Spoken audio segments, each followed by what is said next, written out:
Chapter 1. The Infinite Building the Survival Game commences. Survivors have been deployed. Ding! The Infinite Building has been set up, and the survival game begins. Floor area, 4126. Allocating rooms. Room number, 609. Initializing character attributes. Name, Lin Qian. Initial attributes average values for healthy adults are set at 1. Strength, 0.8. Agility, 1.1. Constitution, 0.7. Mentality, 1.9. Trait, Stoneheart. Evaluation. An ordinary individual with somewhat poor physical condition, yet a clear mind. Survival guide. During the protection period, each person has 3 door-opening permissions daily and 5 hours of safe exploration. Time. Attention! After the 3-day protection period, the first survival trial will commence on the 4th day. All survivors in the area will be forcibly transported to the trial world. Please enhance your strength as much as possible before then to increase your chances of survival. 1. Explore other rooms to acquire resources and survive. Beware, some rooms may conceal significant dangers. Exercise utmost caution. 2. After the newcomer protection period, apart from the survivor's room, each person may unlock only 1 door daily. Once closed, the door lock resets. Use this privilege judiciously. 3. The survivor's room can only be accessed using the corresponding room card, which is soul-bound and cannot be discarded, lost, or transferred. It will drop upon death. 4. Following the safe exploration period, the building will commence lights-out time, during which terrifying overseers will patrol the corridors. If caught outside during this time, pray for your own safety. Within a room barely 20 square meters in size, Lin Qian sat on the bed, lost in contemplation. In his hand lay a translucent card inscribed with the number 609.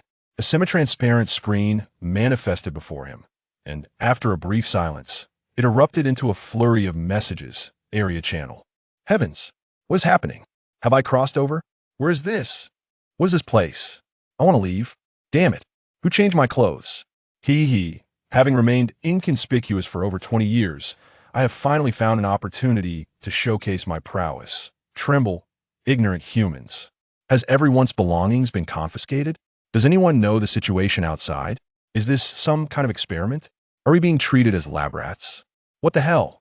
I just kissed the goddess and was about to take the next step. Then I opened my eyes to find myself here. What does the survival guide mean? Has anyone ventured outside? Does anyone know what the situation is like out there? Is there any danger? Most of the messages were futile, as everyone remained in a state of confusion. With a swipe, the channel closed. Lin Qian hung his head, vigorously rubbing his disheveled hair.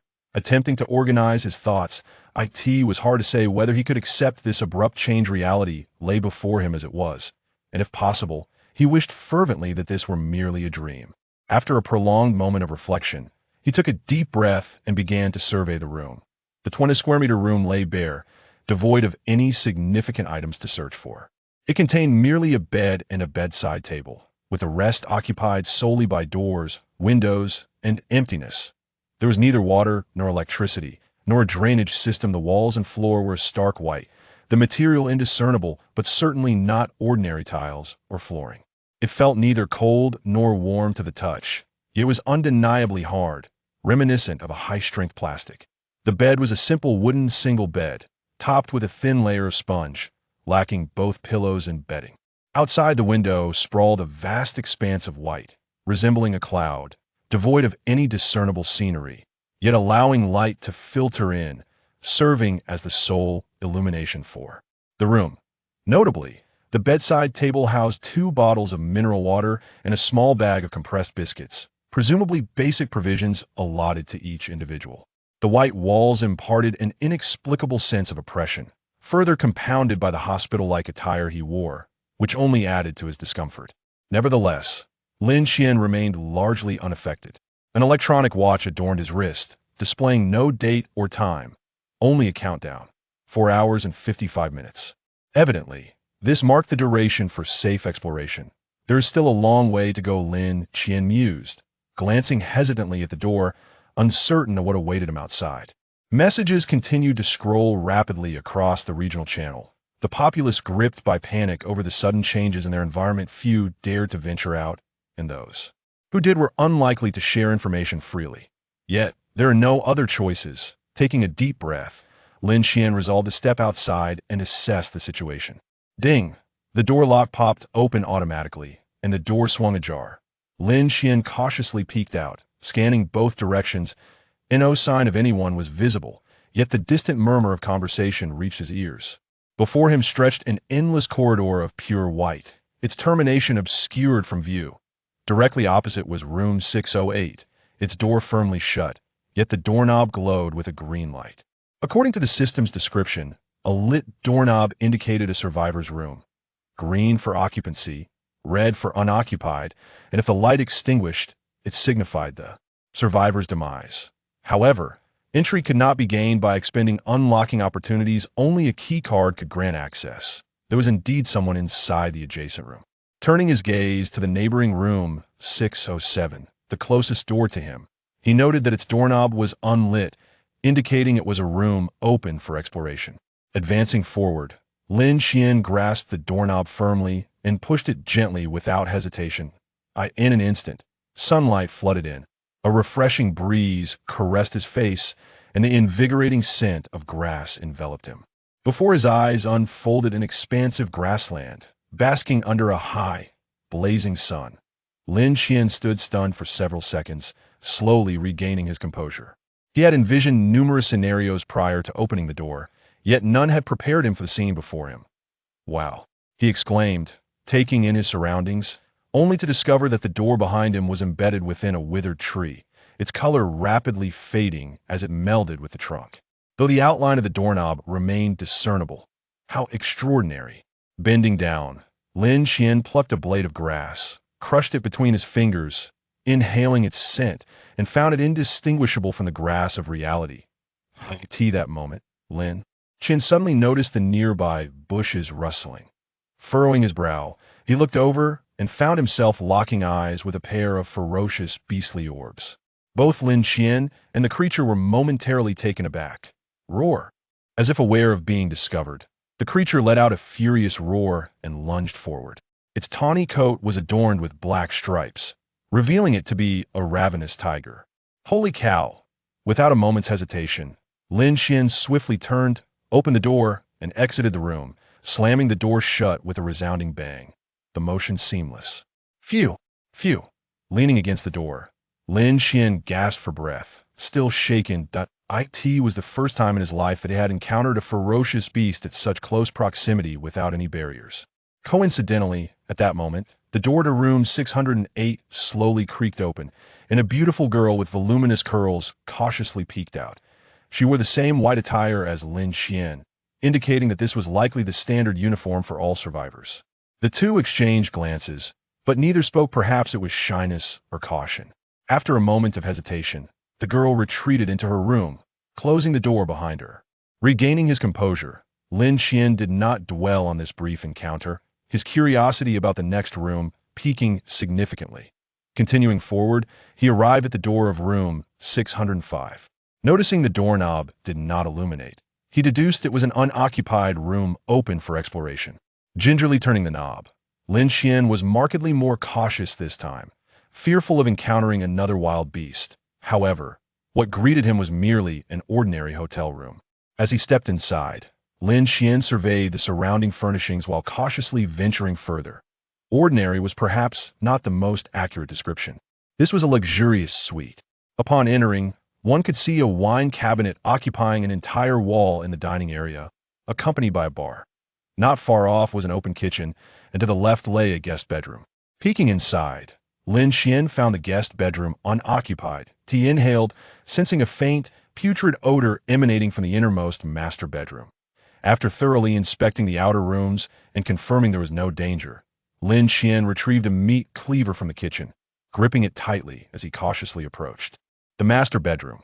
Turning the doorknob, he gently opened the door. The moment he did, the overwhelming stench of decay assaulted his senses, causing him to stagger back. He quickly covered his mouth and nose with his sleeve and pressed on. Firmly clutching the knife, Lin Qian crept along the wall, and upon glimpsing the scene in the master bedroom's grand bed, his pupils dilated. Dark brown blood splattered across the pristine white walls like a macabre work of art. The lifeless hand hanging down clutched a blood-stained handgun, and there was a foul, blackened hole at the heart. Experiencing a corpse up close for the first time, Lin Qian felt a wave of nausea and discomfort, but when he spotted the handgun, surprise enveloped him. Stealthily approaching, he swiftly snatched the firearm from the corpse's grasp and took 2 steps back to observe it closely. It was a revolver, and upon inspection, he discovered it still contained 5 bullets. Loading the magazine, Lin Qian scanned his surroundings, searching for anything of value to take. The atmosphere was overwhelmingly repulsive. He had no desire to linger any longer. Suddenly, a cacophony erupted from outside the window. Lin Qian furrowed his brow and stepped closer to pull aside the curtain. To his astonishment, the view beyond the window was not a desolate expanse of white, but rather a skyline teeming with towering buildings, epitomizing a bustling modern metropolis.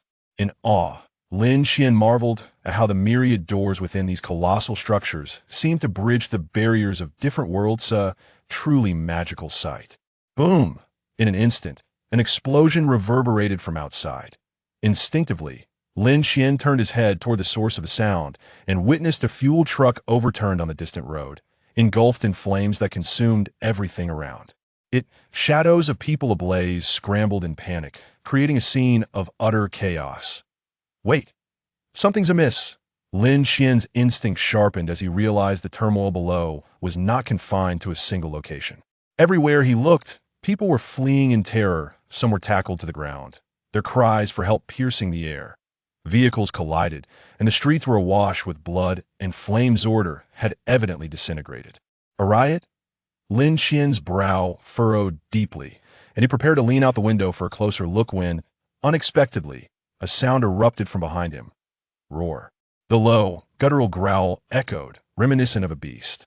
Lin Qian's scalp prickled as he spun around, just in time to see the corpse on the bed suddenly sit upright.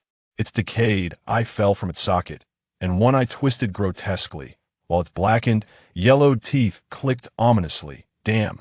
Cursing internally, he swiftly drew the handgun he had just acquired, aiming at the zombie's head. Bang! Having never handled a firearm before, Lin Qian underestimated the trigger's resistance of the revolver. With the distance slightly greater than anticipated, the bullet veered off course, merely shattering the zombie's ear and sending bits of flesh flying. Roar! Unfazed by the attack, the zombie locked onto Lin Qian as it lunged at him, claws bared and teeth gnashing. Exhale. Inhale. Faced with the ferocious advance of the undead, Lin Qian did not fire immediately. Instead, he took a deep breath, steadying himself. He was determined not to waste another bullet. The zombie tumbled off the bed, contorting its limbs as it rose, raising its decaying arm and howling directly toward Lin Qian's face. The zombie's swaying head severely hampered Lin Qian's aim, and it was only when it was a mere step away that he fired. Bang! The bullet struck true, piercing the zombie's forehead, causing its skull to explode in a spray of red and white, the stench of decay intensifying. With a thud, the decapitated zombie fell backward, twitching twice before falling still. Ding. A system notification echoed in his mind. Primary cleaning task completed. Room clearance. Reward. Storage space. 1 cubic meter. Ding. Survivor detected as the first to complete the task, receiving the initial task reward. Abnormal digestion potion 1. Abnormal digestion potion. Upon injection, grants the trait abnormal digestion, significantly enhancing digestive capabilities. Taking a deep breath until the system's prompt resonated, Lin Qian's taut nerves finally relaxed, and his grip on the firearm slowly descended, trembling involuntarily. However, he soon regained his composure and began to inspect the system rewards. With a mere thought, the handgun in his grasp transformed into a radiant white light and vanished, only to reappear in his hand with another mental command. Lin Qian opened his eyes, a glimmer of excitement shining within them. By this token. It seems that this storage space can not only accommodate items, but can also conceal lethal weapons as a means of stealth, he mused. He then opted to claim the reward for his first kill. In the next moment, a metallic syringe materialized in his hand. The cylindrical syringe, roughly the size of a small section of sugarcane, felt weighty and was considerably larger than he had anticipated.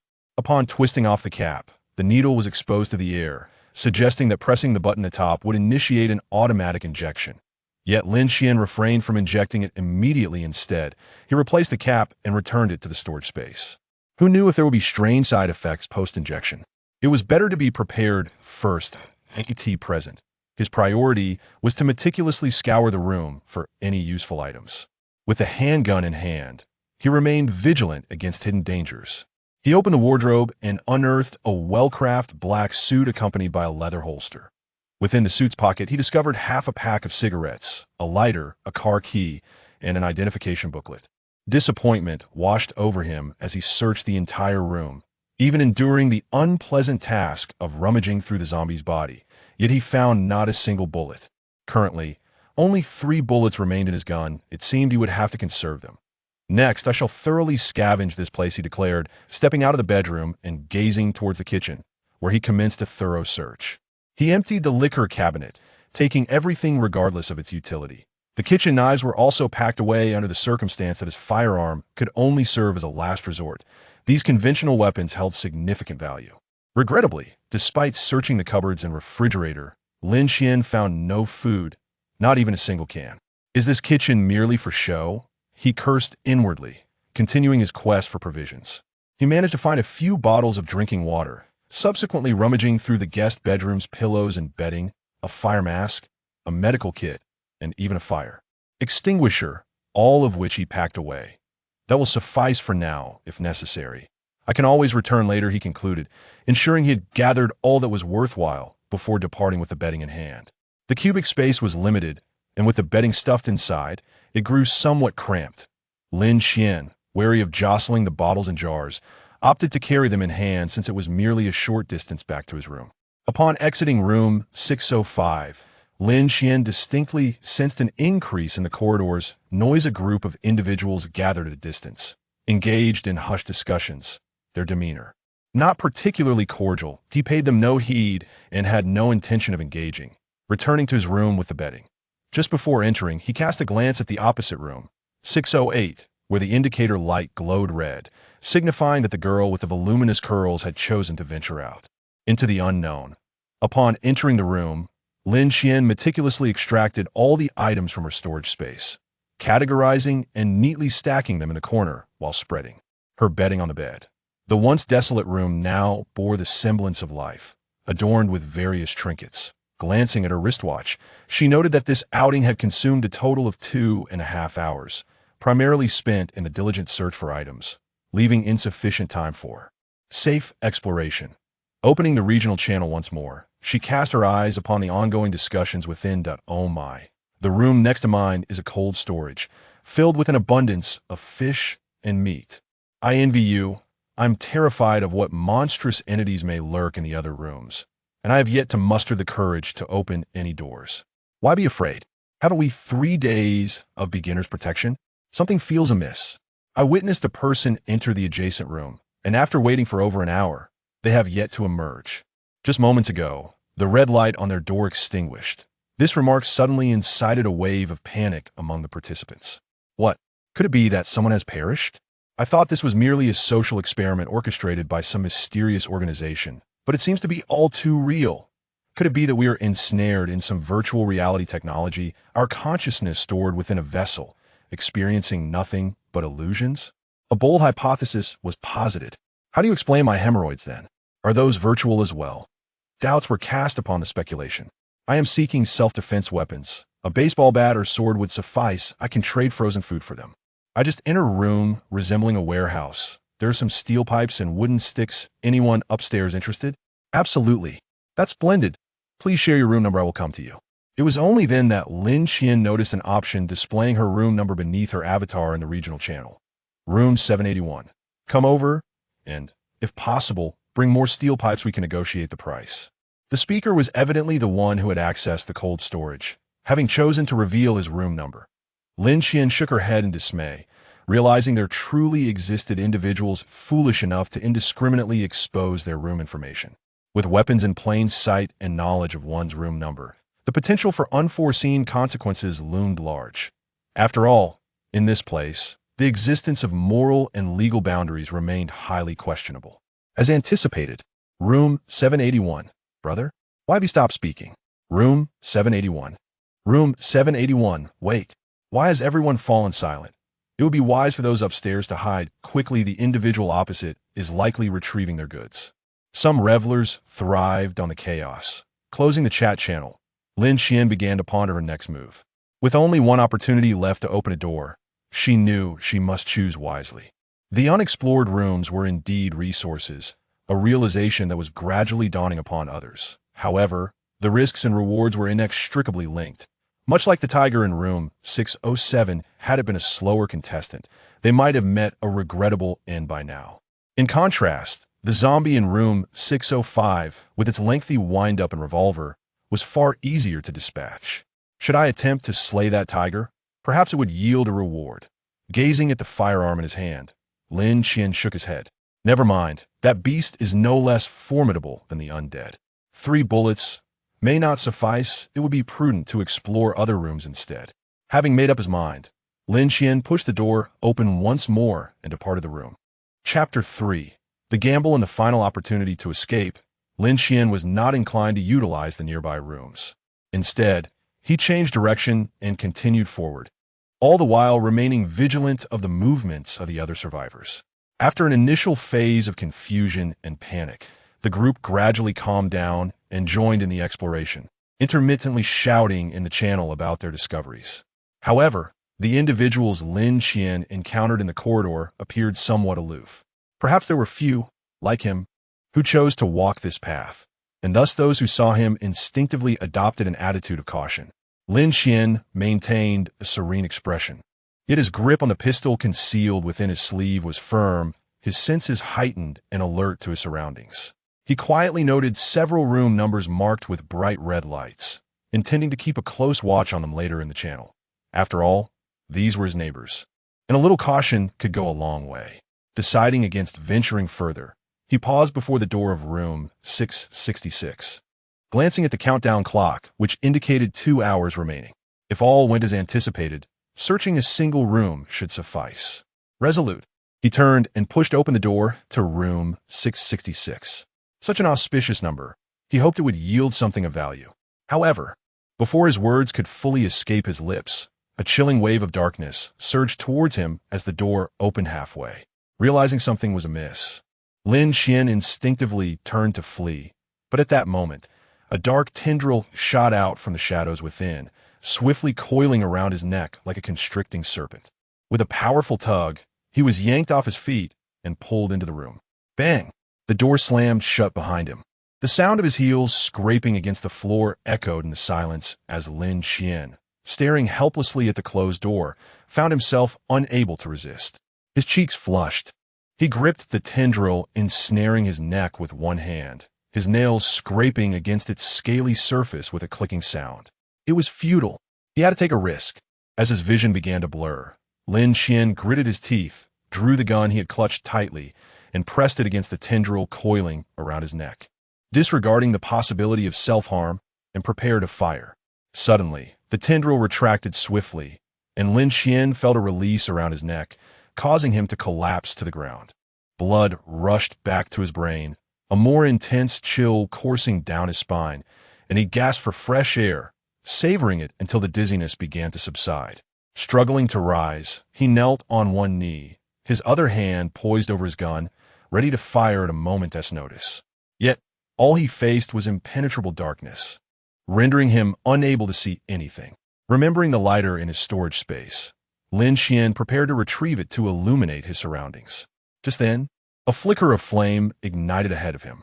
The flame was neither yellow nor white, but a strange crimson hue, casting light upon a figure shrouded in a dark robe. The figure was tall and slender, nearly 2 meters in height, standing with its back to Lin Qian, tending to the flickering flame. In the next moment, the flames flickered larger, and with a mere gesture, the figure in the black robe sent an oil lamp floating eerily into the air, gliding towards Lin Qian like a paper boat on the surface of water. With the illumination provided by the lamp, Lin Qian beheld the scene within the room. Surrounding him were aged display cabinets, upon which numerous jars and containers were arranged, some of which contained struggling contents barely discernible to the eye. Directly ahead, a blood-red circular table stood, with a chair positioned behind it, where the cloaked figure silently seated himself. Lin Qian heard no footsteps. Instead, a sound reminiscent of writhing tendrils filled the air. Apologies for the excitement. It has been quite some time since we had a new guest, a sudden, hoarse voice echoed within the slightly claustrophobic space, laced with a palpable sense of suppressed thrill and anticipation. Lin Qian's nerves were taut, his heartbeat resonating like a drum. Yet he forced himself to maintain a semblance of calm. Who are you, and what do you intend to do? He refrained from making any rash movements, his gaze fixed intently on the actions of the figure in black. The enigmatic figure offered no reply, instead retrieving a deck of dark cards, laying them out methodically on the blood-stained table.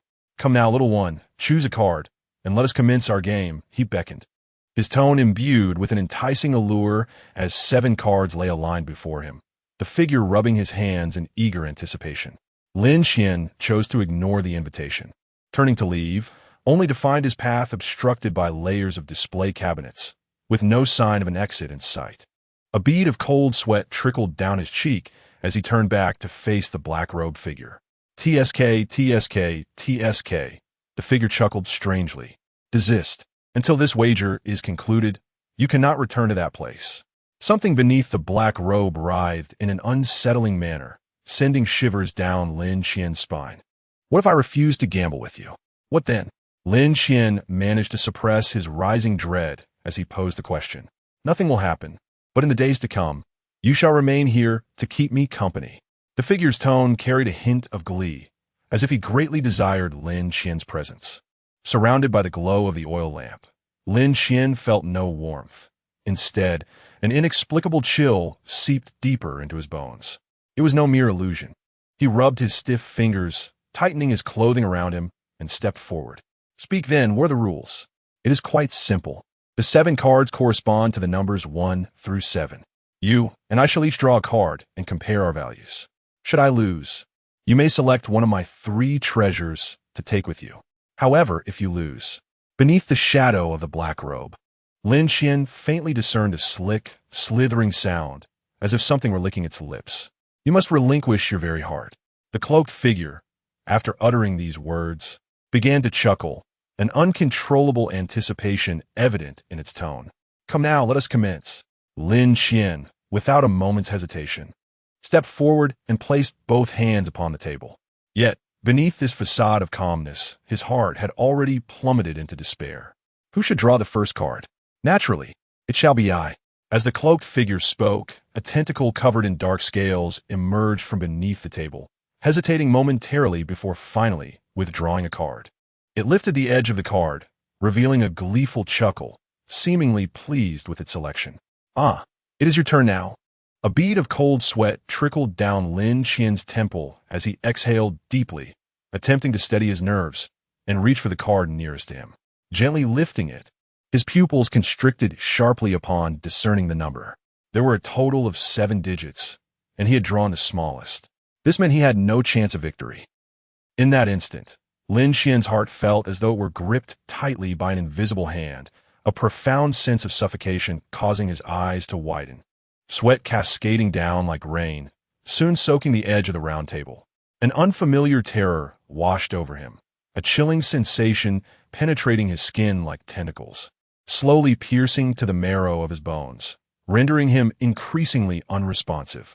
Gasping for breath, he staggered, pressing his hands forcefully against the table, his breathing becoming labored.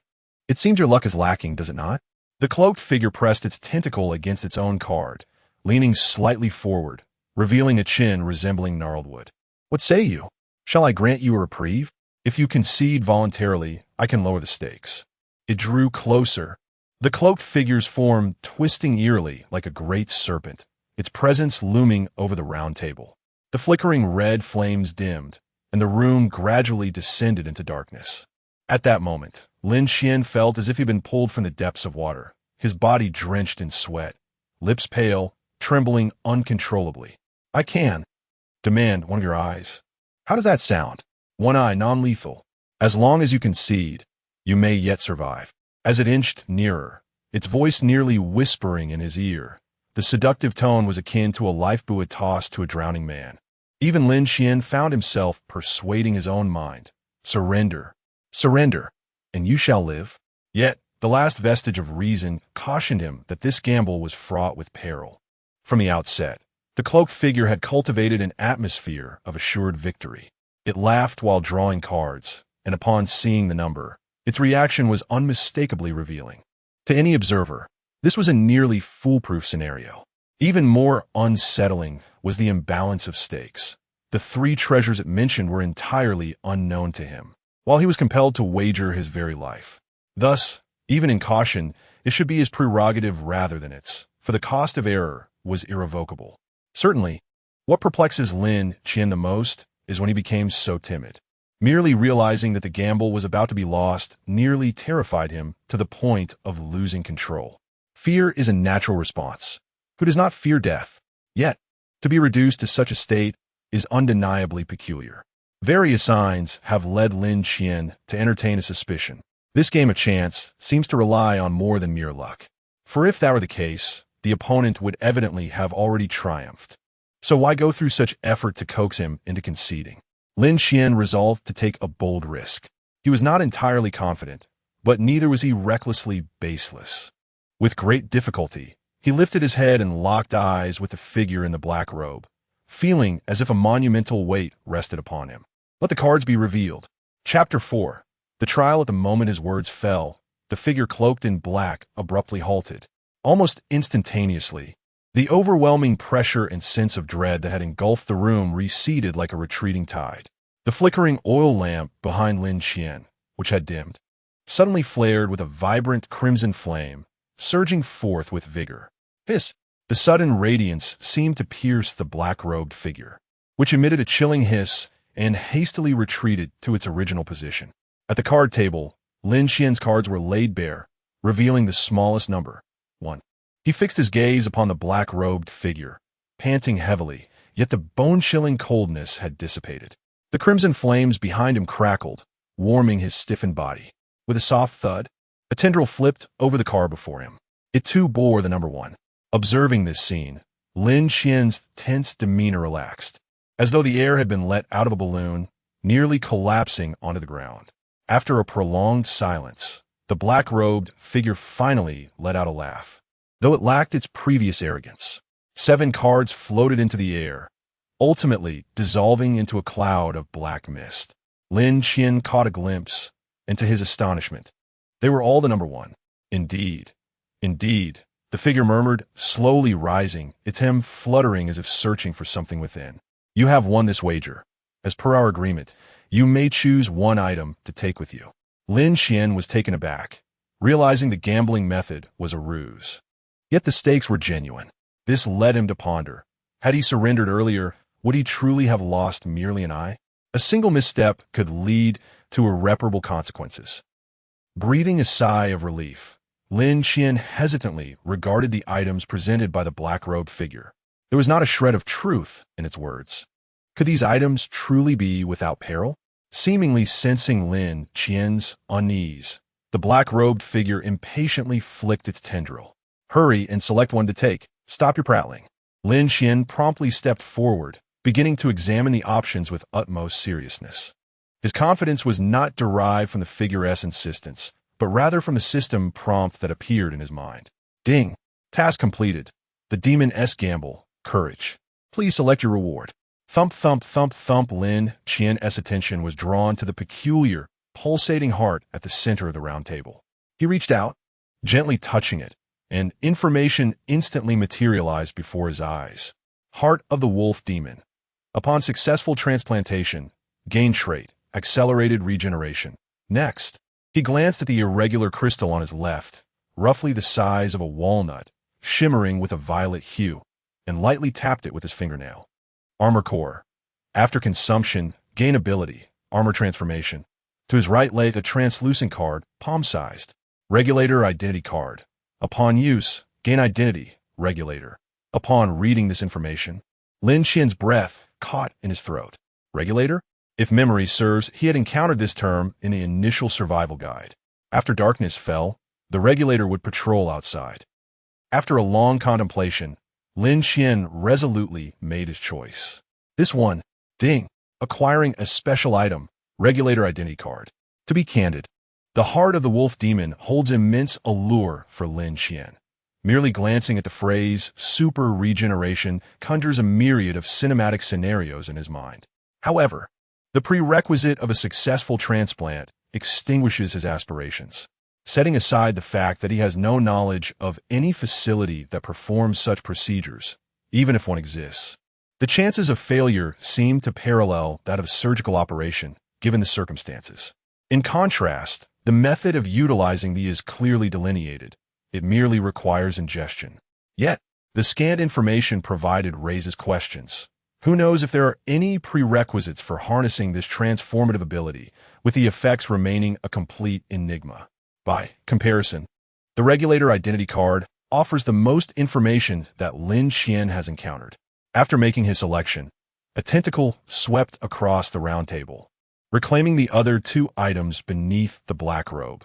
Simultaneously, the display cabinet behind him emitted a series of clicks, revealing a concealed door that finally came into Lin Qian's view. He exhaled in relief, stowing the card away and turning to leave, harboring no desire to linger in this bizarre place any longer. Just as he took a couple of steps, a voice echoed from behind. "Begone, clever one." Instinctively, Lin Qian turned to look back, only to see the figure in the black robe flick a tentacle and silently retreat into the deeper shadows. Uncertain if it was merely his imagination, Lin Qian sensed a hint of melancholy in the figure's silhouette. Compelled by an inexplicable urge, he halted and inquired, "Will I be able to return to this place in the future?" The moment the words escaped his lips, he immediately regretted them, wishing he could slap himself. As expected, the figure in the black robe abruptly paused, turning around in a manner as strange as a revolving dial. "You will return?" Lin Qian hastily waved his hands, shaking his head fervently. No. Before he could finish his sentence, the laughter of the figure interrupted him. "Hee, you are indeed unique. Many have passed the test of courage, yet you are the only one bold enough to ask me this question." Realizing he had interrupted Lin Qian, he added, "What were you about to say?" "Nothing," Lin Qian replied, his expression solemn, his chest puffed up as if a red scarf were fluttering in the wind. "Indeed, excellent. I acknowledge your courage." The tone of the figure in the black robe brightened with a hint of joy as he glided toward Lin Qian, tentacles swirling, presenting a semi-transparent card before him. "If you miss me, come back. Don't be shy." Lin Qian accepted the card with a somewhat stiff expression, and in the next moment, the card's information materialized before his eyes. Demonic Gambling Transmission Card. Upon use, it immediately transports the target to the demonic gambling room. Lin Qian raised an eyebrow, instantly realizing that this item might be extraordinary. To transport a target here implies that in the future, should he encounter an insurmountable foe, he could. Furthermore, if he were to find himself in peril, he could also seek refuge here. Even without knowledge of the forthcoming gamble, at the very least, it is a reprieve. The more he pondered, the more exhilarated Lin Qian became, his eyes sparkling with enthusiasm. A splendid opportunity, undoubtedly a remarkable find. As he gazed once more at the enigmatic figure before him, Lin Qian felt a flicker of affinity. Suddenly, a thought occurred to him, and he carefully chose his words, speaking slowly. I wonder what the next gamble will entail?"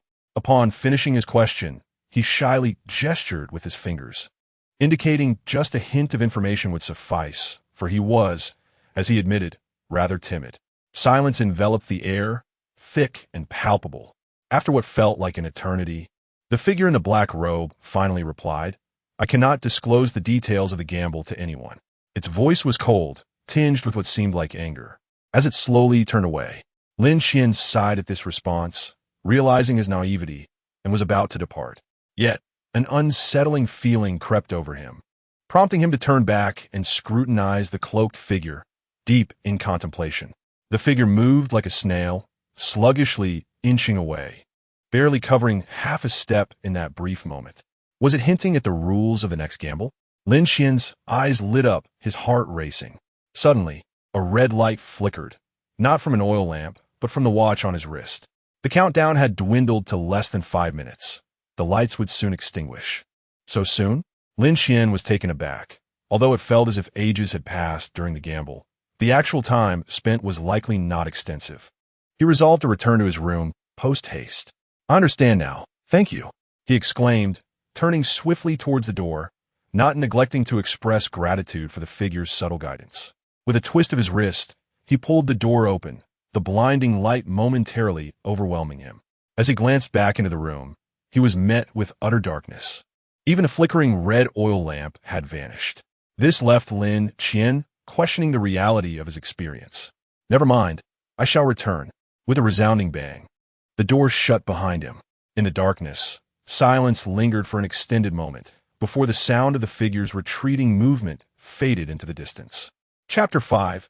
The Regulator. It terrified me. Just as I was lost in the world behind the door, I emerged to find the lights extinguished. I groped my way back to the room in darkness. "What? You're completely unharmed? Didn't they say that monsters appear when the lights go out? Did you see the regulator? It's pitch black. I don't have a flashlight. Where could I possibly look? Did you hear any sounds?" I was so frightened while running back that I couldn't focus on listening. "You're asking so many questions. Why not open the door and take a look? Get lost. Do you think I'm foolish?" Upon returning to his room, Lin Qian munched on compressed biscuits while sipping mineral water. Room 666 had indeed drained him significantly, not to mention the sweat he lost. He could hardly replenish it with just 2 bottles of water. However, this experience made Lin Qian truly aware of the terrifying nature of the unknown rooms. He resolved that unless absolutely necessary, he would never blindly open doors with those peculiar numbers again. Simultaneously, Lin Qian recognized that the most valuable asset now, aside from survival resources, was the information about the rooms. With knowledge of the rooms, he could at least avoid encountering high-risk, ghostly rooms like 666. Even now, Lin Qian still felt a lingering fear. He understood that luck played a significant role in his success this time, and next time could unfold in an entirely different manner. What did the cloaked figure's hint mean? Slow motion? Patience? After pondering for a moment, Lin Qian leaned towards the possibility of patience, as it, like courage, belonged to a certain positive trait. "Never mind, I don't wish to see that figure again for a while." Lin Qian hesitated, cautiously glancing around before finally managing to utter, "That sinister brother." This encounter was indeed uncanny, leaving him with a considerable psychological shadow and prompting a re-evaluation of the rooms within the building. He savored half of a compressed biscuit. Although it didn't provide much satiety, he decided to save the other half. Fortunately, he had enough water to quench his thirst. Refreshing. Downing 2 bottles of mineral water instantly alleviated his thirst. After resting on the bed for a while, Lin Qian retrieved the regulator identity card from his storage space. As for the anomalous digestive potion, he was not ready to use it yet. Judging by the name, it might transform him into a ghoul among meals. And he certainly didn't have any food reserves at present. Regarding the regulator identity card, Lin Qian hesitated little. After reviewing the item description once more, he decisively chose to use it. Ding! Use successful. The card in his hand transformed into a mist of light and dissipated. Identity acquired. Regulator. Regulator. Level 1 responsible area 600 to 699 salary. 1 point of free attribute daily current remaining. 1. Upon seeing the attributes panel regarding the regulator identity, Lin Qian was so astonished that he jumped off the bed. 1 free attribute point daily? Is this for real? He had anticipated that this identity might come with certain privileges, but he never expected the rewards to be so tangible. The average value stands at 1, signifying that this characteristic, regardless of where it is applied, is a remarkable attribute, exceeding the norm by 2-fold. Elated, Lin Qian spun around in circles on the ground, only calming down after a considerable time, ready to allocate his free attribute points. Ding! Free attribute points allocation completed. Strength 1. Name: Lin Qian, Level 1 Regulator. Initial attributes. The average values for a healthy adult are set at 1 strength. 1. 8 agility. 1. 1 constitution. 0. 7 spirit. 1. 9 trait. Stone heart evaluation. Regulator? Who knows how he managed to get in? Upon noticing the alteration in the final line of the evaluation, Lin Qian furrowed his brow in confusion. What does this mean? Why do I feel a sense of disdain? Dismissing the panel, and ignoring the condescending system. Lin Qian clenched his fists tightly, feeling the unfamiliar surge of power coursing through every muscle. At this moment, I feel capable of crushing a bull. Lin Qian burst into laughter, excitedly performing a series of punches into the air, beads of sweat forming on his forehead before he finally settled down. No, my stamina is still too poor. I should allocate tomorrow's points into Constitution. Resolutely making up his mind, Lin Qian turned his attention to the level and responsible area behind his regulator identity.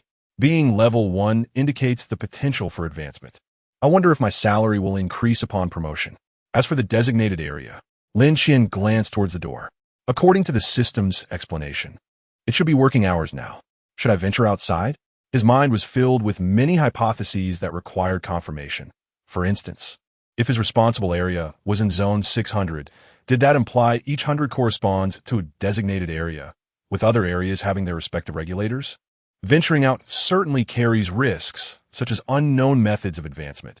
Who knows if it entails regulators engaging in mutual slaughter? However, remaining confined within the room is not a sustainable solution. Lin Qian was cautious but not timid. With determination, he swiftly retrieved the suit he had found in the zombie hotel and donned it over his white sports attire. The slightly oversized suit made him appear bulkier. It concealed his physique. He also pulled out a gas mask from his emergency bag and donned it to obscure his appearance. He had no desire for the curious survivor to catch a glimpse of him and subsequently chatter in the channels.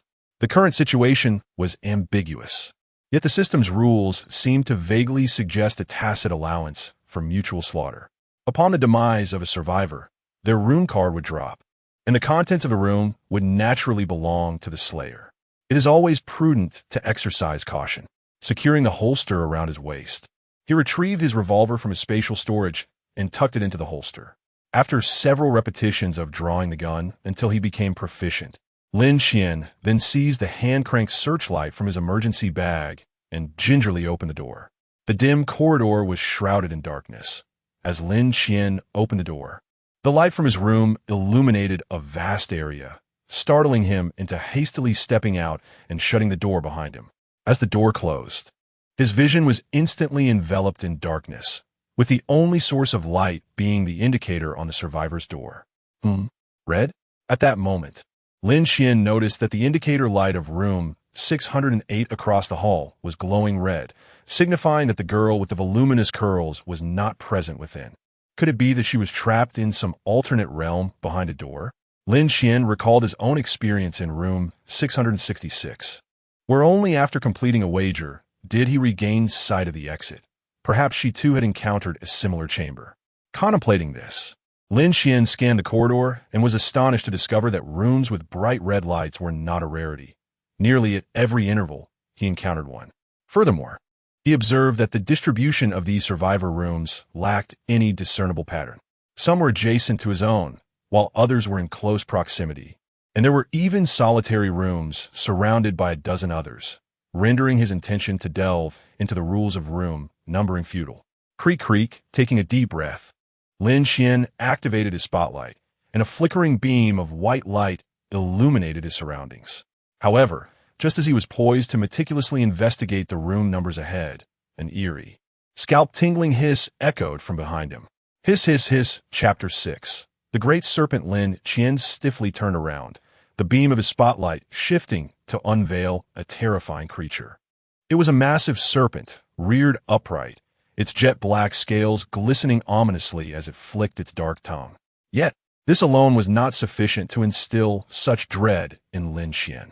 What was far more bizarre was its humanoid form, draped in tattered gray robes, with hands, equally cloaked in black scales, hanging limply like a marionette with severed strings, exuding an unsettling aura.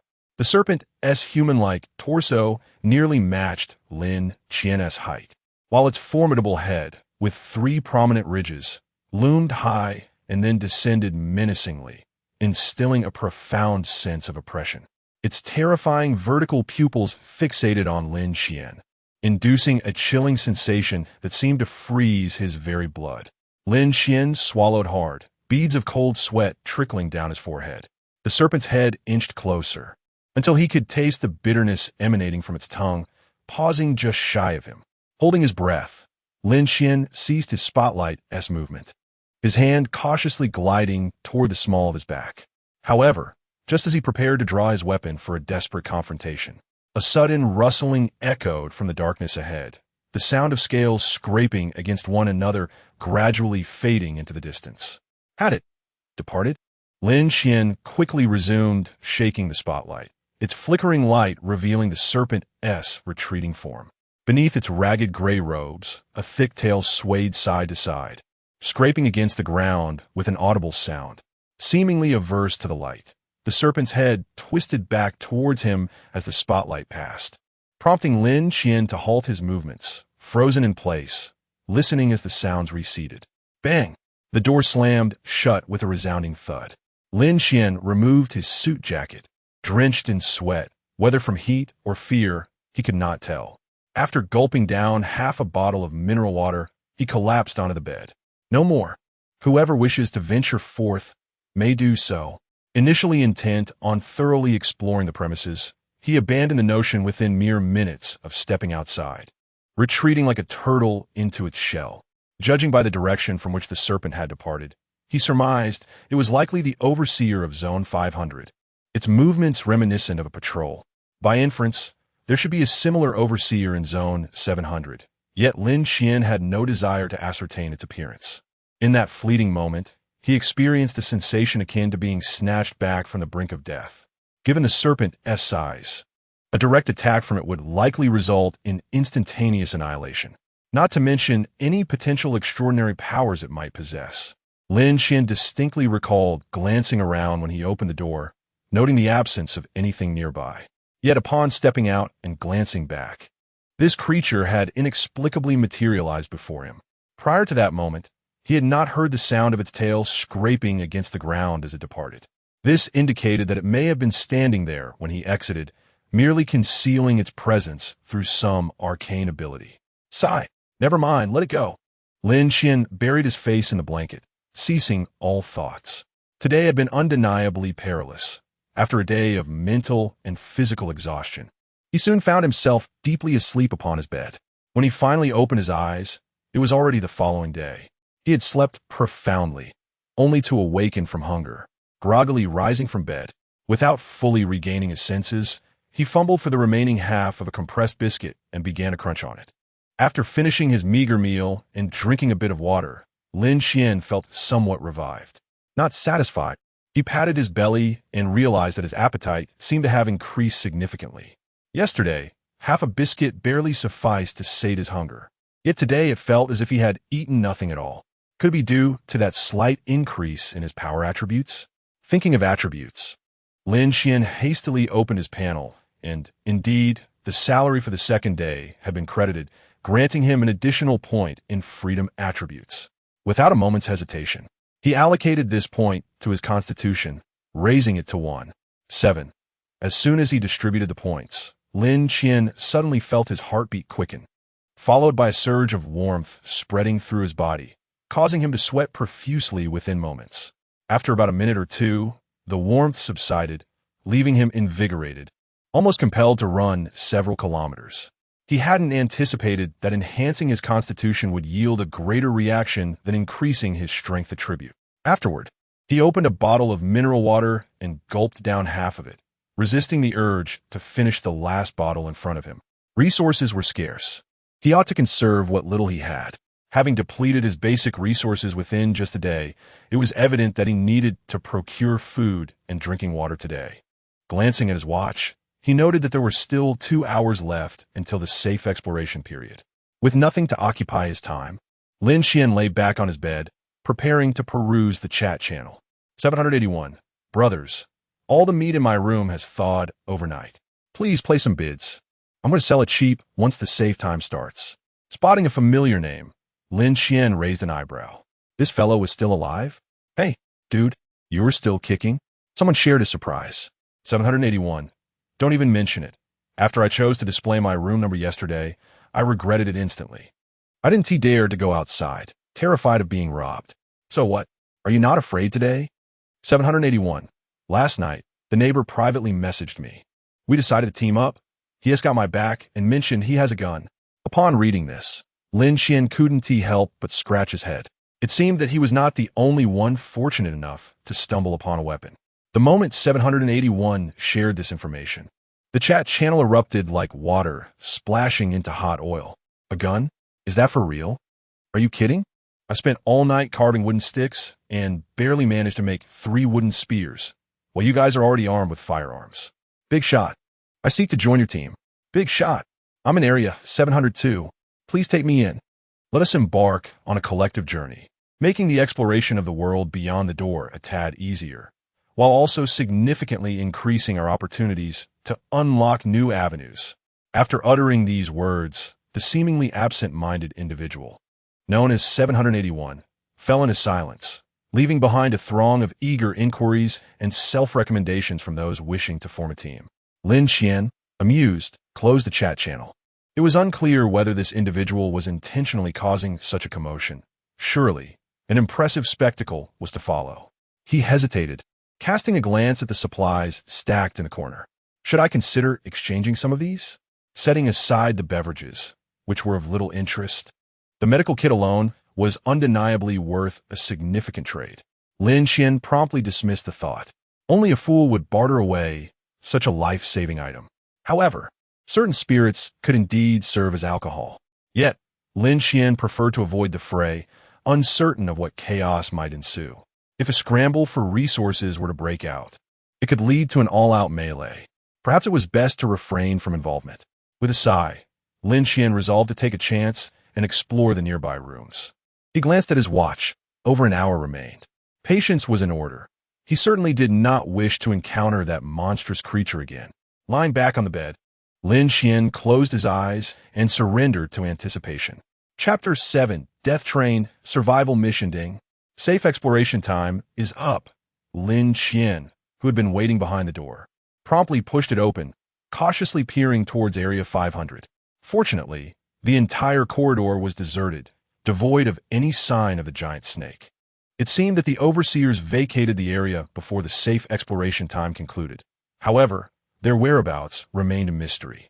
Moreover, Lin Qian observed that several individuals stepped out of their rooms in unison with him, suggesting that after a day of acclimatization, many had recognized that survival in this place hinged on exploring the world beyond the door to gather resources.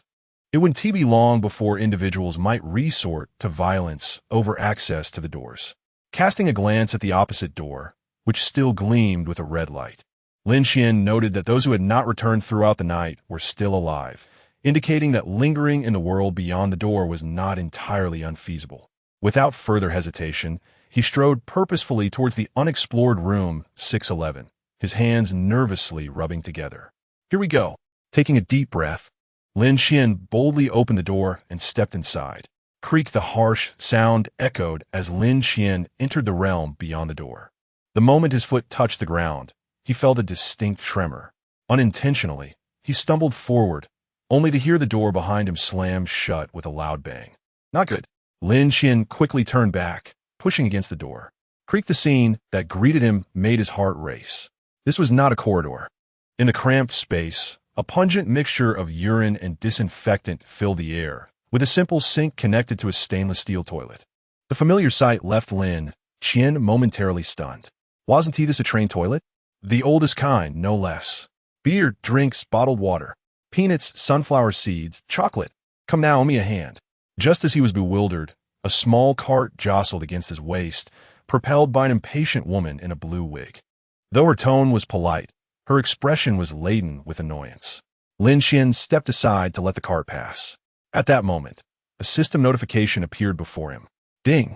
Entering survival instance. Death train. Death train. A long-distance train heading towards distant lands, carrying the hopes of many returning home.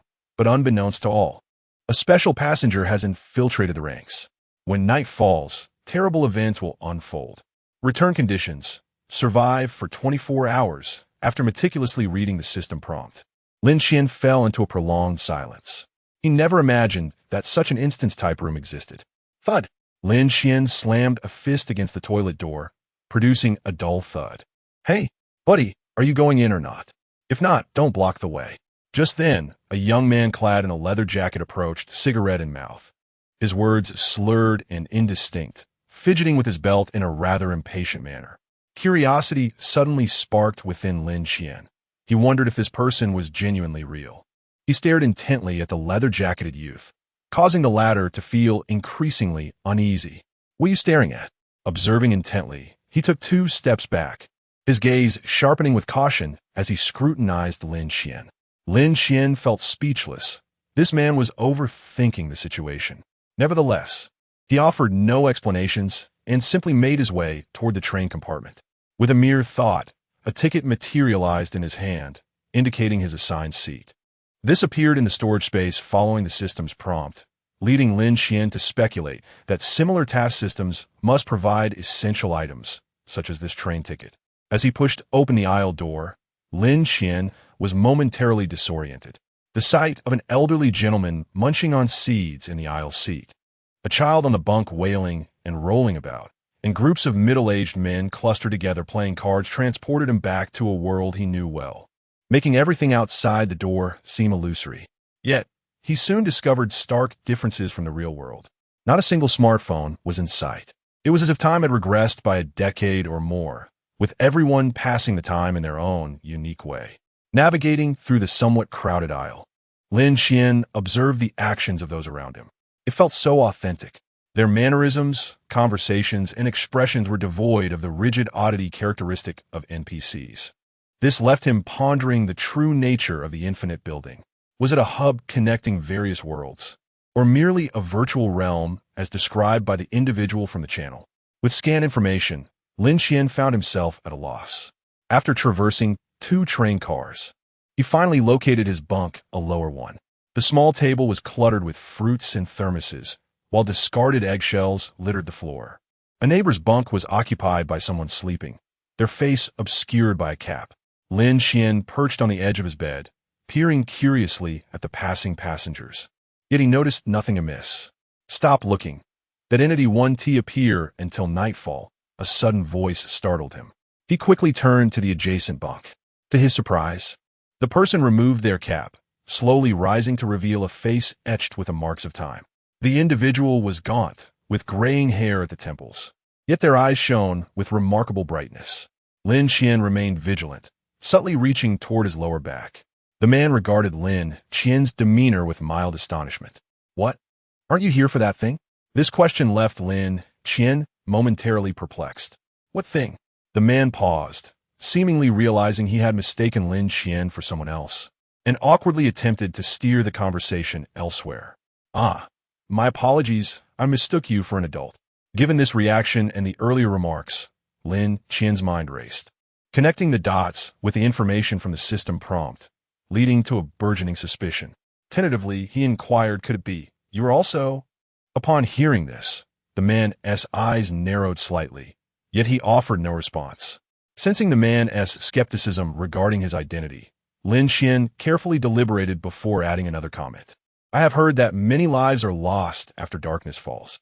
The moment these words were uttered, the expression across from me instantly relaxed. I knew it. As soon as you approached, I sensed the aura surrounding you." He pointed at Lin Qian, shaking his head with a smile. "You young man, still putting on an act, causing me to think I misjudged you. Don't you know that one's identity cannot be concealed in the eyes of one's peers? A novice, perhaps?" He leaned back, crossed his legs, and picked up the thermos on the table, sipping the tea leaves with an air of a seasoned expert. Lin Qian revealed an embarrassed smile, following his lead to continue the conversation. "I must apologize, esteemed senior. It is indeed my skills that are lacking, which makes me cautious when venturing out." The man took a few sips of tea, exhaling contentedly as he slowly set the thermos down. "Considering your youth, you already exude a certain vitality and spirit. Is it a legacy from your family or self-taught?" Lin Qian was taken aback, unsure of how to respond. Chapter 8, Death Train. "Sir, it seems I found myself in this situation purely by chance." Lin Qian carefully chose his words, wary of inadvertently revealing his intentions. "All right, I understand. A fellow rogue, are we? Just like me." The man waved his hand, signaling Lin Qian not to elaborate further. "Let me introduce myself.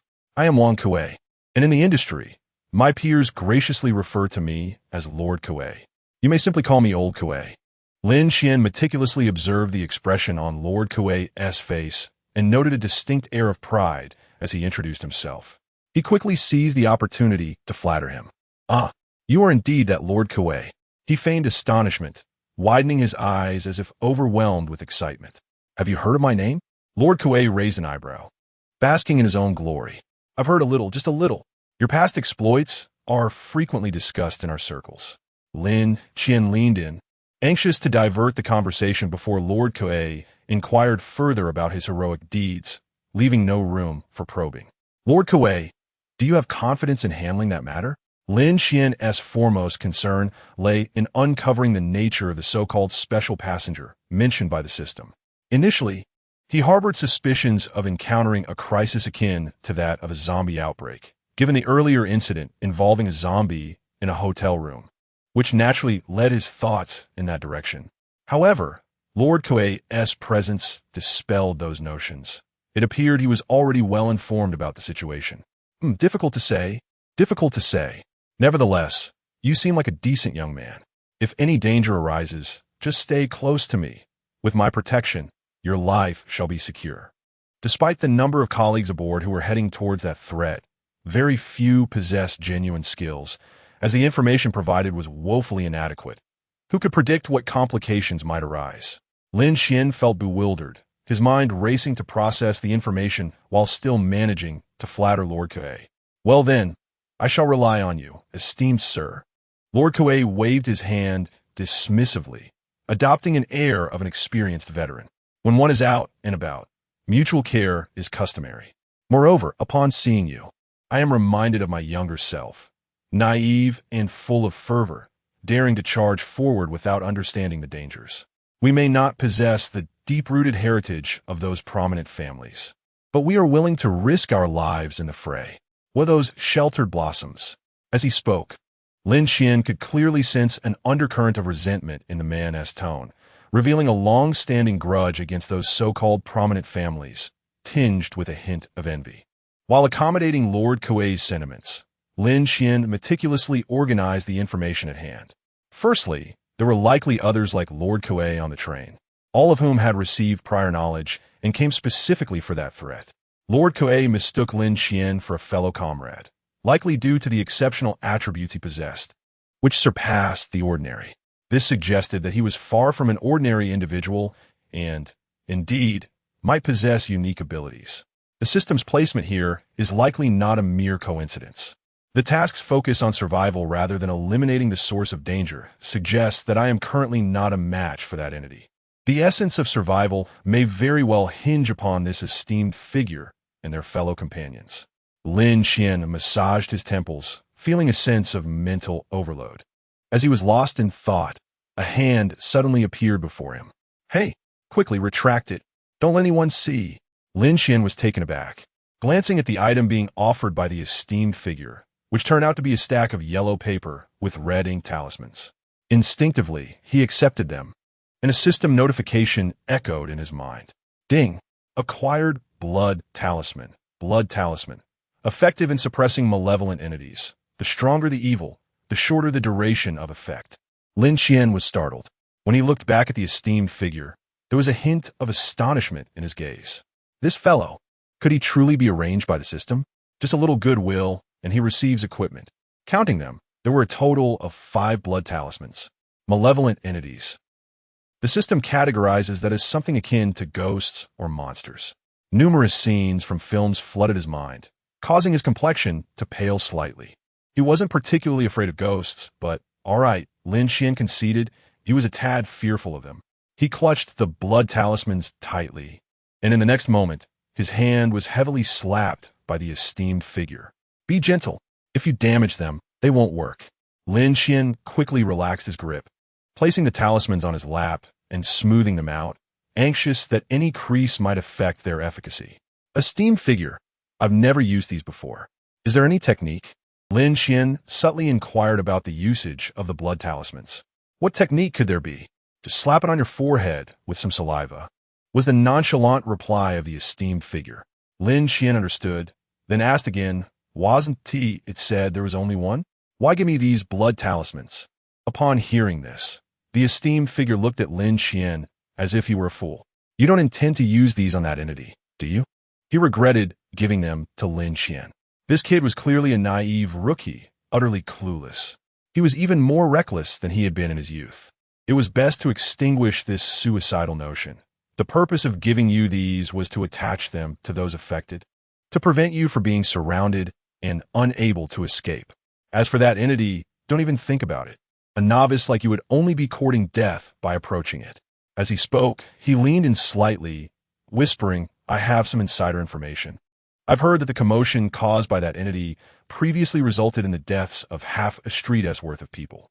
The esteemed figure gazed with pity at the oblivious passengers around them, sighing deeply.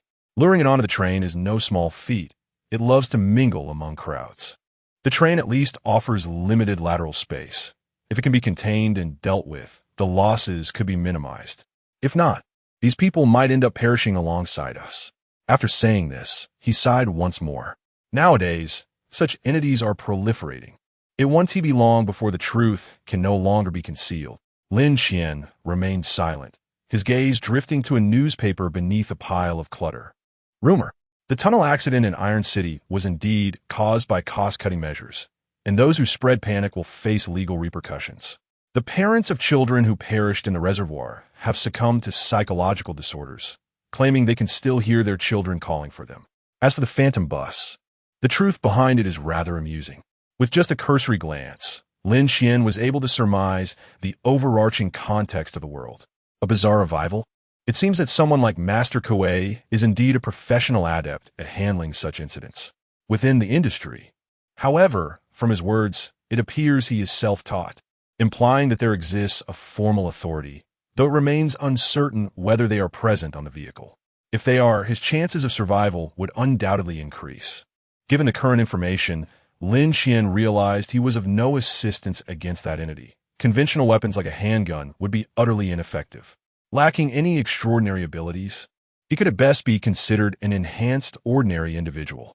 Contemplating this, Lin Qian turned to Master Kuei once more and hesitantly spoke. Master Kuei, my skills are rudimentary. Could you teach me a few self-defense techniques? I fear. The moment the words left his lips, Lin Qian felt a flush of embarrassment. They were strangers, meeting for the first time today. His previous act of generosity in offering the 5 blood talismans had already been quite considerable, and now he was asking for more. Master Kuei cast a sidelong glance at Lin Qian, but refrained from elaborating. In truth, he too was uncertain about the events of the night. He merely felt the need to maintain an facade of confidence before the younger generation. With a sharp sound, a rolled-up black booklet was tossed towards Lin Qian. This is my prize skill. How much you can grasp depends on your talent, he stated before reclining onto the bed. What good is sharpening a sword at the last moment? It was evident that he was not as relaxed as he appeared. Even lying down, sleep escaped him, and he merely closed his eyes to rest. Is this really a gift? Lin Qian had not anticipated that his tentative request would yield something tangible from Master Kuei. Hastily untying the cord, he smoothed out the pages to reveal a yellowed cover inscribed with 2 prominent characters. Break evil. The very name suggested it was an extraordinary item. Eagerly, Lin Qian began to peruse its contents, and before long, a system notification echoed in his mind. Ding! Skill acquired. Break evil. Break evil. Possesses special effects that harm malevolent entities and spirits. While the description lacked detail, a surge of joy welled up within Lin Qian. Initially disheartened by the obscure text within the book, he was taken aback by the system's delightful surprise, as it had allowed him to learn the skill automatically. Setting the book aside, Lin Qian focused his thoughts and discreetly activated the break evil skill. In the next moment, a faint white light emanated from his fingertips, roughly the size of a mung bean. However, this barely perceptible glow caught the attention of Master Kuei, who was lying on the bed. In an instant, he sprang upright like a coiled spring, his eyes wide with disbelief as he stared at Lin Qian. His expression mirrored that of someone who had seen a ghost, and he stammered, unable to utter a complete sentence. Chapter 9. The death train dusk enveloped the scene. What is it, Master Kuei?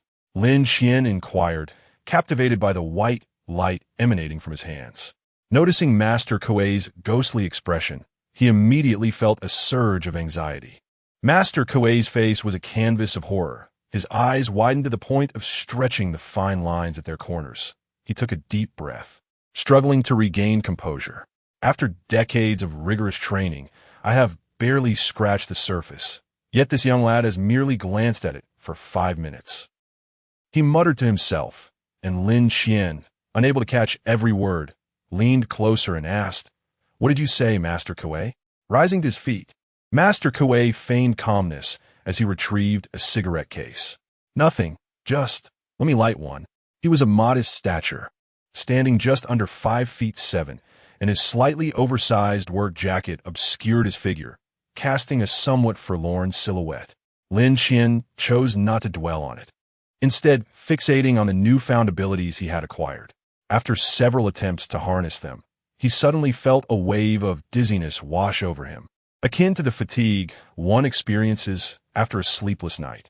This must consume energy, he deduced, though he was uncertain if this energy was correlated with the mental attribute on his status panel. Rather than speculate, he resolved to allocate one of his free attribute points to mental acuity the following day. Glancing at his watch, he noted that only an hour had elapsed. A rumble from his stomach reminded him that he had barely eaten that morning, leaving him ravenous. There was food on the train, but he lacked the funds to purchase any.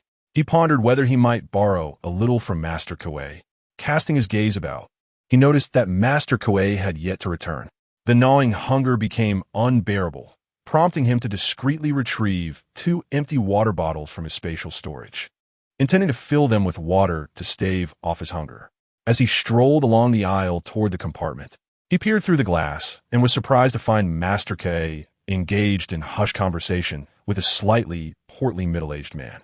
Lin Qian opened the door, and upon seeing him, Master Kuei beckoned him over. "Ah, this young brother is also in the industry, albeit a novice," he introduced, but the middle-aged man merely nodded dismissively, clearly regarding Lin Qian with indifference. "Come, this is Captain Liu, an official. Our primary task is to assist them in their operations." Master Kuei's enthusiasm was palpable, but Captain Liu raised a hand to halt him. "Old Kuei, you know how perilous the night can be. I do not wish a rookie to jeopardize our mission. Let him keep his distance." With that, he turned and departed, leaving no trace of cordiality behind. Master Kuei forced a smile, shaking his head in embarrassment. "Sigh, these regular troops have always looked down on us outsiders. Let it be. We shall not hold it against them. Have you eaten? Shall we get something to eat? It's on me." He gestured toward the dining car. Lin Qian's eyes lit up, disregarding Captain Liu's words entirely, and nodded eagerly. Half an hour later, "One more, please." As he raised his hand once again, having devoured yet another helping of the meal with fervor, Master Kuei could no longer contain himself. "Little Lin, just how long have you been starving? This is already your—" "How many plates?" The meals served on the train may not be exquisite, yet for Lin Qian, they are a rare delicacy. After all, compared to tasteless compressed biscuits, warm rice accompanied by richly flavored stir-fried dishes is truly a feast. Lin Qian speculated that his suddenly increased appetite was likely related to the 2 points of free attributes he had acquired. According to the system's calculations, he possessed nearly double the strength and constitution of an average person, and thus, his consumption would naturally escalate. He felt immensely grateful that he had not injected that peculiar digestive agent. Otherwise, he could only imagine how much food would be required to sustain him. Having swiftly devoured his 5th serving of rice, Lin Qian let out a satisfied burp, patting his swollen belly as he leaned back in contentment. Noticing the complex expression on Uncle Kuei's face, Lin Qian offered an awkward smile. "I apologize, Uncle Kuei, for the expense. Next time, it's my treat." Uncle Kuei waved his hand dismissively.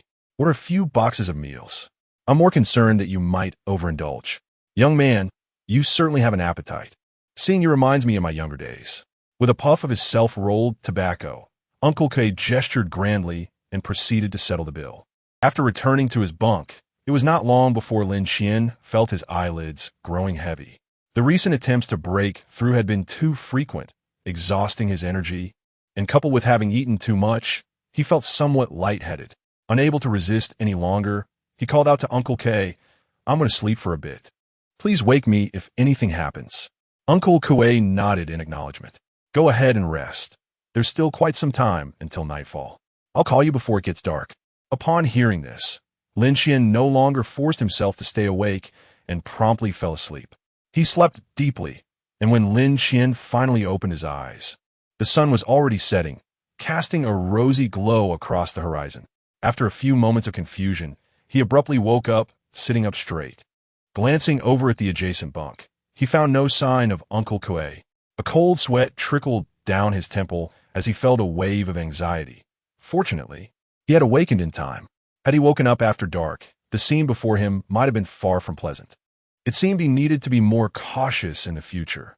One must never place their hopes on others.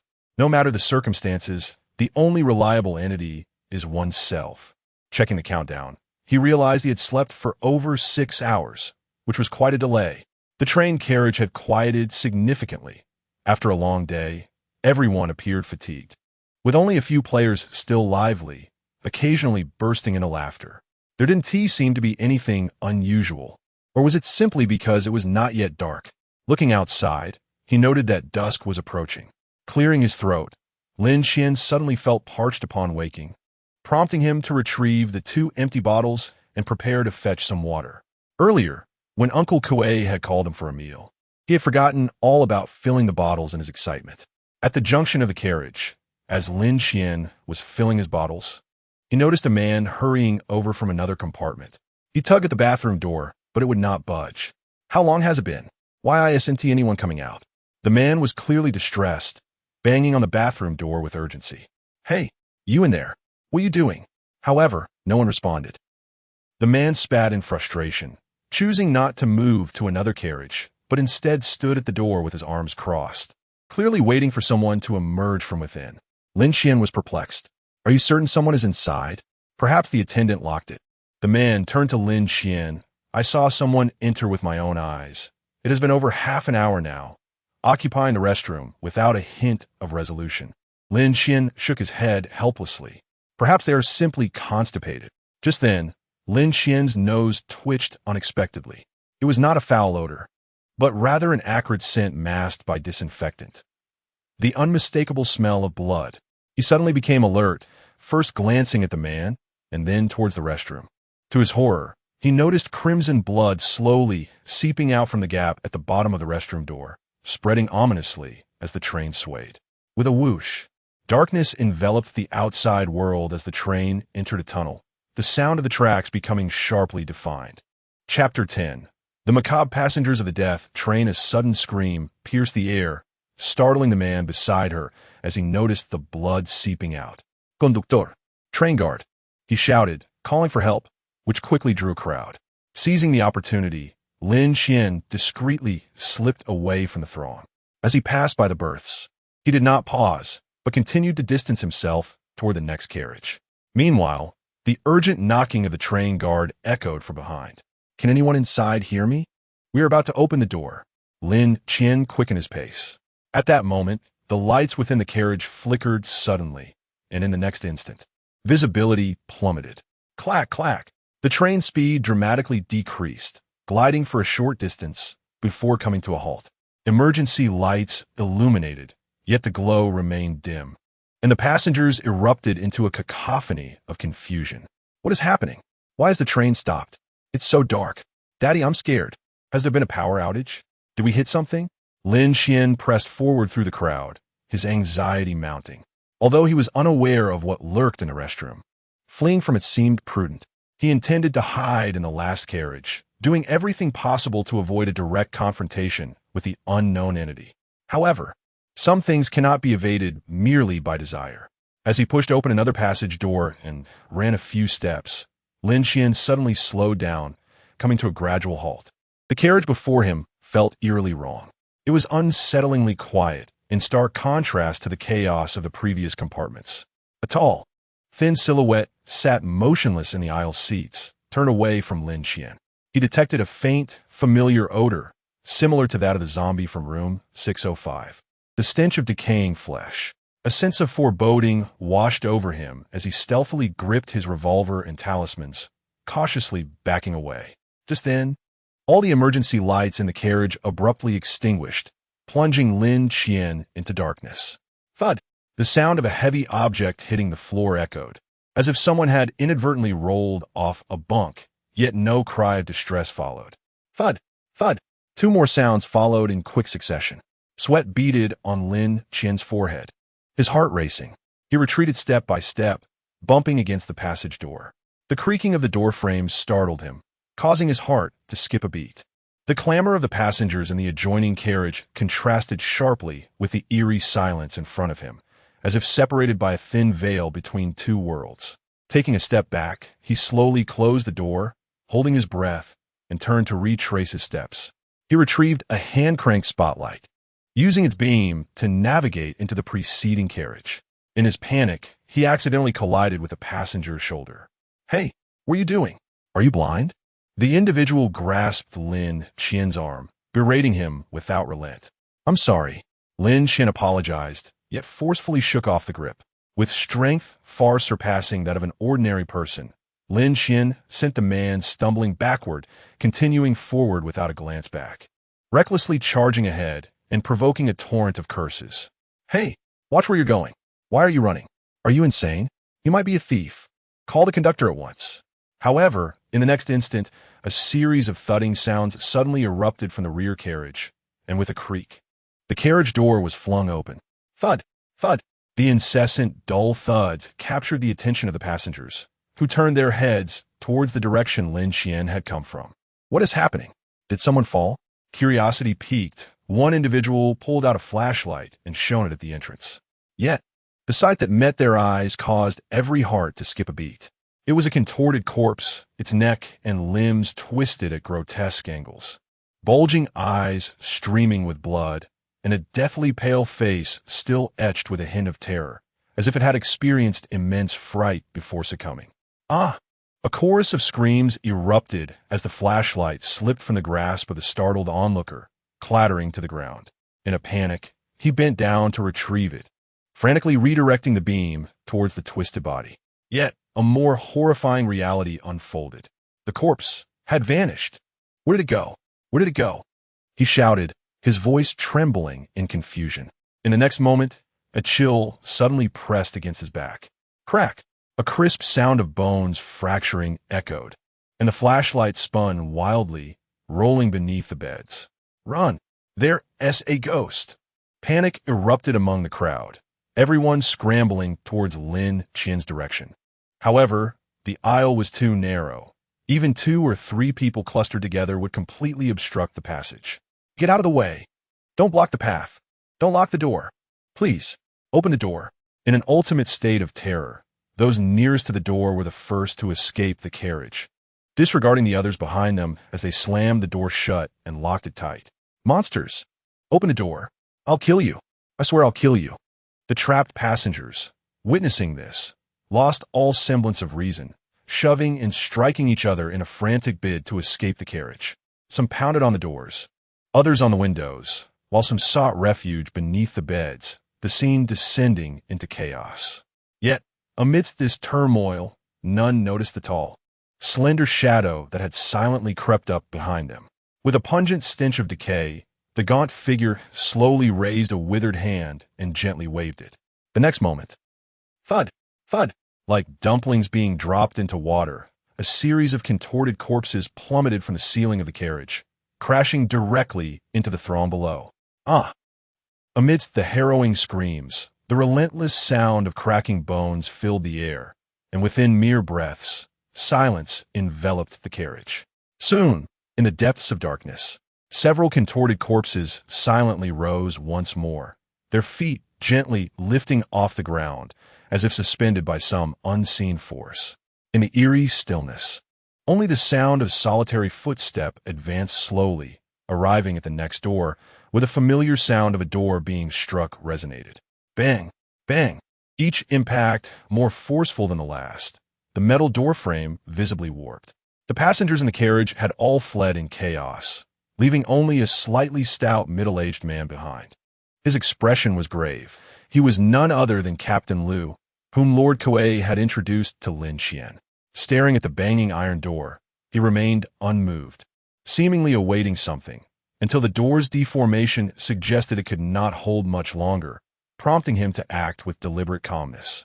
Captain Liu removed his wristwatch and shed his outer coat until his upper body lay bare.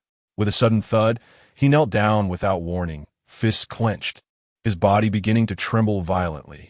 A faint crackling noise emanated from his flesh, reminiscent of fat sizzling under intense heat. Ugh! Ah! His face contorted in agony. He let out a horrific wail, and an eerie white smoke began to rise from his body. So hot.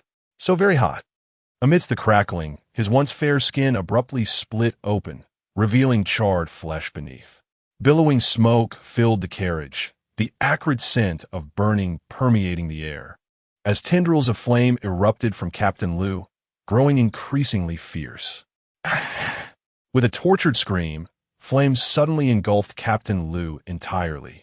The bright fire illuminating the dark smoke, revealing the figure of Captain Liu transformed into a fiery entity, struggling to rise and step forward. At that very moment, the door was breached, and a torrent of bloodied, twisted corpses tumbled into the carriage. Chapter 11. The death train. The dark compartment suddenly illuminated, revealing a thick, choking smoke. At the junction of the carriages, Lin Qian stared in horror at the bloodied figure before him, fully prepared to draw his weapon at a moment's notice. However, the next word from the bloodied man extinguished that impulse entirely. How foolish to act without understanding the situation. The indistinct voice gurgled with blood bubbles. Yet Lin Qian could vaguely discern that it was indeed the voice of Old Kuei. Old Kuei. He widened his eyes in disbelief. Keep your voice down. Old Kuei pressed a hand over Lin Qian's mouth, casting a wary glance towards the smoke-filled compartment. At that moment, he was shrouded in a blood-soaked robe, looking as if he had emerged from a bloodbath, with thick, viscous blood dripping from him. The intense stench was overwhelming, aided by the dim firelight. Lin Qian observed that Old Kuei's cheeks were lined with blood vessels, writhing like worms, burrowing into his flesh. Old Kuei's eyelids twitched in pain, yet his expression remained unchanged, as if accustomed to such suffering. The gaunt wrinkles on his skin were more pronounced, and his pallid complexion evoked a sense of horror. So, the person in the restroom was you. Lin Qian suddenly recalled the pool of blood that had seeped from the restroom, connecting the dots of Old Kuei's absence at that time and his current appearance. The answer was painfully clear. I required some preparation time to don this bloodied attire. It is rather troublesome, hence the need for prior action. And you, instead of remaining in your place, why did you run about? Lin Qian fell silent. He had never anticipated that the figure in the restroom was Old Kuei, or he would not have fled. However, there was no way to justify his actions. Claiming ignorance would only expose his earlier attempt to ingratiate himself by discussing Old Kuei's reputation. Fortunately, Old Kuei provided an explanation. Young man, you lack awareness. This is a fierce ghost that has claimed the lives of thousands. If allowed to grow unchecked, it will soon become a 10,000 level threat. Do not think that you alone stand a chance. Even with all of us combined, our odds barely exceed 50%. As he spoke, he surveyed the surroundings, observing all those gathered there. Lin Qian followed his gaze and counted. Including himself and Old Kuei, there were 5 individuals in total. Among them, aside from the bloodied Old Kuei, stood a young man wielding a red-tasseled saber. He appeared to be of similar age to Lin Qian, with a fierce countenance and a menacing scar dividing his brows, clad in combat gear that radiated a chilling aura. He, along with another individual, stood guard at the door, closely monitoring the situation shrouded in smoke. Noticing Lin Qian's scrutiny of the two, Old Kuei leaned in closer, whispering, "Those two are with the authorities, working alongside Team Liu. The one on the right, do not let his youth deceive you. His murderous intent is formidable. Rumor has it that his decapitating saber has taken the heads of at least 3,000 level ghosts. His reputation within the authorities has grown significantly over the past 2 years, and it won't be long before he ascends to a leadership position. Regrettably, his temper was rather foul, Otherwise, he might have made some acquaintances. With that, he shifted his gaze towards the front compartment. The once ferocious flames had noticeably weakened, yet the sounds of combat within persisted. The fire ignited by team leader Lu's self-immolation had only diminished a fraction of the malevolent spirit's power. To vanquish it, we still relied on ourselves. As he spoke, Master Kuei produced an antiquated short knife, approximately 30 centimeters in length, its handle wrapped in yellowed cloth, blood dripping rhythmically from its blade, creating an eerie spectacle. Take the blood talisman I provided. When the fight ensues, try to retreat as much as possible. If you sense danger, jump out the window and do not follow the fleeing crowd. They will inevitably be pursued. Master Kuei's eyes remained fixed on the flames within the compartment, his words growing increasingly urgent. In a matter of moments, the flames dimmed further. Suddenly, a thunderous crash echoed as a figure engulfed in flames burst through the door, crashing heavily onto the ground. Gasping, his flesh resembled charred remains, only half alight, exhaling thick smoke and emitting a haunting wail. Team Leader Lu. Two officials shouted anxiously, yet they remained steadfast by the compartment's door. Hurry, hurry. Ultimately, it was the elderly Kuei who advanced to pull the barely conscious Lu over, and upon hearing his feeble voice, could not help but inquire, hurry for what? Team Leader Lu's chest heaved violently as he struggled to catch his breath. Get out of the way. Before his words could fade, a sudden rush of air sliced through the darkness, reminiscent of arrows whistling toward them at breakneck speed. Thud! A distinct sound of flesh meeting flesh resonated as a figure was propelled backward, crashing against the rear compartment. With the remaining flickers of flame on Lu's body, the onlookers beheld a rope, entangled with countless black threads, piercing through the chest of a middle-aged woman without warning. She appeared as though nailed to the compartment, her eyes bulging in terror, hands trembling as they reached for her chest. Yet in the next instant, sinister black threads began to emerge from her eye sockets, mouth, and pores. With a cacophony of cracking sounds, her head began to twist grotesquely, her limbs contorting until the unmistakable sound of bones fracturing echoed. A scream lodged in her throat, and life seemed to fade from her. With a swift motion, a gleam of the knife flashed, severing the black-threaded rope, and the contorted woman fell heavily to the ground, her limbs adopting unnatural angles. Lin Qian watched the corpse of the woman, her heart pounding fiercely. However, in the next moment, an even more disconcerting scene unfolded. The severed black threads on the ground slowly began to burrow back into the woman's body.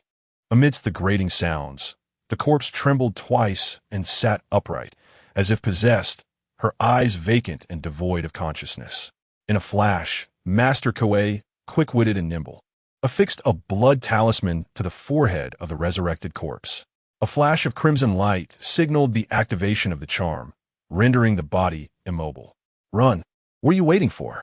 He called out to Lin Qian, then, wielding a short blade, plunged into the carriage alongside the others. Lin Qian, in a flurry of panic, scrambled to his feet and ran in the opposite direction without a glance back. The horrifying scene he had just witnessed left him drenched in cold sweat.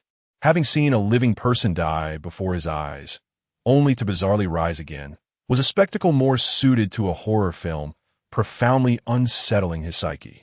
However, after traversing a carriage, Lin Qian's pace suddenly slowed. His mind began to race. Casting a glance at the countdown, he noted there were less than 13 hours remaining. A full 13 hours the system's task was to survive for 24 hours, and they had barely passed the halfway mark. Not to mention, a significant portion of that time was deemed safe. Considering that the malevolent spirit would commence its actions after dark, and factoring in the delay caused by Team Lu, they had barely an estimated half-hour left. Could it be that the remainder of the time was to be spent solely on survival? Lin Qian had an inkling that this task harbored another hidden solution: to slay the vengeful spirit.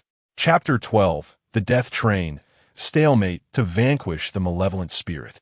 Lin Qian knew that relying solely on his own capabilities was utterly futile.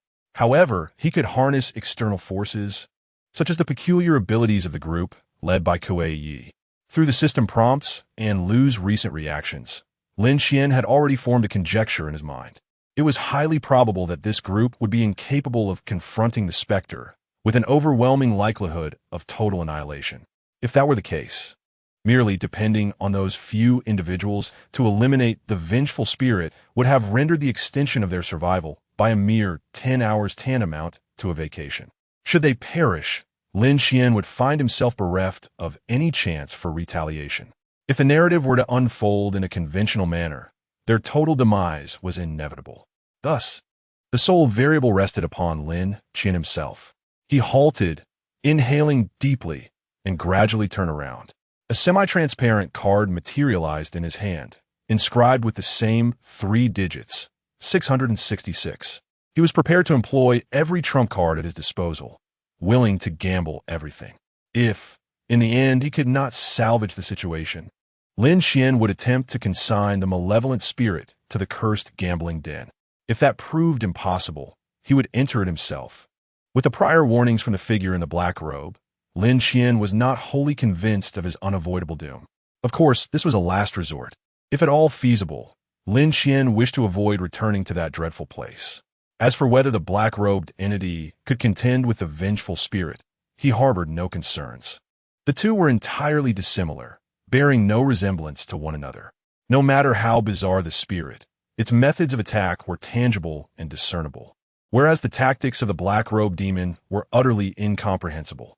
Resolute in his decision, Lin Qian began to swiftly prepare himself. He first stowed away his handgun. If it were of any use, he surmised it would not be he who wielded it. Drawing forth a meat cleaver, he gripped it firmly in his right hand, while his left hand clutched a talisman. Lin Qian had observed clearly that the scarred face wielding the blood-red saber had first emitted a flash of white light before severing the black cord. The white light resembled the dispelling skill he had just learned, albeit on a far grander and more solid scale. The spirit could envelop the entire blade, while Lin Qian could manage to attach it only to the tip. Nevertheless, he possessed a modicum of means to confront the supernatural. Steeling his resolve, Lin Qian prepared to execute a counteroffensive. He charged forward, and as he stepped into the previous carriage, he was met with a cacophony of chaos ahead. Lu, who had previously lain there on the brink of death, had vanished, leaving only the female corpse subdued by the blood talisman. To Lin Qian's astonishment, just as he lifted his leg to step over the corpse, it convulsed, raising its contorted hand and swiftly tearing off the blood talisman from its forehead. Witnessing this scene, Lin Qian felt a surge of rage. Without a moment's hesitation, he stomped on the female corpse's face, forcing her propped-up body back down. Illuminated by the flickering flames, he could clearly see the black lines on the corpse writhing, tearing through flesh, and advancing towards his legs. Reacting swiftly, he spat onto the corpse's forehead, and the blood talisman adhered immediately. At the moment the blood symbol made contact with the female corpse, a flash of crimson light flickered. In the next instant, the black lines that had emerged from the pores drooped limply, as if they had lost their signal, falling silent thereafter. Phew, that was close. It seems that fate is indeed unpredictable. Had I hesitated even for a moment longer or arrived a moment sooner, I might have found myself embroiled in a confrontation with this entity. The consequences of such an encounter are truly uncertain. Stepping into the carriage, I was immediately met with the acrid scent of charred remains. The flames around had yet to extinguish, revealing bodies reduced to cinders. All were akin to the female corpse, likely passengers controlled by that malevolent spirit. It appears that the initial purpose of Team Lu's eruption was to eliminate these minions, which is indeed good news, indicating that these black lines fear fire, specifically the fire wielded by Team Lu. Treading upon the charred corpses, my feet emitted a series of creaks as I pinched my nose and pressed forward, soon arriving at the tense battlefield within the carriage. Old Kuei, the soot-covered Team Lu had somehow found himself at the front lines, his arms emanating black smoke, hands engulfed in raging flames, blocking the path of the malevolent spirit. No sooner had he spoken than Old Kuei, drenched in blood, leapt down from the roof like a phantom, his short knife wrapped in cloth glinting with a spectral white light as he struck fiercely at the spirit. With a swift motion, the seemingly dull blade cleaved the spirit's head cleanly in two, slicing through to the throat. Yet, to my astonishment, No blood or brain matter spilled forth. Instead, a tangle of black lines writhed within. Old Kuei's eyes widened in horror as he cursed vehemently. Damn it! The information you provided was erroneous. This creature transcends the realm of mere malevolence. As he shouted in despair, the severed head began to reassemble, the black lines weaving together to restore it to its original form. I just stated it. Misjudgment. The only recourse now is to dismember this entity. Burn the limbs separately. Team Lu shouted, extending his hands as flames erupted, only to be abruptly halted by a web of interlaced black lines. With a swish, a red-bladed saber sliced through the flames, and the scarred-faced warrior leapt forth as swiftly as a leopard, delivering a horizontal strike aimed directly at the spirit's head. Decapitation, he bellowed, his muscular arms tensing with the force of his blow. However, the spirit showed no inclination to evade. In the next instant, countless black lines shot forth like arrows, poised to penetrate the scarred warrior's body. In that critical moment, a thick spray of blood suddenly erupted.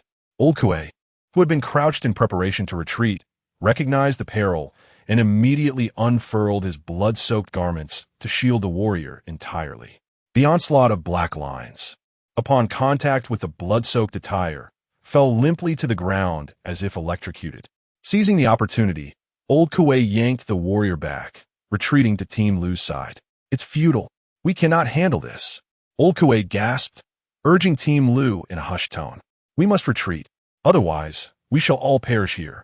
However, Captain Lu remained unmoved, his gaze fixed unwaveringly upon the malevolent spirit before him, his eyes brimming with an inexhaustible thirst for vengeance. This cannot simply be allowed to stand.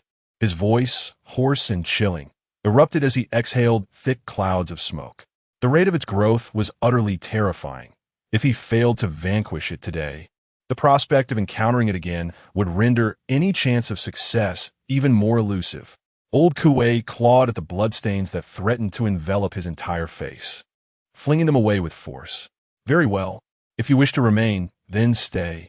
I have reached my limit. Just as he turned to depart, he caught sight of Lin Qian rushing towards him. You, why have you returned? Are you seeking death?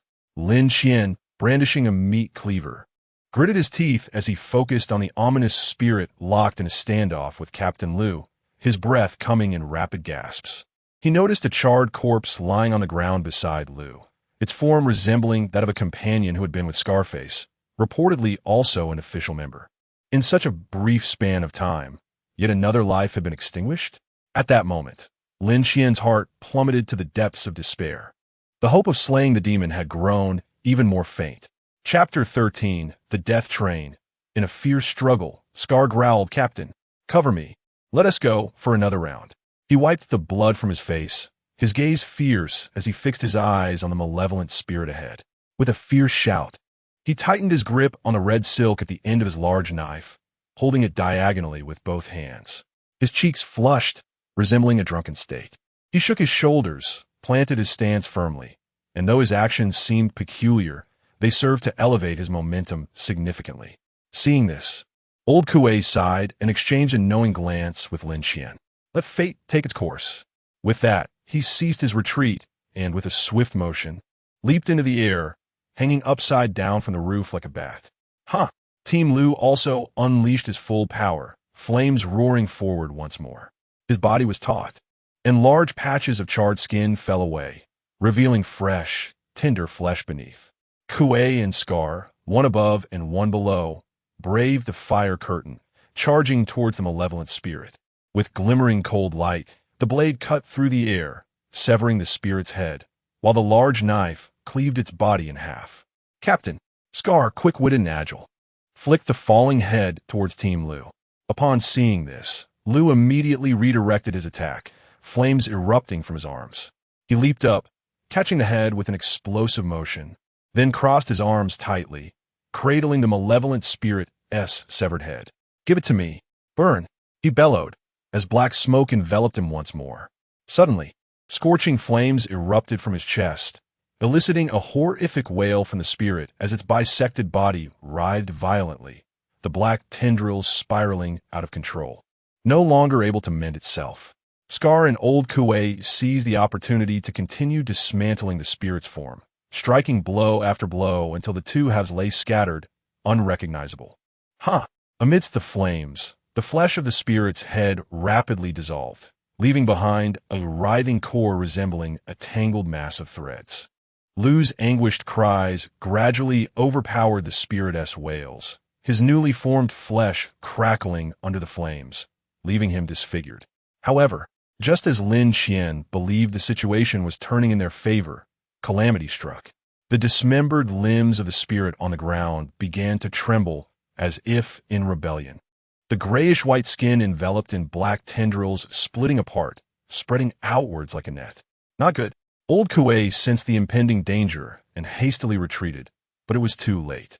The black tendrils extended rapidly, ensnaring his ankles and burrowing into his flesh. With a swift stroke, Old Kuei severed his own calf without hesitation, blood gushing forth.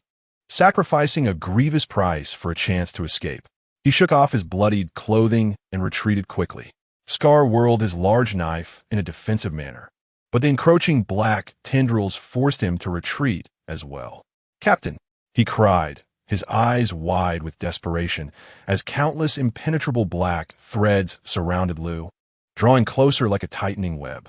Sensing his fate, Lu ceased to hold back, kneeling heavily on the ground. "Run!" In a suffocating roar of anguish. A crimson glow began to emanate from Team Leader Lu's body, akin to a bomb on the verge of detonation. He threw back his head and let out a heart-wrenching scream. In the next instant, the flames that erupted violently collided with the encroaching black lines, causing the temperature within the carriage to surge dramatically. However, under the tightening grip of the black net, the flames seemed ensnared, unable to break free from their confinement. Gradually, the flickering light of the flames diminished, and Lu's cries grew increasingly wretched. "Captain!"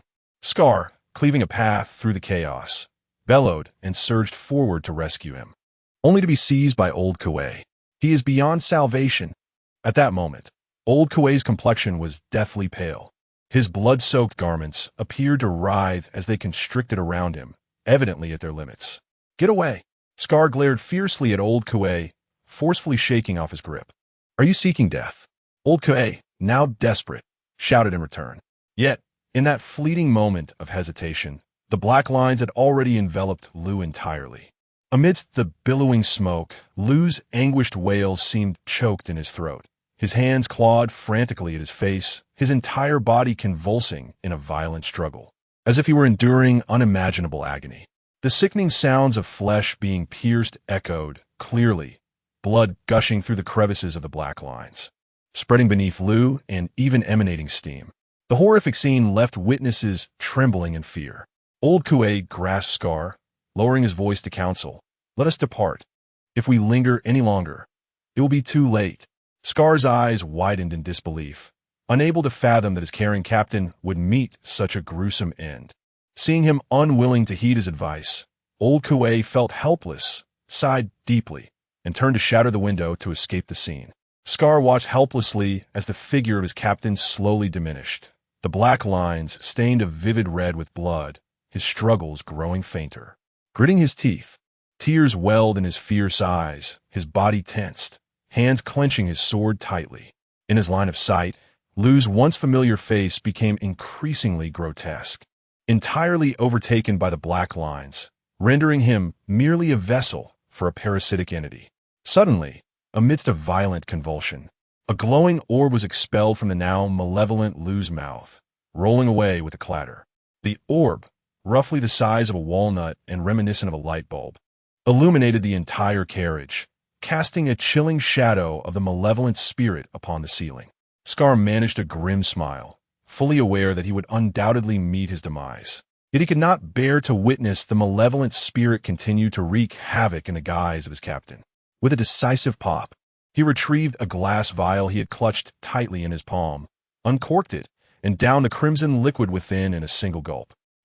After swallowing, he exhaled deeply, steeling himself as he turned to face the malevolent spirit once more, fully prepared to embrace his fate. Thud thud.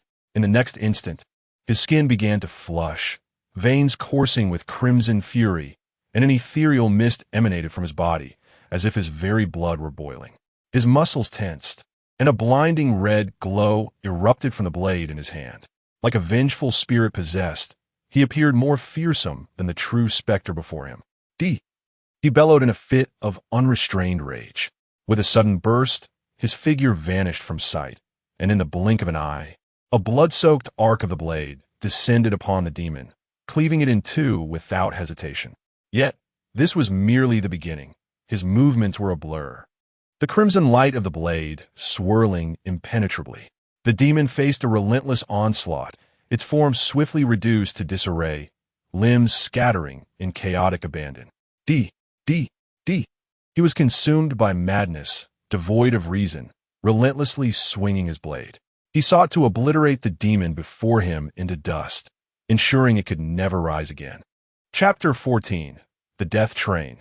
The spark yet, even when the malevolent spirit's form is severed into fragments, the black tendrils intertwine and merge, coalescing into a larger mass.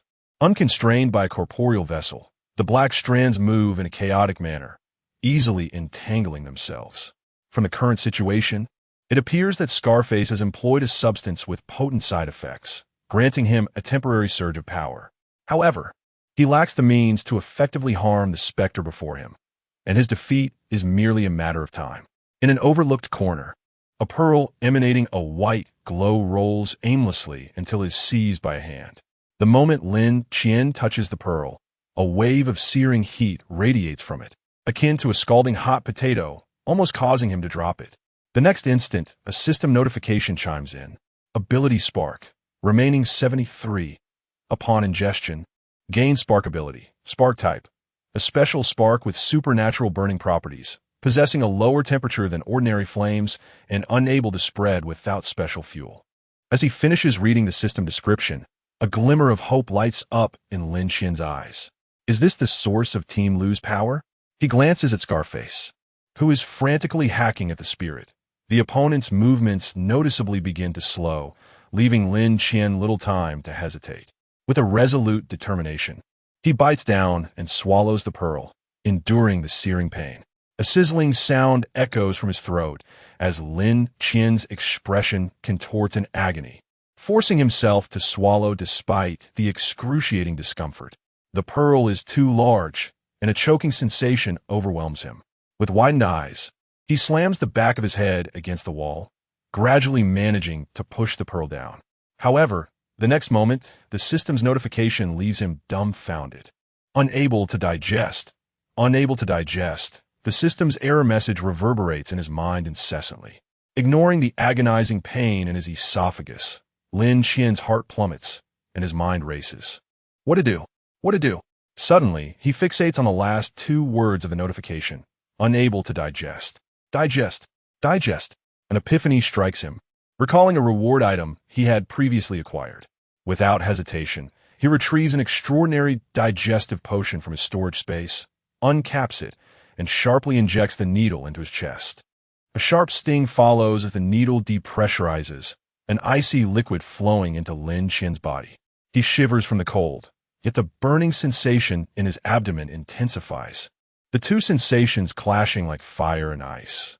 Soon, he feels the frigid liquid begin to diffuse within him, gradually spreading throughout his body. Ding! Obtained trait. Abnormal digestion. Just as the system notification arrives, the incessant unable to digest messages cease, replaced by a new prompt.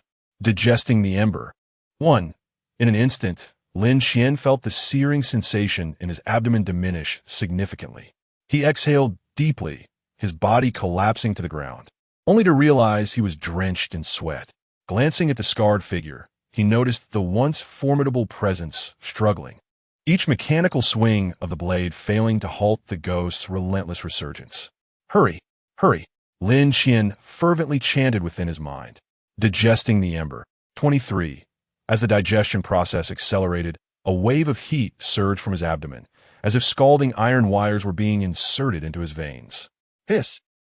His expression twisted in agony, collapsing to the ground, writhing like a maggot in despair. 51. The scarred figure, distracted by Lin Qian's anguished cries, nearly succumbed to the encroaching black tendrils in a moment of negligence. It's over. A sense of despair began to swell within him, his movements growing increasingly sluggish. 73. Lin Qian rolled on the ground, gasping for breath as wisps of white smoke escaped from his mouth. So hot, so scorching.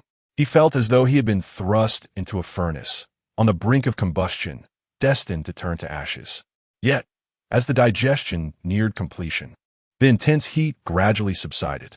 99. Lin Qian ceased his struggles, no longer shouting, merely lying on the ground, gasping for air. Ding! Digestion complete. Acquired ember ability, spirit fire. The scarred figure gasped like a bull. The once effortlessly wielded blade now felt unbearably heavy. He retreated step by step, barely able to withstand the encroaching black tendrils from all directions. It seems my fate is sealed here today. Regret? Not quite. He only loathed his own weakness, helplessly witnessing his captain perish before his eyes, unable to take any action. Even in a desperate fight, he could not avenge his captain. The black tendrils began to entwine around the blade he had once taken pride in, rendering it immovable. The ghost reformed before his eyes. Yet he found solace in the fact that he had obliterated his captain's remains. Would he become the new vessel for the ghost? A glimmer of despair flickered in the scarred figure's eyes. If he had the power, he would rather shatter his own body than allow the ghost to seize it. But it was too late. The black tendrils began to invade his body, a sharp pain coursing through him. Resigned, he closed his eyes, awaiting the final moment. Yet, in the next instant, a blinding light erupted before him, piercing through his eyelids. A wave of intense heat washed over him, a sensation he knew all too well. The scarred figure opened his eyes abruptly. Captain? Impossible. The captain is dead. Boom! Without granting him a moment to ponder, a force akin to a missile detonated before him, turning the world into a blinding white. The car windows shattered, and the explosive shockwave hurled the scarred figure backward. Cough! Cough! Struggling to rise, amidst the acrid scent of char, the flames upon his body began to extinguish rapidly. Scarred rubbed his eyes and gazed in the direction of the vengeful spirit. A hissing sound echoed, revealing the apparition engulfed in white flames, as if it were emitting a heart-wrenching wail. Team Lu's fire, upon contact with the dark line, resembled ordinary flames meeting metal wire, though capable of inflicting harm. It merely resulted in localized incineration without spreading. However, the scene before him was utterly different. The white flames spread across the vengeful spirit's form like maggots on decay. The frantically writhing black line akin to being soaked in gasoline, igniting upon the slightest contact.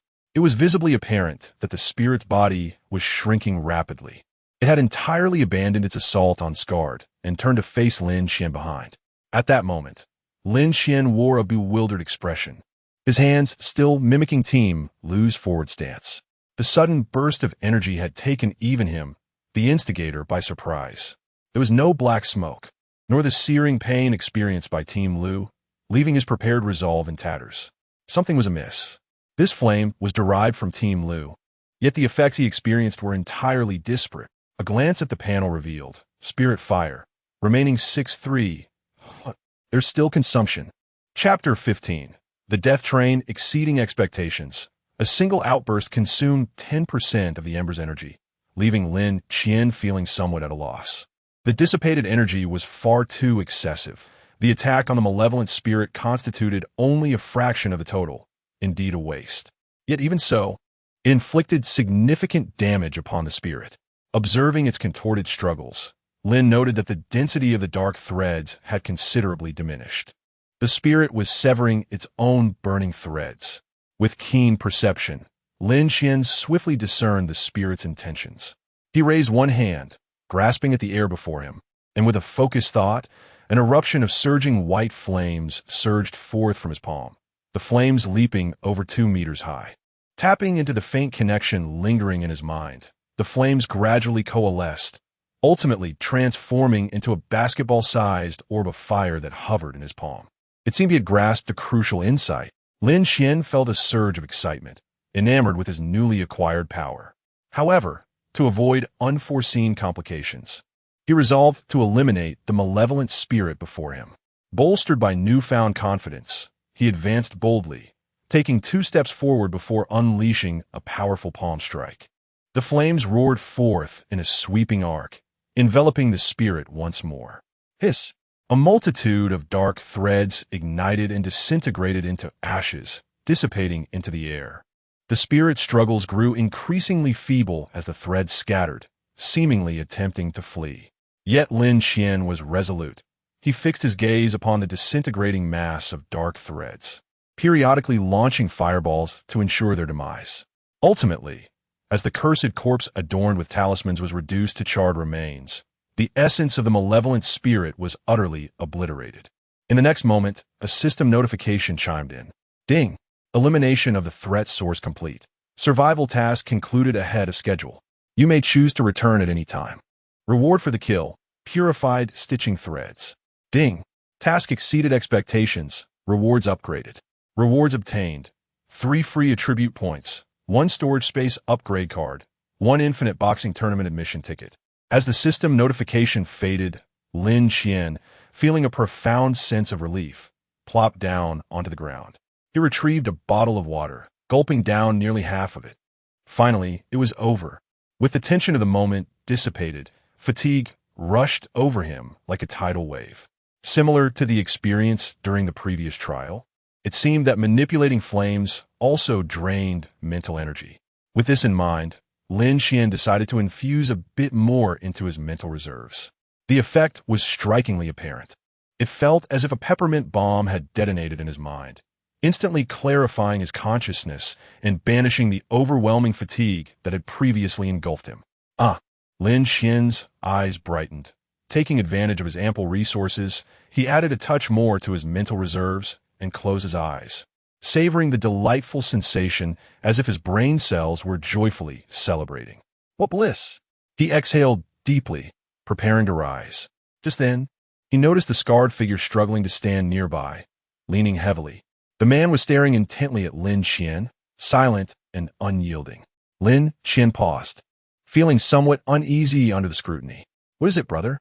He scratched his head, puzzled by the man's gaze.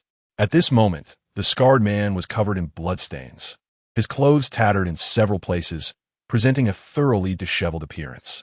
You saved me, he spoke hoarsely after a long pause. I will repay you in the future. With that, he turned and staggered toward the car door, uttering not a single unnecessary word. Lin Qian shrugged nonchalantly, not particularly concerned. Nevertheless, this mission had imparted upon him some unique insights. The individuals inhabiting this realm were strikingly vivid, be it Master K, Team Leader Liu, or the Scar Man before him. They bore little resemblance to mere NPCs from a game. Rather, they embodied the essence of people one might encounter in daily life. An impulse surged within Lin Qian, compelling him to alight from the vehicle and investigate whether this was merely a regional instance or an entirely new world. However, he ultimately dismissed the thought. He understood that his knowledge of the rules governing the Infinite Tower was still woefully inadequate. It was prudent to refrain from reckless exploration to avoid unforeseen calamities. Stretching his limbs, Lin Qian traversed the empty carriage to the restroom he had initially entered, only to find it retained its familiar appearance, not transforming into a corridor of the Infinite Tower. It seemed this task instance could only permit a return to the original state, disallowing casual entry or exit through doors. Thus, he resolved to methodically scour the area.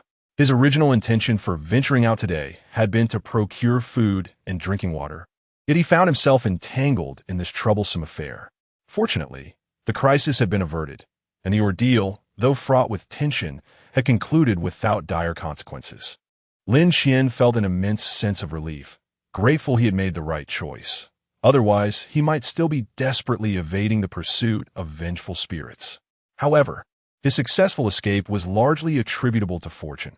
Had that fire seed not fortuitously rolled into view, and had he not previously acquired the anomalous digestion potion, the outcome could have been drastically different.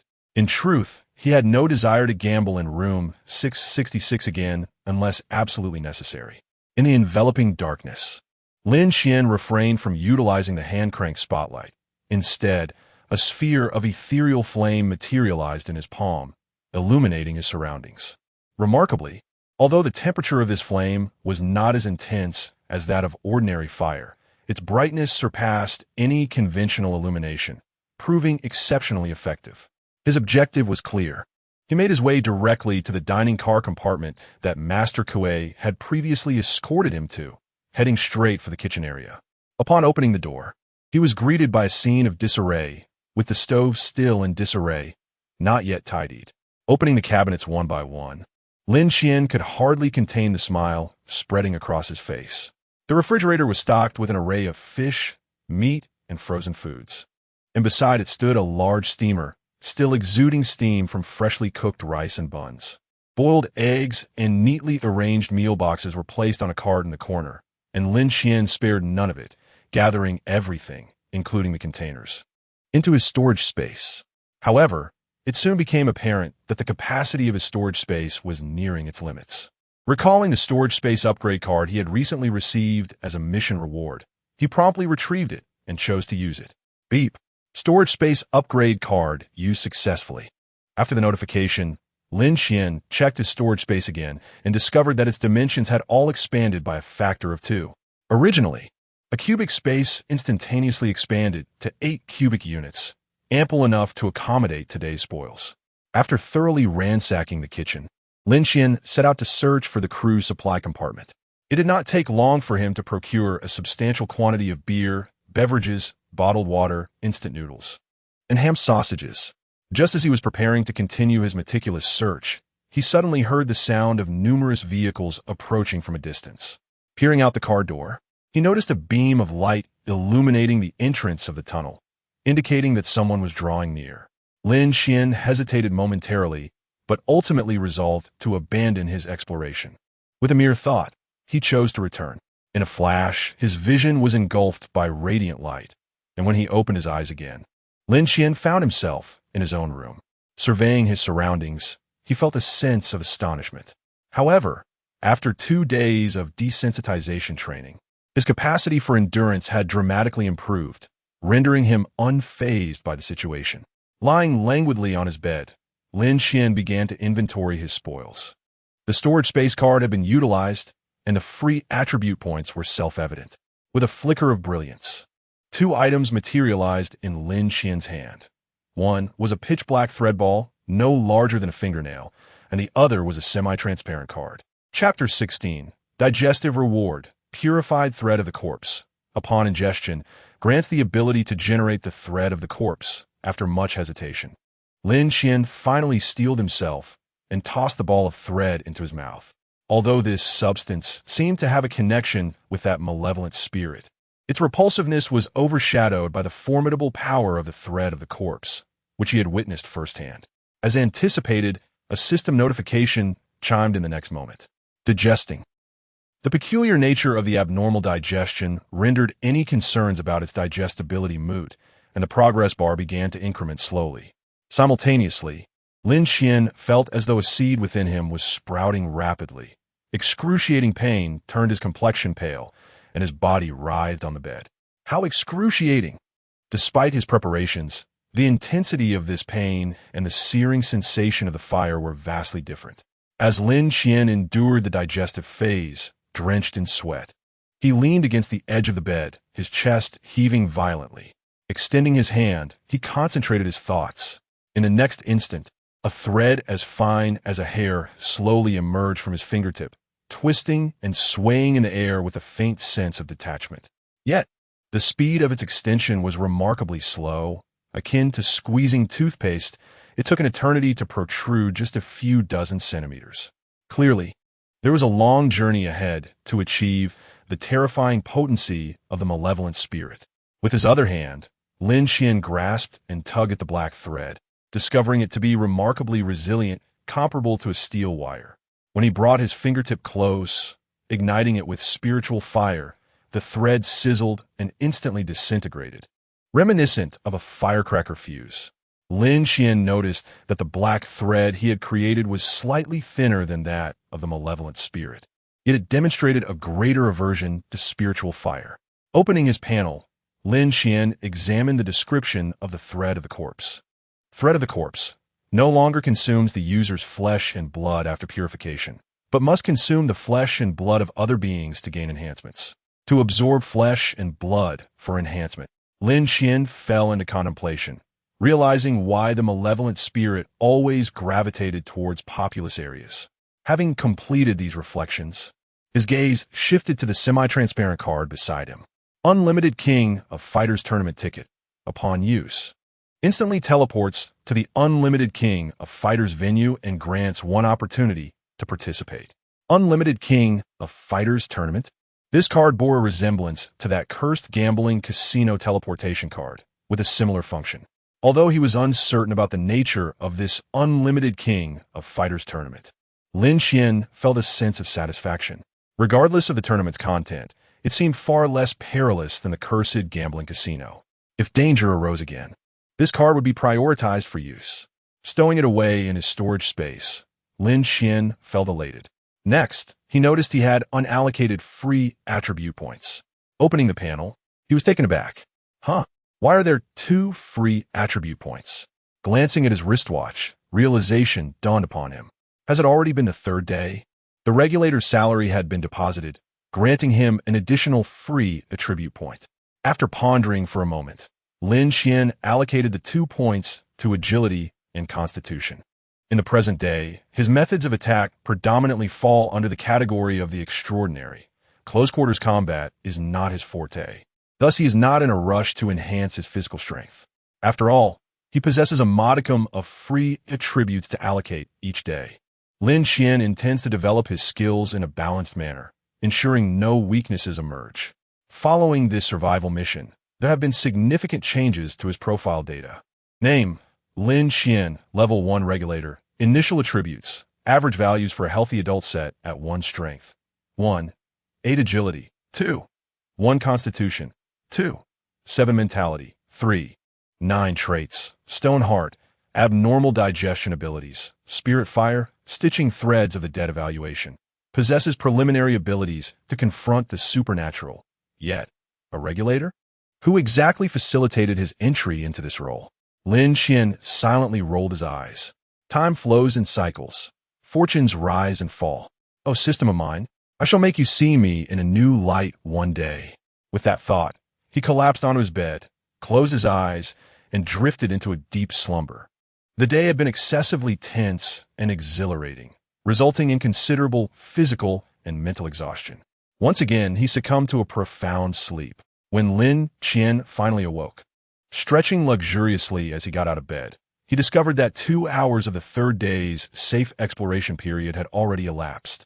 However, he did not feel rushed. The experiences of the past 2 days had imparted a crucial realization. Doors may be opened, but they must not be opened recklessly. Irresponsible opening could indeed lead to death. Calmly, he retrieved a meal from his storage space, only to be astonished to find it still warm. It appeared that time within the storage space stood still, which was quite convenient. It could serve as a refrigerator. With this new discovery, Lin Qian's spirits lifted considerably, and his appetite surged, leading him to devour an amount of food sufficient for 3 individuals. After satisfying his hunger and thirst, Lin Qian reclined on his bed and began to examine the regional channel. Upon opening it, he noticed that today's regional channel was far more animated than the previous 2 days.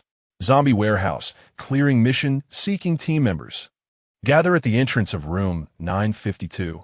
The more, the merrier. Participants will receive a homemade spear, and the warehouse contains canned goods. Reward will be distributed according to the number of zombies killed. Honest cooperation. Fair dealings for all. Hunting. Those with bows and arrows, please message privately. Reliable hunting ground information available. For sale. Room expansion card 1. Capable of enlarging a room's area by 20 square meters. For 100 bottles of mineral water or 50 units of food. No negotiations. As Lin Qian engrossed himself in the regional channel, he suddenly paused at this message. Such an item exists. The ability to expand room size? Although intrigued, he had no intention of trading. It would be absurd to exchange precious survival resources for mere room expansion at this critical juncture. While Lin Qian had an ample supply of resources, his appetite far exceeded that of an average individual, and he had not yet reached a point where he could afford to squander them. After perusing the chat logs thoroughly, Lin Qian deduced that 1 unit of food equates to a single meal for an adult male. He wondered who had devised such rules, likely for the sake of facilitating trade. After 2 days of adjustment, the others finally came to realize their predicament. If remaining motionless equates to a slow demise, one must embrace the perilous venture into the realm beyond the door to procure essential resources for survival. However, Lin Qian observed that individuals like himself, who prefer solitude, were rather scarce. The majority banded together in collaborative groups, with one person utilizing the opportunity to open the door, allowing all to enter the mysterious world beyond and explore collectively. Yet, Lin Qian found himself at odds with this approach. Most perceptions suggested that the dangers lurking within were limited to zombies and wild beasts. But Lin Qian had personally encountered true horrors. In high-risk scenarios akin to the death train, unqualified companions not only proved useless, but could also exacerbate one's risk of demise. Everyone, take heed. Do not, under any circumstances, open room 666. At this moment of contemplation, a striking statement suddenly captured his attention. The instant this message was disseminated, it incited a flurry of inquiries. What happened? What's going on? What lies within the room? The room marked with the leopard symbol must be extraordinary. At such a critical juncture, those capable of publicly sharing information about the rooms were exceedingly few. Most individuals, upon acquiring knowledge, kept it to themselves, unwilling to divulge without the promise of gain. I witnessed my neighbor open that door. Before he could even take a step, something from within yanked him inside. 5 minutes later, the lights in his room went out. I was terrified. I still haven't recovered from the shock. This revelation sent ripples through the community, igniting a frenzy of messages across the regional channel. Chapter 17. Invitation to collaborate. The regional chat channel buzzed with fervent discussions, while Lin Qian secretly reveled in the unfolding interactions. It was only upon glancing at the content of the chat that Lin realized not everyone possessed the audacity to venture through the threshold of the unknown. Indeed, a considerable number of participants had yet to open even a single door. Those like Lin Qian, who had already traversed 4 doors, were deemed audacious at best. Among the more cautious, some had opened 1 or 2 doors and frequently engaged in the chat, yet their encounters had largely been limited to non-threatening resource rooms, affording them the means for trade and ensuring their basic sustenance and common weaponry. Some individuals boldly proclaimed their accomplishments of having opened 3 doors or more, showcasing their prowess to attract new members. Recently, a figure in the chat had gathered a group preparing to raid a zombie warehouse. Rumor had it that they had formed a small faction of 6 or 7 members, marking them as a prominent presence in this current phase. Beyond that, the chat logs contained a wealth of invaluable information. Lin had been preoccupied over the past 2 days, oscillating between exploration and sleep. However, there were plenty of others with ample leisure time. During their designated safe exploration hours, they thoroughly canvassed the entire floor. It was established with certainty that the layout was a straight corridor, requiring approximately half an hour to traverse from one end to the other, no small distance. Moreover, the rooms at either end were numbered 101 and 998, intriguingly skipping room numbers 109-99. Some astute individuals, utilizing the indicator lights on the doors, estimated that there were over 200 survivors on the floor. This approximation was warranted as fatalities occurred daily. With the basic provisions provided within the rooms, surviving the past 2 days had not posed a significant challenge. However, as of today, many who had been holed up could no longer remain idle. Not only had their supplies dwindled to nothing, but the impending unknown trial schedule for tomorrow instilled a palpable sense of urgency. The system had made it abundantly clear that once the novice period concluded, the inaugural survival trial would commence, mandating participation from all. Seizing the moment, some individuals began recruiting within the chat, even offering generous terms such as complimentary weapons to entice applicants. At that juncture, a particular message caught Lin's attention. Hunting party recruiting. Free homemade spears provided. Prey will be shared equally. Last time, we lacked manpower and only managed to hunt 2 deer. Interested parties gather at the entrance of room 615. 615? That was right at his doorstep. While Lin was not particularly interested in the meager game, the opportunity to accompany them into the room intrigued him. He opened the door and peered out, indeed spotting a few individuals congregated at the entrance of room 615, engaged in conversation. The leader, clad in a motorcycle jacket and helmet, with a katana slung at their waist, appeared somewhat outlandish, yet stood out significantly among the white-clad survivors. By the third day, few remained in their initial outfits like Lin Qian. Most had found garments within their rooms to don, openly displaying their weapons to assert their strength. In this era where the populace predominantly relies on cold weapons, no one would dare to provoke others lightly. After all, in the event of a conflict, no one can guarantee their own victory. Of course, if one possesses a firearm, the situation becomes altogether different. A trio of individuals was engaged in discussion when they noticed Lin Qian standing at the entrance, foolishly glancing around. The leader of the group immediately called out with enthusiasm, "Over here, brother. Come this way." Taken aback, Lin Qian scratched his head, hesitatingly approaching them. "What do you want?"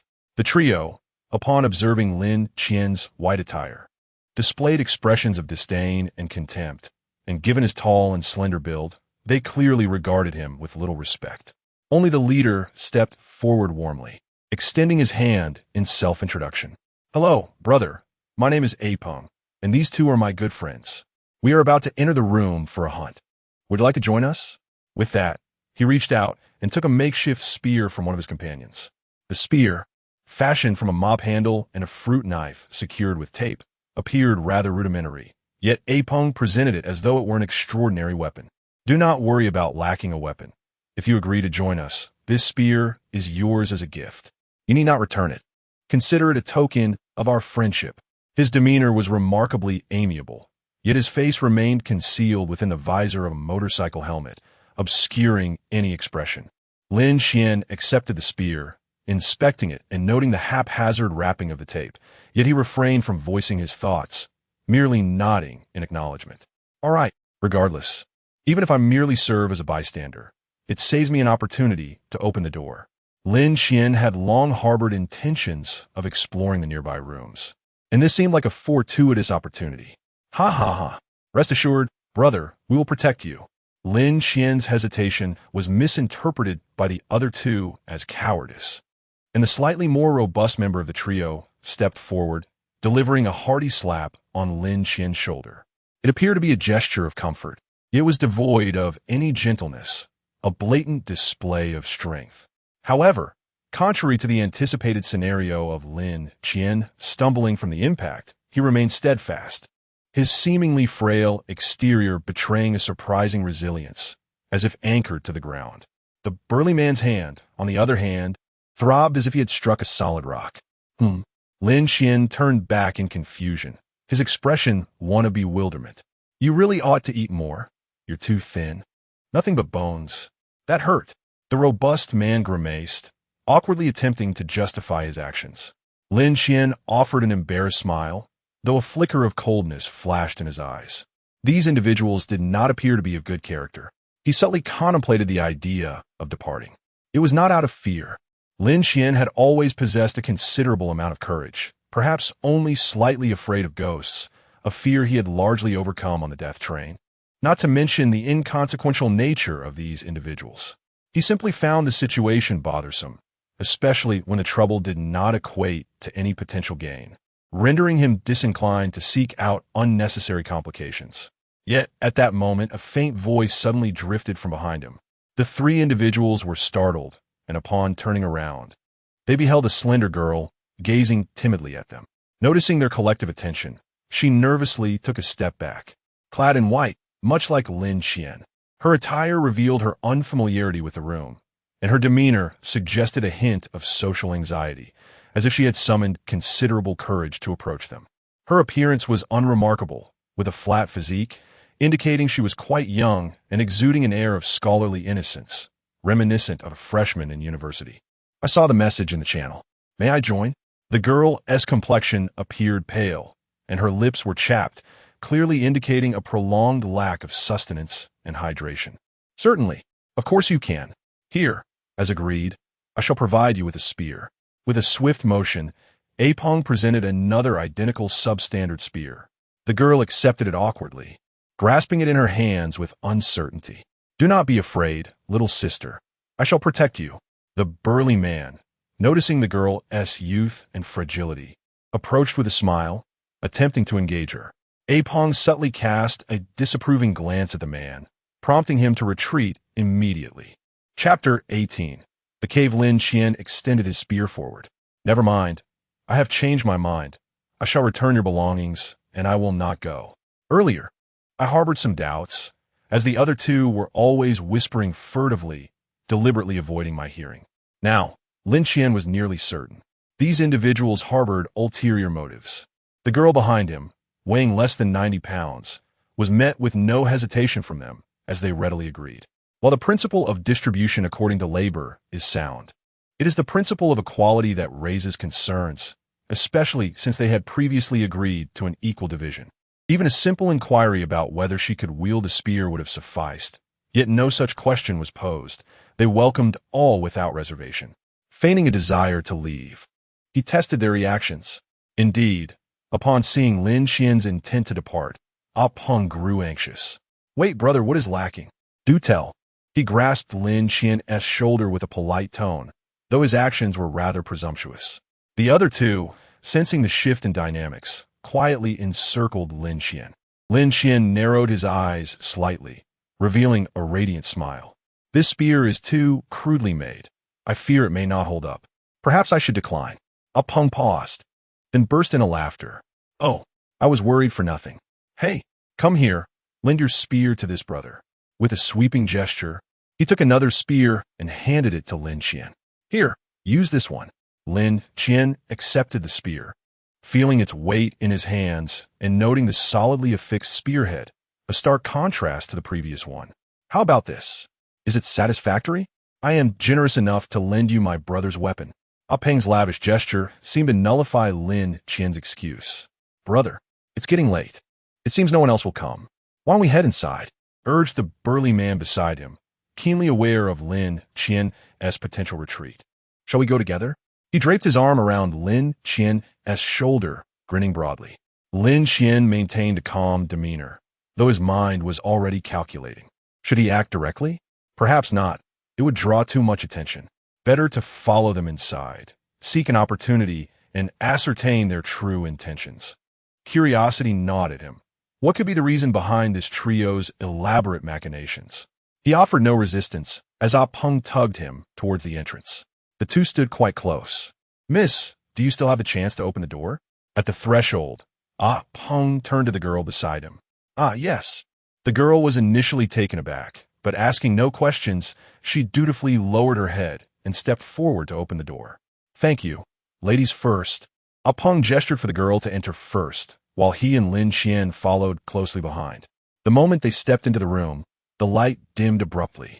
The space before them was not the grassy plains or forests they had envisioned, but rather a cavernous expanse reminiscent of an underground grotto, with stalagmites rising majestically and the distant sound of dripping water echoing throughout.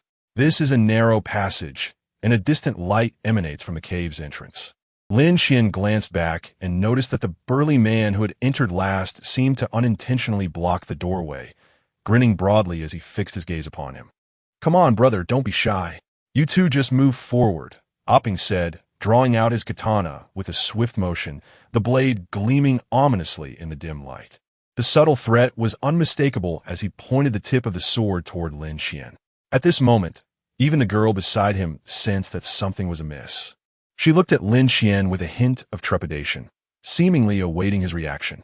Lin Qian remained silent and led the way forward, his hand imperceptibly adjusting his grip. The girl hesitated for a moment, but quickly followed behind him. "Umph, at least you know your place," Apeng's companion sneered, trailing behind them. Lin Qian held the spear firmly, his stride steady and devoid of anxiety, while the girl behind him trembled, her fingers turning pale from gripping the spear tightly. Upon reaching the cave's mouth, their vision expanded dramatically. They found themselves in a vast underground cavern, with a gap above allowing sunlight to pour in. Directly ahead lay a shimmering azure lake, its depths indiscernible, resembling the vastness of the ocean. At the center of the lake rested a stone platform, upon which sat a treasure chest, its embedded crystals sparkling brilliantly in the sunlight. An alluring sight indeed. The scene, reminiscent of a game level, momentarily stunned Lin Qian. A treasure chest? The girl gasped, having also noticed the chest. However, the three behind them displayed no signs of surprise. A sharp click echoed as a bowstring was tautened. Lin Qian turned to see three figures standing at a distance near the cave's edge. Opping, the leader, had transferred his katana to the younger man whose weapon Lin Qian had taken, while he produced a compound crossbow from seemingly nowhere, now fully loaded. Its chilling arrow aimed directly at Lin Qian. "Brother, you are quite perceptive." Opping's voice had lost its warmth, replaced with a cold, mocking tone. "If I am not mistaken, you haven't explored every room, have you? You feign ignorance, yet your complexion is flushed, your lips moist, and your clothing somewhat soiled. Unfortunately, you must now obey me." With that, he suddenly shifted his aim toward the girl. "You get into the water."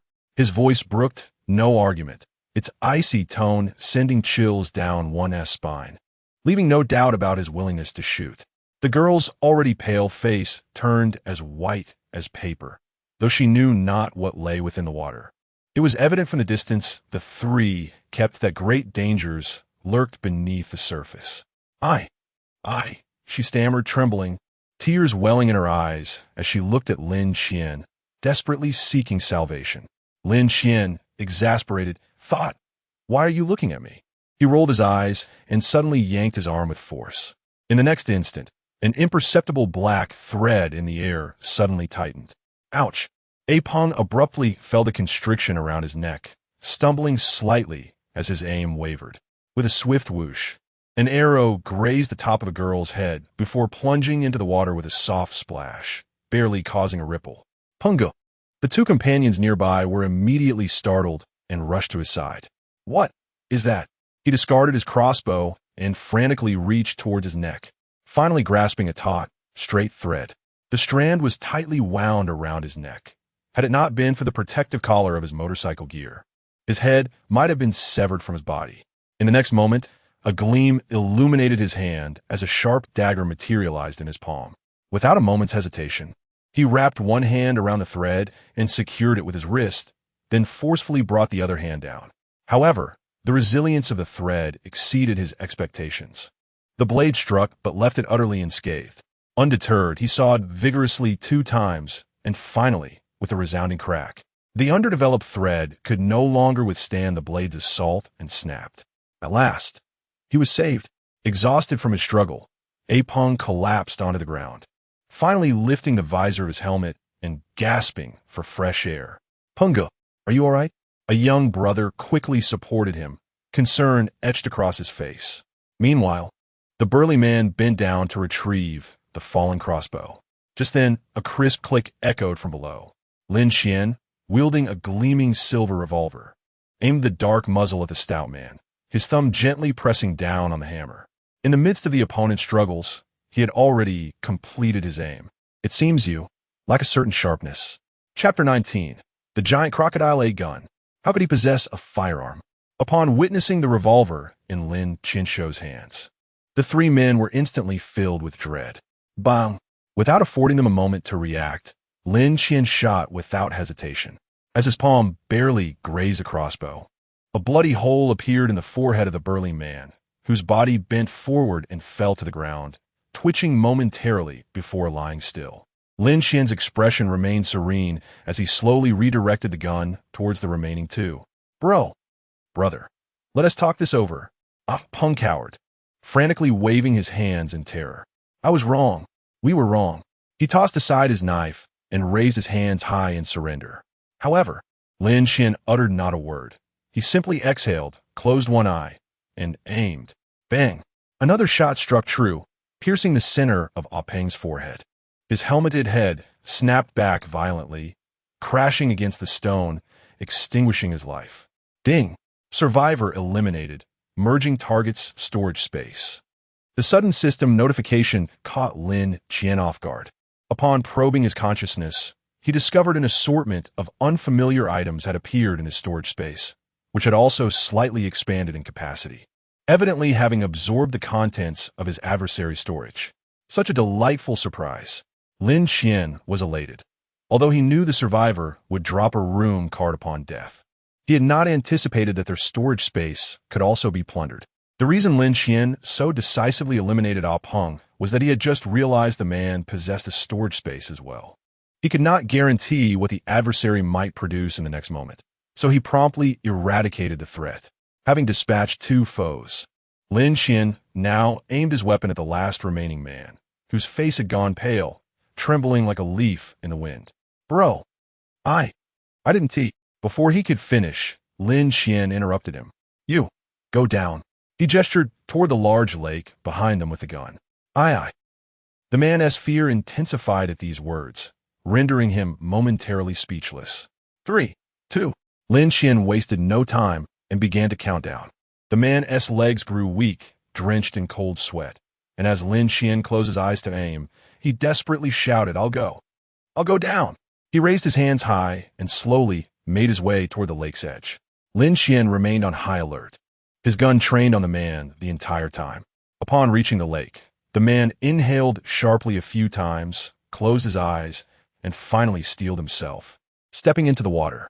As the water level quickly rose to his waist, he lost his footing and plunged into the depths. In a panic, he struggled, but eventually regained his balance. The water grew deeper, and buoyancy forced him to swim. This man exhibited decent swimming skills, yet his anxiety rendered his limbs somewhat uncooperative. With Lin Qian's gaze fixed upon him, he dared not pause, choking on water as he swam toward the center. After swimming a considerable distance without noticing anything amiss, he suddenly found a surge of courage, and his movements grew bolder. However, at this moment, Lin Qian on the shore felt a sudden tension in his scalp. Having been fixated on the lake's surface, he immediately discerned an unnatural disturbance in the water at a distance, followed by the gradual emergence of a rugged, protruding spine breaking the surface, swiftly approaching the individual. It appeared that the person had entered a state of oblivion, mechanically gasping for air, utterly unaware of the imminent peril. Cough, cough, cough. Halfway through swim, he accidentally swallowed some water, and in a fit of violent coughing, he halted his movements and turned around. Big brother, isn't it about time? He shouted toward Lin Qian on the shore. You might be misunderstanding. There's really nothing in the water. Yet, before his words could fully escape his lips, a sudden splash erupted beside him, and a fearsome maw surged forth from beneath the surface, seizing the man entirely and dragging him beneath the waves. Glub, glub. Bubbles churned violently at the surface, and after a moment, the tumult gradually subsided. The lake once again lay tranquil, as if nothing had transpired. A bead of sweat trickled down Lin Qian's forehead. He had caught a glimpse of the underwater creature's visage. It was a crocodile, measuring a staggering 6 or 7 meters in length, its size colossal and robust, reminiscent of a prehistoric beast. Compared to this creature, the tiger he had encountered nearby seemed like a harmless kitten. Initially, he had been somewhat curious about the treasure chest on the floating island, but upon witnessing this giant crocodile, that thought vanished entirely. Although he still had 1 bullet remaining, dealing with the crocodile, which lurked beneath the water, posed a formidable challenge. Especially given its immense size, Lin Qian could not guarantee a precise shot at its vital points. Resolving not to take unnecessary risks, he turned a glance at the 2 corpses. To his surprise, he noticed 2 translucent room cards had mysteriously appeared on the chests of the bodies. Lin Qian approached and picked them up, glancing at the room numbers, 503, 518. Upon contact, a system prompt immediately surfaced.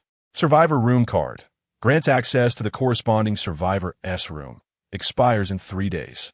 There is a time limit? Lin Qian was somewhat taken aback. The individuals from Zone 500 traveled this far to unlock a door. Have they explored all the nearby rooms? However, it was evident that such a scenario was implausible. Observing the motorcycle gear worn by the corpses, Lin Qian hesitated. He could forego the helmet, but the clothing appeared wearable. Given that he had shot the previous owner in the head, the helmet was out of the question, but the motorcycle gear looked pristine and seemed to offer some defensive properties, far superior to the flimsy white outfit he currently wore. having personally vanquished a vengeful spirit. Lin Qian was unfazed by the idea of stripping the dead. He crouched down and began to work. It was somewhat laborious for one person, and suddenly he recalled that there was still another person present, glancing toward the girl who had been petrified by fear. Could you lend a hand? After all, he had saved her life to some extent. Offering assistance wouldn't be inappropriate. Okay. The girl, startled, turned pale, and after a brief moment of daze, hurried over. Come, lend a hand. With assistance, tasks become considerably simpler. Lin Qian swiftly removed the entire set of motorcycle gear, neatly folded it, and stowed it away in the storage compartment. He glanced at the inner lining worn by Opping and shook his head. It was best to leave the intimate garments alone, as they were somewhat off-putting. After collecting the crossbow and the katana beside the burly man and placing them into the storage space, Lin Qian surveyed the surroundings but found nothing else of value. Thus, he prepared to depart. Let's retreat. Lin Qian led the way, and the girl hurriedly followed, yet she maintained a certain distance from him, evidently perceiving Lin Qian at that moment as more fearsome than the three who had perished. Lin Qian paid it little mind. However, just as he neared the doorway, he suddenly heard a familiar sound of splashing water. He halted, turned, and crouched down to gaze toward the lakeshore. There, he beheld the enormous crocodile slowly crawling ashore, its jaws stained with vivid crimson blood. Chapter 20. The chess guardian Lin Qian held his breath, yet refrained from departing through the door. He focused intently on the movements of the great crocodile, deducing that it was drawn towards the two corpses, perhaps lured by the tantalizing scent of blood. Crouching slowly, Lin Qian assessed the distance between himself and the creature. Meanwhile, the girl beside him trembled violently, her legs quaking in fear as she widened her eyes at the crocodile, covering her mouth to stifle any cries. Lin Qian cast her a cautionary glance, signaling her to remain still, then began to contemplate his next move. While the beast was indeed formidable in the water, its capabilities on land were uncertain. He delved into his storage space, retrieving a crossbow, and, amidst the assortment of items belonging to Ah Peng, he found several arrows and 3 makeshift metal spears fashioned from steel pipes and fruit knives. Carefully, he placed the items at his feet and extracted an arrow from his storage. With utmost caution, he loaded it onto the crossbow. The soft sound of the bowstring tightening sent his heart racing. With a click, the arrow was readied. At that moment, the crocodile was engrossed in tearing apart the body of a robust man, entirely oblivious to the lurking hunter above who had set its sights on it. Lin Qian aimed for the creature's head, but the angle posed a challenge, forcing him to crouch lower. 1 step, 2 steps, suddenly, the crocodile became alert, its head jerking towards Lin Qian's direction. Cursing under his breath, Lin Qian lunged forward 2 steps with the crossbow. Lacking the time to aim meticulously, he pulled the trigger. With a whoosh, the arrow flew through the air. Thud! The arrow struck the crocodile's back, embedding itself deeply, with only a feathered tail protruding. A low roar echoed through the cavern, reverberating like an ancient beast, instilling fear in the heart. Enraged by the searing pain, the crocodile abandoned its meal, opening its massive jaws and advancing towards Lin Qian. Gritting his teeth, Lin Qian swiftly loaded a second arrow. Whoosh! Thud! The next arrow struck the crocodile's neck, eliciting another furious roar. Yet, rather than halting, the creature surged forward with renewed speed. Time was running out. The crocodile was now less than 20 meters away and closing in rapidly. With no time to load another arrow, Lin Qian discarded the crossbow and conjured a metal spear in his hands, spreading his legs for balance. He threw the spear with all his might into the gaping maw of the crocodile. Whoosh! Fueled by nearly double the strength of an average person, the spear pierced through the crocodile's throat with a sickening thud. Roar! Continuously battered, the crocodile lost its composure, gnashing its teeth around the metal spear. Blood streaming from its mouth, yet pressed on, now within 5 meters of Lin Qian. However, what awaited it was the ominous barrel of a firearm. He had but a single chance. Lin Qian stood as immobile as if rooted to the ground, slowly aiming his revolver downwards towards the giant crocodile's head. As he drew closer, he finally pulled the trigger. Bang! The bullet pierced through the top of the crocodile's skull at an angle, penetrating its cranium. Yet, it did not succumb to death immediately. Instead, it thrashed its head wildly and lunged forward several meters. Startled, Lin Qian quickly retreated and drew his katana, preparing for a fierce battle. However, mere seconds later, the crocodile's tail suddenly twitched, its head crashing down heavily, its body quivering before finally falling still. Yet, Lin Qian remained cautious, brandishing his katana and stabbing both of the crocodile's eyes, driving the blade deep until the system notification chimed in. Ding! Killed the guardian of the treasure chest. Gained 1 freedom attribute point. An unexpected reward. With the system notification, Lin Qian felt a sense of relief wash over him.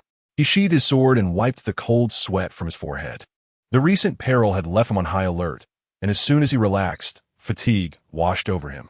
Leaning against the wall, Lin Qian pulled out a bottle of beverage and gulped down a significant portion to ease his taut nerves. Not far away, he noticed the girl had collapsed onto the ground, appearing equally relieved. Lin Qian tossed her the remaining bit of his drink. Although she had been of little assistance, at least she hadn't caused any chaos. Had she shouted, Lin Qian would have had no choice but to flee.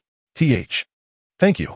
The girl, appearing dazed and startled by the fallen bottle, quickly recognized it, and her eyes sparkled with gratitude as she bowed deeply to Lin Qian. He waved dismissively, not taking it to heart. The girl stole a glance at Lin Qian, and seeing him turn away without noticing her, she cautiously opened the drink in her hand. Gulp. Gulp. After a prolonged drought, she eagerly drank the remaining beverage until every last drop was gone, smacking her lips in satisfaction. Only when she noticed Lin Qian watching her did she hurriedly lower her head, a hint of fear crossing her features. Are you hungry? Lin Qian suddenly inquired. The girl looked up in surprise, hesitating before responding. I am. With a wave of his hand, 2 plump, white steamed buns materialized before him. The girl's eyes brightened instantly, her longing unmistakable. Can you swim? Lin Qian asked again. The girl froze, her voice trembling slightly. I can. Lin Qian pointed towards the treasure chest in the middle of the lake. Swim over there and bring that to me. These 2 buns will be your reward. Upon hearing this, the girl stiffened, her expression turning fearful. I. She quietly began to inch towards the door, seemingly preparing to flee. Lin Qian rolled his eyes. Why did it feel as though he was forcing her? According to the system's prompt, coupled with the limited area of the cavern lake, there is simply not enough space for a second crocodile to exist. Furthermore, after the recent confrontation with the colossal crocodile, and given the stillness of the lake, Lin Qian could ascertain with considerable certainty that the waters posed no peril. Regarding his decision to bid for the girl to retrieve the treasure chest, 2 reasons prevailed. Firstly, Lin Qian wished to avoid dampening his attire. Secondly, his swimming skills were rather subpar, barely reaching the level of novice. Should he plunge into the water and fail to succumb to the jaws of the crocodile, he might instead meet his demise by drowning, which would certainly be quite embarrassing. Observing the girl's evident fright, Lin Qian chose not to press her further. After all, to him, she was merely a child. If she was unwilling, so be it. She could depart. He rose to his feet, contemplating the construction of a raft to retrieve the treasure chest. While inwardly lamenting the lack of swiftness and agility in his stitching thread, which would have allowed him to ensnare the chest directly from where he stood, a far more convenient endeavor. Unexpectedly, at that moment, the girl spoke up. I can do it.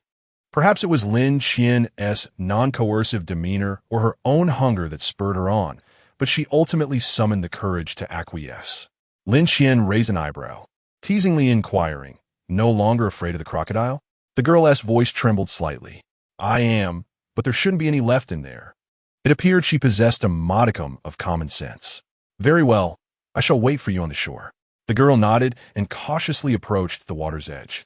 Meanwhile, Lin Qian knelt beside the giant crocodile's carcass, meticulously extracting the arrows and metal spear, cleaning them with a cloth before stowing them away in his storage space. A splash echoed from the shore. The girl had already entered the water. Chapter 21.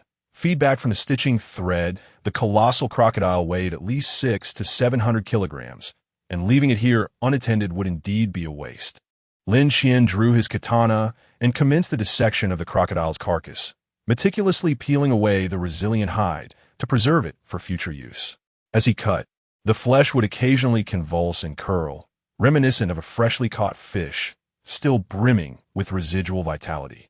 After laboring for half a day, Lin Qian neatly stowed the segmented crocodile meat along with the bones and skin into his storage space, leaving only a heap of entrails behind.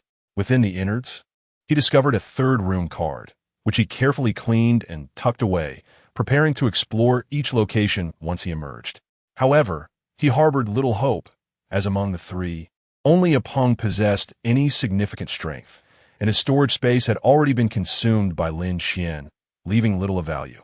Upon inspecting the spoils, Lin Qian noted that a Peng's storage space contained a few types of weaponry, alongside tools such as wrenches and pliers.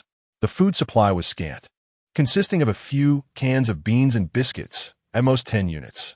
One could say that this fellow was indeed a high-level player at this stage, lacking for neither sustenance nor weaponry, easily leading other survivors by the nose. Alas, their fortune had taken a turn for the worse, encountering the calamity that was Lin Qian. Sigh, the bullets had run out.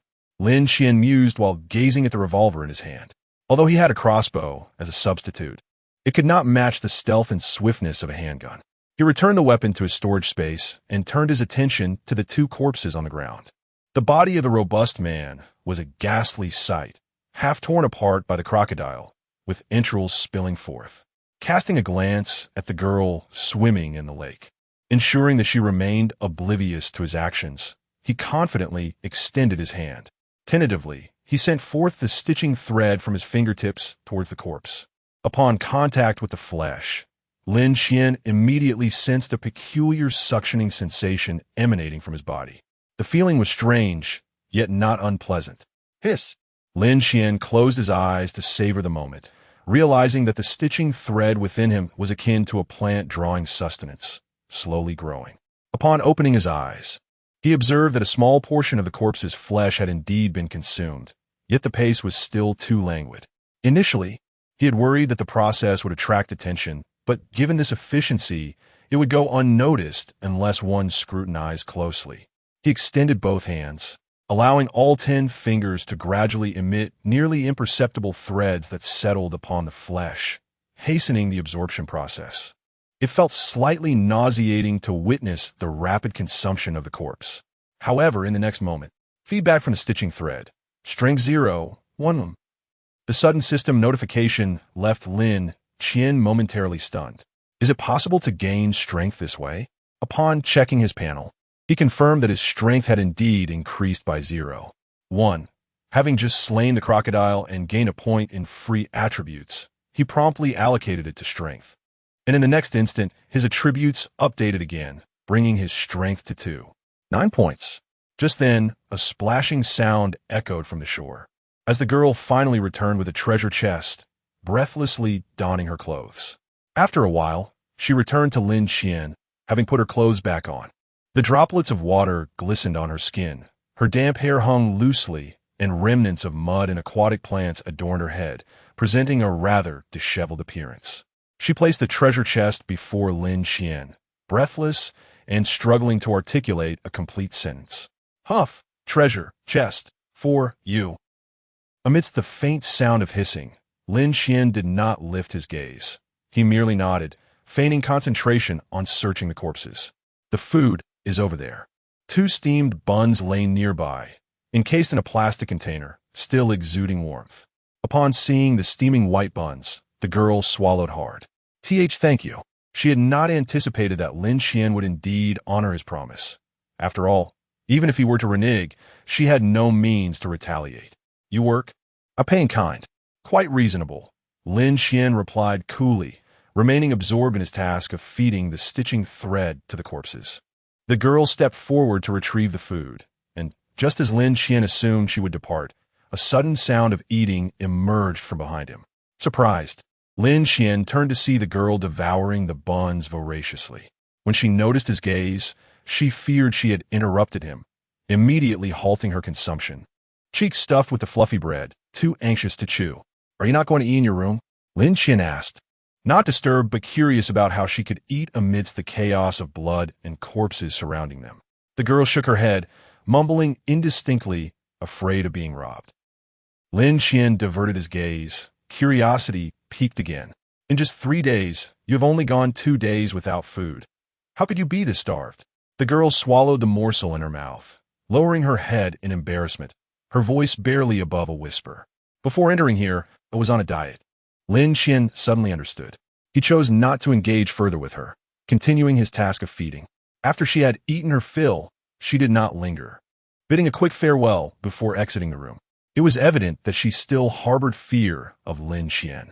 Lin Qian remained patiently until the stitching thread had fully absorbed the 2 corpses, not neglecting the insides of the giant crocodile and the undigested remnants within, until only the stark white skeletons and a heap of impurities were left, having thoroughly consumed everything.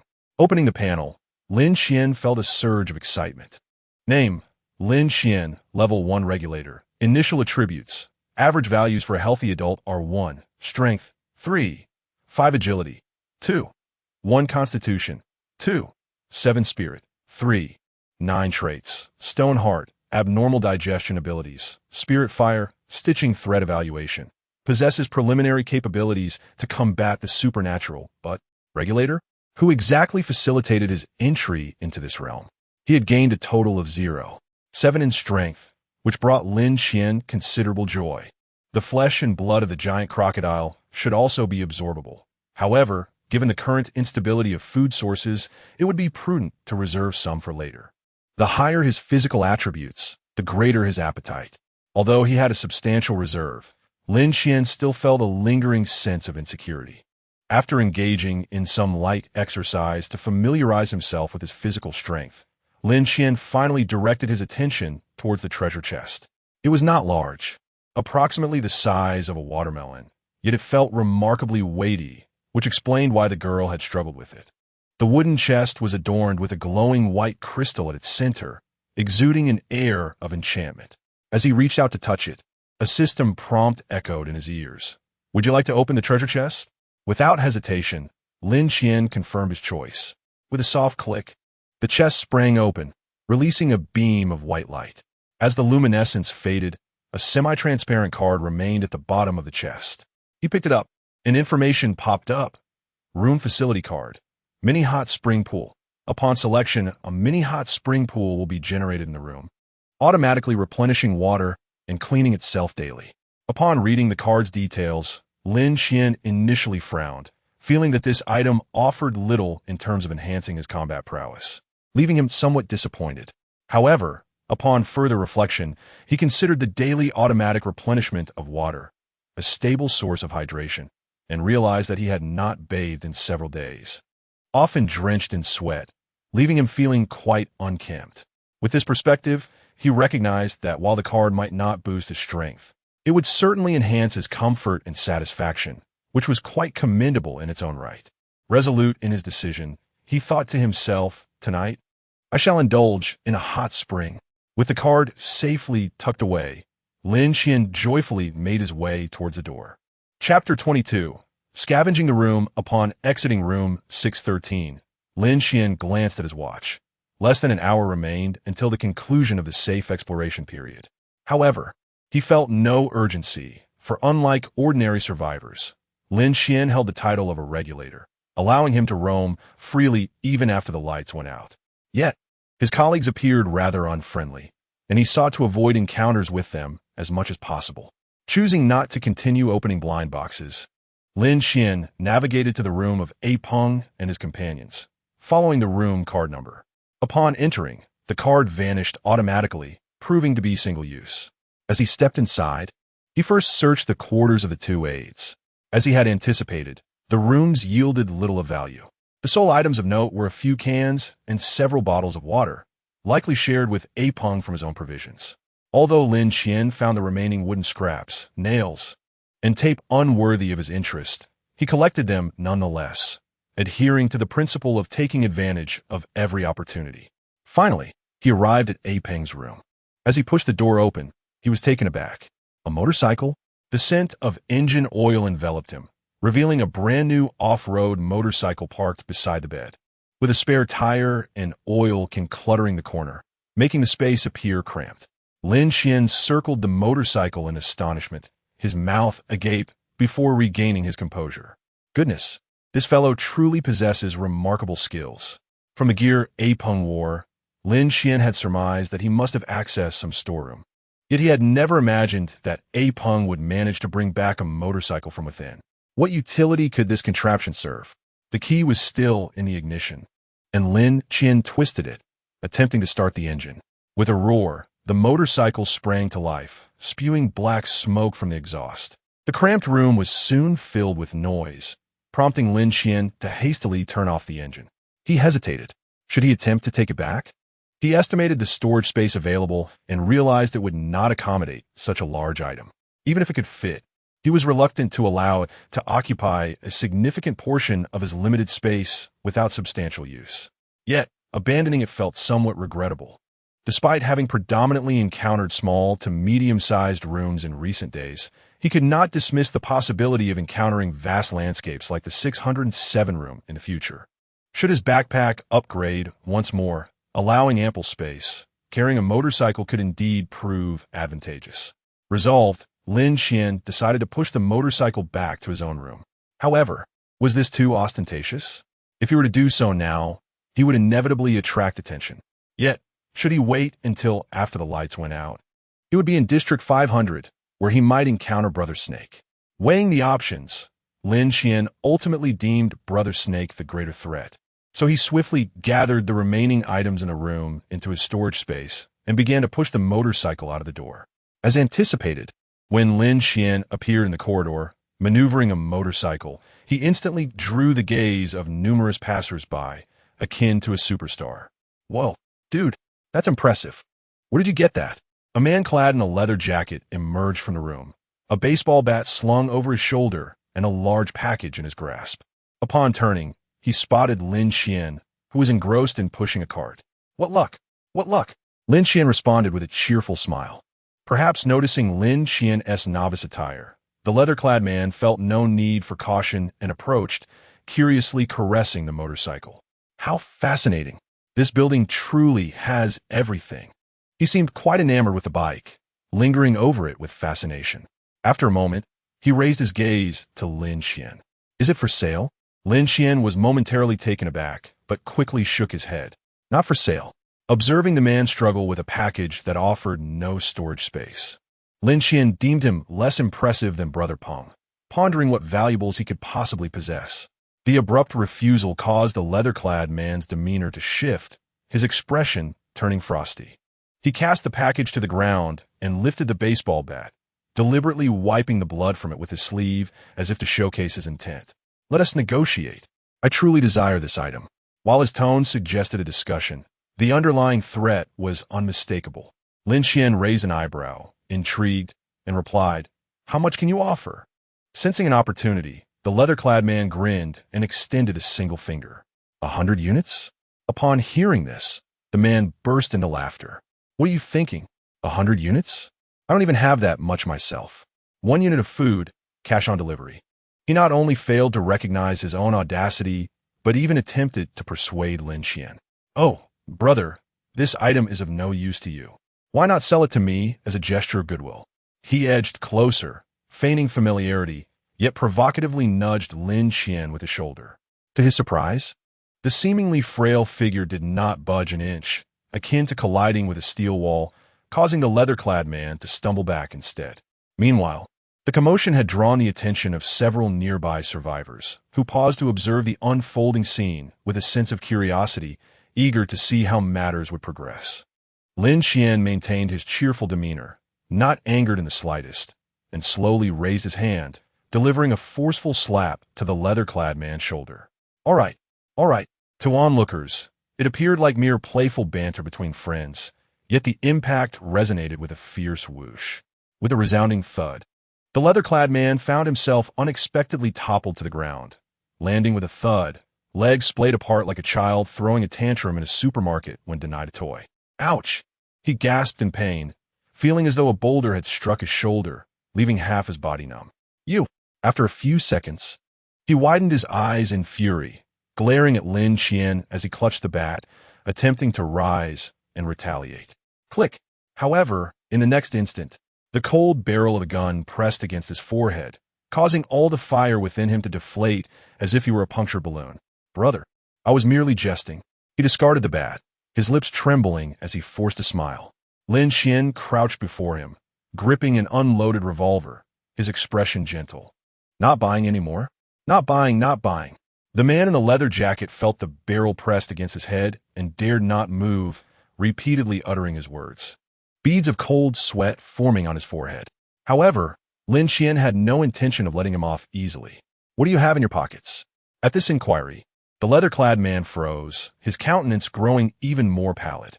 Cans, he reluctantly admitted, his demeanor despondent. Lin Qian, showing no courtesy, reached out and snatched the bag. I'll take this. After stating this, he procured a bottle of mineral water, placing it deliberately atop the man's head. Consider my purchase. Witnessing this, the man's expression darkened further, yet with the gun barrel aimed at him, he lacked the courage to refuse. I'll sell. Big brother, I'll sell. Upon hearing this, Lin Qian finally returned the revolver, nodding with a smile. Now be gone. A light-hearted phrase granted the leather-clad man a reprieve. He swiftly picked up the bat and fled, neglecting even the bottle of water that had fallen to the ground. This is what you chose to discard. Do not blame me. Adhering to his principle of not wasting, Lin Qian retrieved the bottle and placed it alongside the cans on his motorcycle, continuing his journey homeward. In the midst of a bustling crowd, he was reluctant to reveal his storage space. Even the handgun and mineral water had been feigned to be drawn from his pockets. Nonetheless, the prowess he displayed instilled trepidation in the onlookers, many of whom, upon noticing his approach, hastily retreated indoors as if to evade a plague. Observing this, Lin Qian could only sigh in resignation. In truth, I am quite amicable. Chapter 23. The regulator's mission as Lin Qian pushed the motorcycle back to his room. The lights were nearing their extinguishment. Upon opening the package he had pilfered from the leather-clad man, Lin Qian's eyes glimmered with delight. He counted, over 20 cans, all containing meat. A splendid find. The corners of Lin Qian's mouth lifted in a grin as he began to inventory his spoils from the day, discarding the items he deemed unnecessary into a corner of the room. With the addition of the motorcycle, the room felt less cavernous. However, the sudden clutter made it appear rather disordered. Simultaneously, Lin Qian retrieved the hot spring card. Upon selection, a small apparition of a hot spring appeared before his eyes, accompanied by a system prompt urging him to choose a placement location. He opted for a corner and confirmed the installation.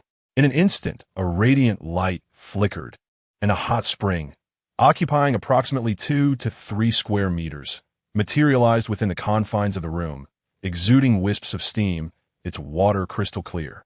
Had he not seen the hot spring, it might have been a different story. Yet upon its revelation, Lin Qian felt an uncomfortable stickiness enveloping his body. Without hesitation, he discarded his soiled white garments, stained with dirt and blood, and leaped into the rejuvenating waters. With a splash, the warmth enveloped him entirely, and it took a moment before Lin Qian emerged, shaking his hair free of droplets. Blissful. After thoroughly washing his face, he reclined against the edge of the hot spring, gazing at his own reflection beneath the surface. Although his strength had multiplied several times over, the contours of his muscles remained unexaggerated. Satisfied, he raised his forearm and exerted a slight pressure, observing the sinewy muscles beneath his skin pulsate, feeling an inexhaustible power coursing through him. Tomorrow marked the commencement of an uncertain regional trial, and Lin Qian decided against further exertion for the day. He intended to indulge in a soothing bath, satiate his hunger, and then retire to bed, preparing to face the challenges of the morrow with utmost vigor. However, just as he donned a fresh set of garments and lay comfortably on his bed, ready to drift into slumber, an abrupt system alert pierced the silence. Ding! Anomalous intrusion detected. Regulator mission initiated. In the next moment, a blueprint of a corridor materialized within Lin Qian's mind. At the center of the diagram, a red dot moved swiftly. As he focused, he noticed a room number indicator beside it. Upon closer inspection, It read 631. What the hell? That's my designated area. Without a moment's hesitation, Lin Qian flipped out of bed, neglecting to don his shoes, and dashed barefoot into the corridor. The moment he opened the door, a feeble wail echoed through the air. Please, don't kill me. I beg you. Following the sound, he found himself in the vicinity marked by the flickering red dot. Amidst the darkness, a massive silhouette was seen wielding something, accompanied by muffled thuds, and the pleading voice soon fell silent. Lin Qian summoned his crossbow, readying it with one hand while conjuring a ball of spiritual fire with the other for illumination.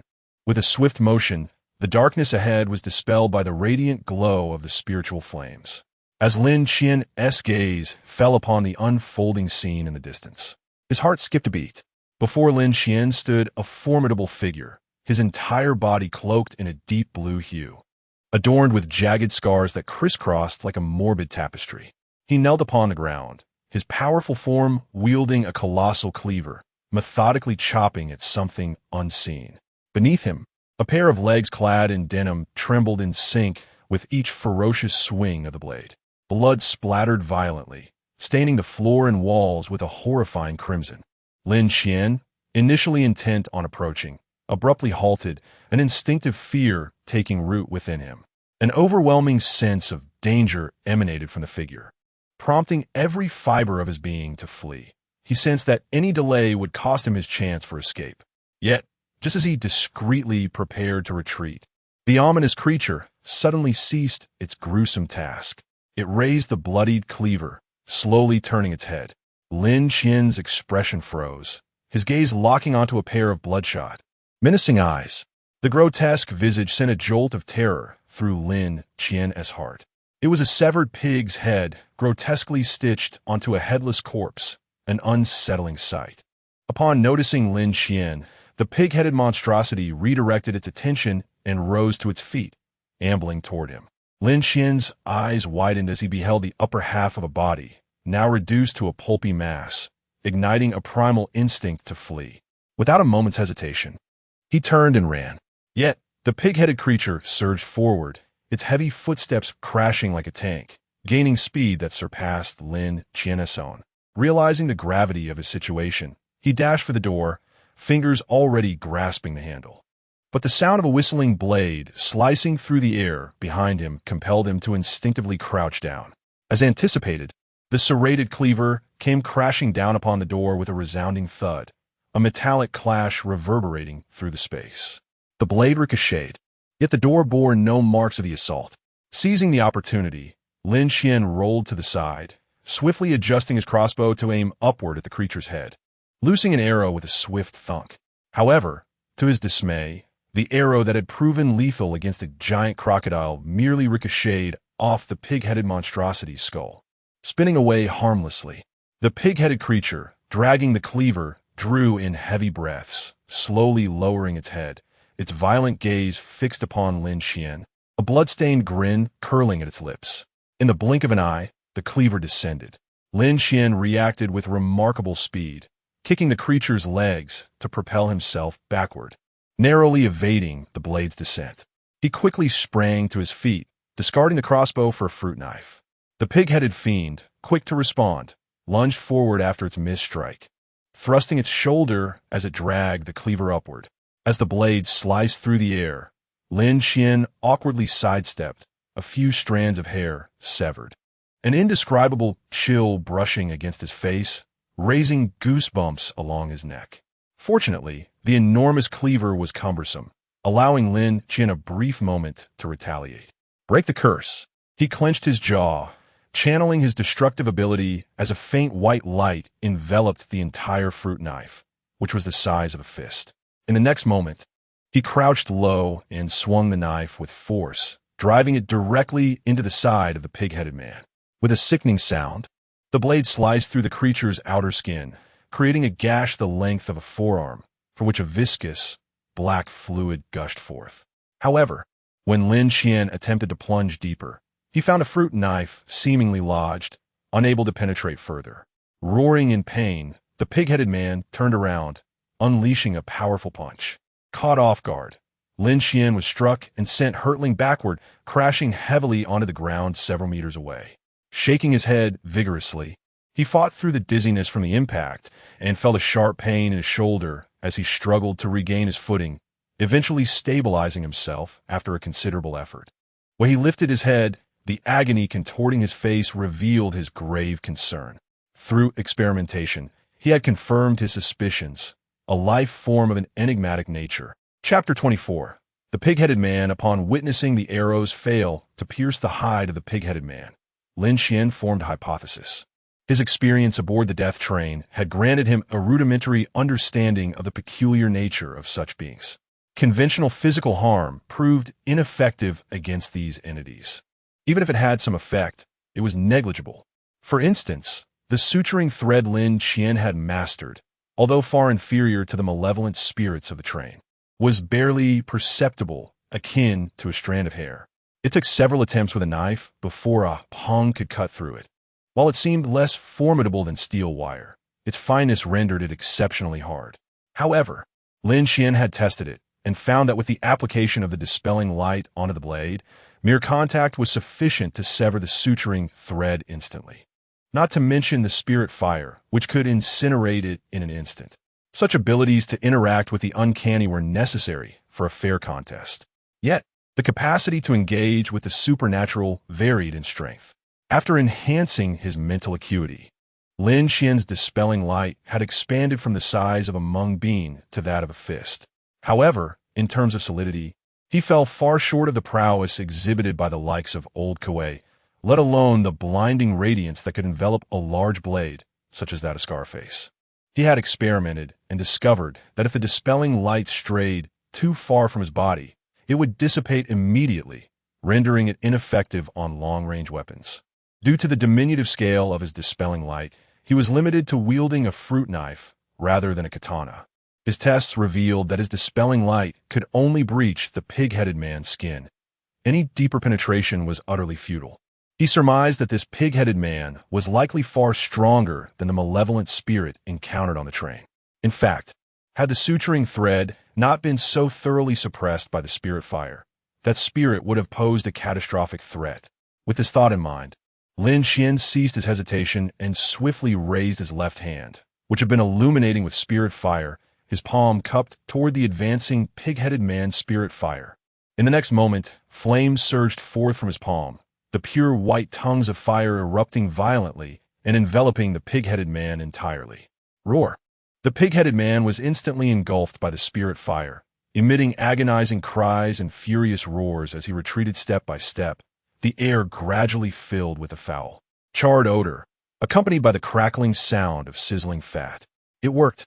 Lin Qian rejoiced, stepping forward while intensifying the flames. The fire began to consume rapidly. 50, 40, 30, just as Lin Qian believed victory was within his grasp, the charred pig-headed man suddenly let out a furious roar. Roar! A cry laced with anguish and rage unleashed a powerful sound wave that dispersed much of the fire. Lin Qian was momentarily stunned, as if struck heavily on the head.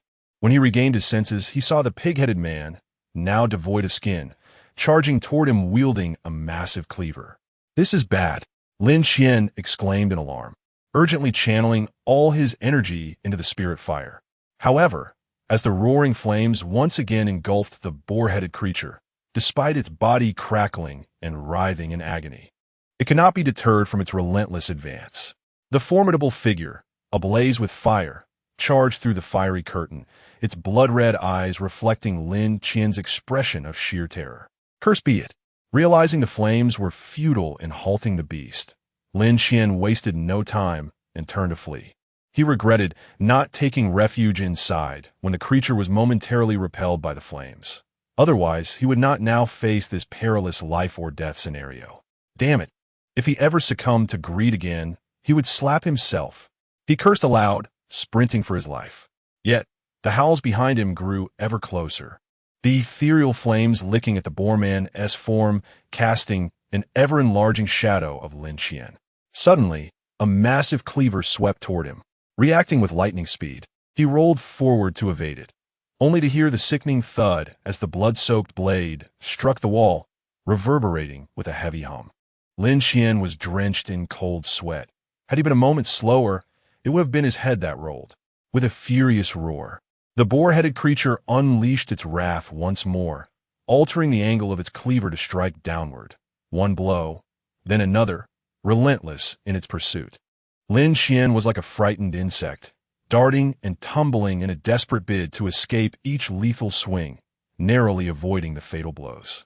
As the attacks continued to miss their mark, the creature's rage intensified, its eyes increasingly filled with crimson fury, and its movements grew more ferocious. Lin Qian knew that if this continued, he would surely perish at the hands of the boar-headed beast. Without a moment's hesitation, he drew forth a translucent card, Infinite King of Fighters Tournament admission ticket. However, just as the colossal cleaver hovered above him, ready to descend, he prepared to activate the ticket for a swift escape when a fierce gust of wind suddenly surged from the shadows beside him. In an instant, the massive form of the boar-headed creature was sent careening as if struck by a freight truck, crashing heavily against the wall. The residual ethereal flames extinguished in that moment, plunging Lin Qian's vision back into darkness. What transpired? He blinked in confusion, struggling to swallow. A faint crackling sound reached his ears, oddly familiar. Gingerly, Lin Qian raised his hand and reignited a flicker of ethereal fire. With a whoosh, a familiar silhouette materialized before him. Clad in tattered gray robes, its arms hung awkwardly, and a thick, scaled serpent tail swayed slightly, the previous crackling sound emanating from the friction of its scales against the ground. Snake brother! Lin Qian never envisioned that he would feel joy upon encountering this fearsome serpent. Yet in the next moment, the thick, scaled tail lashed violently in his direction. Lin Qian's heart raced, and before he could react, it was already too late to evade, as despair enveloped him. Believing he had narrowly escaped one peril only to plunge into another, an immense force struck his left wrist with tremendous impact. Ouch! Lin Qian let out a wretched cry. The sound of his wrist shattering echoing in his ears, extinguishing the flicker of his spiritual flame. The force compelled him to roll onto his side, clutching his wrist, sweat pouring from his brow in agony. Realizing that the serpent harbored no intentions of ending his life, but rather detested the brilliance of his spiritual flame, Lin Qian felt a surge of helplessness. Couldn't you have just said something? The damage inflicted was far more severe than the punch from the pig-headed man. Lin Qian was nearly certain that his left hand was fractured. However, the serpent in the darkness paid him no heed, and amidst the pig-headed man's increasingly savage roars, a cacophony of fierce combat ensued in the shadows. Roar! Hiss! Bang! Bang! Thud! Clatter! Lin Qian initially intended to rise swiftly and retreat, but a sudden rush overhead nearly grazed his scalp, leaving him too frightened to move. Lying on the ground, he kept his body rigid and straight, doing his utmost to minimize the chances of being inadvertently harmed. As for the remainder, he could only leave it to fate. Chapter 25. The Cursed Cleaver. The battle did not endure for long. Throughout the encounter, Lin Qian only heard a singular roar from the pig-headed man, followed by a series of resounding thuds. Thud! A heavy object fell to the ground, plunging the darkness back into silence. Lin Qian gradually propped himself up from the ground, nervously gazing into the shadows. In the next moment, a system notification dispelled his apprehensions. Ding! Anomalous intruder elimination complete. Reward for participation. Free attribute points 2. The bewildered expression on Lin Qian's face transformed into unrestrained joy as he sprang to his feet. It was all thanks to Brother Snake. Truly remarkable. He gave a thumbs up toward the darkness. Hiss in the dimness. Lin Qian seemed to sense something, as if that colossal serpent head turned to glance at him before redirecting its attention. Cautiously, he extended his unbroken right hand to ignite a small flame. In an instant, visibility sharpened. Not far away, the serpent, draped in a gray robe, was crouched before the massive corpse of the pig-headed man, gnawing on something. Upon noticing Lin Qian's flame, the serpent's head immediately twisted around, its mouth smeared with a viscous black substance. Lin Qian's face paled, and he reduced the flame's size, offering an awkward smile. I can't find my way home. Fortunately, Brother Snake bore no ill will and turned back to continue devouring the pig-headed man's remains. Lin Qian pressed against the wall, moving cautiously. As his angle of view shifted, he finally beheld the gruesome state of the pig-headed man's demise. The once charred body, which he had set ablaze, was now riddled with gaping claw marks, and several exploded holes marred its chest. Yet, what left Lin Qian most astounded were not these ordinary wounds. From the pig-headed man's neck, a streak of ashen white spread across its neck, chest, and a significant portion of its head, the cracks resembling a shattered stone statue, irregularly extending. Petrification? Lin Qian's heart raced. He had initially thought the pig-headed man's abilities were sufficiently bizarre, but it turned out Brother Snake was the true enigma. The entire process, from engagement to resolution, spanned less than half a minute, and it had even broken Lin Qian's wrist in the process. Nevertheless, at this moment, Lin Qian felt no resentment. Rather, he was profoundly grateful that Brother Snake had arrived just in time. Otherwise, he would have had no choice but to teleport to safety. Losing one hand was trivial. If Brother Snake wished, he could easily lose both. At that moment, a sense of reverence for his companion welled up within Lin Qian. However, just as he prepared to stealthily return to his room, his peripheral vision caught sight of the massive cleaver flung away by the pig-headed man. He glanced at the cleaver, then at the engrossed serpent, and his heart began to race. This could be troublesome. Despite his thoughts, his body involuntarily moved toward the cleaver. 1 step, 2 steps. Quietly approaching the cleaver, Lin Qian reached out, intending to retrieve it into his storage space through touch.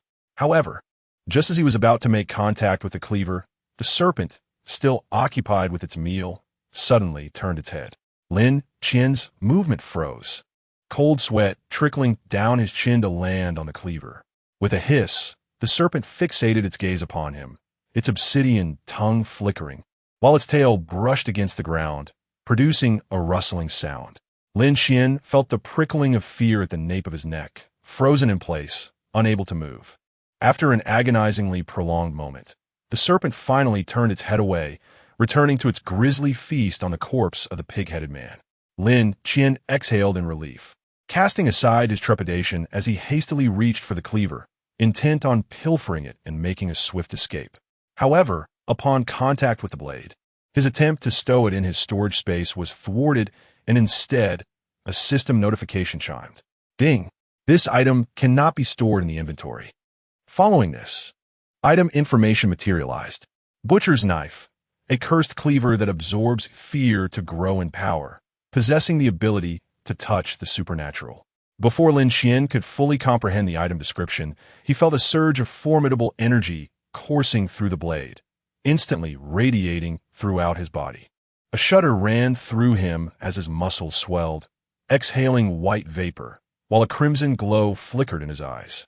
The air was filled with haunting cries, pleas for mercy, and roars, as his mind was inundated with a torrent of violent emotions. Slay them all, he mumbled uncontrollably, his veins bulging as his hand gradually grasped the hilt. Just as he teetered on the brink, his rationality yanked him back, causing his hand to retract as if electrified. Gasping for breath, he regained his composure, acutely aware of the soreness permeating his muscles. He quickly sought the unfinished segment of the system interface. Brutal curse. Upon contact, the user's strength will increase by 2 to 5 times with prolonged contact, while their sanity will rapidly diminish. Once sanity is entirely lost, the user will become a puppet of slaughter, controlled by the cleaver. Cold sweat trickled down his brow. Lin Qian, shaken, patted his chest. That was close. Such a perilous object. Perhaps it would be wise to avoid it. Rising to his feet, he hastily retreated. Yet after barely a few steps, he turned back. But then again, if I don't touch it, there shouldn't be any repercussions, right? Lin Qian hesitated, unwilling to abandon such an evidently advanced weapon, clearly beyond the realm of novice gear.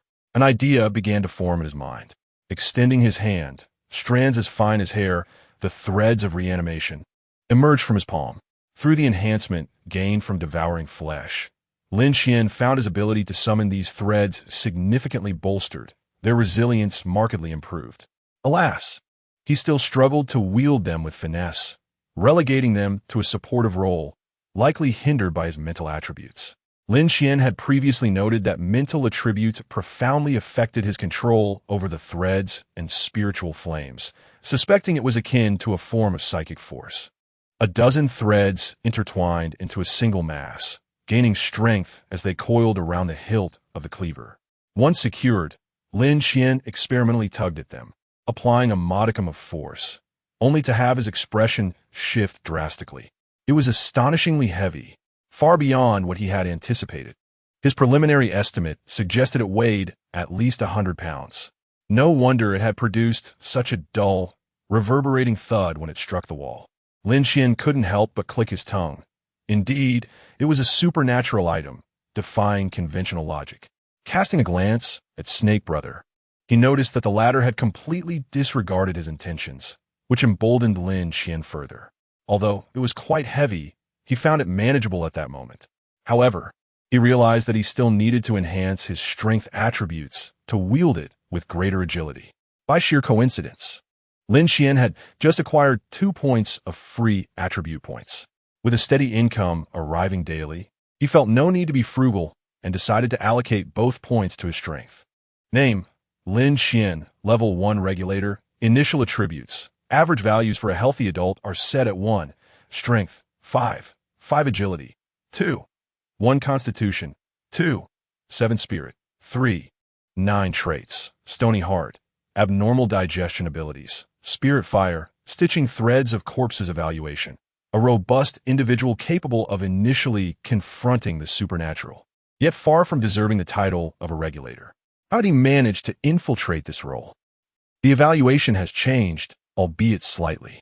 Chapter 26. The survival trial is about to commence with an additional 2 points in strength.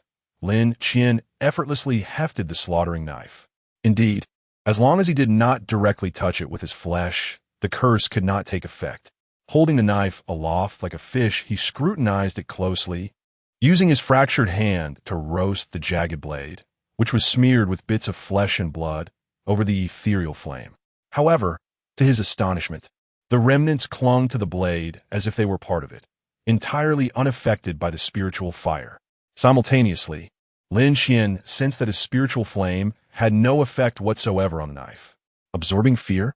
That seemed rather abstract. He found himself perplexed by the item description's assertion that growth could be attained through the absorption of fear. What did that mean? Should he embrace it while watching horror films? Shaking his head, Lin Qian dispelled such fanciful thoughts and proceeded toward the room.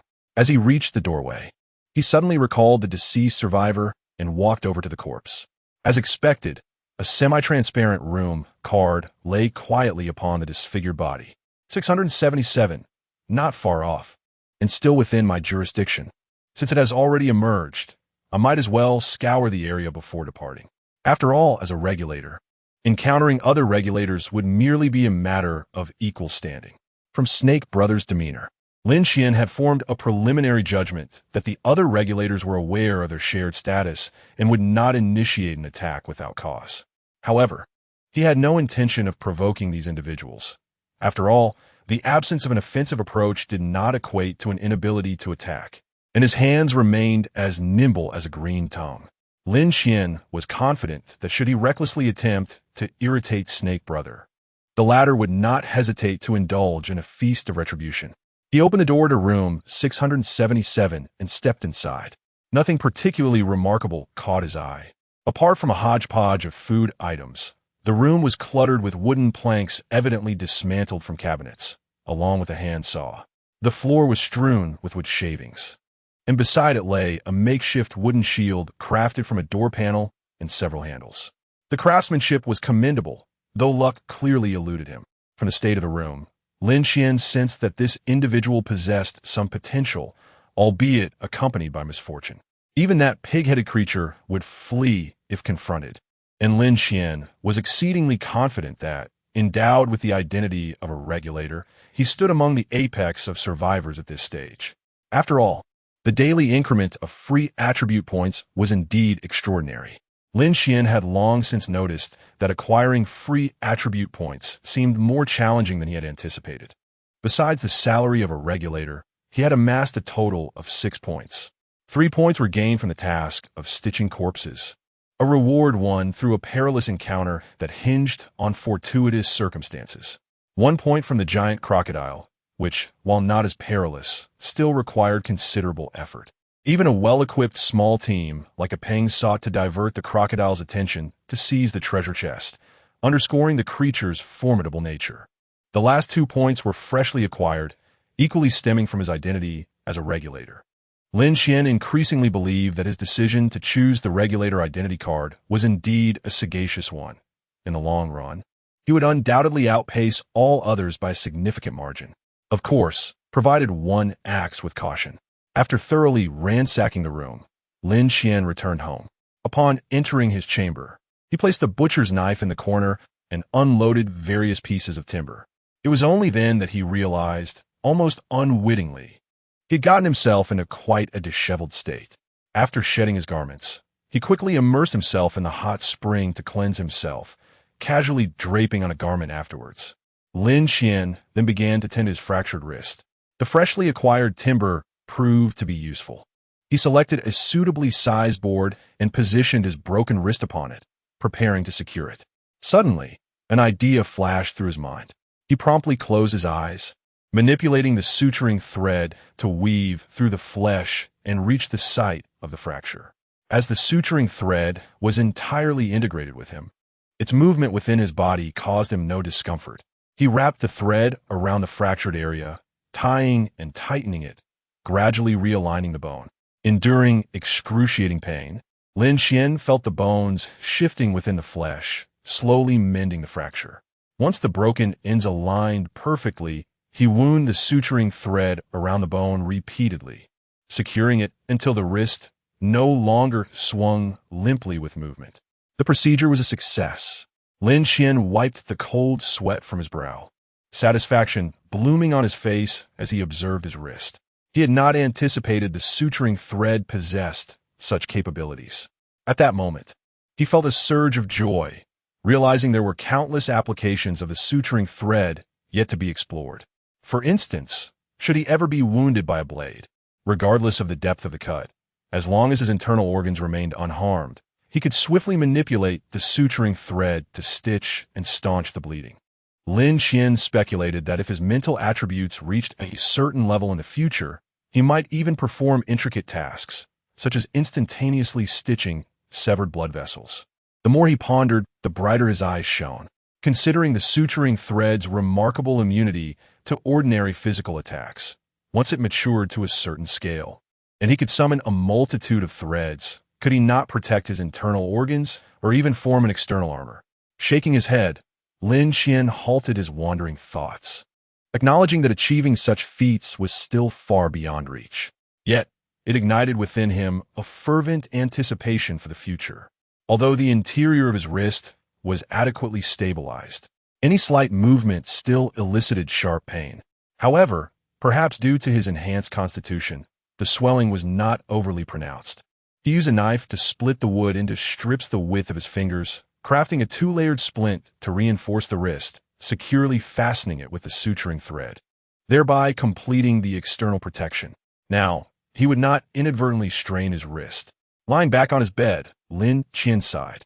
He was still uncertain about the nature of the trial awaiting him the following day. One wrist was already broken, and he had sustained an injury to his shoulder, though it did not impede his mobility. While he would face the challenge in a weakened state, Lin Qian remained resolutely confident. Compared to the gains of the night, such injuries were tolerable. Closing his eyes, he quickly succumbed to a deep slumber. Ding! The novice protection period has ended. The first regional survival trial is about to commence. We request the survivor to prepare accordingly. The system notification echoed in Lin Qian's mind, rousing him from sleep. After stretching languidly, he suddenly awoke with a start. The survival trial. As the countdown appeared, only a few minutes remained for preparation.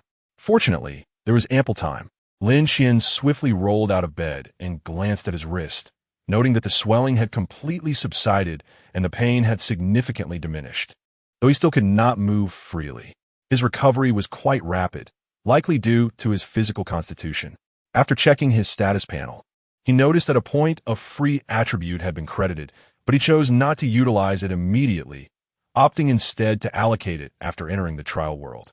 The assorted items he had acquired the previous night had already been stored away, leaving only the formidable butcher's knife to prepare. This weapon was a true instrument of destruction. Not only did it possess supernatural properties and curse effects, but even wielded as an ordinary weapon, its terrifying weight could easily obliterate most foes with a single strike. After some contemplation, Lin Qian meticulously wrapped the butcher's knife in the crocodile skin he deemed temporarily unnecessary, layering it tightly. Once he confirmed that the curse was effectively contained, he secured the wrapped knife firmly to his back with corpse stitching thread. Draping a loose-fitting suit jacket over it, the weapon became nearly undetectable at first glance. Taking a few steps, he felt a slight heaviness, but overall, it did not impede him significantly. Just as he was readying himself, the system notifications chimed in. Teleportation countdown. 1. Chapter 27. The eerie blood campus. A sensation of falling, blinding light and dizziness enveloped him. Upon reopening his eyes, Lin Qian discovered himself seated in an unfamiliar chair. The familiar decor around him induced a momentary disorientation. Blackboard, desks, and podium, yet everything appeared remarkably antiquated, thick layers of dust, and cobwebs in the corners. An abandoned school? As the question flickered through his mind, the system notification chimed in. Ding! Entering the survival trial instance. Eerie blood campus. Return conditions. Survive for 72 hours. Special collectibles. Ghost blood. Ghost blood can be exchanged for corresponding supplies in the survival shop. Lin Qian raised an eyebrow, hastily summoning the survival shop he had never encountered before. Survival shop. Limited to the area survival trial. Currency. Ghost blood unit. Drop. Acquisition method. Automatically obtained by defeating targets. Goods. Escape card. Price 1 effect. Immediately exit the trial instance. Completing the return. Purified ghost blood 1. Price 10. Remaining quantity 10 effect. After consumption. Significantly enhances physical attributes. Other blood core. Price 100. Remaining quantity 1 effect. Upon consumption, grants the ability. Other blood. There were only 3 items, with a vast disparity in their prices. Among them, Lin Qian was particularly intrigued by the solitary other blood core, which promised an ability upon consumption. He had gradually begun to decipher the nuances in the item descriptions. Items indicating immediate ability acquisition implied no prerequisites, while those requiring digestion typically involved certain conditions. For instance, the spark he had collected on the death train was something he couldn't digest due to unmet criteria. Fortunately, he possessed a special digestive potion that allowed him to bypass those conditions. Feeling a sense of operational flexibility, Lin Qian licked his lips, allowing his greed to resurface. The paramount task at hand was to ascertain the combat prowess of the malevolent spirits within this instance, without any need for speculation. Merely observing the mission description and the instance's title suggested it was yet another supernatural scenario. However, Lin Qian now possessed means to confront the paranormal, bolstered by a cross-level divine weapon sheathed at his back, rendering him utterly unperturbed. It could be said he was well prepared for the task at hand. Glancing around the classroom, he noted the scattered desks and chairs, askew as if remnants of a previous chase or playful frolic. With a casual kick, he cleared the obstructing furniture and pushed open the classroom door, stepping into the hallway. Coincidentally, the adjacent classroom also opened at that moment, revealing a middle-aged man clad in a jacket. Their eyes met, and both were momentarily taken aback, rendered speechless. The man appeared to be in his 40s, bearing an air of weariness, yet his eyes shone with an unusual brightness. Tall and robust, he was marked by a pair of bushy eyebrows that lent him a touch of melancholy. Lin Qian observed him, and he, in turn, scrutinized Lin Qian. It seemed as though he had discerned something. The man's eyes narrowed slightly, yet his expression remained unchanged. He then gave a subtle nod in Lin Qian's direction. Lin Qian reciprocated with a nod, remaining silent. He could perceive that this individual possessed extraordinary physical prowess, accompanied by a distinct aura. Although he was not a threat to Lin Qian, it was evident that he ranked among the elite in the survivor community, certainly surpassing that fellow, a punk. by a considerable margin. Moreover, the man carried nothing, as if casually strolling after a meal, which likely indicated that he, too, possessed a storage space. In the regional trial, most survivors would undoubtedly band together for warmth, yet Lin Qian, accustomed to solitude, had no intention of seeking collaboration. Thus, he prepared to leave directly. However, just a few steps away, the door to the classroom swung open and a figure emerged. Upon recognizing the individual, Lin Qian was momentarily taken aback. Was that a voluminous curl? The person stepping out was none other than the curly-haired girl from room 608 across from Lin Qian. They had shared a brief encounter on the first day, but it left a lasting impression on him. The girl, startled by the noise, turned around and was equally surprised to see Lin Qian. Hello, what a coincidence. Realizing that casually referring to someone by a nickname might be somewhat impolite, Lin Qian proactively nodded in greeting. The girl appeared significantly more disheveled than on their previous meeting. Her curls were entwined with withered leaves, and in addition to her inner white garment, she wore a vest made of animal hide. A sleek, dark longbow was slung across her back, and a bamboo-crafted quiver filled with ebony arrows hung at her waist, alongside a short dagger of the same inky hue. At first glance, she resembled someone returning from a wilderness survival excursion, her appearance quite unkempt. Hello. The girl instinctively took a step back, her voice imbued with a chill that starkly contrasted her seemingly gentle demeanor. Lin Qian, already disinclined to engage deeply with others, noted her wariness and smiled, casually nodding as he prepared to depart. He sensed an inexplicable sharpness about her, and her retreat confirmed her apprehension towards him. It appeared that the three of them could faintly discern each other as strengths, adding an intriguing layer to the encounter. Was it intuition, or was it related to a specific attribute? Lin Qian speculated that this intuition was likely linked to agility. Through his comprehensive attribute enhancements over the past few days, he could roughly gauge the enhancement range corresponding to each attribute. Agility primarily bolstered reflexes, as well as this subtle perception. Initially, Lin Qian had assumed it was due to his mental attribute, but later realized that was inaccurate. His mental attribute was already 4 times that of an ordinary person, while that sensation remained faint. Nevertheless, even such a subtle perception was sufficient for Lin Qian. He did not require extensive details. It was adequate to assess whether he faced a potential threat. However, just as Lin Qian was departing on her own, a voice suddenly echoed from behind. Ladies and gentlemen, please hold on. The speaker was a middle-aged man, who at that moment was gazing out the window with a somewhat grave expression. Lin Qian and Peng Pengwan halted their steps and turned to look back. I believe this task cannot be undertaken alone. Since we have crossed paths, it must be fate. I propose we collaborate. With that, he took a couple of steps forward and extended his hand first. Wu and Shu, just call me Old Wu. I possess 3 points of strength. The unexpected and incongruous scholarly name was indeed surprising. But what astonished Lin Qian even more was that this individual had 3 points of strength. Even if his initial attributes were higher than those of an average person, it was unlikely to reach 3 points, indicating that he had at least acquired 1 free attribute point. Lin Qian was well aware of how challenging it was for an ordinary person to obtain such a thing. Nevertheless, after he expressed his intention first, Lin Qian and Peng Pengwan remained silent for a considerable time, leading to a stalemate in the atmosphere. Wu and Shu showed no signs of embarrassment, quietly holding his hand aloft, observing the two and awaiting a response. After a moment of contemplation, Lin Qian shrugged. After all, it was merely the exploratory phase, and having extra assistance could save time. Very well. He stepped forward, shook hands with Wu and Shu, and offered a brief introduction, withholding some details. Lin Qian, 3 points in spirit. Spirit? Upon hearing that Lin Qian's primary attribute was spirit, Wu Wenshu was visibly taken aback, though he did not display any emotion. Instead, he shifted his gaze to the still silent Peng Pengwan. Chapter 28. Mysterious Blood in Campus.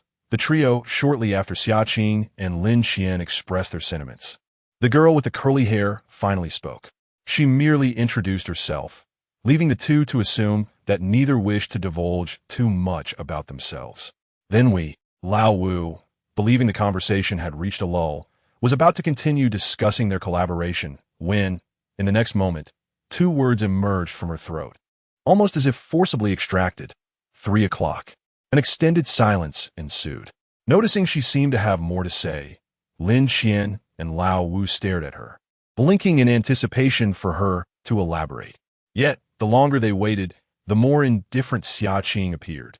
Her cheeks visibly flushed. Her lips quivered as if she were formulating something profound. At last, she managed to utter the final two words, prompting Lin Qian and Lao Wu to simultaneously exhale deeply. A palpable sense of relief washing over them. Your phrasing is quite unique. Lao Wu couldn't help but jest, only for Xia Qing to abruptly turn away, facing the wall. Her hands clenched into tight fists, seemingly lost in thought. Lin Qian and Lao Wu exchanged glances, both reading a question mark in each other's eyes. After a prolonged moment, with her back to them, Xia Qing finally struggled to articulate, nervous. I cannot speak. Each word emerged in a stuttering manner, causing Lin Qian to nod along as if keeping time with her rhythm. Upon hearing her words, both exhibited expressions of understanding. Oh, so, she has a little stutter. Lin Qian voiced her thoughts, eliciting an oddly scrutinizing gaze from Lao Wu. Is that truly polite? As anticipated, upon hearing Lin Qian's remark, Xia Qing's reaction intensified. Her head drooped, and she slowly crouched down, burying her face in her knees, as if overwhelmed by a great blow, wishing to vanish into the ground before them. I'm so sorry. Lin Qian offered an awkward smile, yet this small incident inadvertently drew the three closer together, transforming their initial unfamiliarity into a semblance of camaraderie. Once Xia Qing regained her composure, Lao Wu initiated a discussion about the mission. To speak frankly, I have only heard of the existence of supernatural missions through the regional channel, but I have yet to experience one myself. However, it is said that ordinary weapons cannot harm spirits. Thus, if we wish to ensure our safety, we must seek items here that can combat the supernatural. His thoughts were articulated clearly, yet his gaze flitted back and forth between Lin Qian and Xia Qing, seemingly gauging their responses. Lin Qian maintained a gentle smile throughout, betraying no change in demeanor, while Xia Qing silently lowered her head. Suddenly, a clear and conspicuous growl emanated from Xia Qing's stomach, prompting both to look at her simultaneously. Observing her signs of social anxiety, Lin Qian quickly intervened. No, we won't ask. She casually retrieved a slightly warm takeout box from her space and handed it to Xia Qing. No need to be polite. Eat well to work hard. Xia Qing lowered her head to receive the boxed meal, her lips beginning to brew with thoughts again.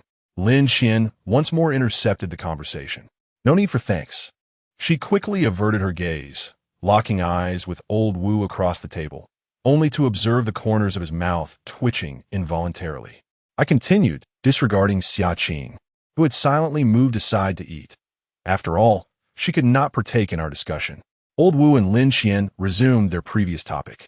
I had briefly surveyed the premises, noting that the school was structured in a C shape, comprising 4 floors, with the 3 of us situated in the central part of the topmost level. Let us begin our search for clues and essential items from the 4th floor and work our way down, I suggested. Given that this is a trial, it is unlikely that we will be assigned a fatal scenario. There must be clues that will ensure our survival. Lin Qian expressed no objections. Had he acted alone, he would likely follow a similar approach. Having hastily finished her meal, Xia Qing approached the 2 of them, signaling that it was time to set off.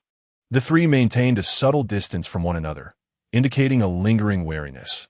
Yet perhaps due to the shared meal, Xia Qing and Lin Qian were noticeably closer together. Let us commence in this direction. Old Wu, as the one who proposed collaboration, took the initiative to lead the way, with Lin Qian following closely behind and Xia Qing trailing at the rear. After searching several classrooms without uncovering any leads, the only certainty was that this place had been abandoned for quite some time. As we proceeded down the corridor and turned the corner, we encountered a staircase. Lin Qian faintly heard whispers from below and was about to peek when Old Wu suddenly grasped his arm. Confused, Lin Qian turned back, following Old Wu's gaze to the bulletin board behind them. and his breath caught in his throat. Before him was a desiccated corpse, grotesquely affixed to the wall by a pitch-black nail, beside which was scrawled a crooked message: "Be sure to hide well, or you shall be found." The eerie sight made both Old Wu and Xia Qing feel a chill run down their spines, their tension palpable. Only Lin Qian approached thoughtfully, scrutinizing the corpse for some time before lifting his hand to touch the nail embedded in the skull. As he had anticipated, the system notification chimed in the next moment. Black nail, a long nail forged from special material, possessing the ability to evoke the supernatural. His eyes sparkled with excitement, without regard for the corpse. He grasped the black nail and pulled with considerable force. The nail, over 30 centimeters long, was easily extracted by his bare hands, and with a thud, the corpse fell heavily to the ground. When he turned to check on the others, he found them inexplicably retreating several meters away, with Xia Qing even drawing her bow, poised to shoot. Why so tense? Lin Qian found the situation somewhat amusing. Seeing the corpse's lack of response, Old Wu finally exhaled in relief, admiring Lin Qian. "You truly possess great courage. Are you not afraid of it springing back to life?" Lin Qian glanced around and chuckled softly. "I neglected to mention that I once encountered a supernatural instance, during which I learned that malevolent spirits typically refrain from venturing out in daylight. This uppermost level, adorned with skylights, is bathed in ample sunlight, thus I should not anticipate any untoward occurrences." Upon hearing this, Old Wu turned his gaze towards the somber sky, perplexed by the source of the sunlight. Nonetheless, the experience was quite fruitful. Behold, this is the artifact capable of inflicting harm upon the supernatural. Lin Qian extended the black nail to the two gentlemen for their examination. After they perused the information, Old Wu returned it to Lin Qian with a note of admiration. "Brother Lin, you possess both skill and audacity. Even if I suspected that object might be useful, I would hesitate to engage with it." His assertion held merit. Lin Qian's willingness to extract the nail stemmed not only from his understanding that malevolent spirits would not act during the day, but also from his profound confidence in his own abilities. Furthermore, he would assess certain matters based on the system's narrative cues. This realm, designated by the system as the Eerie Blood Campus, has its special collectible identified as ghostly blood. Yet what is affixed to the wall is merely a desiccated corpse. Whence comes the blood? Chapter 29, The Sinister Blood Campus. Ying, you lack the means to confront the supernatural. Take this black nail for your protection. Lin Qian did not reclaim the black nail, but first handed it to Old Wu. For him, the means to combat the supernatural were not in short supply. What he truly required was a companion capable of sharing the burden. Although his understanding of Old Wu's character was limited, at least their current objective was aligned: survival. Old Wu did not hesitate upon hearing this. He nodded and secured the black nail to his waist. Noticing that he did not place the black nail back into his storage space, Lin Qian recognized that this man was perceptive. Having the courage to accept it indicated that he was not afraid of it being forcefully claimed as his own. Regardless, this object was originally acquired by Lin Qian. It may have seemed effortless, yet not everyone dared to approach and extract that nail. Without lingering, the three continued their exploration around the corner. It struck them as odd that they seemed to be the only three on the entire fourth floor. Old Wu listened intently to the murmurs from below. It appeared that many were gathered, discussing something, while their floor was eerily quiet, devoid of life. Perhaps it was for the best. Where there are many, there are also more troubles. Lin Qian pushed open a door, revealing an office in disarray. As if it had been ransacked, he bent down to pick up a binder, seemingly containing student files from a certain class. After flipping through a couple of pages, he noticed Xia Qing, who was rummaging through a metal cabinet, suddenly retreating a couple of steps, her hand already resting on her bow. "What is it?" Lin Qian and Old Wu both became alert, preparing to confront any threat. The metal cabinet creaked open slowly, and upon seeing the contents, both men were taken aback. Inside was a small, emaciated girl, curled up tightly, exuding a repugnant odor.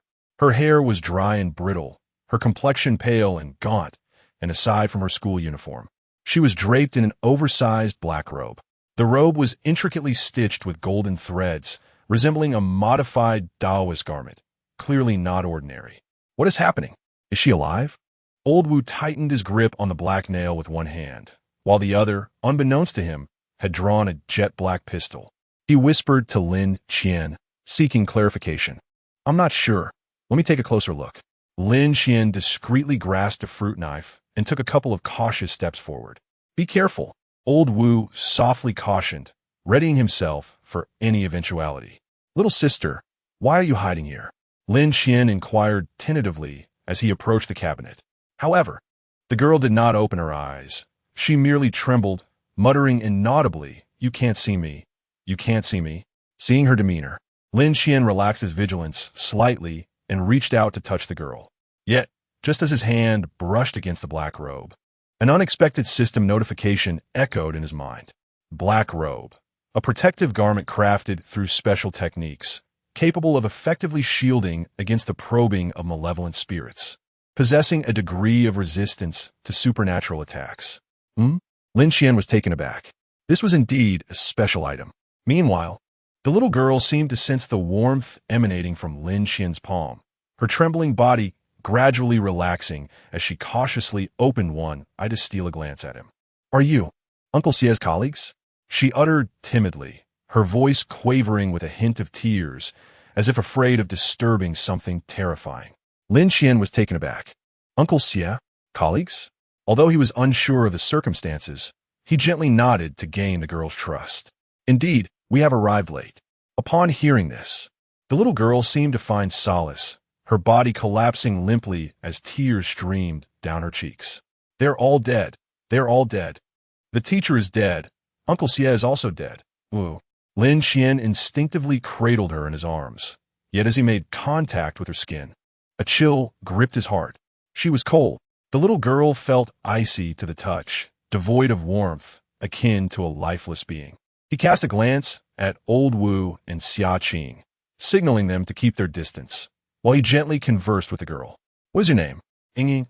Through the fragmented descriptions from the girl, named Ying, Lin Qian gleaned the harrowing events that had transpired at the school. It began about 2 months ago when students suddenly fell ill with alarming frequency, dizziness, vomiting blood, and cold extremities, with all remedies proving futile, leaving various hospitals at a loss. Suspecting an unknown infectious disease, the entire school was swiftly quarantined, confining students and teachers within its walls, reliant on the meager supplies provided. After a few days, a tragic death occurred within the school, a female teacher, whose demise was reported to be particularly gruesome. Following this revelation, mere days later, several individuals claiming to be part of a special task force entered the school to investigate the matter. Among them was Uncle Xie. According to little Ying, Uncle Xie was exceedingly kind, tall, and handsome, earning great affection from the children. He brought toys, gifts, and delectable treats for Ying and her classmates, casually inquiring about certain details. He asked who had consumed the soup from the cafeteria that day. I told him it was delicious and everyone in our class, including the teacher, had partaken. After that, Uncle Xie fell silent. He mentioned that our illness stemmed from the soup being contaminated, yet by that time, we had already recovered and felt no discomfort. I asked Uncle Xie when we could return home and see our mothers, but he did not respond. At this point, Ying pouted in displeasure. Lin Qian remained silent, listening intently, his heart already formulating suspicions. Suddenly, the girl appeared to be engulfed in a painful memory, her pale face etched with terror. They have gone mad. They are all mad. The teachers and classmates have all gone mad. They began to fight amongst themselves. The classroom was filled with blood.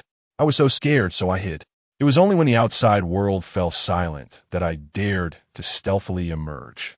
Famished, I sought something to eat. Then, I encountered my mathematics teacher, who had transformed into a monstrous being. He declared his intent to devour me, and terror overwhelmed me. I ran with all my might, but his long legs swiftly closed the distance. Just then, Uncle Xie appeared, driving a black nail into the creature, urging me to hide at once. He informed me that the 4th floor was bathed in sunlight, a source of fear for monsters, and so I fled to this refuge. Starving and frightened, I remained hidden for what felt like an eternity until Uncle Xie finally arrived. He bore wounds, his chest stained with blood. He proclaimed that he was dying and removed his garment, insisting that if I draped it over myself, the monster would be unable to find me. He assured me that his colleagues would come to rescue me and implored me to survive, to evade the creature's grasp. I waited for what seemed an interminable time. Initially, my hunger gnawed at me, but gradually it faded. Fear enveloped me, and I remained in my hiding place, dozing when weary and counting the stars upon waking. The sounds of the monster often echoed outside, yet with Uncle Xia's garment wrapped around me, they could not locate me. The girl seemed to have finally found a confidant, her words flowing incessantly. I longed to return home, to see my mother. As she spoke, her voice gradually diminished. Her eyelids began to flutter, and after murmuring a few phrases, she slipped into a deep slumber. Lin Qian held her tightly, his brow furrowed in concern. Chapter 30. The Blood-Cursed Campus. In the protracted silence, Old Wu was the first to break it. How shall we deal with this child? Lin Qian remained silent, rummaging through the sleeping Yingying's belongings. As he suspected, nestled within the inner lining of the black robe was a folded piece of paper. Upon unfolding it, he discovered that one side bore the school's expenditure form, while the reverse was densely inscribed with a multitude of words. Yam Ximin, the second-level team leader of the Central South District. By the time you read this letter, I should have already perished beneath my own black nails. The ghostly blood has invaded my entire being, and I refuse to allow myself to become part of that abomination. Upon reading the first line, Lin Qian immediately recalled the corpse nailed to the wall outside. Was he the Uncle Xia that Yingying had mentioned? Lin Qian found it astonishing that the connection between them was so close. He continued to read on. This is a meticulously orchestrated resurrection of a vengeful spirit. Someone has been hired as the school's chef and has mixed a vial of the initial ghostly blood into the soup, intending to use the school as a breeding ground for vengeful spirits, hastily nurturing a ghost king. The ghostly blood thrives on the flesh and blood of the living, rapidly growing and ultimately transforming into mindless corpses driven solely by the instincts to kill and consume. They devour one another, merging and evolving, the horror escalating exponentially as their numbers dwindle. If you arrive in time, you may still be able to find the concealed, living corpses in the corners of each floor during the day, which would suggest there is still a chance for extermination. However, if you search in vain and find no living corpses, do not hesitate. Immediately flee and request Ghost King-level disaster support from headquarters. This little girl is the only backup I can leave behind. Her constitution is remarkably unique, granting her a natural resistance to supernatural entities. The transformation process of ghostly blood is significantly arduous for her. If necessary, she can be used as bait to lure the remaining blood ghosts into an encircled trap. Moreover, under no circumstances should you venture to the basement level, regardless of the hour. Absolutely, unequivocally not. Having finished reading the contents of the letter, Lin Qian fell into a prolonged silence once more. What was going on? What did it all mean? Noticing his troubled expression, Old Wu quickly approached and inquired softly. What does it say? Take a look for yourself, Lin Qian replied, handing over the letter. Old Wu's gaze swiftly scanned the document, and his expression similarly turned grave. From the contents of the letter, Lin Qian confirmed several of his suspicions. The school appeared to be intertwined with the death train scenario they had previously encountered, as if they belonged to the same realm. Team leader Liu, who wielded the power of fire, and this Xia Min, adorned with black nails and a black robe, were likely figures of captain rank within the official forces of this world. Although Lin Qian had not witnessed team leader Xia in action, judging by these two artifacts, it was highly probable that he was not as formidable as team leader Liu. Lin Qian had previously speculated that the reason for Team Liu's agonizing struggle to harness his fiery abilities, the flames not exhibiting the pure white of spiritual fire, and his expressions not reflecting the lethal prowess against the corpse-sowing specters as strongly as his own, was likely due to his failure to successfully assimilate the fire seed. Instead, he had managed to manipulate the power contained within the fire seed through alternative means. Otherwise, that fire seed would not have rolled unscathed to his feet. From this perspective alone, Lin Qian undoubtedly possessed combat capabilities at the captain level, Not to mention, he also wielded the corpse-sewing thread and the butcher's knife. Formidable weapons in their own right. With this newfound clarity, Lin Qian's thoughts became lucid. He decided to first search for any concealed living corpses, as well as the bodies of Xia Min and the other team members. Old Wu nodded decisively. All right, I'll follow your lead. The authority within the team had subtly shifted to Lin Qian. As for Xia Qing, she had little to say. She expressed no objections to whatever decision the two made. I have an injury, Old Wu. Can you carry her? Lin Qian asked, cradling Ying in his arms and seeking Old Wu's opinion. Sure, let me prepare. Old Wu did not hesitate. Having read the letter, he understood the significance of the little girl and knew she had to be included. He retrieved a sweater from his storage space, sliced it with a dagger, and wrapped it around the sleeping Ying's waist before securing her on his back in a crisscross manner. All set. To Lin Qian's surprise, Old Wu seemed unfazed by Ying's cold temperature, maintaining his usual demeanor. All right, this man is capable. Nodding, Lin Qian led the way as they began their search across the entire fourth floor. However, after half an hour of thorough rummaging, the three had turned the fourth floor upside down, yet found nothing of value. With no other option, they proceeded to the third floor to continue their search. Upon descending to the third level, Lin Qian could faintly hear commotion.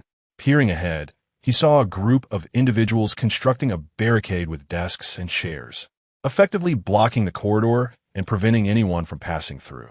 One person raised his voice in protest. Bro, haven't you read the system's introduction? Ghosts. Do you even know what ghosts are? You think these rickety desks can hold them back? Another retorted, then what do you suggest? Tell us, has anyone here experienced a supernatural instance before? Who knows what to do?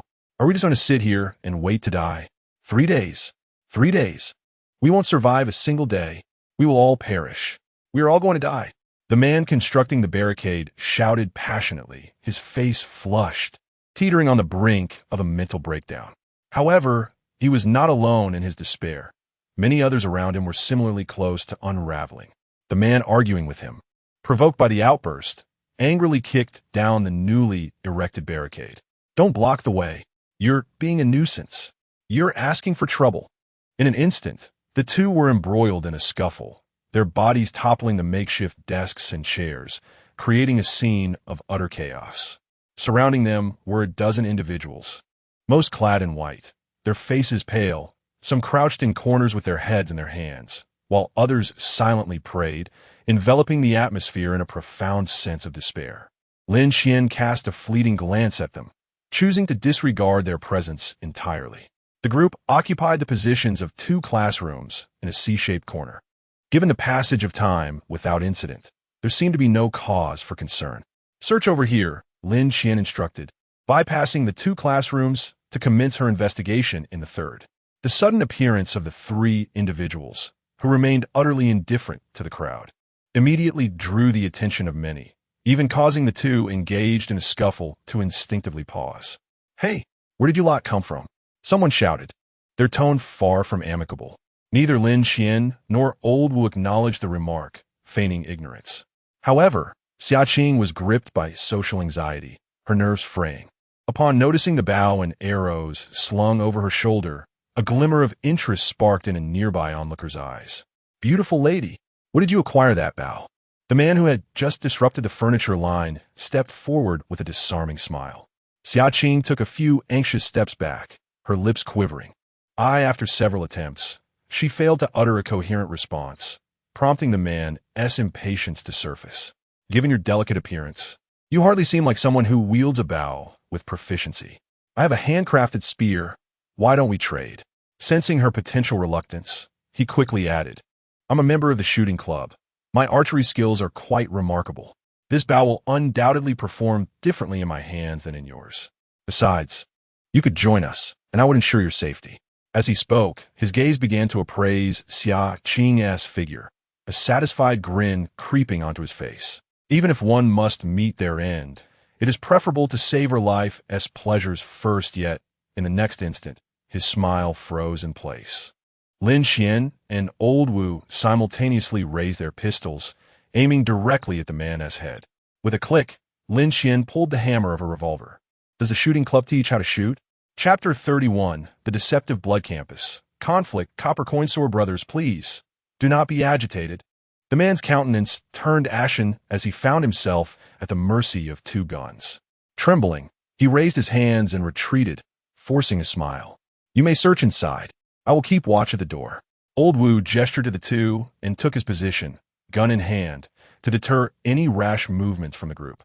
Lin Qian and Xia Qing soon completed their search within, turning over everything but finding nothing particularly noteworthy. Upon exiting, they noticed a girl observing them from a distance. Too intimidated by Old Wu's presence to approach, Lin Qian was taken aback to recognize a familiar face. She claims to know you, Old Wu inquired, turning to Lin Qian. Yes, we met once, Lin Qian replied nonchalantly. The girl had helped Lin Qian retrieve a treasure chest from the lake just the day before, and it was indeed a surprise to see her again so soon. Upon seeing Lin Qian emerge, the girl's expression brightened. She had feared she was mistaken, but was elated to see the formidable figure before her. She was acutely aware that this individual was no ordinary survivor, having witnessed him effortlessly eliminate 3 survivors and a giant crocodile the day prior, leaving her quite astonished. Big brother, may I accompany you? She asked cautiously, nervously clutching her clothing. Old Wu remained silent, instead glancing at Lin Qian, clearly indicating that the decision lay with him. Lin Qian scrutinized the girl, furrowing his brow. Keeping someone without substantial strength in their ranks seemed somewhat unnecessary. Sensing Lin Qian's inclination to decline her request, the girl anxiously interjected, I will listen. I promise to obey. Please. Her voice quivered with a hint of desperation as she reached the end of her plea. After a moment of contemplation, Lin Qian finally made his decision. Old Wu, entrust the child to her. The true peril arises after nightfall. During the day, having extra hands is not detrimental. Old Wu nodded, unfastening Ying from his back and handing her over to the girl. Your task is to ensure her safety.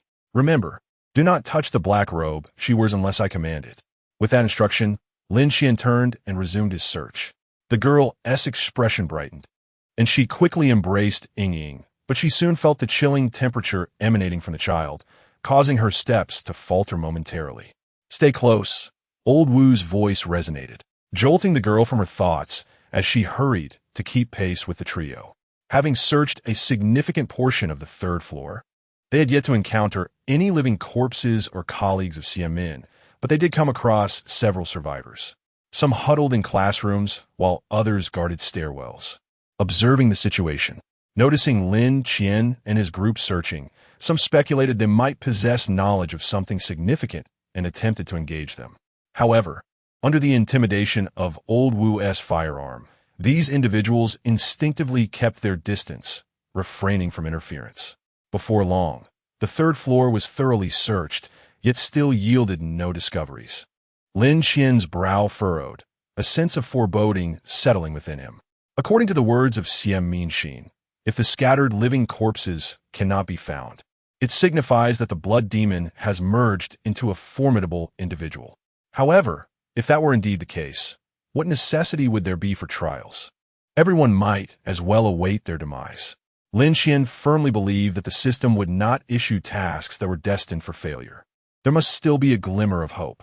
Continuing onward, they descended to the 2nd floor.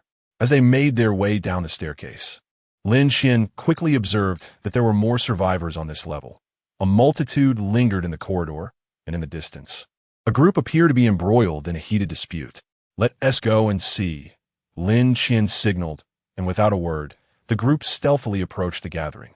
From a distance, they could hear someone hurling insults. You shameless lot, it was clearly I who discovered this. You come over without a word, expecting to seize it? Huh. You claim it was yours, while I assert it was mine. Who witnessed it? Who can prove it? Several individuals had cornered a muscular man in a tank top. Tensions palpable. The man clutched a small, exquisitely crafted copper coin sword, approximately half a meter long, its blade secured with red thread, exuding an air of antiquity. The assailants wielded identical stainless steel machetes, their intentions unmistakable. With a single glance, Lin Qian inferred the situation. The sword in the man's possession was likely an item belonging to Xiamin's team, and given that he was unwilling to relinquish it while being surrounded, It was clear he had seen the item's information provided by the system. What do you think? Lao Wu leaned closer to Lin Qian, inquiring in a hushed tone. There are too many people. It's unwise to act. Lin Qian, too, felt a pang of envy for the copper coin sword. Yet any attempt to seize it would undoubtedly attract the attention of other survivors. It was hard to ascertain whether any of the onlookers were concealing their true strength. If one were to take the opportunity to ambush them, it would be challenging to defend against. Let us retreat to the first floor, preferring not to stir the waters. Lin Qian decisively chose to withdraw. With so many on the second floor, it was likely that any items of interest had already been discovered. The absence of chaos thus far suggested that no living corpses were hidden on this level. Lin Qian's heart sank further. Now, only the first floor remained. As the group descended to the first floor, they were met with a cacophony of chaos from above, shouts of anger, cries of despair, and countless individuals fleeing in panic. Bang! Bang!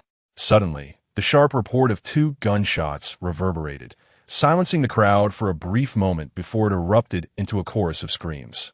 There are dead! Dead! Someone rushed down the staircase in a frenzy, but in their haste, they misstepped and tumbled down, their heads striking the steps, rendering them unconscious. Indeed, with so many people present, it was improbable that only the 2 of them possessed firearms. Lin Qian's vigilance heightened. To be honest, he felt no trepidation when confronting ordinary malevolent spirits, but facing the barrel of a gun left him with little means of resistance.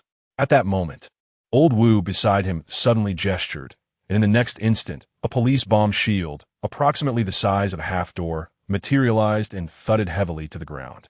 Take this, just in case, he said. Lin Qian was taken aback, but accepted the bomb shield, weighing it in his hands. It felt substantial. Thank you, he replied. There was no need for excessive words.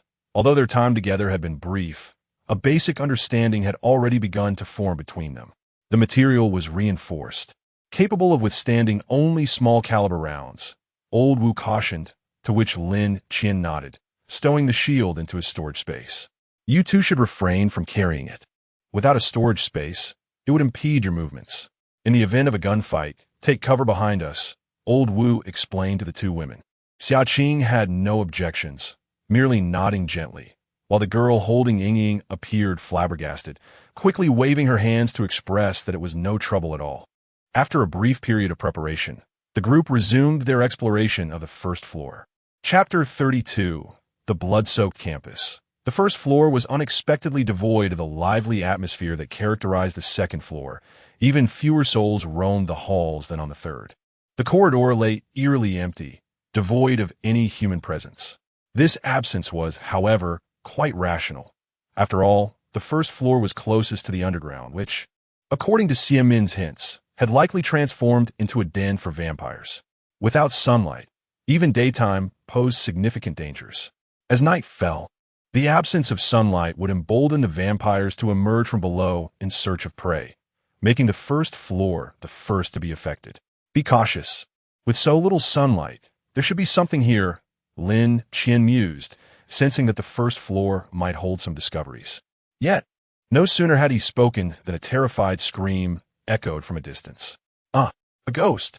Lin Qian was taken aback. What a coincidence! Without a moment's hesitation, the 3 dashed toward the source of the sound. Upon reaching the corner, they collided headfirst with a man whose face was a portrait of terror. He was sprinting for his life, and upon spotting them, he was momentarily startled, slipping and tumbling to the ground, only to then display an expression of sheer joy. Wu Ge, finally you've come. Lin Qian blinked and turned to Old Wu. He was surprised to see the usually composed and unruffled man slap his forehead in exasperation, his face a canvas of helplessness. Oh, Wu Ge, you made me search high and low for you. The man was impeccably dressed, his appearance polished to a sheen, even sporting hair gel. It was hard to imagine that, amid the struggle for survival, he still had the luxury of grooming himself. Nevertheless, one could not deny that he was a striking figure, tall and handsome, reminiscent of a leading man from a romantic drama. However, his cowardly demeanor was hard to bear. Upon seeing Old Wu, he seemed to have finally found his anchor.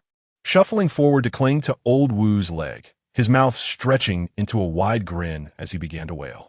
Wu Ge, if you'd come any later, I would have never seen my brother again. Old Wu's face turned a shade darker, his teeth clenched in frustration. Get up. Don't make a fool of yourself. At this, the man finally registered his surroundings, noticing that everyone was staring at him, which made him rather embarrassed. Oh dear, my apologies.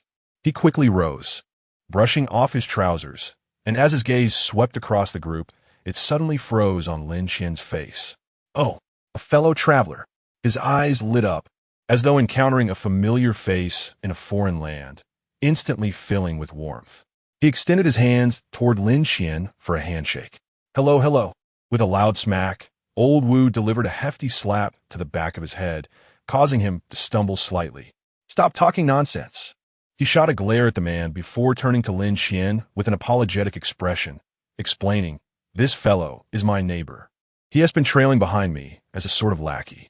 His wits aren't quite all there, so please bear with him. Lin Qian waved his hand dismissively, smiling as he looked at the man, curiosity piqued. You say I'm a fellow traveler? What is your occupation? Upon hearing the words, the man instantly straightened his posture, a proud expression adorning his face as he patted his chest. I am a top-tier male model, the king of the ducks, but before he could finish his sentence, he was abruptly interrupted by a sharp slap from Old Wu. Model? He is a model, Old Wu said, gripping the back of his collar, attempting to smooth over the situation while quietly warning him. Neither of these two are to be trifled with. If you wish to avoid trouble, kindly keep your mouth shut.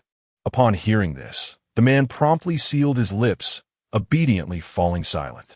Lin Qian looked on, exasperated, yet she had no intention of holding it against him. You just mentioned a ghost. Where is it? Upon hearing her inquiry, the man seemed to finally recall the events that had transpired, hastily leaning forward to glance around the corner. Fortunately, nothing was pursuing him. He let out a sigh of relief, patting his chest. Old Wu kicked him lightly. I'm asking you a question. The man snapped back to reality and whispered to the group. That thing is in the water room at the very back. I was just thirsty and went to get a drink, but as soon as I opened the door, I was hit by a wave of the stench of blood. Before I could react, I felt something tugging at my ankle. I barely escaped its grasp and then ran into you all. We should leave quickly, in case that thing decides to follow us. With that, he attempted to pull Old Wu away from the area, only to be shrugged off. If you're afraid of dying, then stay far away from us, Old Wu said, his face twisted in disdain. Don't, Wu go. I must stick with you. You can't abandon me. The man's expression turned desperate as he pleaded. Old Wu remained silent, instead turning to Lin Qian. Aware that he sought her approval, she nodded in agreement. If the girl could join, there was no reason for Old Wu's little follower to be excluded. The man noticed Old Wu seeking Lin Qian's opinion and was secretly taken aback. He had personally witnessed Old Wu's prowess and was astonished to discover that the leader of their party was not him. This indicated that the individual beside him was surely even more formidable. He bowed to the group, donning a serviceable smile as he introduced himself. Hello, everyone. My name is Duan Feng, room number 781. I look forward to your guidance. Lin Qian was momentarily taken aback. Did someone actually reveal their room number? Wait, 781?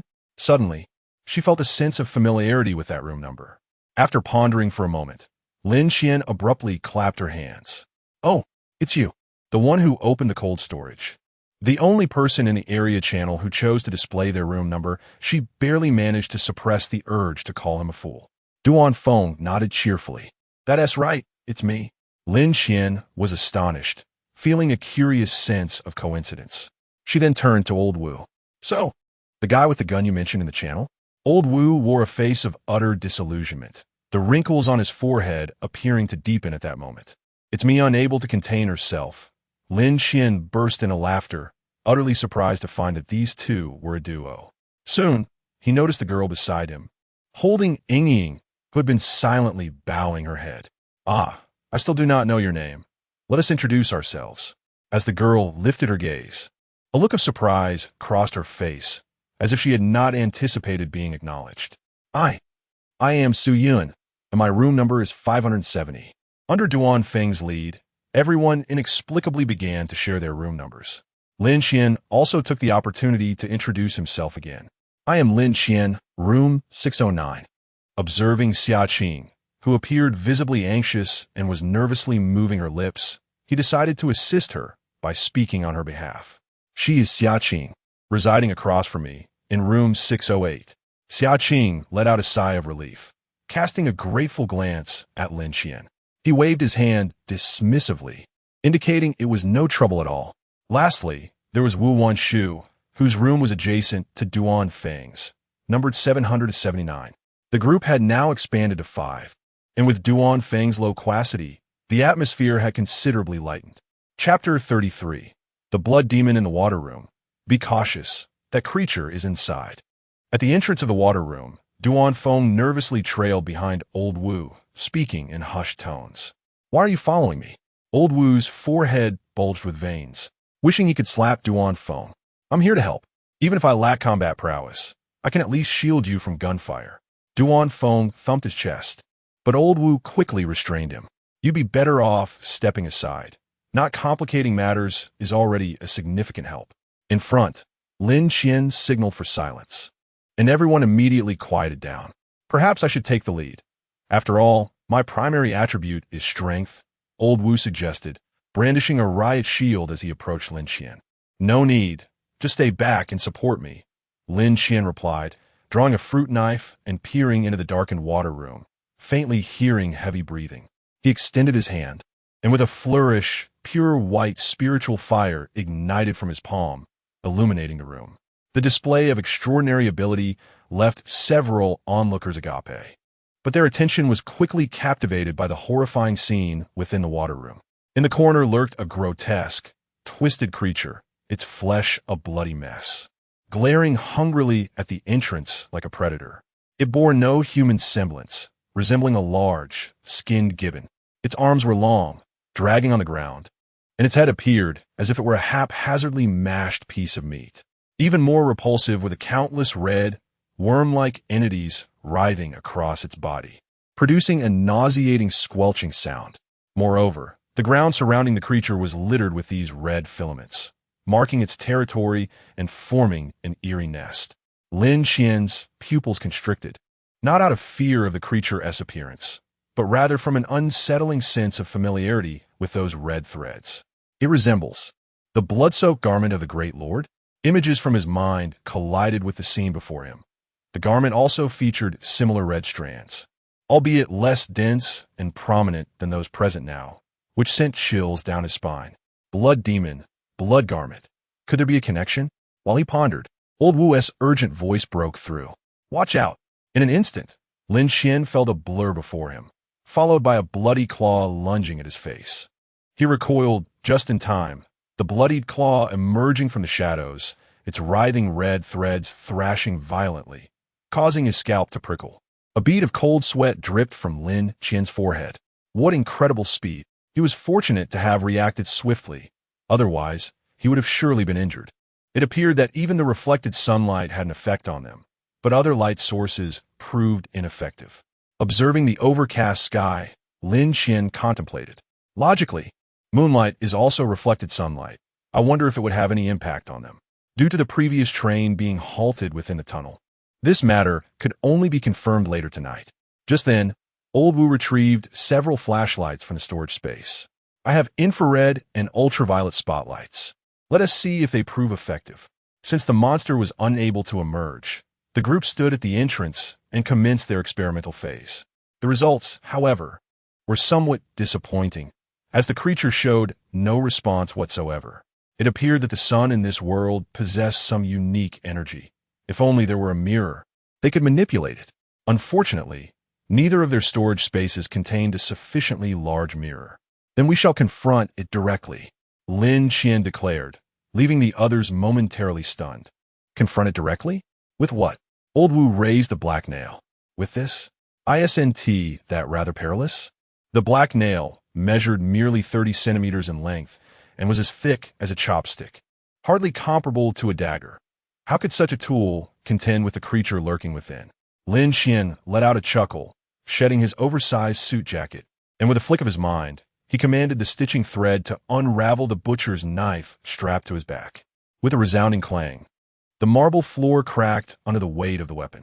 Carefully peeling away the crocodile skin that enveloped it, Lin Qian extended his hand.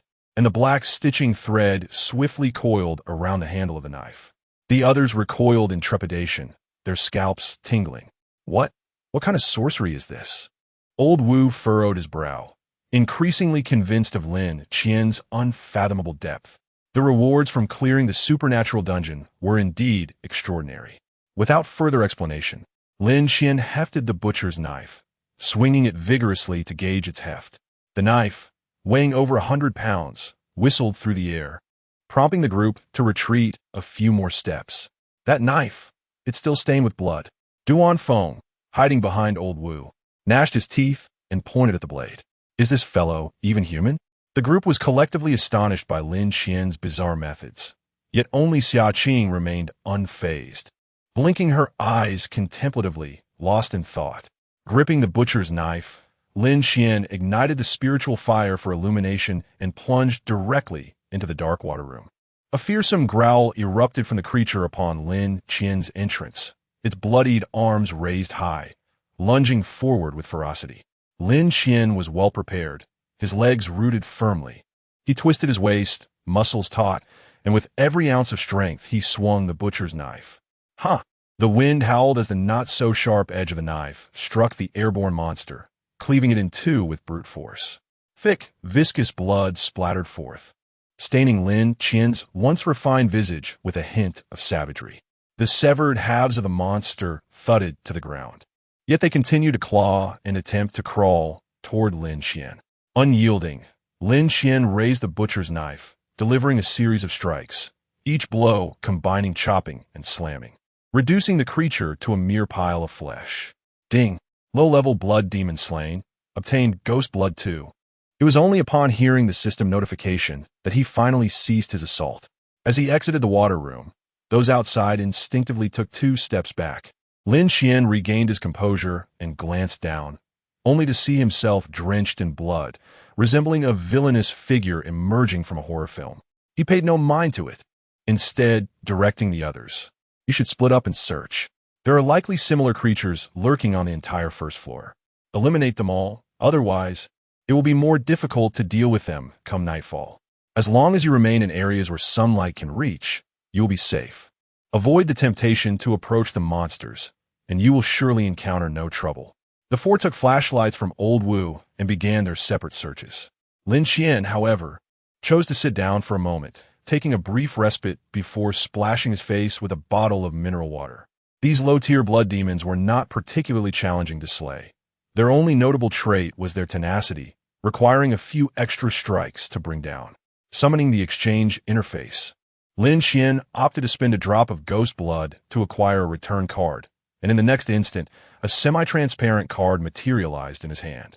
It bore a resemblance to the rune teleportation card, suggesting that items with similar functionalities shared this appearance. With his card in hand, Lin Qian felt a renewed sense of confidence. Even in the face of dire peril, he could promptly choose to return. Before that, however, his task was to thoroughly scour this instance and collect every resource he could carry away. Chapter 34, Eerie Blood Campus, Cleansing the First Floor Goodness, Qiange. You are remarkably formidable. As the 4th blood demon was vanquished by Lin Qian in a mere flurry of movements, Duan Feng could not help but express his genuine admiration.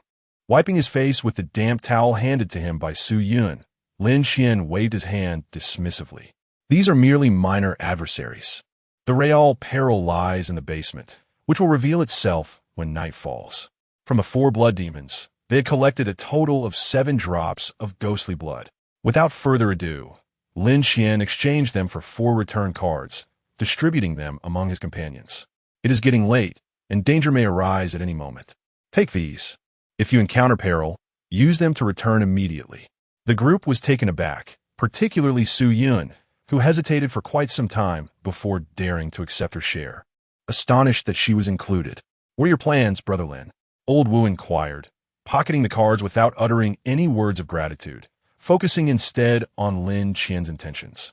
I intend to take a risk, Lin Qian stated candidly, not concealing his thoughts. Given that we have already undertaken a trial task, it is unlikely that there won't be a second one.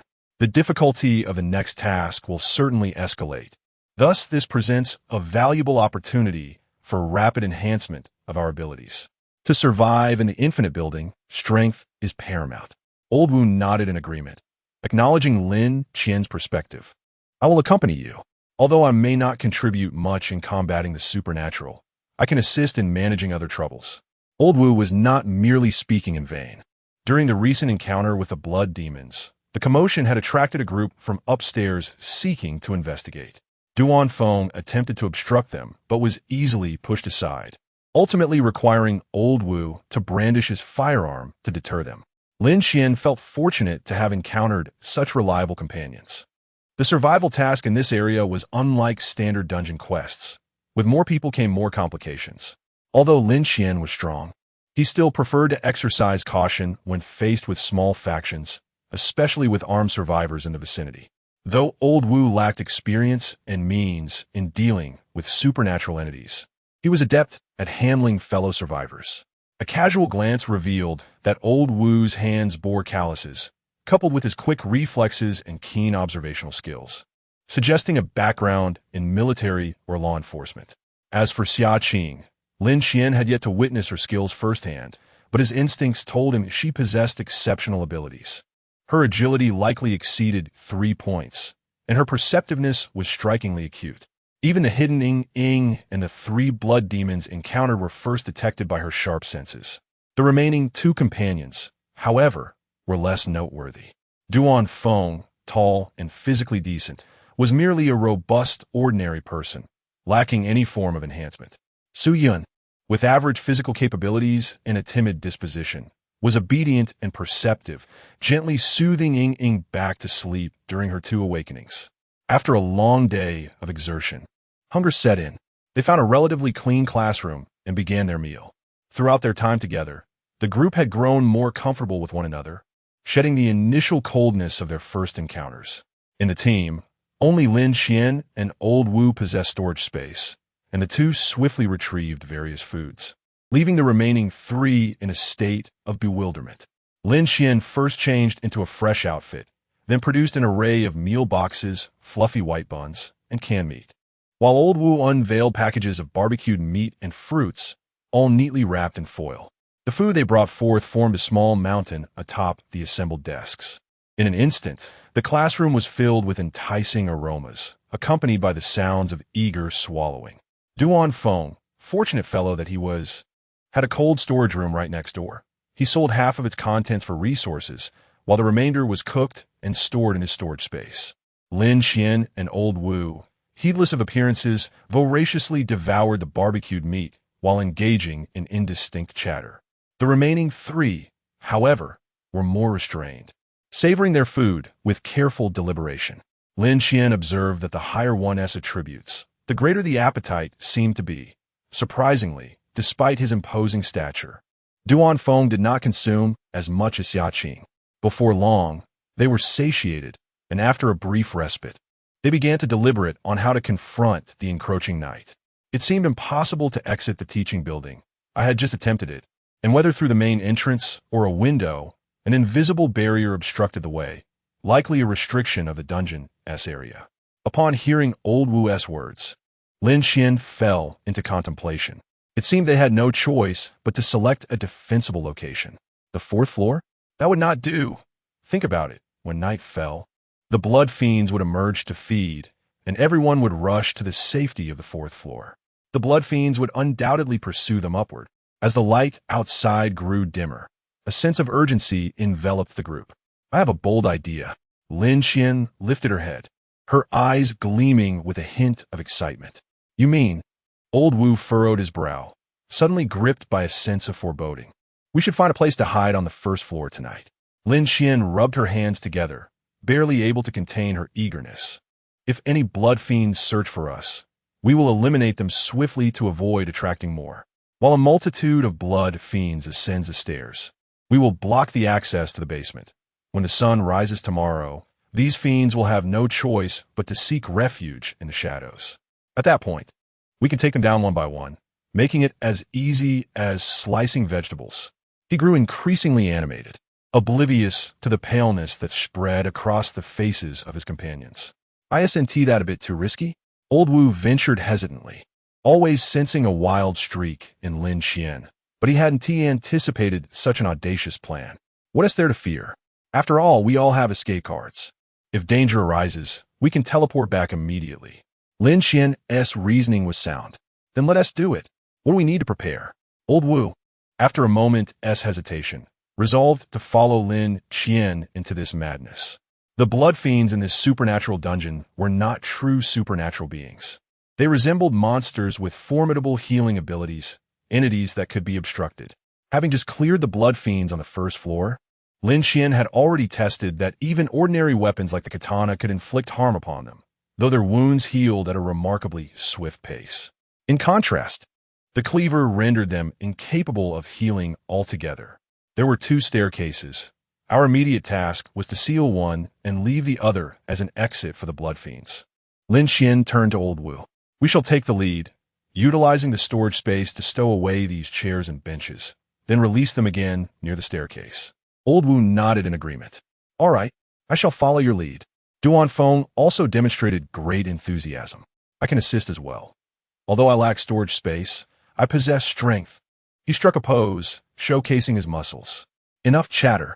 Let's get to work. Old Wu could not help but give him a kick to spur him on.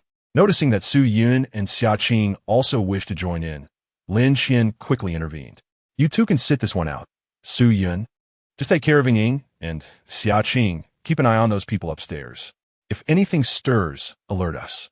With the roles assigned, the 3 of them began to gather the tables and chairs with the fervor of a locust swarm, clattering and bustling with industrious energy. Chapter 35, The Blood-Cursed Campus. As night fell, the harvesting began. The basement was presumably the school's cafeteria, cloaked in darkness, where one could faintly hear the sound of viscous writhing. Lin Qian, driven by curiosity, ignited a spirit flame. However, upon casting a glance, he was immediately overtaken by a shiver of dread. The entire underground space had transformed into a breeding ground for blood demons, with an overpowering stench engulfing the air. The walls, tables, and ceiling were adorned with writhing red threads, interspersed with pools of grotesquely assembled flesh and blood. At the center, a massive blood cocoon pulsated like a heart, emanating a faint crimson glow. As Lin Qian surveyed the scene, a grotesquely deformed head suddenly emerged from the viscous mass, its gaping maw opening in a menacing snarl. Silence! Silence! The voice was akin to that of an aged elder, hoarse with a hint of malice. The frantic wails echoed throughout the basement, startling Lin Qian. He had never anticipated that a blood demon could emit a human-like voice, like a pebble thrown into a pond. The commotion stirred the dormant blood demons, one after another awakening and struggling to rise from the flesh, their predatory gazes locking onto Lin Qian. A cold sweat dripped from his forehead as he beheld the multitude of blood demons, and even Lin Qian could not suppress his trepidation. There were far too many. Upon rough estimation, there were at least 100. Yet, this could be considered fortuitous, for according to Xiamen, a lesser number of blood demons indicated that each possessed greater individual strength. We must seal this area quickly. Darkness is approaching. Noticing the sky outside darkening, Lin Qian urgently signaled to Lao Wu and Duan Feng to hasten their efforts. To enhance efficiency, he even emptied his storage space to facilitate the transport of more tables and chairs. Lao Wu, seasoned and skilled, expertly bound the furniture together with steel ropes, stacking them to block the staircase and prevent structural collapse. After considerable effort, they had piled the tables and chairs high enough around the corner to completely seal one side of the passage. Once this task was completed, Lin Qian glanced outside. Evening was drawing near, yet their work was not finished. They still needed to gather the remaining clutter near another staircase to ensure a swift blockage of any descending path. Without time to rest, the group resumed their frantic activity. They nearly emptied the entire first floor, even dismantling office cabinets and podiums, until the other side was piled high, ready to be quickly repositioned to obstruct the passage. Should we block the route leading here? Duan Feng wiped the beads of sweat from his brow, panting as he inquired of Lin Qian. Not yet. We must leave a gap. There will surely be stragglers searching for us, and we can swiftly eliminate them when the time comes. Almost everyone was upstairs, and the primary focus of the blood demons would not likely be on a few of them, unless they removed Ying Ying's black robe. Xiamin's letter had mentioned that, compared to fresh flesh, Ying Ying, tainted with the original ghost blood, was the most coveted prize for the blood demons. Now that they had obtained a means of escape, Lin Qian found himself increasingly intrigued by the purification of ghost blood. Perhaps a clue was gleaned from the colleague Xiamin. Aside from a few curious souls peering in, no one dared to descend to the first floor, which spared Lin Qian and his companions considerable trouble. To be frank, at times, survivors can be far more perilous than the monsters themselves. The group nestled in the darkest corner, tucked away on the side of the blocked staircase, awaited the arrival of night with bated breath. At long last, the light faded entirely, and the subterranean vampires began to stir. The sound of crashing echoed as something assaulted the furniture barricading the stairs. A bead of sweat trickled down Lin Qian's brow, but fortunately, the commotion subsided after several minutes. If the vampires had breached their defenses, their position would undoubtedly become the primary target for attack, leaving them no choice but to use their escape cards. With a collective sigh of relief, they craned their necks to listen to the sound beyond. A cacophony of eerie howls soon reverberated from afar, gradually fading into the distance. "They're heading upstairs," Old Wu whispered. "No, something's amiss. The numbers don't add up." Lin Qian closed his eyes, straining to discern the sounds. His brow furrowed in concentration. Judging by the scale of the noise, there could only be 20 or 30 of them at most, whereas Lin Qian had previously observed at least 100 below, indicating that many more vampires remained in slumber beneath. If I'm not mistaken, they must be guarding that enormous blood cocoon. Lin Qian harbored a suspicion that the disaster of the Ghost King level, as mentioned by Xiamin, was likely tied to that very cocoon. "What should we do now?" Old Wu inquired. "With just 20 or 30, we needn't remain so cautious. We can simply seal the entrance and ascend, taking them out one layer at a time." Lin Qian grasped a butcher's knife with a thread for stitching corpses. Eager for action. "Are you certain?" Old Wu frowned, sensing that Lin Qian was merely succumbing to his impulses. If they were surrounded, escape would prove exceedingly difficult. Reminded by Old Wu, Lin Qian regained his composure. Just then, Duan Feng stepped forward, tossing his hair dramatically. "In moments like these, it is essential for someone like me to take the lead." Old Wu shot him a look of disdain. "Who do you think you are?" Duan Feng straightened his attire, brimming with arrogance. "I am one who willingly dedicates myself to the organization. You all stay here and guard. I'll lure the monsters. Once I bring them here, we can deal with them together, and it will be simple." Old Wu smacked the back of his head. "Are you trying to get yourself killed?" Duan Feng chuckled, pulling a return card from his pocket. "Fear not, for I possess this little trinket. In a pinch, I can teleport out of here unharmed. Moreover, after a full afternoon of clearing, I have gained a fundamental understanding of these creatures. Though swift, there remains room for maneuvering if one maintains distance. Besides, it was Qingge who toiled all afternoon while I contributed little. It does leave me feeling somewhat uneasy having received a return card." Unbeknownst to him, as he spoke, Su Yun in the corner silently lowered her head. Old Wu remained silent, merely casting a glance at Lin Qian. "Be careful, don't overexert yourself." Lin Qian pondered for a moment before ultimately acquiescing to Duan Feng's request. Surviving in such brutal scenarios requires more than mere protection. It necessitates audacity and tenacity. Lin Qian was surprised to discover that Duan Feng, despite his seemingly carefree demeanor, possessed a remarkable clarity of thought. "All right, go ahead then. Don't think too much about me." Duan Feng nodded emphatically, his face radiating a sense of purpose as he exited. Lao Wu watched his retreating figure with a resigned shake of his head. "Ah, this fool." Lin Qian raised an eyebrow. "What, are you worried?" Lao Wu chuckled. "We've barely known each other for a few days, so it hardly qualifies as such. Yet this lad does exhibit a certain foolish spirit. While others are apprehensive in this unfamiliar setting, he has already opened the first door. Unlike us, who quickly come to terms with things, he seems not to ponder at all." Lin Qian couldn't help but smile softly upon hearing this. Let us see if he succeeds this time. The group fell silent, waiting at the corner for Duan Feng to lure the monsters back. Before long, merely 2 or 3 minutes had passed when a beam of flashlight illuminated the distant stairway, followed by a figure frantically fleeing. Given the silhouette and familiar flashlight, it could only be Duan Feng. At that moment, he had shed the calmness he exhibited upon leaving, his face now a mask of terror as he yelled while running. Two of them. Incoming. Big ones.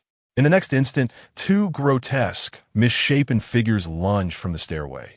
One was grotesquely bloated, its abdomen gaping with chilling teeth, while the other, all limbs elongated and emaciated, swiftly navigated the wall with its claws, poised to leap onto Duan Feng. Just then, with a swift whoosh, a dark arrow sliced through the air, grazing Duan Feng's head and striking the emaciated creature, sending it tumbling to the ground, off balance. Such accuracy? Lin Qian exclaimed, astonished as he turned to Xia Qing, who was knocking another arrow, completely unprepared for her exceptional archery skills. The air was filled with the sound of arrows whistling through the air, each one perfectly intercepting the vampire's attack trajectory. Although the arrows lacked the ability to harm the supernatural beings, they lodged within the creatures, hindering their swift regeneration and mobility, proving to be even more effective than firearms in this regard. Lin Qian gazed at Xia Qing with envy, then glanced down at his own crossbow. Never mind. It would be unfortunate if Duan Feng were to survive the vampires only to be accidentally shot by me. With a self-aware sigh, he decided to stow it away. As Duan Feng closed his eyes and ran for his life, he finally rounded the corner just as the monsters were closing in, passing right by Lin Qian. Now, it was time for the main players to shine. Lin Qian's hand gripped the prepared butcher's knife, ready to unleash it. Beside him, Lao Wu held a shield in one hand and a self-made spear tipped with black nails in the other, adopting a stance of readiness. After taking a few steps back, Xia Qing prepared to assist with her bow and arrow at a moment's notice. Su Yun secured Ying Ying to her back, wielding a powerful flashlight to illuminate their surroundings, sparing Lin Qian the need to use a hand for his spirit fire. This cooperative strategy had been tested during their previous encounter with blood demons on the first floor. But now they faced a more formidable challenge. Lin Qian took the lead, investing his unspent points directly into his strength, elevating it to an astounding 6.5. A surge of uncontrollable excitement coursed through him as he confronted the two ferocious blood demons charging towards him. With a wild laugh, he swung his cleaver and charged forward. Roar! The grotesque blood demon opened its cavernous maw, emitting a chilling roar. Yet, in the next instant, a fierce gust of wind struck, and its body was torn apart as if it were mere fabric. The flesh from its shoulder to ribcage violently ripped asunder. Boom! Lin Qian's movements were bold and unrestrained. The swirling cleaver acted like a meat grinder, simultaneously demolishing the doorframe and wall, creating a massive breach. In an instant, flesh and bricks were sent flying, painting a scene of utter savagery. Die for me. Chapter 36, Blood of Deception in the School. Purified blood of the ghost, the combat prowess of these two blood demons was evidently superior to the ones encountered during the day. Yet they were still no match for Lin Qian, who charged at them like a relentless meat grinder. The sounds of flesh being torn apart echoed continuously. As the corpulent blood demon was swiftly dismembered beneath his blade, its roars soon becoming indistinct. Thick, viscous blood and chunks of flesh splattered everywhere, and Lin Qian, drenched in blood, advanced step by step. Clack, clack. The emaciated blood demon seized an opportunity to nimbly ascend the wall, its claws digging into the surface as it swiftly climbed, soon reaching the ceiling, its legs coiled in preparation to pounce on Lin Qian's nape. Whoosh! Another pitch-black arrow shot through the light, striking the emaciated blood demon precisely as it was about to leap. The arrow pierced its head, causing it to tilt awkwardly, its claws loosening in the process, and it tumbled to the ground beside Lin Qian. Swoosh! Before it could hit the ground, it adeptly adjusted its posture, opening its mouth to shriek towards the light, the sound piercing and shrill. Yet, in the next moment, a dark spot rapidly enlarged before its eyes. Seizing the opportunity, Old Wu lunged forward, thrusting the black nail spear into the freshly landed emaciated blood demon, penetrating its entire head and pinning it firmly against the wall. Swoosh! Swoosh! Unlike the prior arrow strike, as the black nail pierced through the emaciated blood demon, It began to thrash about wildly, as if caught in a boiling pot of oil, its sharp limbs flailing chaotically, chipping away at the surrounding wall. Old Wu gritted his teeth, pushing forward to firmly suppress the emaciated blood demon. Gradually, its struggles weakened, and eventually, its arms drooped, falling silent. Meanwhile, Lin Qian had dismembered the corpulent blood demon, now preparing to chop it into dumpling filling. Ding! Killed an intermediate blood demon. Gained Ghost Blood 5. Only upon hearing the system notification did Lin Qian finally withdraw the blade from the meat mush and glance at Old Wu. Observing the emaciated blood demon pinned to the wall, motionless, he expressed some surprise. Is there a system notification? Old Wu shook his head. No. Lin Qian wiped the blood and viscera from his face, frowning. That means it's not dead yet. This black nail seems to have a suppressive effect on blood demons, but it will still take some time to finish it off. Allow me. Lin Qian, unwilling to wait any longer, brandished the blade and stepped forward. Old Wu had no objections. After all, it was Lin Qian who had obtained the black nail, and he was merely benefiting from it. Unlike Lin Qian, he had already acquired what he most needed, and he held little interest in the remaining exchange items. With the assistance of Old Wu's black nail spear, Lin Qian effortlessly dismantled and slayed the emaciated blood demon, encountering no resistance whatsoever. Ding! Killed an intermediate blood demon, gained Ghost Blood 4, as the system notification rang out. Lin Qian's Ghost Blood count reached 11 drops. Let's take a moment to rest. The weight of the butcher's knife was indeed burdensome. Even Lin Qian found it challenging to wield continuously. The group retreated to a clean classroom to rest. Due to his unique digestive characteristics, Lin Qian felt no need for excessive deliberation and chose to exchange for a drop of purified ghost blood. Let's first sample its flavor. As he gazed at the glass vial that had materialized in his palm, Lin Qian could not resist licking his lips. Purified ghost blood. Digestion requirement. 2 points of constitution. Effect. Increases constitution by 1 limit of consumption. 3 times. It actually displays a digestion requirement. Lin Qian was quite surprised. When he utilized the fire seed and the corpse sewing thread, he had not encountered such a prompt. Was it due to the exchange from the system? The fire seed was scavenged, and the corpse sewing thread was a boss drop, which indeed differed in nature from this item. In this case, even without the exceptional digestive trait, Lin Qian met the digestion requirements. However, the increase of just 1 point in constitution and the limit of 3 times seemed rather meager. Lin Qian felt a twinge of disappointment. The description mentioned a significant enhancement in constitution, and he had expected that a single drop would yield at least 3 or 5 points. But soon, he realized that as a regulator, he gained a point of free attribute daily, causing him to somewhat undervalue these points. In fact, the majority of survivors likely had not even acquired a single point. Individuals like Old Wu and Xiaqing, with attributes exceeding 3 in any category, were already considered top-tier warriors. Coming to this understanding, Lin Qian no longer felt disheartened. A little less was acceptable. After all, he could consume it 3 times. He promptly crushed the vial's neck and poured the purified ghost blood into his mouth. Slurp. Lin Qian savored the taste. Not bad. It had no peculiar flavor, albeit somewhat viscous. In the next moment, a system prompt chimed in. Digesting. This time, the digestion process was remarkably swift, and the reaction was far less intense than when digesting the fire seed and corpse sewing thread. A cool sensation coursed through his body, causing Lin Qian to shudder. And then, it was over. He found it hard to believe and quickly opened his status panel to check. Strength, 6. 5 agility, 2. 1 constitution, 3. 7 spirit, 3. 9 The attributes had indeed increased, yet the evaluations remained unchanged. Lin Qian scratched his head, feeling somewhat out of sorts. Here, let me wipe this off. Just then, a slender hand suddenly extended a damp towel towards him. Turning around, he saw it was Su Yun and accepted the towel, casually wiping the remaining bloodstains from his face.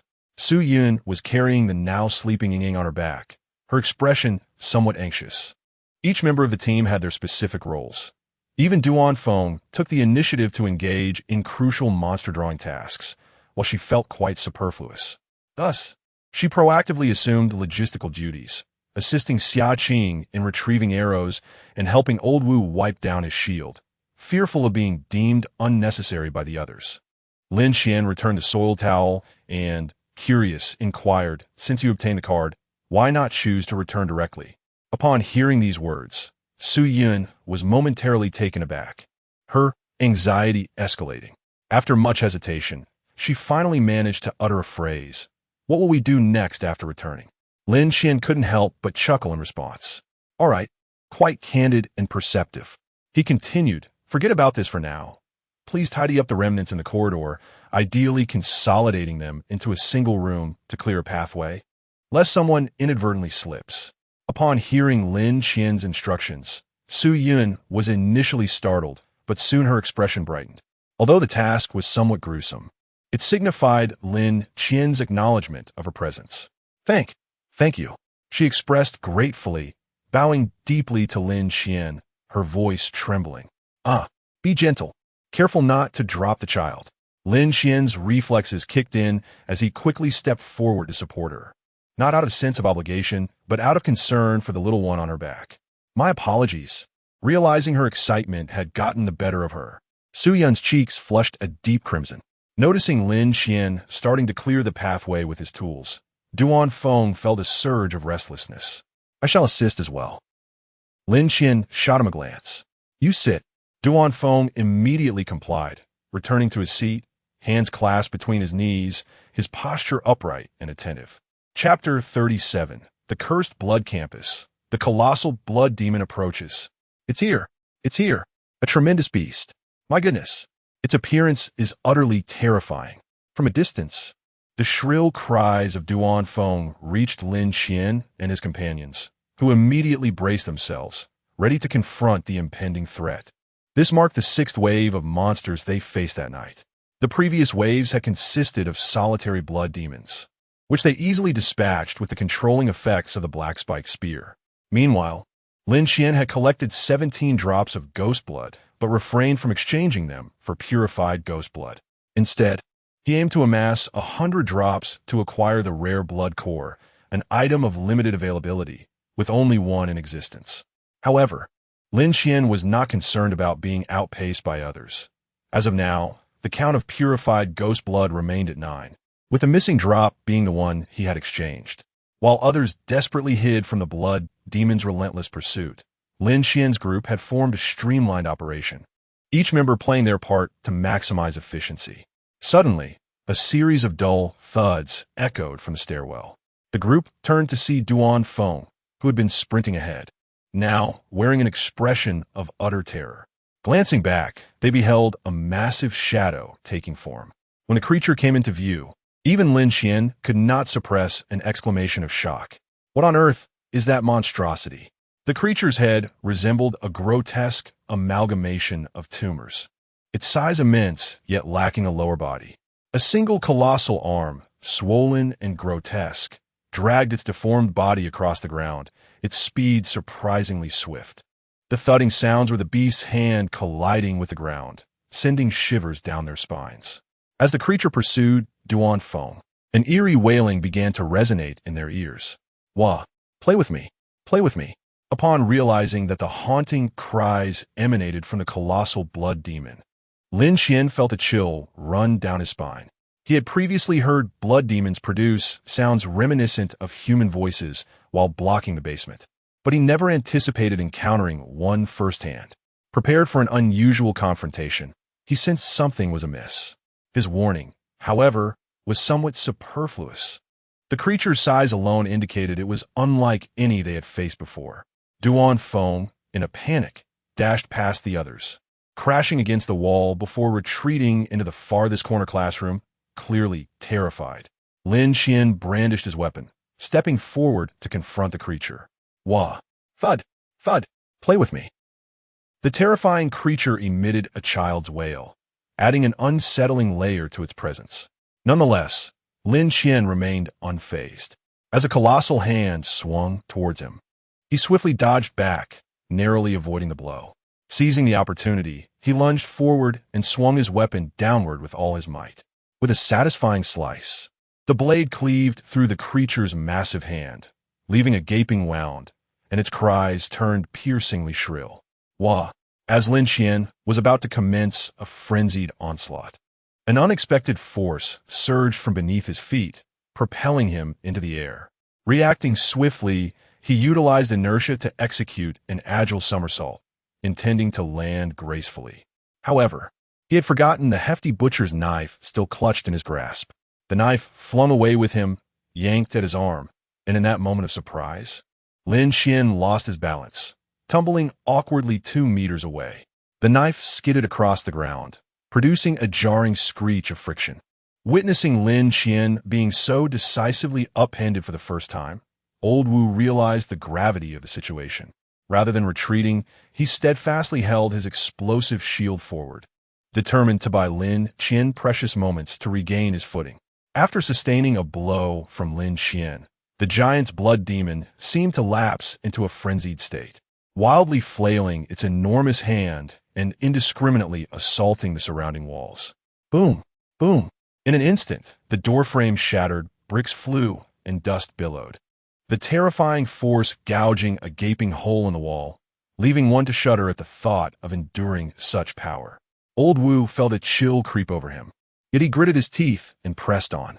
Seizing an opportunity, he lunged forward, thrusting his spear into the gap created by the giant's retraction. With a sickening squelch, the black spike pierced flesh, eliciting a blood-curdling wail from the giant's hand. Old Wu's face lit up with triumph. Success. However, the next moment unfolded in a shocking tableau that widened his eyes in disbelief. The once unfaltering black spike appeared to lose its efficacy against the giant's hand, which began to thrash violently, crashing against the walls. Before anyone could comprehend the unfolding chaos, the giant's hand twisted and slammed down onto the ground with tremendous force. Thud! It was as if it struck a nail, causing the spear to puncture completely through the hand, negating its restraining effect. Could be done like this.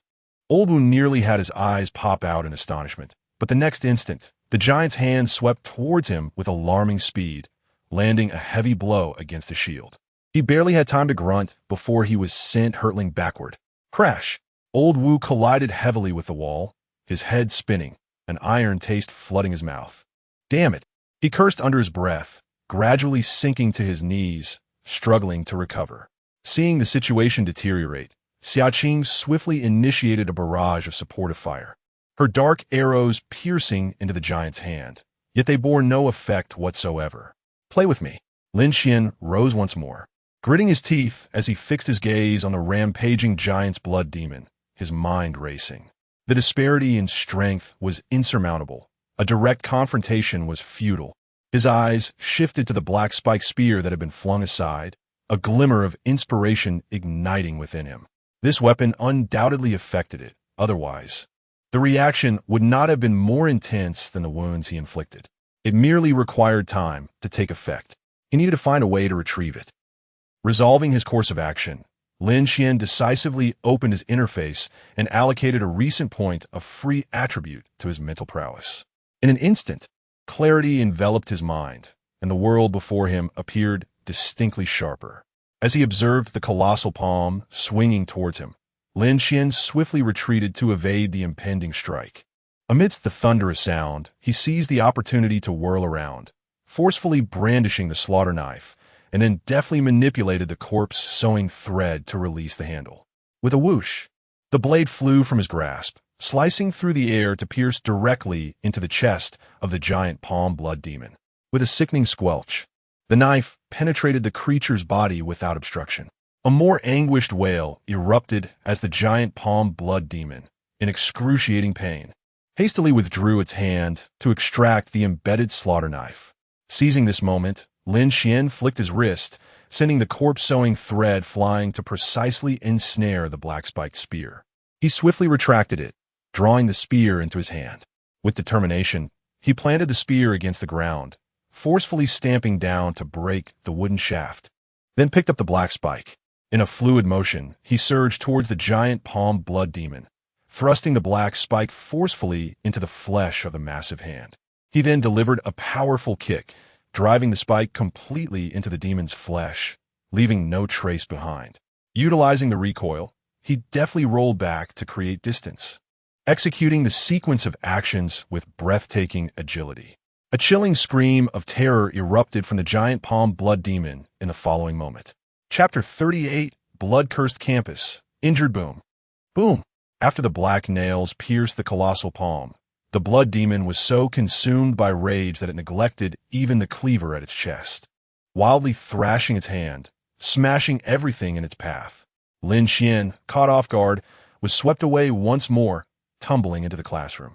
Spitting out a mouthful of blood-tinged saliva, Lin Qian sprang up from the debris like a fish out of water, maneuvering towards the back door in search of an opportunity to reclaim the cleaver. As he had anticipated, the blood demon could not extricate the black nails from its body. The writhing blood veins began to wither and contract, its vitality rapidly diminishing. Its movements grew increasingly sluggish, and its cries became muffled, eventually reduced to monstrous roars. At last, with a resounding thud, the immense palm crashed onto the ground, its fingers curling weakly, soon falling silent. Seizing this opportunity, Lin Qian hurriedly approached to retrieve his cleaver, not daring to waste a single second, and activated the human meat grinder mode once again. With splatters of blood and flesh flying, a small, unidentified object was suddenly propelled from the carnage, clattering against the ceiling before bouncing to the ground, producing a crisp sound. Lin Qian barely caught a glimpse of what it was, instinctively turning toward the source of the noise, just as a system notification rang out. Ding! Killed a high-level blood demon. Gained demon blood 13? Looking down at the remaining half of the colossal palm, Lin Qian was taken aback. It died just like that, in his sight. The blood veins on the palm quickly dried up as if devoid of moisture, the entire hand appearing to shrink, much like the deceased blood demons. Lin Qian instantly realized that this condition was related to the mysterious object he had just cleaved out. Flashlight, give it to me. Snatching the flashlight tossed by Old Wu, Lin Qian promptly began to meticulously search the ground. A few onlookers were taken aback and wished to assist, but Lin Qian raised his hand to halt them. No need. I found it. In the next moment, he picked up an irregular crystal faintly glowing with a red hue. The crystal was roughly the size of his pinky, translucent and gleaming, with vein-like patterns coursing through its interior, and it emitted a subtle, stinging sensation when held. A system notification chimed in. Demon blood crystal. Can be absorbed by the core. An exceptionally succinct item description. Core? Lin Qian immediately thought of the anomalous blood core. This meant it could not be utilized just yet. Casually storing the demon blood crystal in his inventory, he glanced at his demon blood count. Demon blood 30. The rewards from defeating a high-level blood demon equaled the total from the previous encounters, yet the risks had escalated exponentially. From the recent battle, it was evident that high-level blood demons were not merely larger and stronger, unlike the primal, beast-like aggression of mid- and low-level demons. High-level blood demons exhibited initial signs of intelligence, capable of mimicking human voices and expelling the black nails from their bodies in a timely manner, presenting a formidable challenge. He sat against the wall, his brow furrowed tightly, while Old Wu, grimacing, leaned closer. What do you say? Should we continue? Lin Qian offered no response, instead directing his gaze towards Duan Feng in the distance. Are you all right?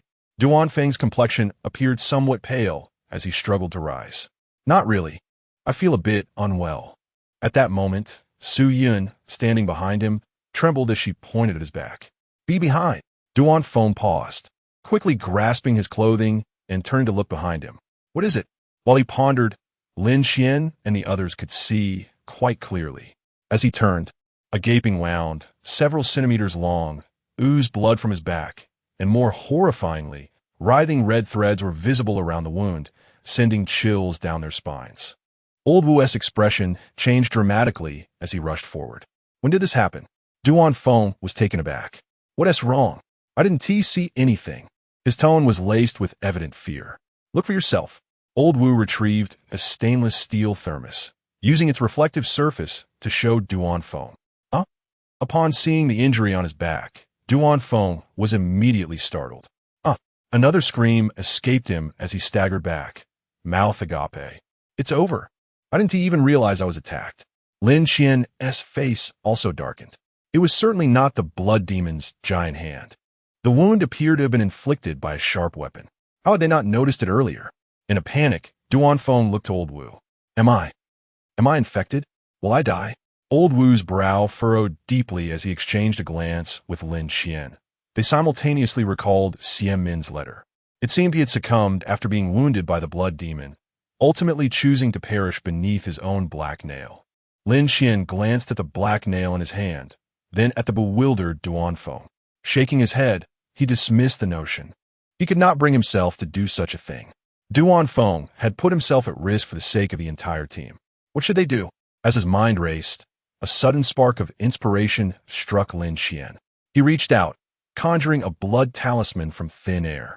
Acquired from Old Kuei, this blood talisman possessed the ability to suppress malevolent entities. He wondered if it could mitigate the blood curse infecting Duanfeng. Without uttering a word, Lin Qian stepped forward and firmly pressed the talisman onto Duanfeng's forehead. Duanfeng gazed at Lin Qian with confusion as the talisman fluttered gently with his breath. No effect.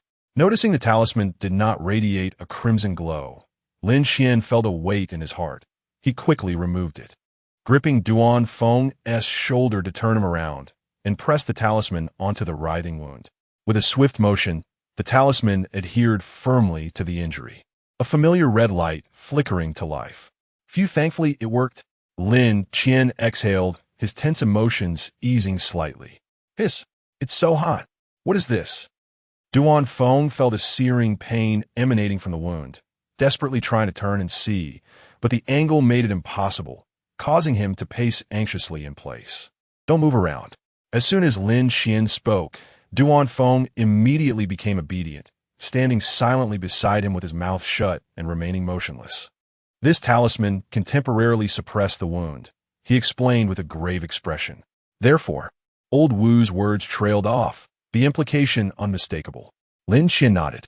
Beside him, Duanfeng could no longer contain his anxiety. So what will happen? Just tell me plainly. I can handle it. Despite his bravado, his voice trembled significantly. Old Wu sighed and closed his eyes. However, Lin Qian's hesitant tone caused Old Wu to open his eyes instantly, his gaze piercing as it fixed upon him. Of course, this is merely my conjecture.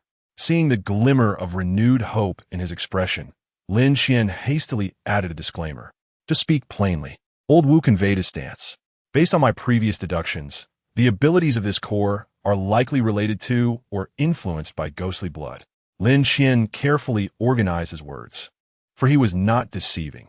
He had harbored this suspicion since he first consumed a drop of purified ghostly blood. Thus, he had been saving his quota of ghostly blood without redeeming it, all for that core. Moreover, the recently acquired ghostly blood crystal further solidified his hypothesis. Chapter 39. The Deceptive Blood School. Proactive assault time is of the essence, so I shall speak plainly.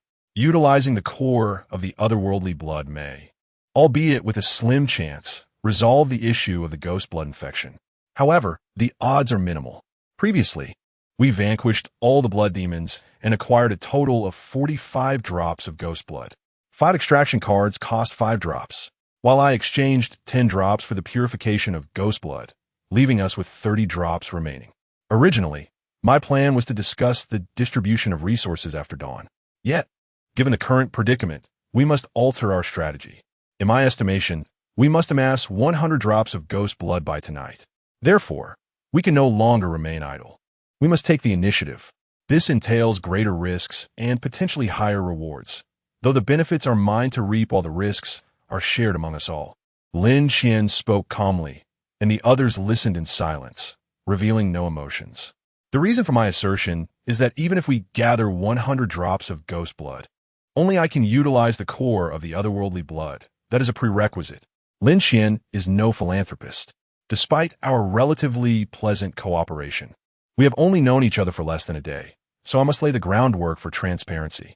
After this, I will not claim any other rewards. He then turned to Duanfeng. Moreover, I have one last desperate gambit. If the core of the otherworldly blood cannot save you, you must immediately use an extraction card to return and hasten to room 666. However, I can only share one aspect of this gamble. Whether you survive is left to fate. Having said this, Lin Qian fell silent, allowing the others to ponder. In essence, the entire situation boils down to a single word: gamble. We wager that the core of the otherworldly blood can save Duan Feng, that we can gather 100 drops of ghost blood before dawn, and that Lin Qian will not renege on his word. We gamble with time, lives, and fortunes. Given the multitude of uncertainties, any individual would need to contemplate carefully. However, as soon as Lin Qian finished speaking, someone raised their hand. He was taken aback to see that it was Su Yun, who was carrying Ying on her back. She glanced nervously at the others, took a deep breath, and spoke with unwavering resolve. No matter what, I will follow your lead. Although her presence and role in the group have been minimal, in this moment, she expressed her support without hesitation. Following her, Xiaqing also raised her hand, silently affirming her agreement with a nod towards Lin Qian. Lin Qian reciprocated with a nod, then looked at Old Wu. Old Wu regarded him intently, offering a subtle nod in agreement. From his reaction, Lin Qian discerned that while he did not fully trust him, he was willing to take a chance. Lastly, Duan Feng hesitated to voice his support, uncertain whether others were willing to risk themselves for him. At that moment, seeing everyone's gaze upon him, he felt a lump in his throat. I truly did not expect everyone. Smack! Just as he was about to gather his emotions and speak, Old Wu interrupted him with a sharp clap. Enough with the pleasantries. Let us commence our action. Having made their decision, the group swiftly adjusted their demeanor, preparing to return upstairs together. On the third floor, a metal storage cabinet. Creaking, a woman cautiously pushed open the cabinet door, peering through the narrow gap. She held her breath, beads of anxious sweat dampening her collar, fervently praying that the creature would leave after devouring her companion's corpse. Just when she believed the coast was clear and sought to escape the confines of the cabinet to locate her other allies, a chilling scream suddenly pierced the air. Silence! Silence! Her heart leapt to her throat, her body trembling with terror. Yet she dared not make a sound, slowly and deliberately closing the cabinet door to stifle her fear. She understood that any noise would provoke the creature to pounce upon her. Not even the metal door could serve as a barrier. Her companion had met a similar fate. Merely a cabinet away, she could still vividly recall the desperate pleas, the sorrowful cries, and the heart-wrenching sounds of flesh being mercilessly torn apart. Just as she anticipated the monster's return, a man's furious roar echoed from afar. "Silence, you damn fool!" Following that, a cacophony of noise erupted. "Idiot!" The woman seized the opportunity to shut the cabinet door, silently cursing under her breath. Even the group on the fourth floor could not contend with this monster. The man must have been driven mad by fear to engage in such a reckless act. However, the commotion outside persisted for an extended period, failing to subside as she had imagined. "Watch out for claws." A robust, middle-aged man's voice resonated through the chaos. The woman was taken aback. Were there others? Soon after, several voices followed. "Excellent shot. Sister Qing, you are my savior." This was the voice of the initial man. "It is pinned down. Do not allow it to extract the nails." The middle-aged man's voice rang out. "Clear the way. I shall sever its arm." After a final, chilling utterance, the sounds of slicing and the creature's agonizing shrieks filled the corridor. Silence. A piercing sound echoed through flesh, and then all fell silent. Meanwhile, outside the cabinet, on the third-floor corridor, Lin Qian slowly withdrew his palm from the head of the long-clawed blood demon, tightly clutching a ghostly blood crystal, slightly larger than the previous one. As he forcefully extracted the ghostly blood crystal, the blood demon, which Lin Qian recognized, collapsed limply as if it had lost its signal. In the next moment, a system notification chimed. Ding! High-level blood demon slain. Acquiring Ghost Blood 17. The 3 mid-level and 1 high-level demons on the second floor had collectively provided Lin Qian with 22 drops of ghost blood, now totaling Ghost Blood 69. As they swept through their path, the group's coordination became increasingly seamless. The black spike was entrusted to Xiaqing, who utilized a small knife to fashion a black spike arrow. Initially, she attempted to use her own black bow, but due to issues of weight and balance, she was unable to achieve accuracy. Subsequently, Lin Qian lent her his crossbow, and the powerful force resolved the issue of precision. Old Wu, stripped of his weapon, could only wield his shield with both hands to assist Lin Qian in fending off attacks. Surrounded by multiple blood demons, his contribution proved far more significant than that of Xiaqing.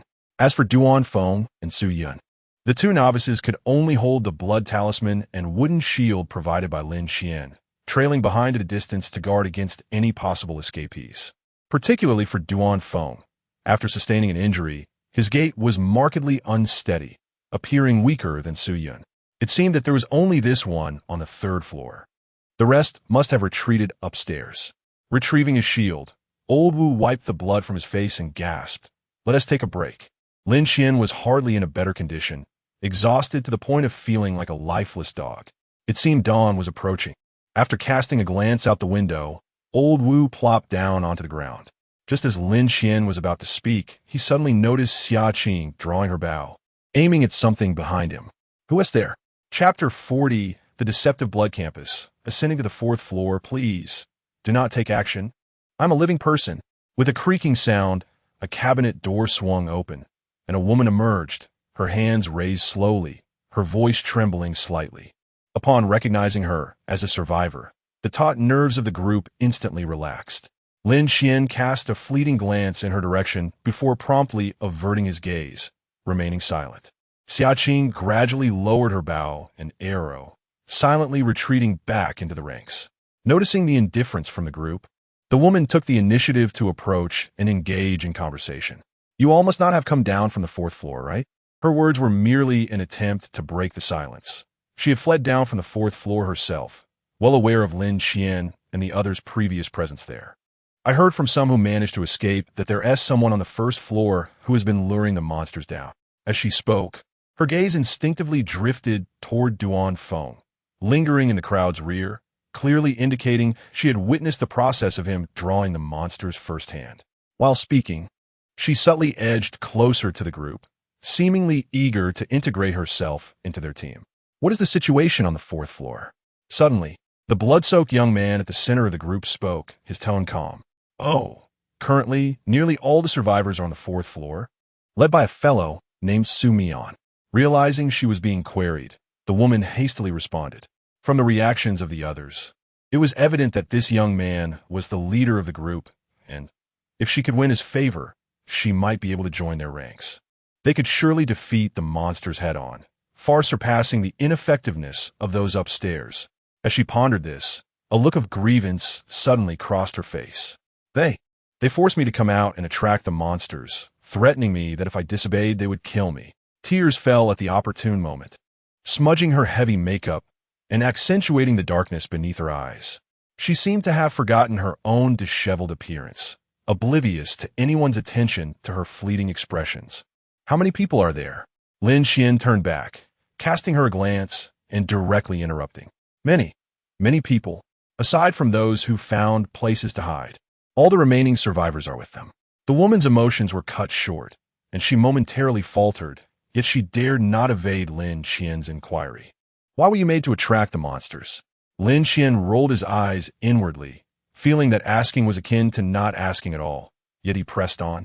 "That Su Mian's plan is to trap the monsters in a room, claiming that once the sun rises, these creatures can be easily dispatched."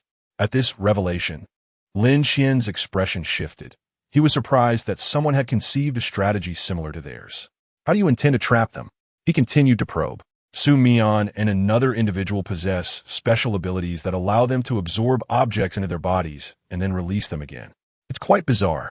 At this point, the woman could not help but shiver.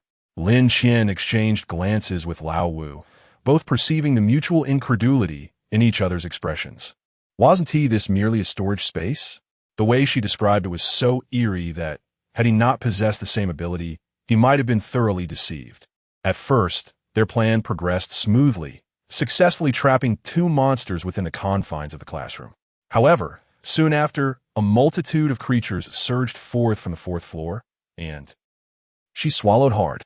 After that, I lost track of events. My companions and I seized the opportunity to slip away, seeking refuge here. Mentioning her companions, her expression turned somber. "Alas, my companions.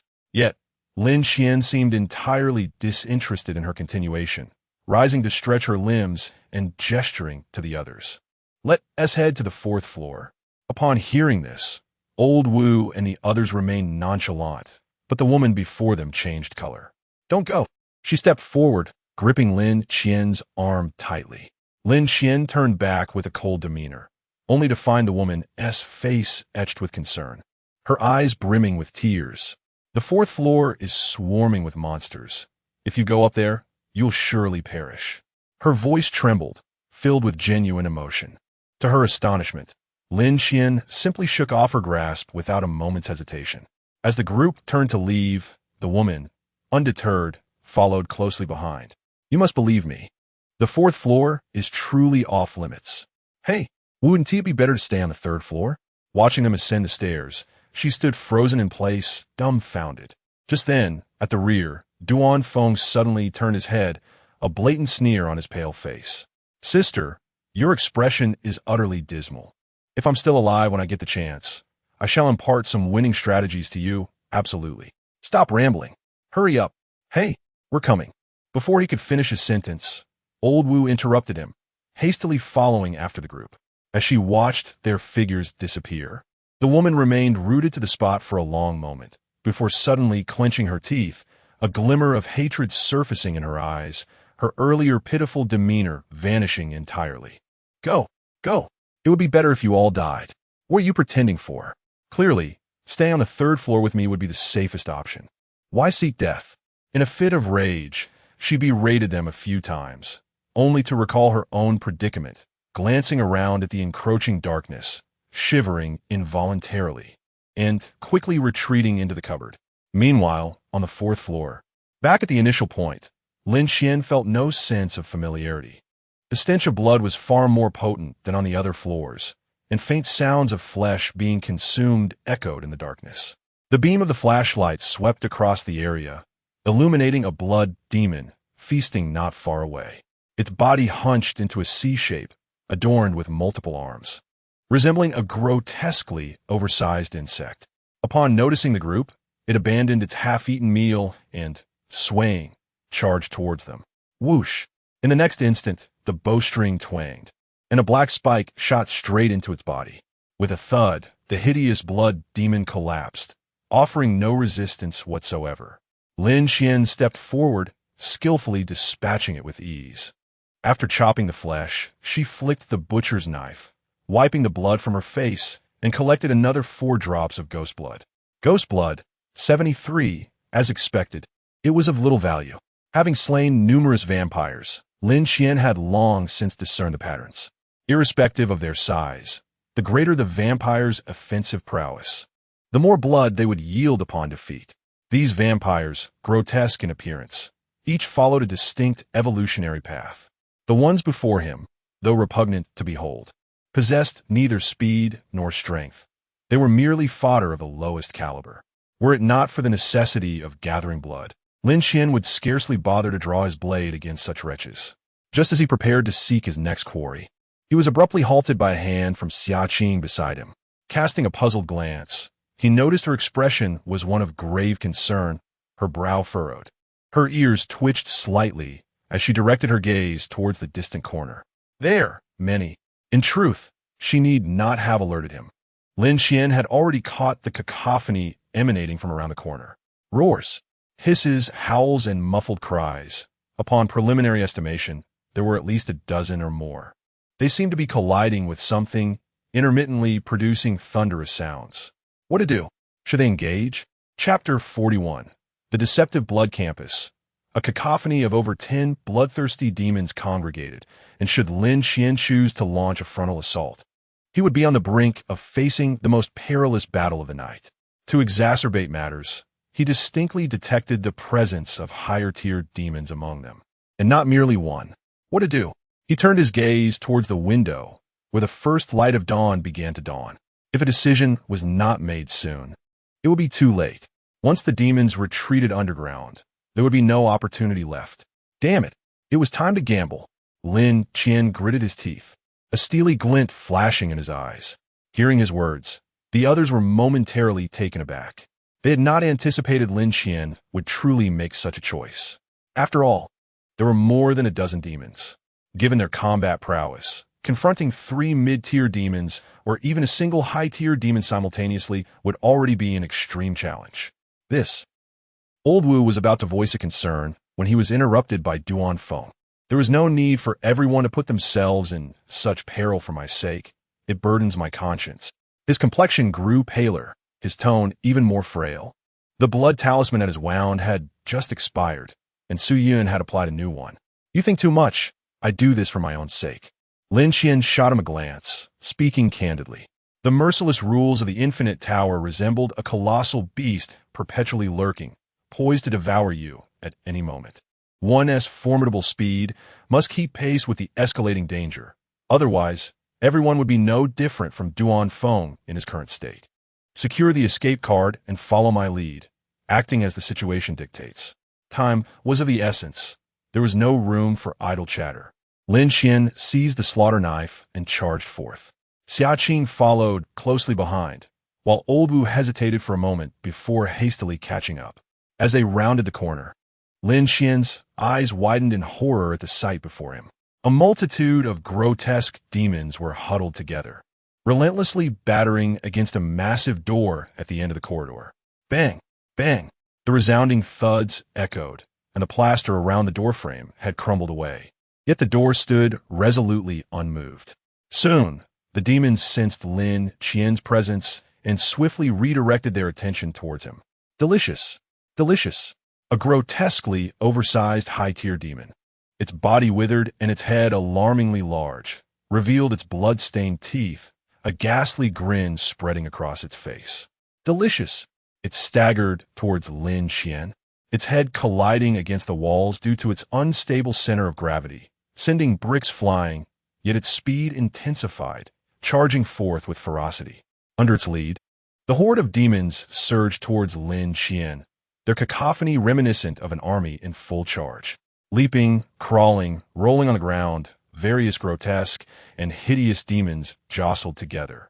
The eerie scene sending chills down one's spine and raising goosebumps. Xia Qing and Old Wu, who had just caught up, witnessed this spectacle and were instantly gripped by fear, unable to resist glancing anxiously at Lin Qian. However, in the face of the ferocious onslaught of the bloodthirsty army, Lin Qian displayed not a trace of panic. Instead, he wore a serene expression. With a swift motion, he suspended the slaughtering knife before him, allowing its tip to gently graze the ground, producing a crisp sound. Under the tension of the corpse thread, the blade swayed like a spinning top, its blood-soaked surface reflecting the increasingly radiant light from the window. 20 meters, 15 meters. Lin Qian's seemingly slender frame remained firmly rooted to the spot, merely raising his hand to grasp the handle of the knife. Old Wu's eyes widened in astonishment. He had long been curious as to why Lin Qian tethered the knife's handle with a black thread, yet never gripped it. In this moment, it seemed that his question would soon be answered. Delicious! Delicious! Roar! 10 meters, 5 meters. The surging horde of bloodthirsty creatures drew ever closer, their heavy, nauseating stench filling the air. Buzz! A barely perceptible sound, and the knife ceased its swaying. Lin Qian's slender, elongated fingers finally clutched the handle tightly. Thud, thud. The distinct sound of his heartbeat echoed in his ears, yet it felt as if it were fading into the distance. In the next instant, a glimmer of madness ignited within his deep, obsidian eyes, a crimson glow beginning to emanate from their depths, gradually consuming his pupils. Visions of anguished cries and pleas for mercy flooded his mind, while the world before him transformed into a crimson haze, a violent rage spreading through his veins, devouring his rationality. Slay them! He bent at the waist, his muscles swelling with ferocity, the fabric of his clothing straining under the pressure, threatening to tear apart. All must be slain. Lin Qian clenched his jaw tightly, seemingly battling the brutality surging from within, his expression a portrait of struggle. Saliva dripped involuntarily from his mouth, and his heavy breaths resembled the awakening of a wild beast, his state growing increasingly frenzied. Delicious! Just as the large-headed, bloodthirsty creature lunged at him, jaws agape. Intent on biting his head off, old Wu, initially stunned by Lin Qian's unusual state, suddenly snapped back to reality, his voice piercing the air in alarm. But at that moment, Lin Qian moved. Old Wu could not discern Lin Qian's actions. He merely saw a flash of the blade, and in an instant, the large-headed creature's skull was cleaved in two, split from bottom to top. Delicious. That voice, tinged with confusion, was met not with an answer, but with a frenzied onslaught akin to a tempest. Hud, hud, hud. Before the severed head could touch the ground, it was mercilessly hacked into countless pieces, scattering in all directions. Slay them all. With a thud, the knife struck the ground, and Lin Qian abruptly raised his head, eyes ablaze with fury, a primal growl escaping his throat. D. In the next moment, he thundered forth, his body shooting into the throng of bloodthirsty creatures like an arrow released from its bow. The blade flashed in a flurry of strikes, his movements chaotic, yet increasingly rapid and ferocious. Whoosh! A barbed tongue shot forth from the crowd of creatures, aiming to ensnare Lin Qian's neck. He did not flinch or evade. Instead, he seized the tongue with a firm grip and yanked it violently, forcibly dragging a withered bloodsucker from the throng. In midair, he swung his blade with precision, cleaving the creature into fragments. Immediately afterward, with a swift kick, he drove his foot into the abdomen of a corpulent vampire, twisting his body to sweep aside those in proximity.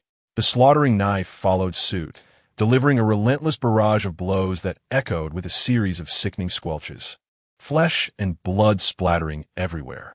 Hack! Hack! Hack! Lin Qian's movements accelerated, the blade tracing blurred shadows, leaving behind a gruesome trail of severed limbs and dismembered bodies. Boom! Boom! He wielded his knife with unrestrained ferocity, the walls around him crumbling under the onslaught, large gaps opening as the metal door frame collapsed, propelled outward by a powerful kick, shattering the bodies of two vampires like fragile porcelain. Ha! Ha! Ha! The crimson gleam in Lin Qian's eyes intensified, and he began to laugh uncontrollably, saliva spraying wildly. The vampires, undeterred by fear, surged forward in droves, yet they could not impede Lin Qian's relentless advance. 10-8-5. The bloodsuckers fell like wheat before the scythe, leaving only a writhing mass of mangled flesh on the ground. Hack! Lin Qian's ferocious roar reverberated throughout the entire building, causing the hidden survivors to shrink back in terror. It was utterly horrifying. Good grief, is this a boss battle? Chapter 42. The Deceptive Blood Campus. Breaking free from control with a resounding pop, Lin Qian crushed the last vampire's head, leading to the total annihilation of all bloodsuckers in the vicinity. The corridor was filled with a grotesque mixture of flesh and blood, oozing towards the doorway. Without pausing, Lin Qian advanced, his fierce gaze glimmering with a crimson hue, fixated on the barricaded door at the end. In that direction, he could sense an overwhelming aura of terror. Step by step, he trudged through the remnants of carnage, his arched back writhing as if swelling with some unnamable force. What was his intention? Behind him, a few witnesses remained in shock, yet they soon sensed Lin Qian's unsettling demeanor. This is bad. He seems to have lost control. Old Wu realized the gravity of the situation, his face etched with concern. What should they do now? Lin Qian's ferocity surpassed their expectations, leaving them hesitant to intervene. Suddenly, a piercing scream echoed from below. Intruders! I shall kill you all. The voice, sharp and laden with endless malice, reverberated closer, momentarily disorienting the onlookers. Lin Qian, too, was affected. He halted, shaking his head violently. Almost immediately, he staggered, brandishing his blade wildly at the empty air before him. Old Wu clutched his ears, feeling dizzy from the sound, and turned to discern its source, only to notice Lin Qian's alarming behavior. What was happening to him? Xiaoqing swayed slightly, having also perceived Lin Qian's distress. Observing his struggling expression and erratic swings of the butcher's knife, she suddenly sprang into action. With a swift motion, she drew an arrow and released it, striking the blade with a metallic clang. Roar! Provoked by the attack, Lin Qian whirled around, a low growl emanating from his throat. His visage twisted into a snarl. Old Wu and the others recoiled in fear, unable to contain their retreat. Yet Xiaqing remained unfazed. She drew her bow once more and shot another arrow. Another metallic resonance echoed as the arrow struck true, jolting the butcher's knife upwards, threatening to slip from Lin Qian's grasp. Blood vessels stretched painfully between his palm and the knife's handle, as if they had fused together only to be violently torn apart. A flicker of clarity returned to Lin Qian's eyes. With urgency, he gripped the knife, pulling with all his might. A cry of agony erupted as the blade was wrenched away, clattering several meters from him. Simultaneously, Lin Qian's swollen form returned to normal, and he slumped against the wall, sliding down to the ground, his chest heaving as if crushed by an enormous weight, his bones feeling as though they were fracturing under relentless pressure, rendering him incapable of lifting even a finger.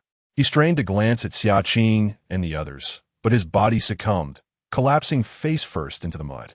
Xiaqing and Old Wu rushed forward to support Lin Qian. Goodness, is Brother Qian all right?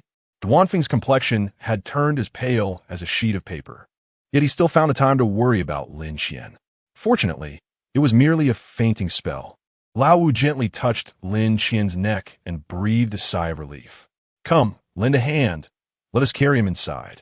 He called out to Duanfeng, his gaze subtly sweeping over the distant corner of the rooftop. Their miniature surveillance camera was slowly rotating, adjusting its angle. Meanwhile, behind the barricaded door, a bespectacled man wiped the cold sweat from his forehead and turned to the silent figure beside him. Mian Ge, it seems we've been discovered. Su Mian remained silent, quietly fixated on the laptop screen, his fingers idly twisting a copper-coin sword as if deep in thought. Dressed in a black trench coat, the outline of a gun handle bulged conspicuously at his waist, intentionally exposed to intimidate some of those present in the room. Who are these people, and why haven't we encountered them before? Someone questioned, puzzled. I'm not sure about the others, but I know this one, another replied, pointing at the image of Duanfeng on the screen. He is 781. I exchanged meat with him using a flashlight. Oh, now that you mention it, I seem to recall.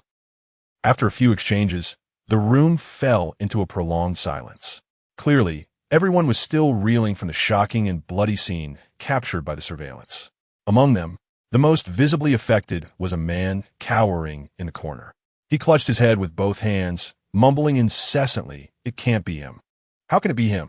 If Lin Qian were present, he would undoubtedly find amusement in the situation. For this man was the very one who had attempted to rob the leather-clad individual earlier. Now, however, he appeared in a pitiful state, his face bruised and his leather jacket stolen, leaving him clad only in a thin vest. Boss, that guy seems to have fainted. There's something peculiar about the knife in his hand. At that moment, someone stealthily leaned towards Su Mian's ear, whispering conspiratorially, "Why don't we take advantage of this opportunity?" Before he could finish, Su Mian interrupted him with a swift gesture. The others nearby erupted in outrage upon hearing the suggestion. Are you out of your mind? If you want to die, don't drag us down with you. The speaker was none other than the burly man who had previously been surrounded after acquiring the copper-coin sword. Now, however, his sword lay in Su Mian's possession, while the four who had attempted to seize it had vanished. His words incited several others to voice their agreement. Are you blind? Did you not see how he diced those monsters as if they were mere dumpling filling? Do you think you are stronger than the monsters? More resilient? What foolishness! We only need to stay hidden here. The monsters cannot breach our defenses. The crowd grew increasingly agitated, fervently condemning the one who had proposed the reckless idea. Su Mian once again raised his hand to silence the cacophony of voices, his brow furrowed as he pondered something deeply. He glanced out of the window, where the dawn had fully broken, heralding the arrival of a new morning. Continue to watch and inform me when he awakens. I shall seek him out for a conversation, he instructed, giving a gentle pat on the shoulder of the bespectacled man before retreating to a corner, leaning against the wall to close his eyes in a pretense of slumber. The others exchanged glances, puzzled by Su Mian's intentions. Only the bespectacled man let out a soft sigh. Indeed, even Brother Mian dared not provoke that individual. As he gazed at the screen, displaying a murky, blood-stained corridor, a chill gripped his heart. What manner of monster could achieve such a feat? Had he not witnessed it with his own eyes? He would scarcely believe it was the work of a single person. Was he truly still human? Chapter 43. Eerie Blood Campus. Fusion of the blood crystal. Lin Qian found himself enveloped in a haunting dream, one in which he succumbed to madness, brutally slaying every acquaintance he knew. Approaching the mirror, he raised his gaze only to be horrified by the grotesque transformation of his head into that of a terrifying pig. With a gasp, he abruptly awoke, sitting upright in a panic. In the next instant, the excruciating pain coursing through his body left him breathless, almost plunging him back into unconsciousness. "You're awake."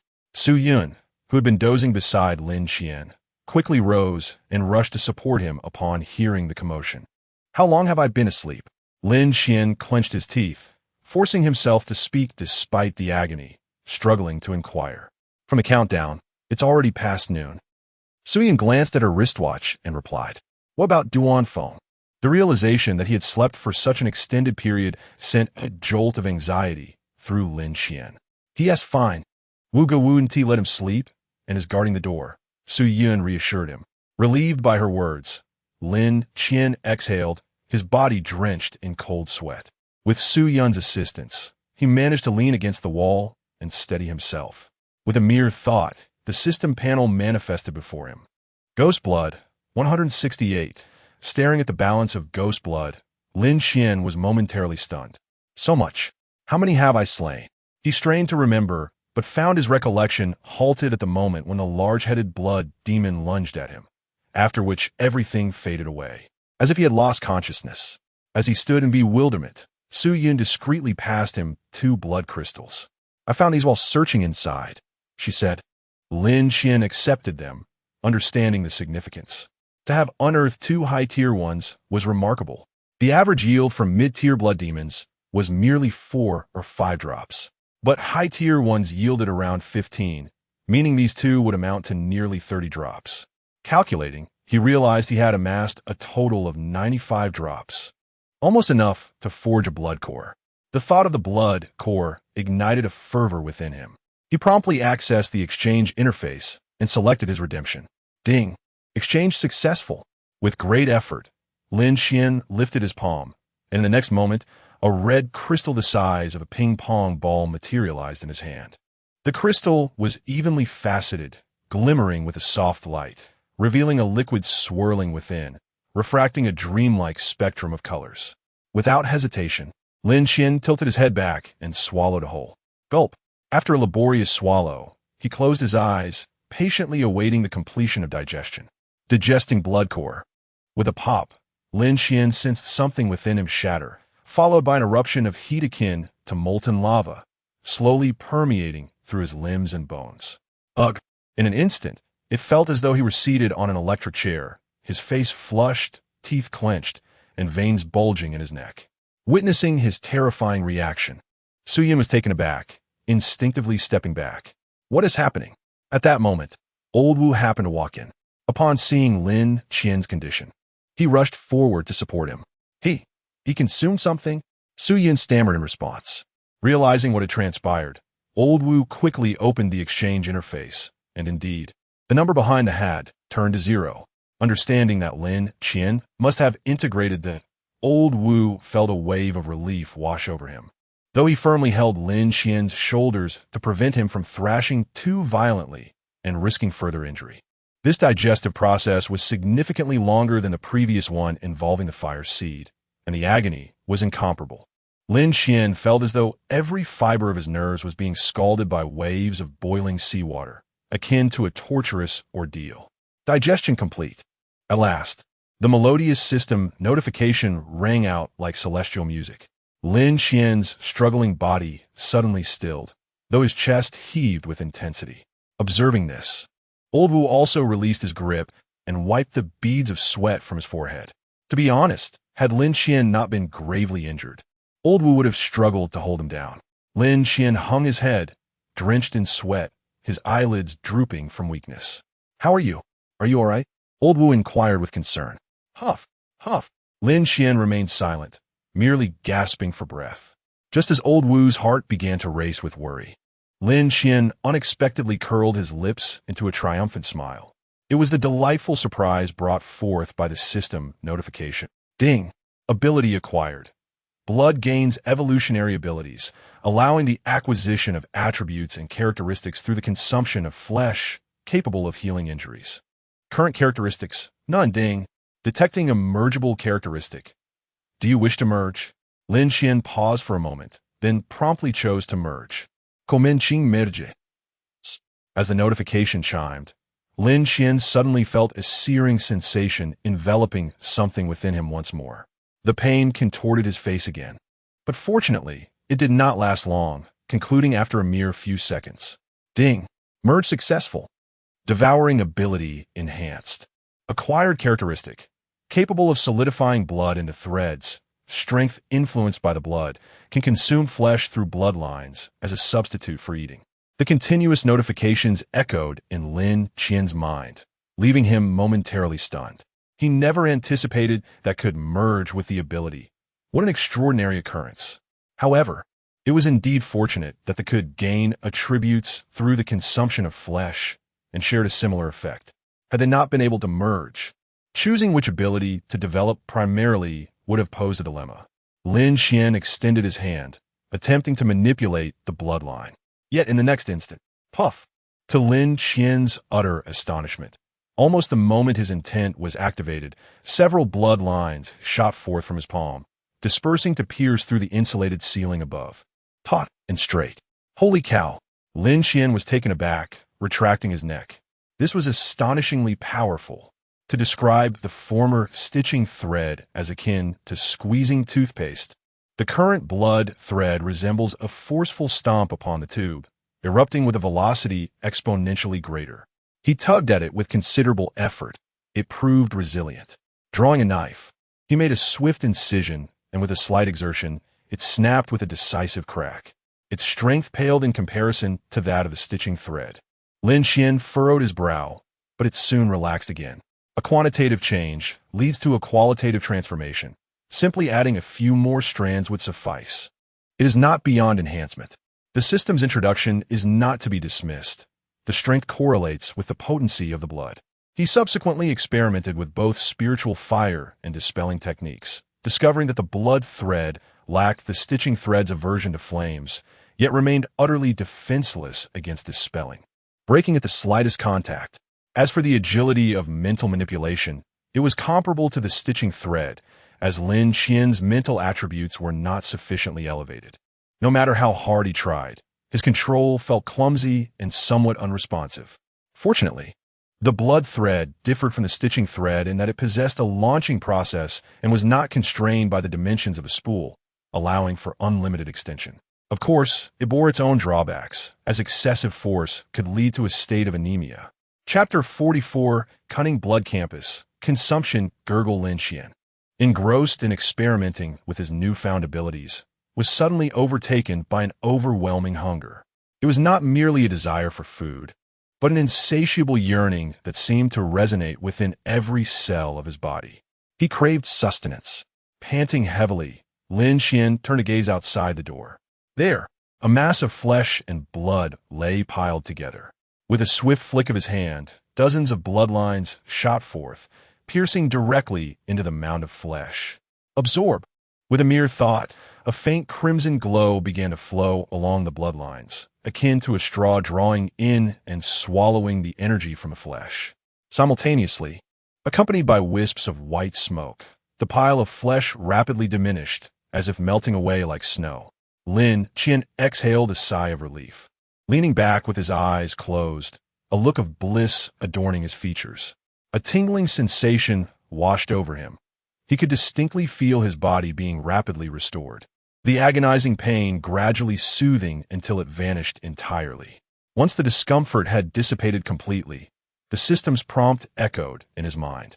Strength 0, 1, Constitution 0, 1. A series of notifications followed in quick succession, far exceeding the speed of the suturing lines he had previously experienced.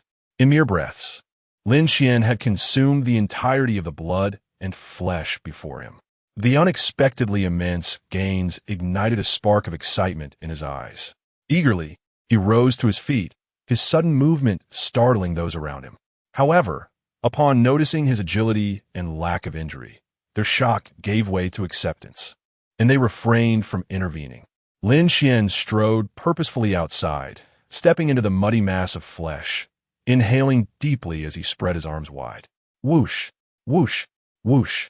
A cacophony of sounds erupted, reminiscent of fireworks, as countless bloodlines shot from his arms, enveloping the surrounding flesh entirely.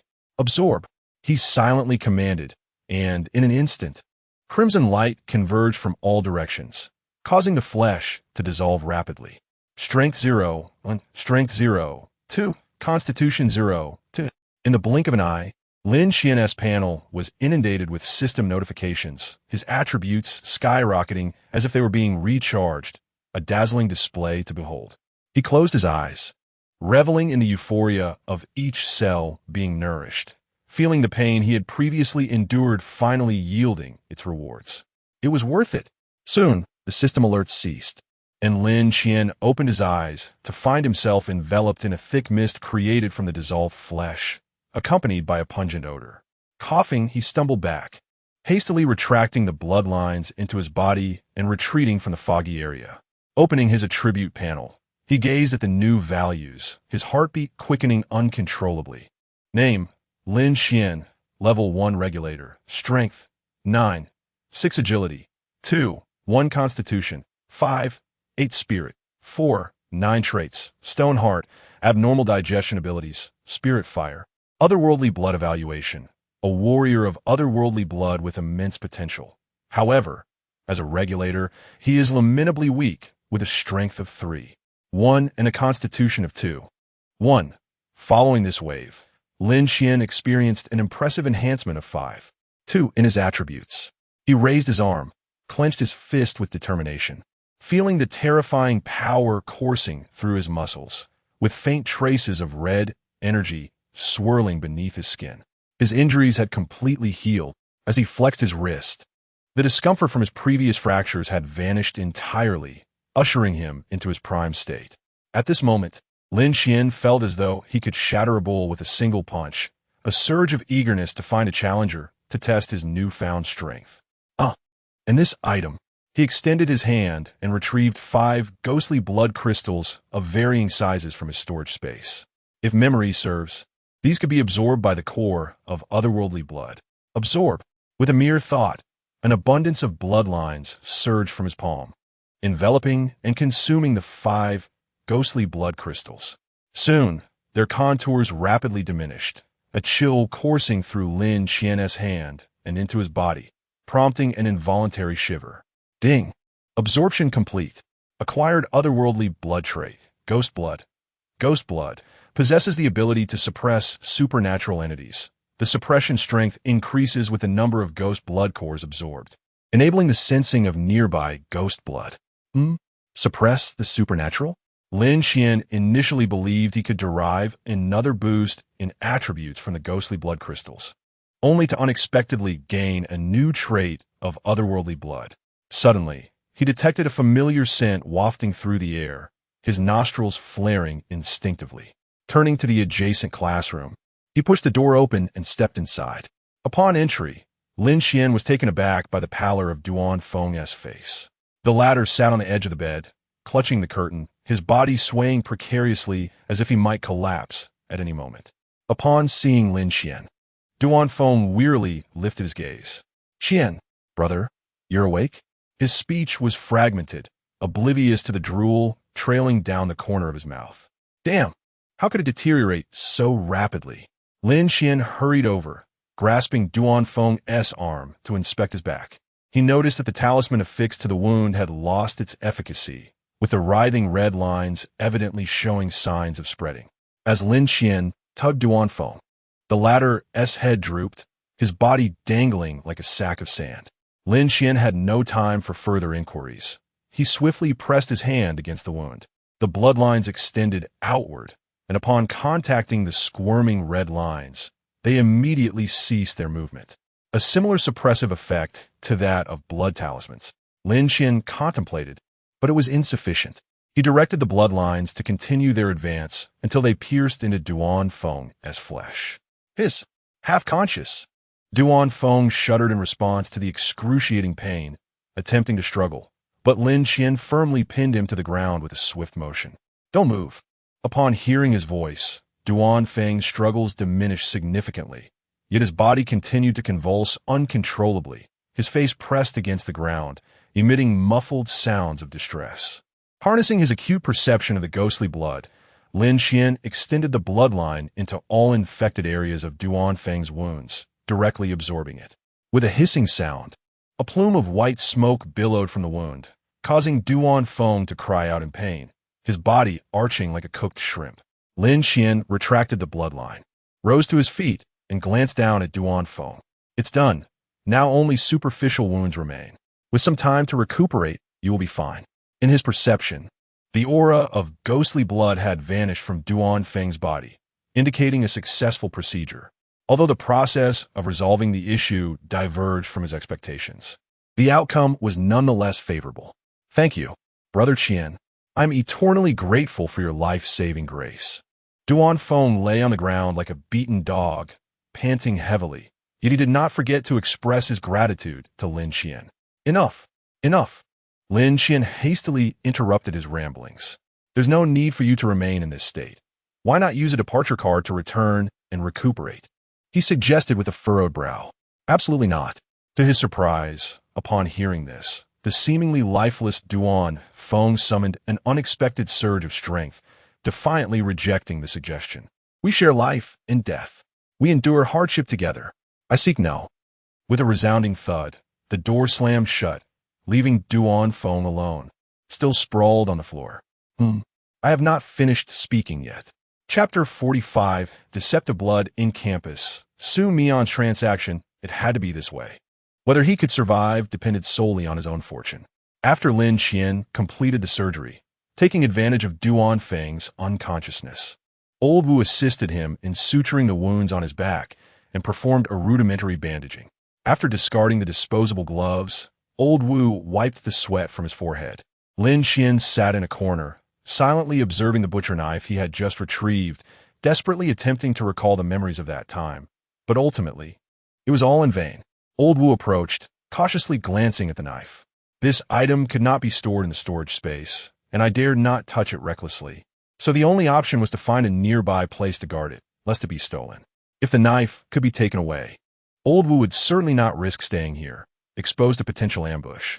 After all, sometimes humans can be far more terrifying than mindless monsters. During Lin Qian's unconsciousness, Old Wu and Xiaqing had remained vigilant regarding the movements of the group behind the corner door. Fortunately, they had no intention of emerging. Otherwise, he would have had no choice but to abandon the knife and flee with Lin Qian for survival. They were likely the same group of people the woman on the third floor had mentioned. It was uncertain how many were gathered inside. Coincidentally, just as the two were discussing this matter, a series of footsteps echoed from outside the door. Damn it! Old Wu immediately drew his gun and stood ready to confront, but was abruptly pulled back by Lin Qian. It's fine, sit down. According to Old Wu, this group possessed surveillance equipment. Since they had not chosen to invade while he was unconscious, but rather approached at this moment, it at least indicated they did not wish to engage in conflict. He gestured towards Xiaqing at the door, which was promptly opened. Immediately, Su Mion, clad in a black trench coat, entered with a smile on his face. Oh, boss, it is a pleasure to meet you for the first time. I have nothing to offer, he began, lowering his stance considerably. Following him, 3 attendants in white came in, carrying a variety of steaming dishes, and under Su Mion's direction, they placed the food on the table before hastily exiting the room. Everyone hasn't eaten yet, right? Come on, don't be shy. He plopped down onto a bench. I happen to be hungry too. I'll eat with you all. Lin Qian fixed a calm gaze upon him, remaining silent. Su Mion felt a chill from that stare. Images of Lin Qian slaughtering blood demons and the horrific scene of just having eaten flooded his mind. It could be said that, in Su Mion's eyes, Lin Qian was essentially indistinguishable from a monster. He was frightened, yet could not display his fear in front of others. He didn't even want to be here, but felt compelled to come. Nervously, Su Mion stood up, his smile slightly awkward. If there is something to discuss, please speak directly. Lin Qian spoke coolly, his tone devoid of fluctuation. Su Mian subtly wiped the cold sweat from his forehead, carefully considering his words. Boss, you have single-handedly slain so many monsters. You must have an abundance of the demon blood needed for the exchange to obtain an escape card. I have come here to inquire if it is possible to procure some escape cards from you. He slightly hunched his back while speaking, discreetly observing Lin Qian's expression, only to find that his face was as impassive as a statue, showing no signs of emotional fluctuation. Of course, I'm not doing this for myself. In fact, I successfully eliminated a monster in the restroom on the second floor and acquired a drop of ghost blood, which means I already possess an escape card. Mentioning this caused his posture to straighten a little, but then he recalled that this formidable figure before him had effortlessly slain over a dozen monsters, prompting him to hunch his back once more. I am doing this for everyone, to ensure that more people survive. His words were laced with righteous fervor, yet he intentionally raised his voice, fearful that those hiding in the room might not hear him. So, you consider yourself a person of great benevolence? Lin Qian held a strong disdain for individuals who feigned altruism and was somewhat disinclined to engage. It cannot be called great benevolence, Su Mian said, subtly inching closer. Esteemed leader, look, we have merely traversed the first area survival instance, and on the very first day, we have already incurred significant casualties. At this rate, when we return, there may be scarcely anyone left. Human life is the most precious resource. He clenched his fist, lowering his voice in excitement. Without these individuals, what shall become of the unexplored rooms? Who will venture forth to explore? Once the novice protection period concludes, each person will only have one opportunity to open a door each day. It is simply insufficient. Lin Qian chuckled softly, realizing the true intent behind Su Mian's words. You wish to seize this opportunity to win their loyalty, so that they will serve you in the future? He discerned Su Mian's thoughts with clarity. Unexpectedly, Su Mian showed no signs of embarrassment at being exposed. Instead, he nodded in affirmation. Precisely. Lin Qian raised an eyebrow, finally regarding this individual with a measure of respect for his audacity. So, how do you intend to make your offer? Upon hearing this, Su Mian spread his hands wide. Everything. His expression was remarkably candid. Whatever the esteemed leader desires, take it all. Moreover, I can guarantee that, should we survive and return, every resource acquired in the inner world must be surrendered to the esteemed leader at a rate of 10% per person, as a form of protection fee. Additionally, once the information regarding the doors is confirmed, I shall report it immediately, for what could be more valuable than life itself? Wouldn't you agree? As he spoke, he subtly gestured with his chin towards old Wu beside him, creating an invisible bond of proximity. In that case, why should I not lead the charge myself? Lin Qian posed the most critical question. Su Mian was momentarily taken aback, then suddenly clapped his hands together, bursting with excitement. That would be splendid. If the esteemed leader has such intentions, I shall undoubtedly follow in your footsteps, vowing to serve you diligently. Lin Qian raised a hand to interrupt his incessant chatter. You may return now. I will inform you once I have made my decision. Upon hearing this, Su Mian was momentarily taken aback, unwilling to relent just yet. However, upon catching sight of Lin Qian's suddenly frigid expression, he promptly refrained from uttering another word. After exchanging a brief greeting, he exited the room. Once outside, he swiftly wiped the cold sweat from his forehead, his smile fading into a more somber demeanor. Upon returning to the gathering, Su Mian resumed his pensive countenance, his brow slightly furrowed and his gaze profound. How did it go, boss? What did Mian Gu say? A throng of individuals encircled him, each clamoring for answers. Su Mian sat in silence for a moment before finally speaking. This individual possesses not only formidable strength, but also an astute perception, discerning at a glance that I am no ordinary person. His voice was deep and resonant, effortlessly swaying the emotions of those around him. I sensed his intention to forge an alliance with me and seize the opportunity to present our collective request. He agreed rather readily, though he requires some time for preparation. You may have noticed that the anomalous blood core has already been exchanged, leaving us short on ghostly blood. Nevertheless, in consideration of my standing, he has chosen not to return just yet, possibly intending to slay more monsters to ensure we have sufficient numbers for all of us to return. Alas, A heavy sigh escaped his lips. Such a considerable favor. How can I ever repay it? Chapter 46. Cunning Blood in Campus Dessert After Dinner. As Su Mian walked away, Lin Qian turned to Old Wu for his opinion. I have my thoughts, but I am a prudent man, Old Wu replied, offering his assessment. I previously mentioned that all subsequent gains are for you to decide. So this matter requires your discussion, and I would prefer a prompt response.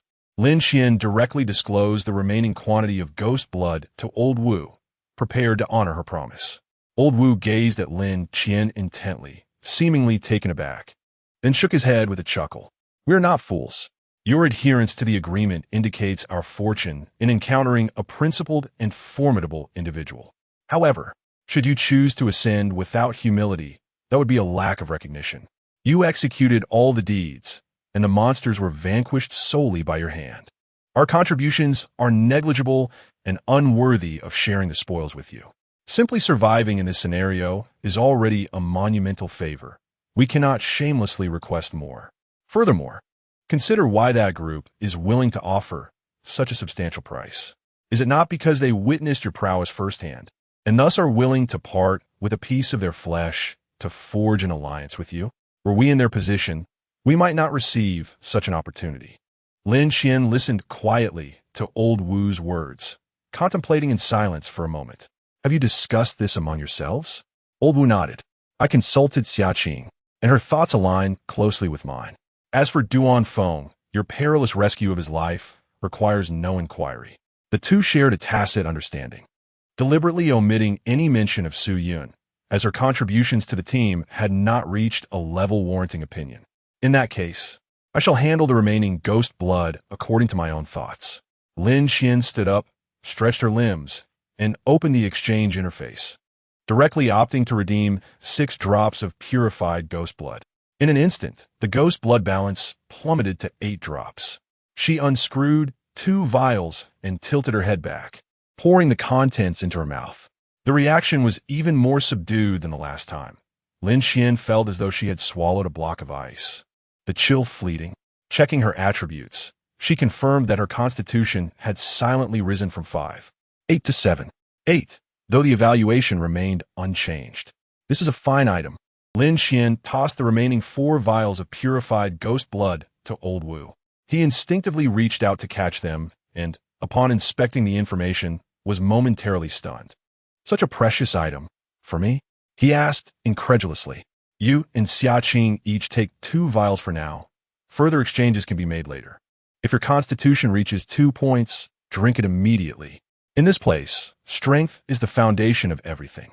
Old Wu remained in a state of shock, glancing between Lin Qian and the purified ghost blood in his hands. Are you not providing them with escape cards? He couldn't help but voice his confusion, reasoning that investing in a larger group would yield greater returns than merely investing in 2 individuals. No need, Lin Qian replied, continuing to stretch her body, acclimatizing to her newly invigorated form. You should inform them that there is nothing to be done. They simply need to wait quietly. Do you agree to the transaction? Lao Wu felt he had a vague inkling of Lin Qian's intentions. Lin Qian nodded, flicked his wrist, and the bloodline swiftly drew near with the cleaver in hand. Wait, Lao Wu's heart skipped a beat as he glanced at the sky outside. Aren't we waiting for nightfall? He suddenly realized that he seemed to have miscalculated. No need. Lin Qian strode out of the classroom with the cleaver, leaving Lao Wu with nothing but a stylish silhouette. Huh, you wait a minute. Are you going alone? Usually composed, he was momentarily taken aback by Lin Qian's audacity, losing his usual demeanor. At the door, Xiaqing was drowsily dozing off, only feeling a gust of wind rush past her. Upon opening her eyes, she caught sight of Lin Qian's figure rounding the corner. She rubbed her eyes, somewhat bewildered. Turning around, she collided with Lao Wu, and the two of them stared at each other, utterly perplexed, unsure of what to say at that moment. Upon reaching the 3rd floor, Lin Qian stood before the high-ranking blood demon and extended his hand, the bloodline shooting forth. With a hissing sound, flesh and blood rapidly dissolved. Strength 0, 1, Constitution 0, 1. Until completely absorbed, Lin Qian ultimately gained 0, 2 in strength and 0, 2 in constitution. He furrowed his brow slightly. That's rather meager. According to his estimations, the yield from a high-ranking blood demon should be at least 0.7, yet it turned out to be only 0.4. Could it be due to the increase in attributes? Just as he pondered, he suddenly heard a commotion ahead. Lifting his gaze, he was surprised to see the woman from the third floor last night. Were you hiding in the cupboard all this time? The woman, disheveled, poked her head out from behind the cupboard door, her expression anxious. Were you forced down here? Lin Qian, speechless, could not be bothered to engage in idle chatter and turned to leave. Hey, where are you going? Take me with you. Unexpectedly, the woman chased after him, shouting as she ran. Suddenly, she halted, obediently closing her mouth, raising her hands, and slowly retreating, her eyes filled with terror. Seeing her back away, Lin Qian finally holstered his revolver and proceeded to the second floor. The woman stood frozen for a moment, a vengeful expression resurfacing on her face as she cursed Lin Qian through gritted teeth. What a pretender. Short-lived wretch. You'll eventually meet your end at the hands of a monster. May your brain get crushed and swallowed whole. After muttering a series of curses, she suddenly heard footsteps from upstairs and, like a startled bird, scurried back into the cupboard. Lin Qian swept through, feasting from the second floor to the first, sparing not even the few low-ranking blood demons, devouring them completely. Upon calculation, adding the one from the third floor, he had consumed 3 high-ranking, 9 mid-ranking, and 4 low-ranking demons, yet he had only amassed a total of 9 attribute points. It is worth noting that this scale was not much inferior to that of the 4th floor, yet the yield was not even half of what it should have been. At this moment, Lin Qian could ascertain that the higher his attributes, the lesser the benefits he reaped from consuming food. However, this was quite reasonable. After all, as one's level increased, the quality of food must also be elevated. Otherwise, should he eventually establish a large-scale breeding base, it would be akin to a meteoric rise, which is not a realistic expectation. Although slightly disappointed, he acknowledged that there was still some improvement. Name, Lin Qian, Level 1 Regulator, Strength, 10. 2 Agility, 2. 1 Constitution, 9. 1 Spirit, 4. 9 Traits, Stone Heart, Abnormal Digestion Abilities, Spirit Fire, Otherworldly Blood Evaluation. A warrior with immense potential due to his otherworldly blood. However, as a regulator, he is exceedingly weak. His strength increased by 0.6, officially surpassing 10 points, and his constitution rose by 1.3, bringing it closer to that milestone as well. The evaluation remained unchanged, which left Lin Qian somewhat perplexed. He had anticipated that breaching the 10-point threshold would herald some form of transformation, but it seemed he had been overly optimistic. Chapter 47, The Blood-Cursed Campus. The wise blood demon, with agility and mental acuity woefully low, the imbalance in development was evident. The 2 attributes that once stood at the pinnacle of his capabilities had inexplicably dwindled to the lowest ranks, leaving Lin Qian in a state of mild disarray.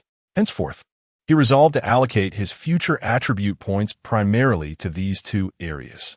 Possessing a slight tendency towards perfectionism, he was reluctant to allow any significant disparity in his attributes.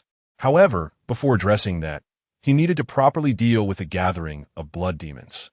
Retracting the system panel, Lin Qian stood at the stairwell's turn on the first basement level, gazing into the abyss below. A low growl erupted from the darkness, as if something had sensed his arrival. His nostrils flared slightly. Within his perceptive range, numerous dormant blood demons were awakening. Among them a particularly powerful entity, radiating a thick aura of blood, stationed near the central blood cocoon. Amidst the unsettling rustling sounds, the awakened blood demons converged towards Lin Qian, many of whom were high-ranking beings capable of mimicking human voices. Intruder, we shall slay you. Suddenly, a piercing shriek erupted from the depths of the darkness, laden with malice and resentment, a haunting and shrill cacophony. In an instant, Lin Qian felt as though his mind were struck heavily, plunging him into a brief stupor. Shaking his head in surprise, he peered into the depths of the darkness. Mental attack? Such a phenomenon exists? Perhaps due to his elevated mental attributes, his reaction was considerably swifter than that of others. Lin Qian felt no fear. Rather, he was filled with eager anticipation. Taking a couple of steps forward, he gauged the distance of the shadows, identifying a secure range closest to the darkness. Then, raising his hands, he could hardly contain his excitement as he chuckled to himself. Let us see if I can consume them raw. As soon as the thought crossed his mind, hundreds of blood lines shot forth from his palms, piercing into the throng of blood demons. Roar! Squeak! Like a droplet of water splashing into hot oil, the assembled blood demons erupted into chaos, a tumultuous stir taking hold. Yet, Lin Qian swiftly retracted the bloodlines, shaking his head in resignation. Alas, it seems futile.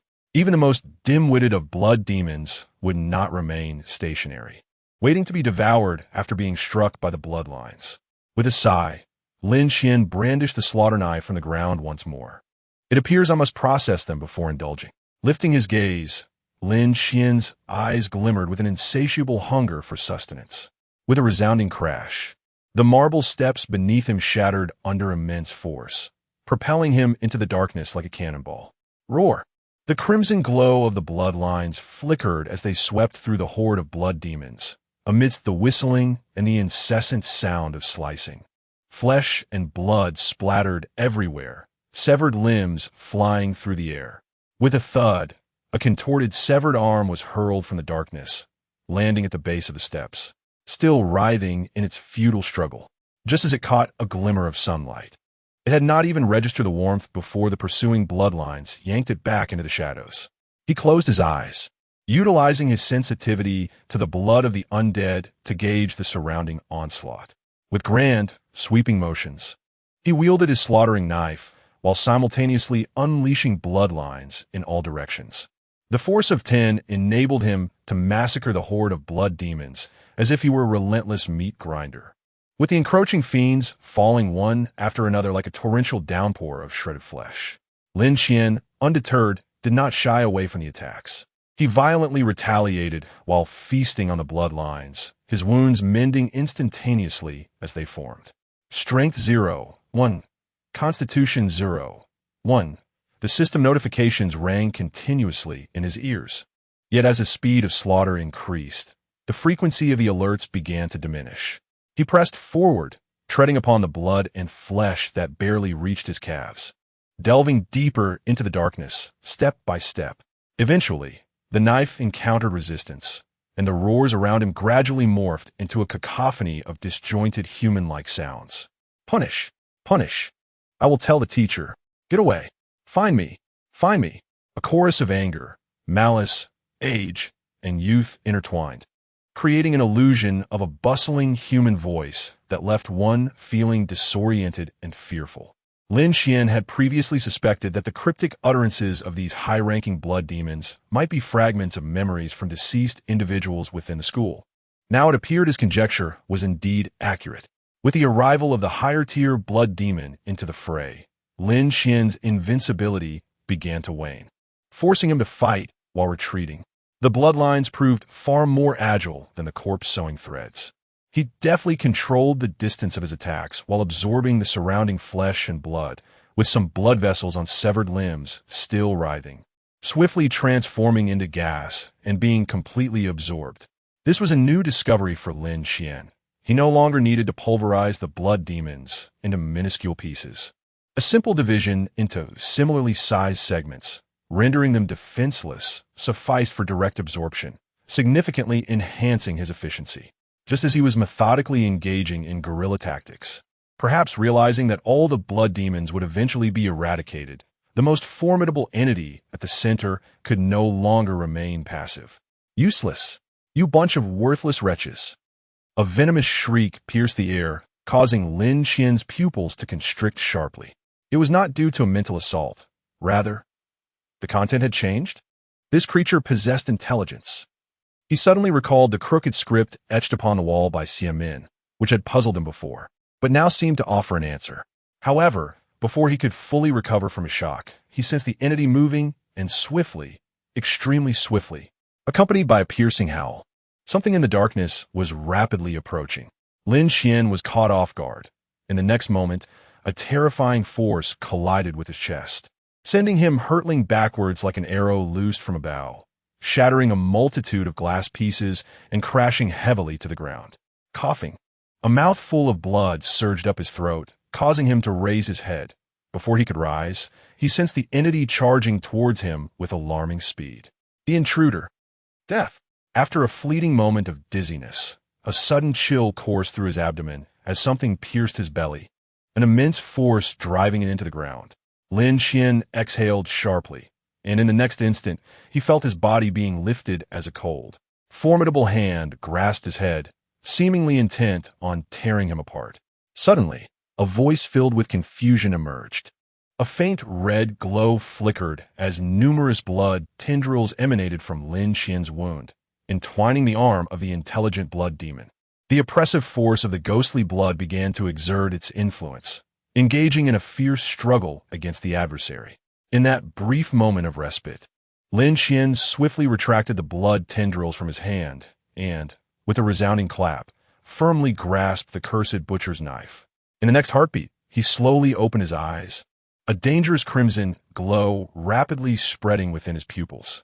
He fixated intently on the monster that dared to assault him, hot gas emanating from his mouth and nose. His muscles tensed and bulged, his body expanding dramatically in an instant. Chapter 48, Deceptive Blood Campus, Support at the Stairway of the Third Floor. A cacophony of hurried footsteps echoed. Olbu led the charge downwards, closely followed by Xiaqing and Su Yun, who was cradling Ying in her arms. Upon hearing the commotion, the woman on the third floor quickly concealed herself within a cabinet. Peering out, she recognized the group and felt a wave of relief wash over her. They bore an uncanny resemblance to someone eager to court death. She muttered softly, dismissing the thought of mingling with them for protection.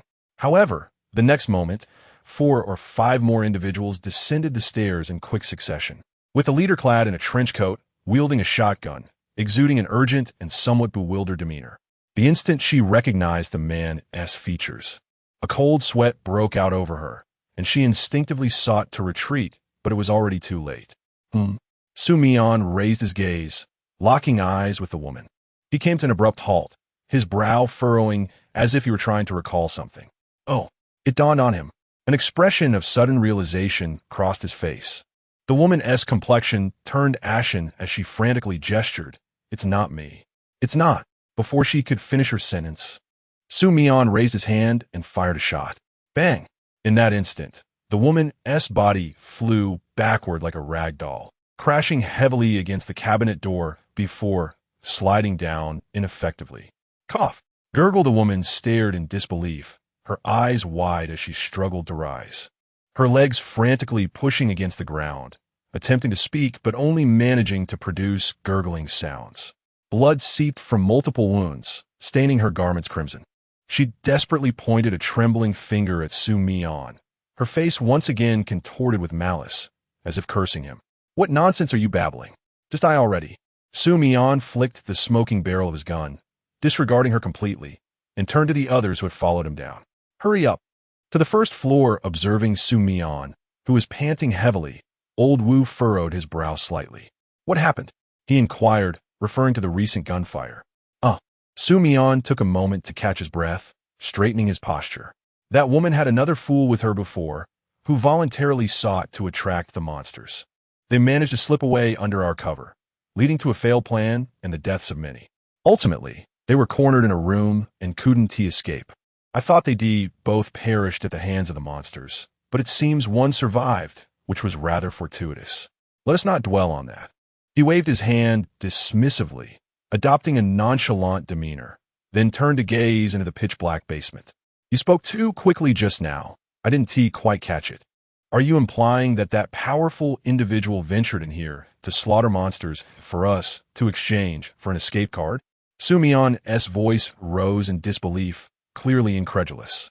Had he lost his mind? Although he had witnessed Lin Qian's terrifying prowess firsthand, he still could not conceive of Lin Qian emerging alive from such a perilous situation, especially considering that this Wu claimed to have seen nearly 100 monsters within. The scene was unimaginable to him. Kill them all. Roar. At that moment, Lin Qian's furious roar echoed from within, followed by a piercing scream that left several individuals staggered, as if struck by a heavy blow, lingering in a daze before gradually regaining their senses. What manner of creature is this? Su Mian felt beads of cold sweat form on his forehead, his heart racing as he stared into the depths of darkness. I still cannot comprehend. Even if he truly ventured in alone, what assistance could we possibly provide? He spread his hands, his voice trembling slightly, clearly struggling to suppress his panic. There is no time for idle chatter. Night is approaching, and should anything happen to him, do you believe we could survive these 2 nights on our own? Old Wu, armed with a newly crafted black iron spear, was already prepared for battle. Wait, you don't intend to charge in as well, do you? Su Mian's eyes widened in shock at his demeanor. Madness. Each of these individuals is more deranged than the last. Old Wu shot him a glance. Exasperation etched on his face. I am no fool. I will not recklessly embrace death. He nodded towards Su Yun, who, in the next moment, carefully removed the black cloak enveloping the sleeping child, revealing the pale countenance of the little one. She has not awakened in quite some time. What does this mean? Su Mian, observing their tense demeanor, was utterly bewildered. The next moment, a joyous, piercing scream erupted. It's you. I have finally found you. The group was left dizzy, stumbling back in shock. Once I consume you and digest the last drop of blood, it shall awaken. Get away. Don't obstruct me. Chop. The sounds of a fierce struggle erupted once more from within. Before they could recover from the recent mental assault, another blood-curdling scream pierced the air. In the next second, a massive, emaciated arm shot forth from the darkness, crashing down upon them. What in the world?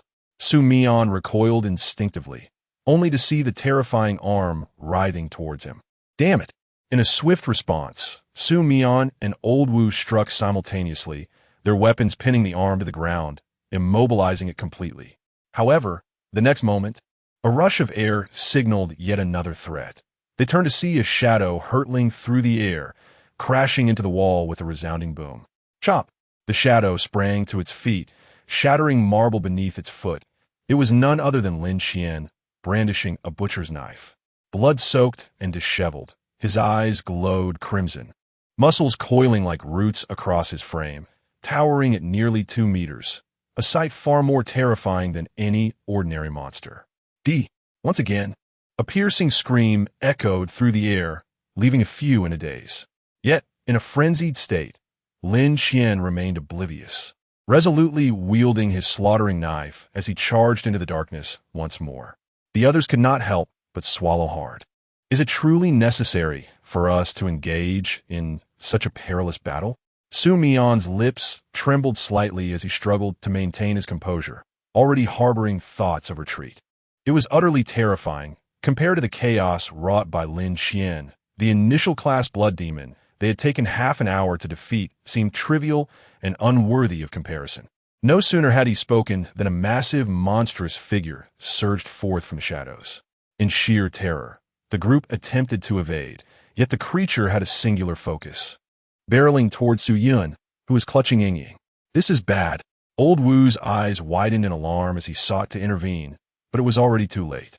Chapter 49, The Sinister Blood Campus, Slaying the Intelligent Blood Demon Ah. Faced with the terrifying blood demon charging towards her, Su Yun was so frightened that her soul seemed to flee, unable to suppress a scream, and for a moment she found herself paralyzed, unable to move. Quick, get out of the way! Old Wu shouted hoarsely, but Su Yun appeared not to hear him. Even as the demon's claws descended upon her, she resigned herself and closed her eyes.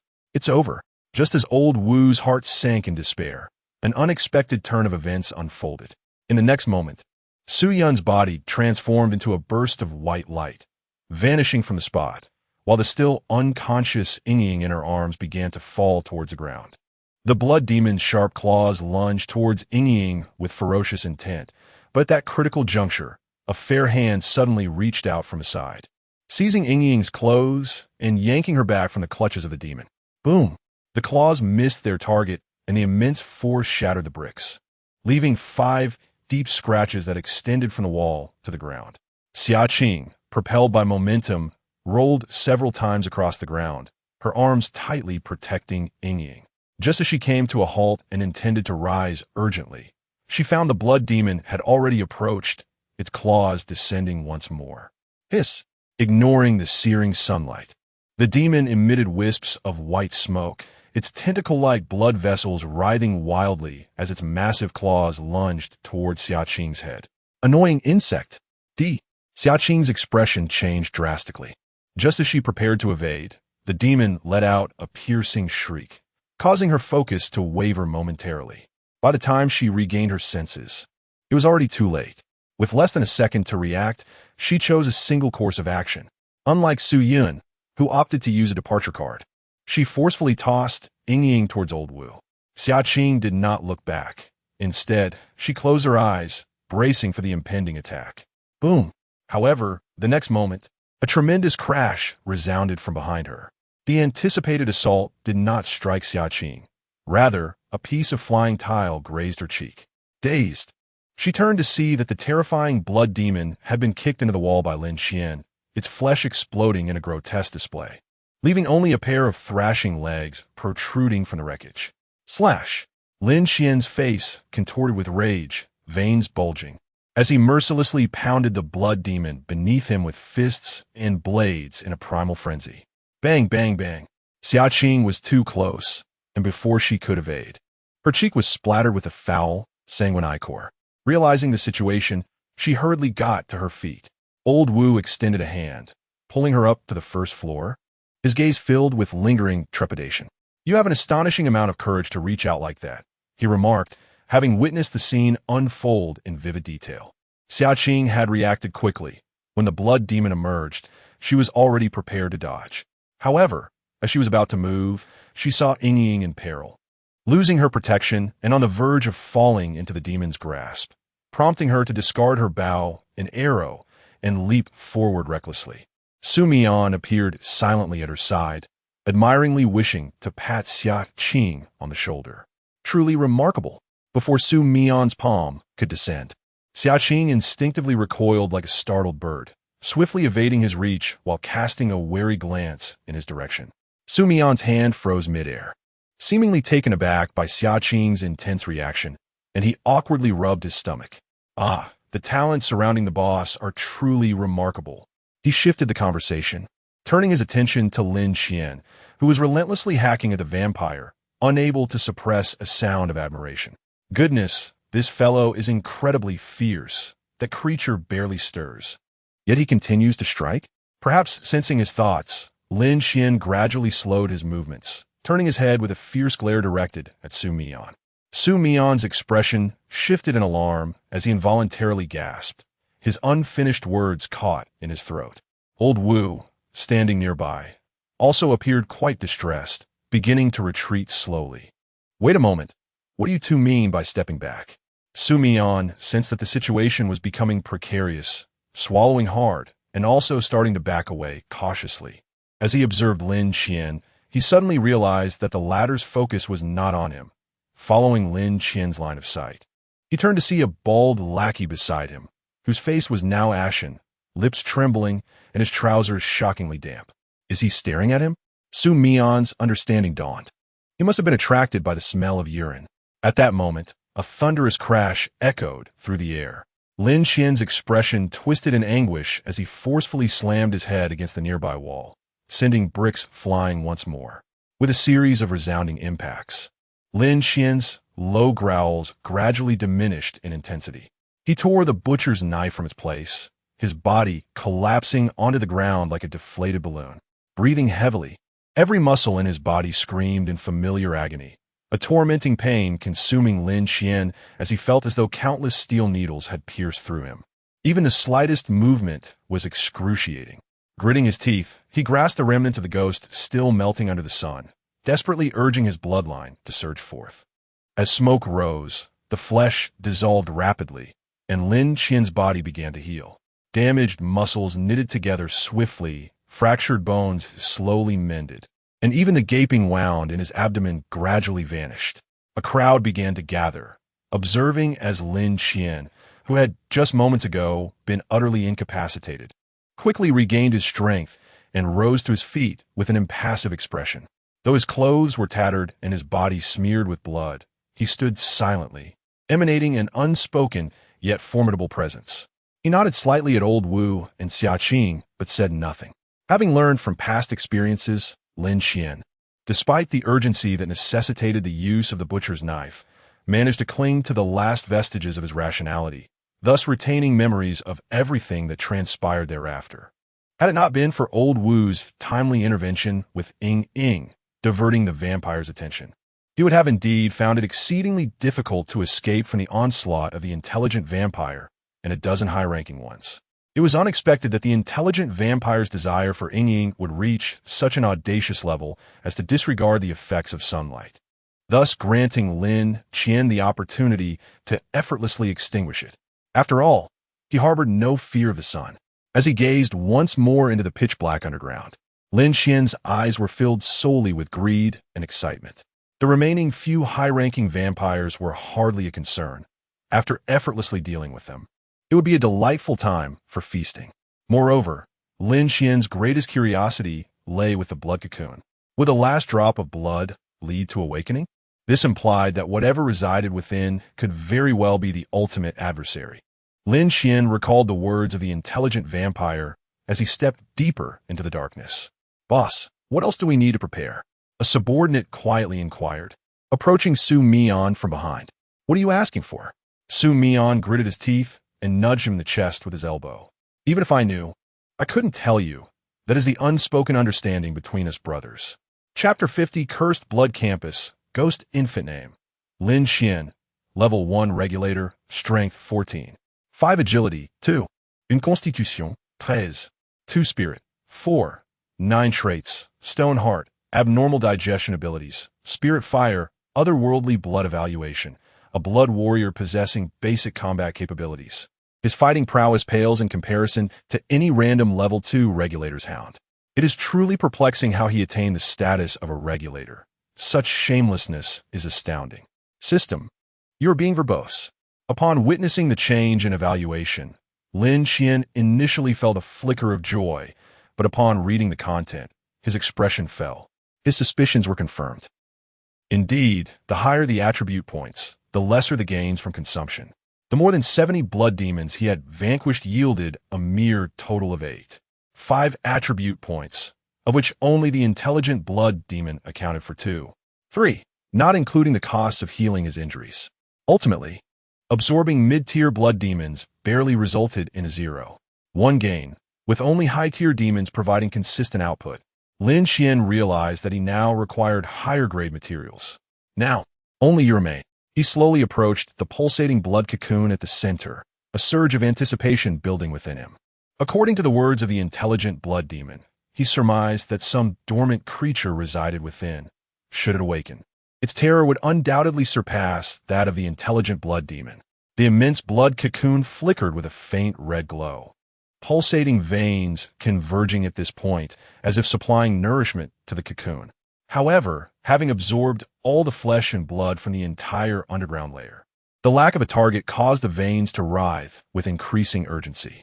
Lin Qian extended his hand, touching the blood cocoon. His palm sank slowly into its surface. The texture cold and soft, reminiscent of human skin, a most peculiar sensation that made him furrow his brow. At that moment, whether it sensed danger or not, the mysterious entity within the blood cocoon suddenly began to struggle, causing the blood veins on the ceiling and floor to stir as well, the faint red glow intensifying, as if something was about to break free.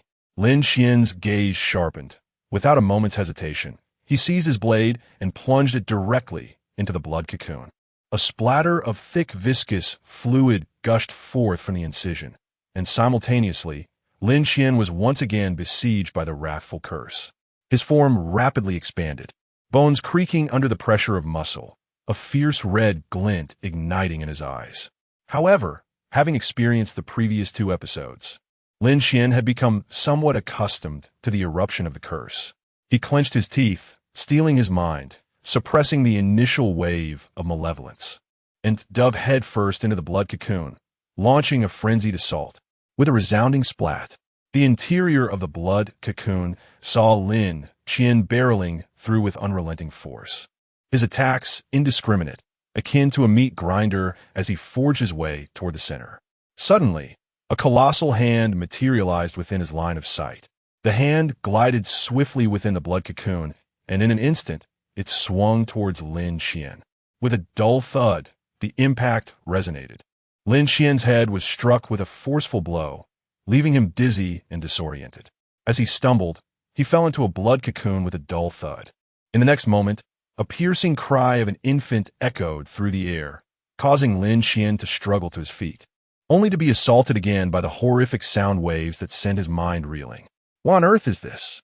The wailing was far more terrifying than the shrill scream of a vengeful spirit, and it showed no signs of abating, growing increasingly intense instead. With a grimace, Lin Qian clenched his teeth in frustration, abandoning any pretense of resisting the curse of the butcher's knife, surrendering his reason to the tide of rage. Hack! In the next instant, he succumbed to a state of uncontrollable fury, his strength doubling as he transformed into a monstrous figure, disregarding the searing pain in his head, and swung the butcher's knife toward the blood cocoon with wild abandon. The sickening sounds of flesh being chopped filled the air, and the infant's cries began to falter, replaced by Lin Qian's primal roars. Kill! Kill them all! At the center of the blood cocoon, a massive creature endured the relentless barrage of strikes while flailing its limbs in a desperate attempt to fight back. Its body was entwined with writhing strands of blood, and its enormous head, dominated by a single closed eye, was lined with razor-sharp teeth that ground together with a menacing sound as it struggled. Unlike the other blood fiends, whose bodies seemed a grotesque patchwork of flesh, this creature possessed dark, mottled skin, and the butcher's knife met with palpable resistance upon striking. Nevertheless, Lin Qian's blows rendered half of its body a bloody mess, and amidst its anguished cries, the solitary eye trembled violently, hinting at the possibility of opening. However, in his frenzied state, Lin Qian had lost all rationality and was oblivious to this detail. At last, that giant eye the size of fist split open a fissure, and a faint crimson light flickered before the eyelid fell shut once more. Upon being bathed in that eerie glow, Lin Qian's frenzied hacking abruptly froze. As if he had plunged into an abyss of ice, the curse was instantly suppressed, and his consciousness began to clear. What is happening? In that moment of clarity, Lin Qian quickly sensed something was amiss. His blood felt as though it had turned to ice, rendering his body immobile. Struggling to move his eyes, he was horrified to discover that the ghostly infant was now crawling up his arm, its razor-toothed mouth poised to bite down on his head. Damn it, move!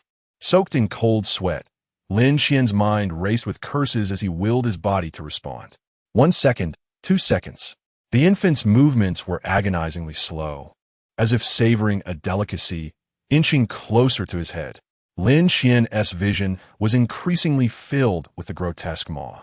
And, just as it seemed inevitable that he would be bitten, he finally moved. Swish! Thud!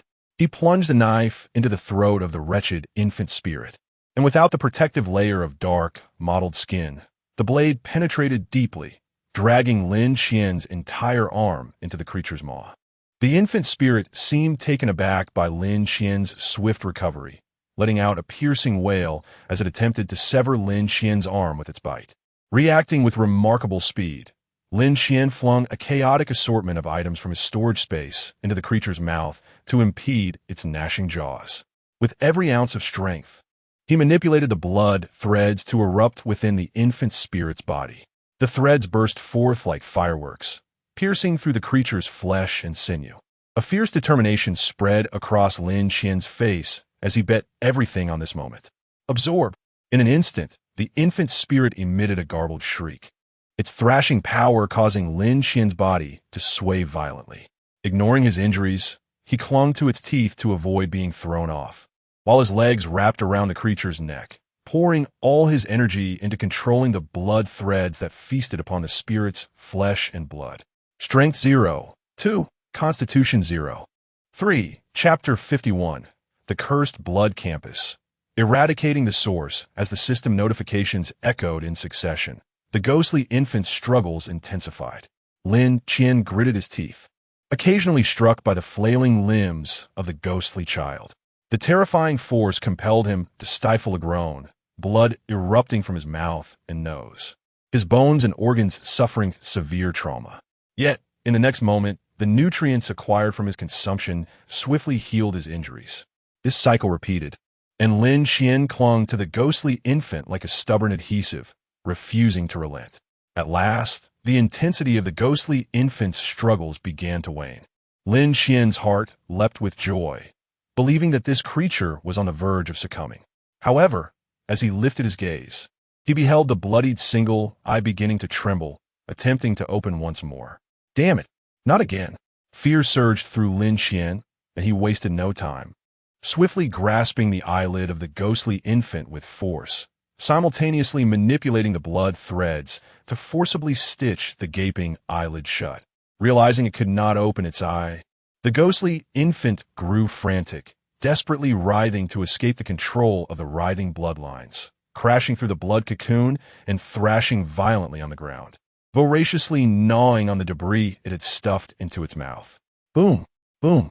In an instant, debris flew in the underground chamber. Rows of seats were hurled into the air, and a terrifying force unleashed itself without restraint, transforming the area into a desolate ruin.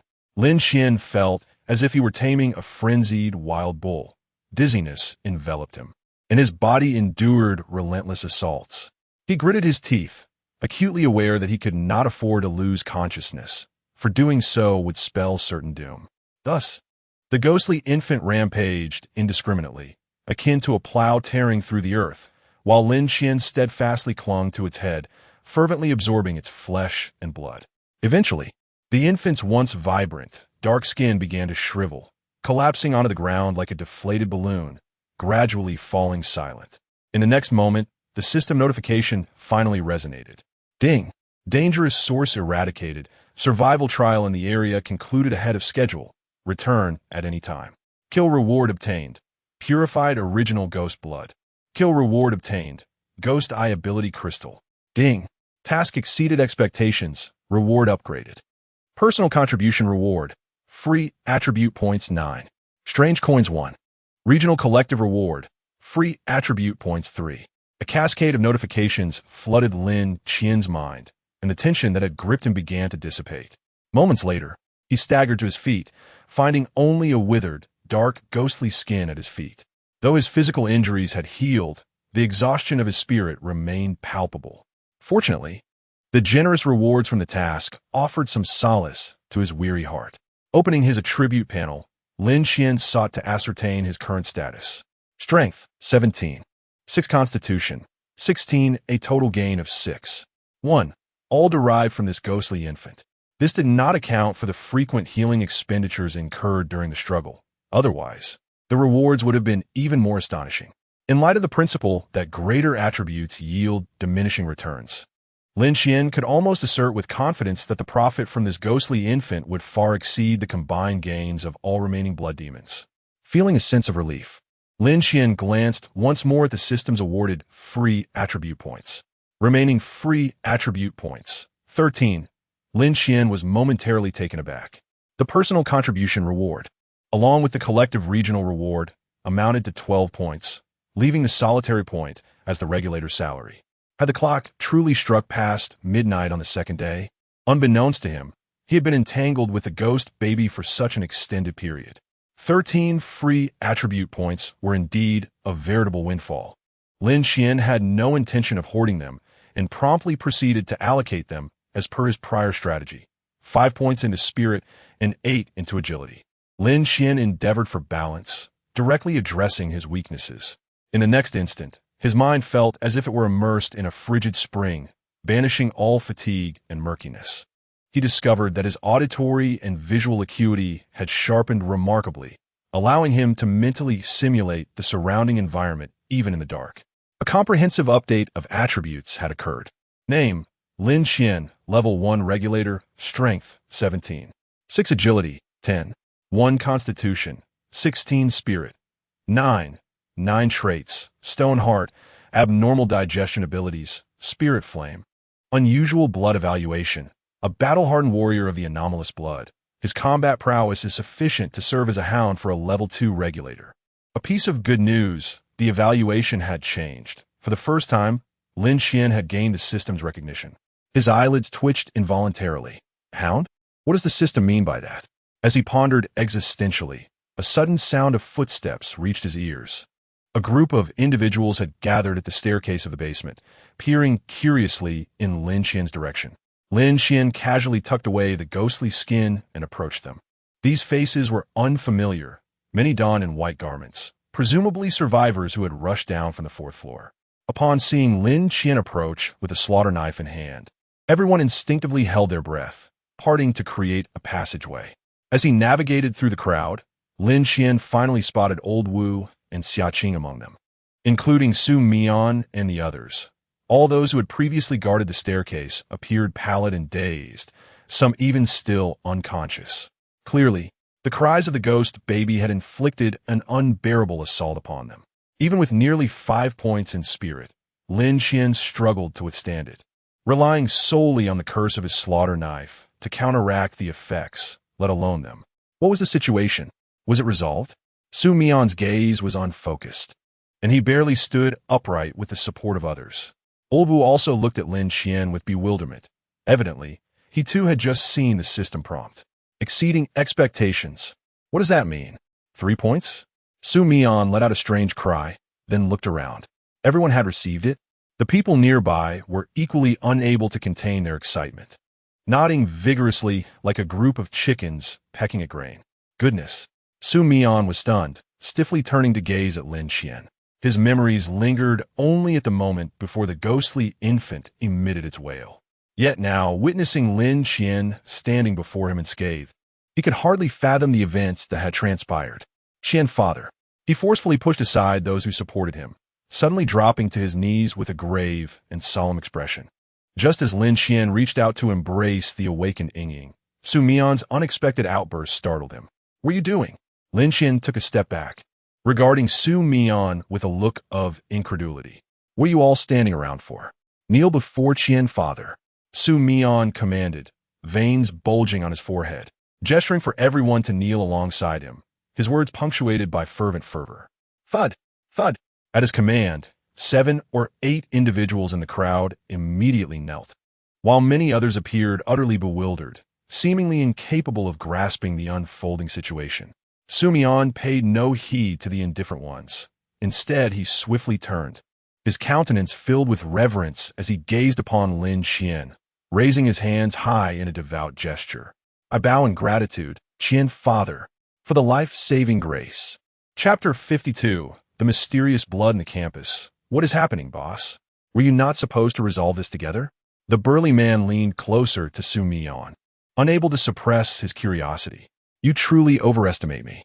To be frank, I just wet my pants, Su Mian confessed. Although he aspired to solidify his position as a leader and wield some authority, he was not foolish enough to claim credit for the achievements that he did not earn. The previous scene had been utterly terrifying. Seeing the commotion, Lin Qian could not help but feel a wave of frustration. What are you all doing? Get up at once. Upon hearing this, Su Mian quickly rose, a grin on his face, showing no signs of embarrassment from his earlier subservience. From now on, our group will heed your commands, and if you instruct us to head east.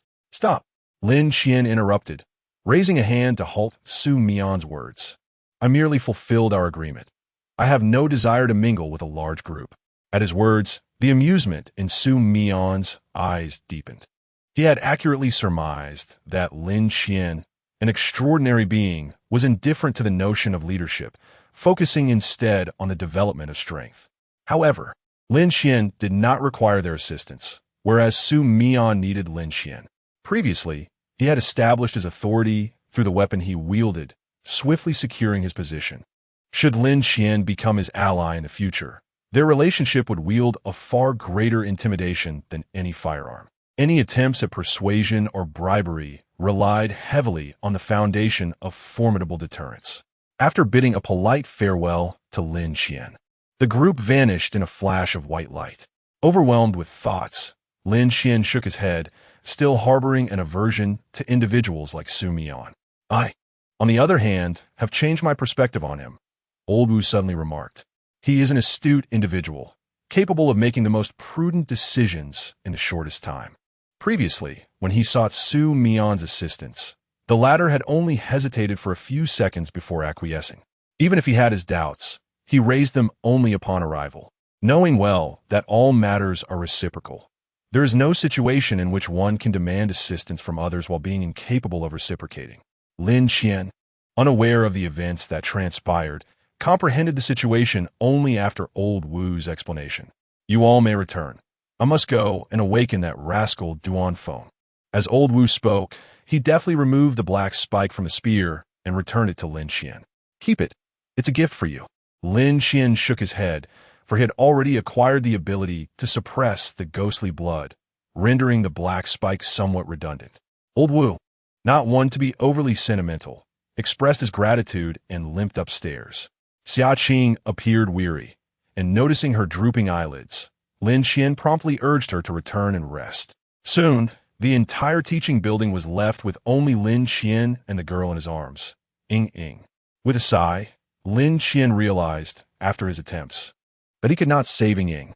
Unlike Duan Feng's situation, Ying's body had been tainted too deeply by the ghostly blood from the outset, making it impossible to cleanse.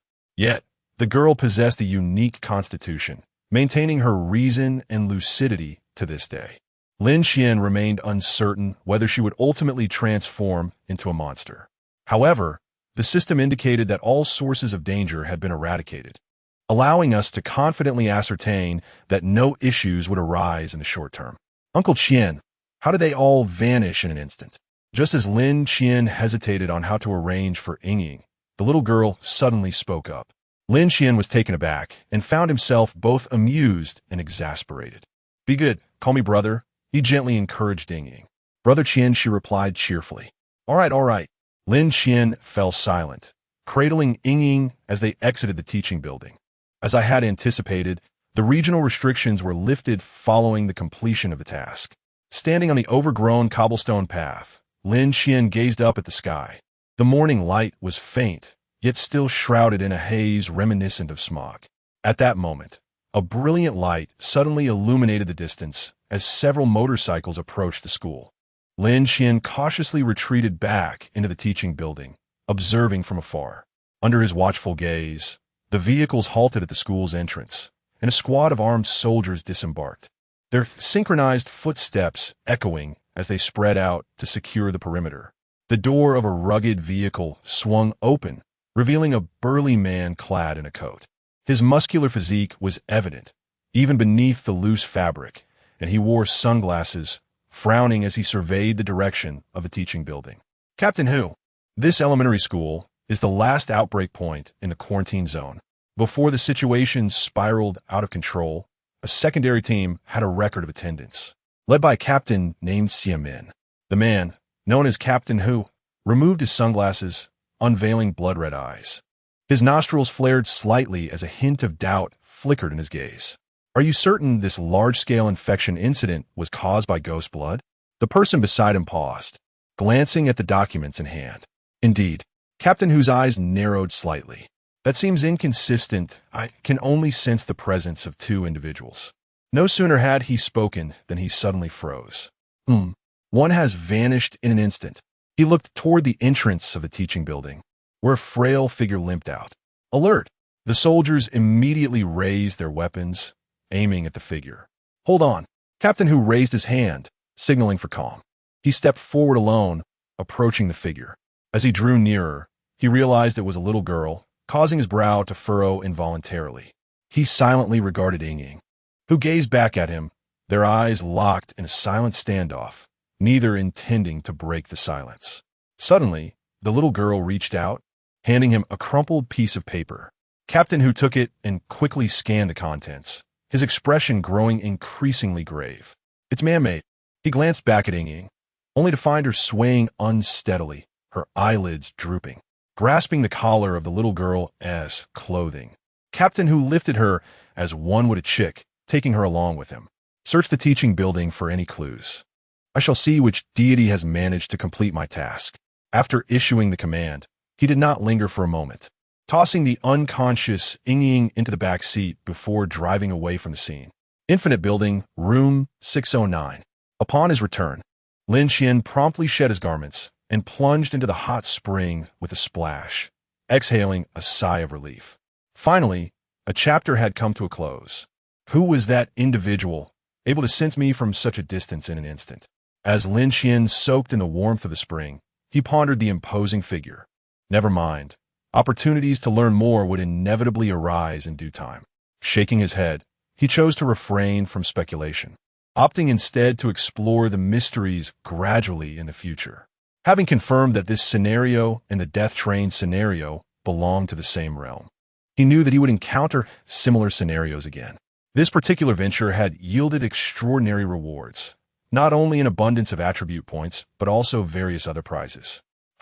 Lin Qian splashed the water with his hands, anticipating the exhilarating moment of claiming his spoils. Chapter 53. Rewards. He retrieved 3 reward items from the spatial realm and arranged them meticulously before him. Grasping the first object, he scrutinized it closely. Within a glass vial, about the thickness of his thumb, lay a dark crimson plasma. As he gently shook it, a faint red glow flickered within. Purified initial ghost blood. Upon consumption, it enables a breakthrough of the first limit in strength attributes. Digestion requirement. 100 points of strength. The first limit? What does that mean? Lin Qian furrowed his brow, once again encountering a knowledge gap. Setting aside the uncertainty for now, he picked up the second item. It was a red crystal, roughly the size of an eyeball, somewhat akin to a ghost blood crystal. Ghost Eye Ability Crystal. Upon consumption, grants the ability Ghost Eye. This aligned with his suspicions, as the name alone effectively conveyed its purpose. Without hesitation, Lin Qian tossed it into his mouth, akin to consuming a jelly bean. Soon, a cool sensation spread through him, accompanied by a stinging in his eyes, prompting him to blink rapidly and rub them. After a considerable time, the discomfort subsided. With tears streaming down his face and his eyes slightly reddened, his expression was one of eager anticipation. Ability Ghost Eye consumes mental energy to suppress a target. Shall I give it a try?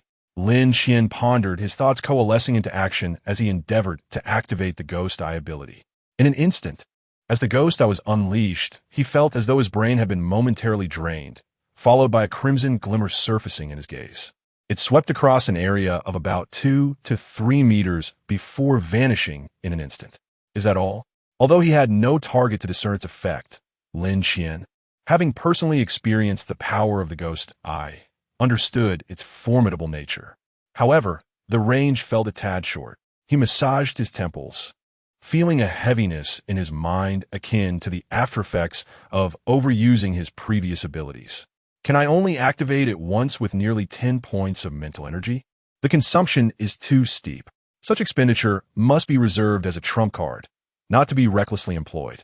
With a yawn, Lin Qian picked up the final item. It was an oddly shaped coin, inscribed with the number 777.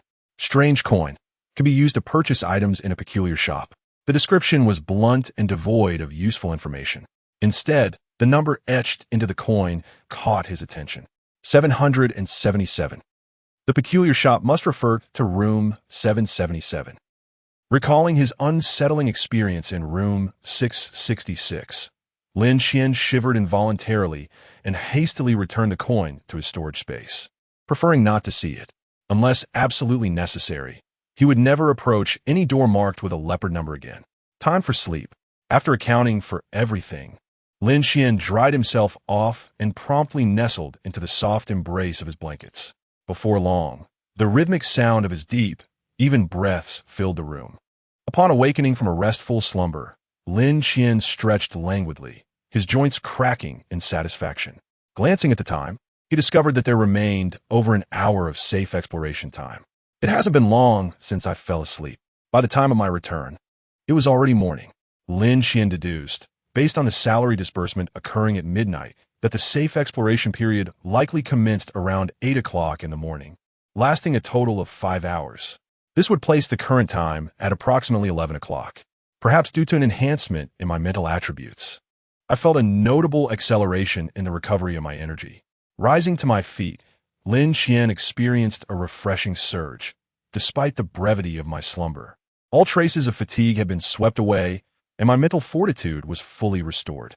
Upon activating the regional channel, several private chat notifications emerged. For 126779, for 126781. As Lin Qian recited the numbers, it suddenly dawned on him that the room numbers for Lao Wu and Duan Feng were likely 779 and 781. The preceding digits must correspond to the regional codes. There were 4 messages in total, all from previous squad members. Lin Qian clicked to accept 3 of them, inadvertently omitting the last one, for 126570, which belonged to Su Yun. There was no particular reason for this oversight. Lin Qian simply felt that adding her was unnecessary. Upon opening the private chat interface, Lin Qian noticed that the avatars of Duan Feng and Lao Wu were illuminated, while Xia Qing's avatar remained dim, indicating she was not within the region. Had she entered the inner world? As Lin Qian pondered this, a message suddenly appeared. Duan Feng, wow. Brother Qian, you're awake. Witnessing this fellow's renewed vigor, Lin Qian chuckled softly. Lin Qian, so your injuries have healed? Duan Feng, yes. That guy Su Mian brought me some special medicine, and it works wonders. Duan Feng. But enough about that, Brother Qian. Could you elaborate on what exactly transpired later? I was awakened by Wu Ge, and upon opening my eyes, I discovered the mission had concluded, and I had even gained 3 free attribute points. Duan Feng. Since our return, everyone has been discussing this matter, yet no one has revealed what truly happened. My curiosity is killing me. Duan Feng, hello. Brother Qian, are you still there? Lin Qian, uninterested in idle chatter, promptly closed the dialog box. Even through the screen, he could faintly sense Duan Feng's incessant chatter. With nothing pressing to occupy his time, he decided to take a stroll. After pacing around his room a couple of times and fiddling with his motorcycle, the cramped quarters felt somewhat stifling, prompting Lin Qian to seek solace outdoors. Having just emerged from a fierce battle, he was in no rush to initiate the next dungeon. After all, with his identity as a regulator, he could explore the room at his leisure. As he opened the door, Lin Qian was taken aback. A figure was slumped dejectedly at the entrance. Upon noticing Lin Qian's exit, she quickly stood up, nervously adjusting her hair. It was Su Yun. I apologize. In the heat of the moment, I inadvertently took this item. Here, it's yours. Su Yun anxiously extended an object, which turned out to be Xian Min's black robe, neatly folded. Oh, all right. Lin Qian took it with ease and tossed it into his storage space.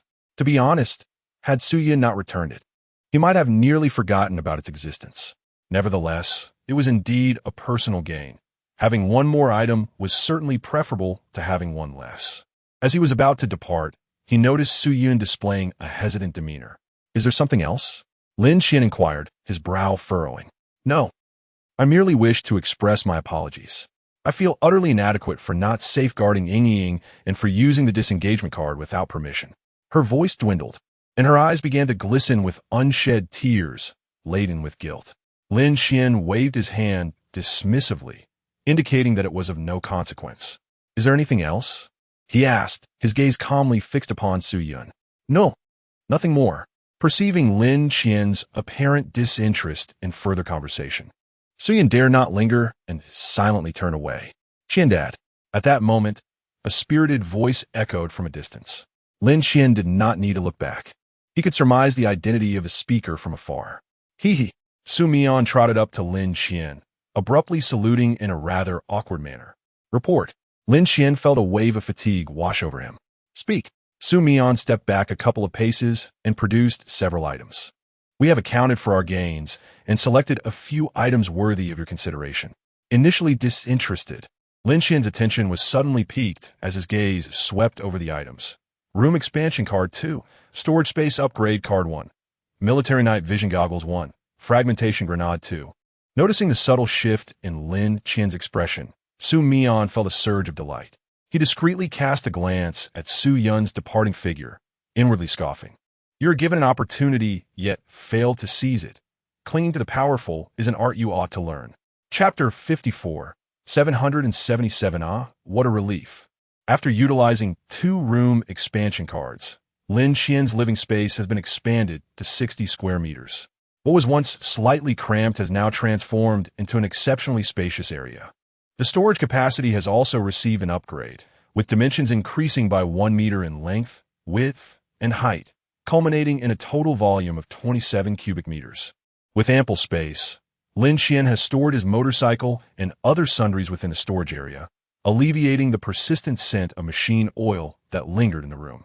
Perhaps it is time to consider acquiring some furniture. As Lin Qian surveyed his surroundings, he hesitated over whether to transfer some items from the world beyond the door when a private message popped up.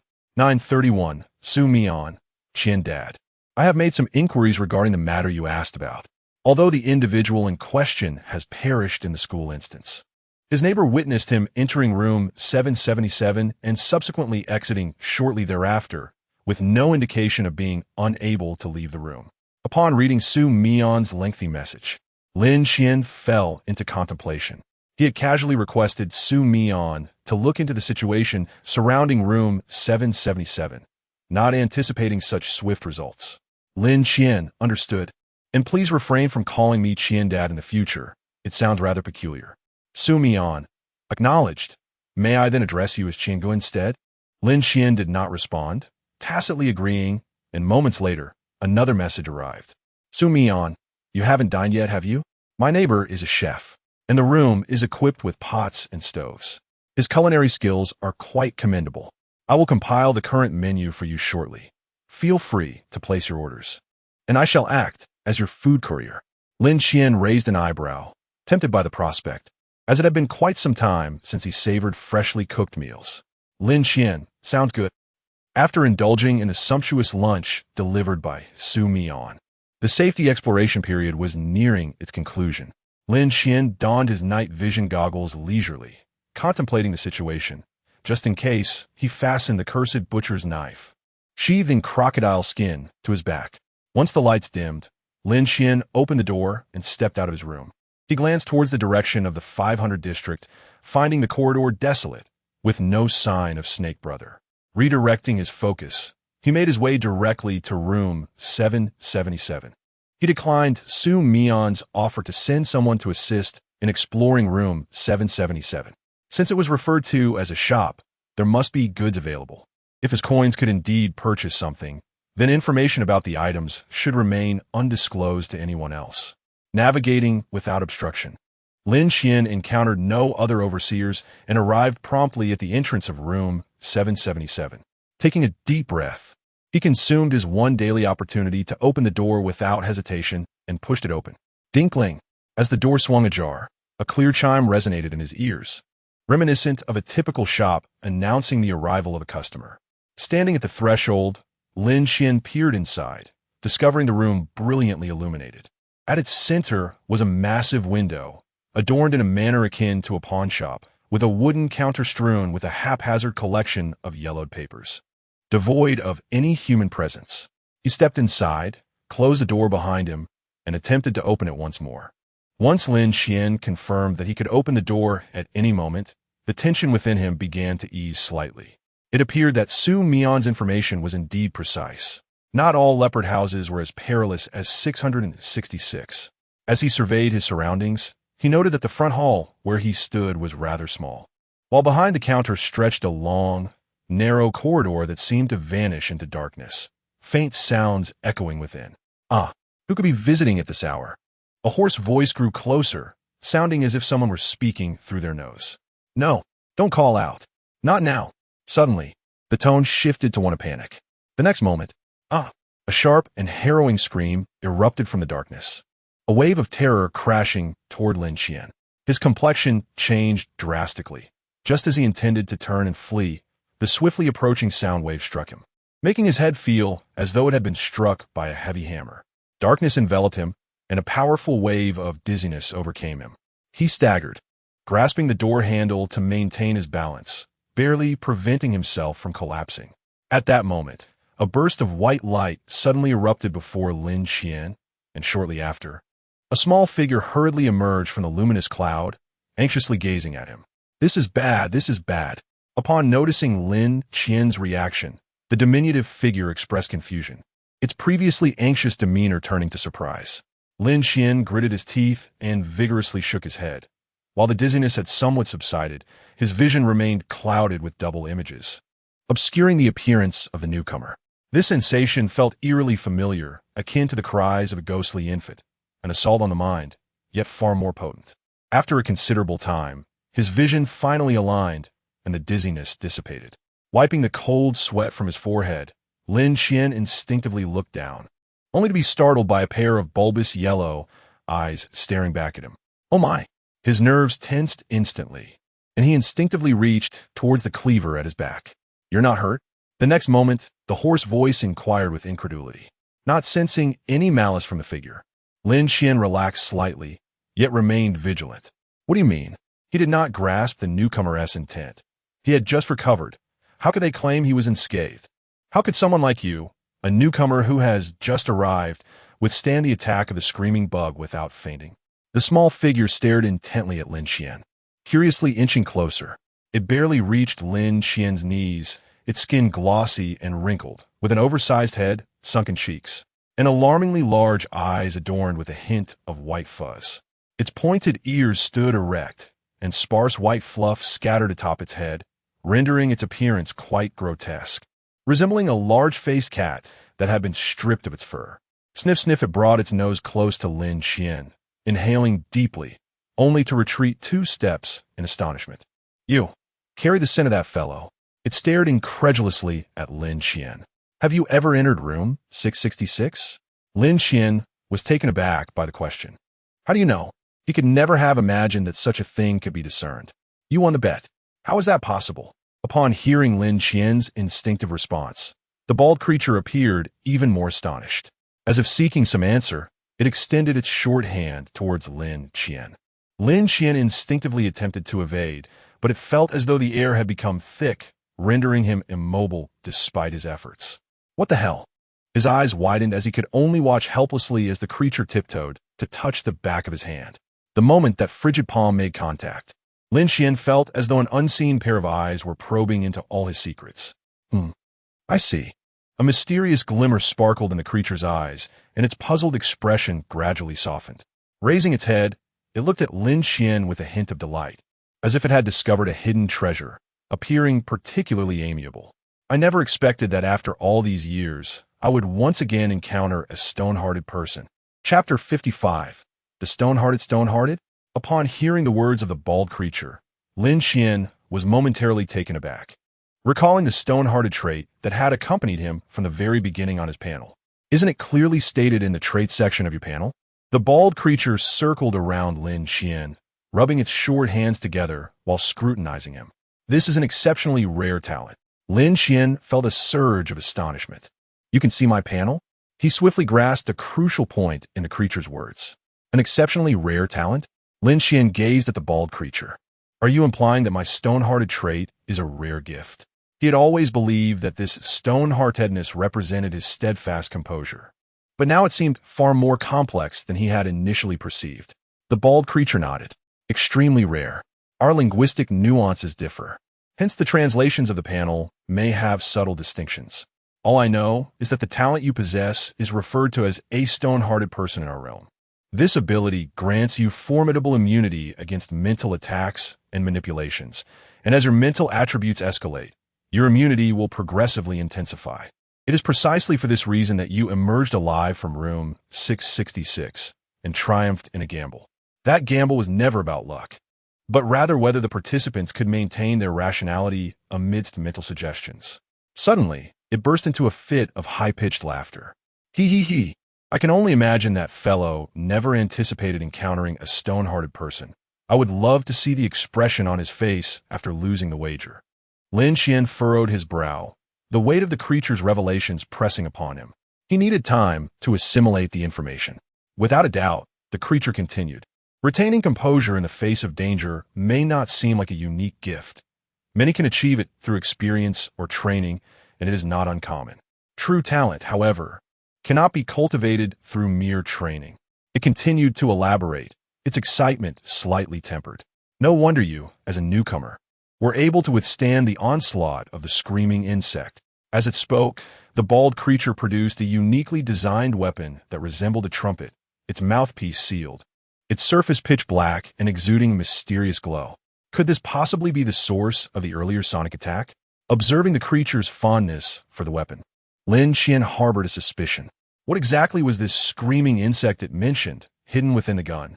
Catching Lin Qian's curious gaze, the bald creature shook the trumpet-like gun. This is my latest invention, the screaming gun. It contains a specially treated screaming worm, which requires a significant recovery period after each release. The drawback is that the user also suffers from the attack. However, given your talent for immunity against most forms of assault, this weapon would be ideally suited for you. This can be classified as a weapon of mass destruction. To be honest, Lin Qian is quite eager to acquire it. What is the price? The creature with sparse hair extended its 5 diminutive fingers, revealing 5 peculiar coins. Lin Qian could only shake his head in resignation. I possess but one. The creature's surprise was palpable. You truly have one? Lin Qian furrowed his brow. Noting the creature's reaction indicated the rarity of these strange coins was even greater than he had anticipated. Where might one procure more of these peculiar coins? Habitually, he inquired, not expecting a genuine answer. Such strange coins are typically awarded through quest rewards. However, if you happen upon rare materials, you may exchange them here for coins. The creature scuttled behind the counter and clambered onto a chair, officially entering business mode. By analyzing your attributes, I have curated these usable items for you, all priced at 1 coin each. The ability to read panels is my unique privilege. Had that tentacled creature possessed such a skill, it would not have met its downfall. The creature waved its hand with a grin, and in a flash of white light, 3 items appeared on the wooden counter. Lin Qian approached and touched them in succession. Beautiful potion. Upon consumption, the user will transform into their most beautiful self, with duration influenced by the extent of transformation. Golden excrement ability crystal. After consumption, one gains the ability related to golden excrement, blind glasses. When worn, vision will be entirely lost, rendering one a true blind person. Reverting upon removal, Lin Qian withdrew his hand, staring at the creature behind the counter with a look of utter disbelief. What a nonsensical assortment. Although this place is indeed called the Strange Shop, this is excessively peculiar. What is the matter? Nothing to your liking. Noticing Lin Qian's discontented expression, the creature waved its hand, causing the 3 items to vanish instantaneously. You may return at a later time to see if I can procure more items for you.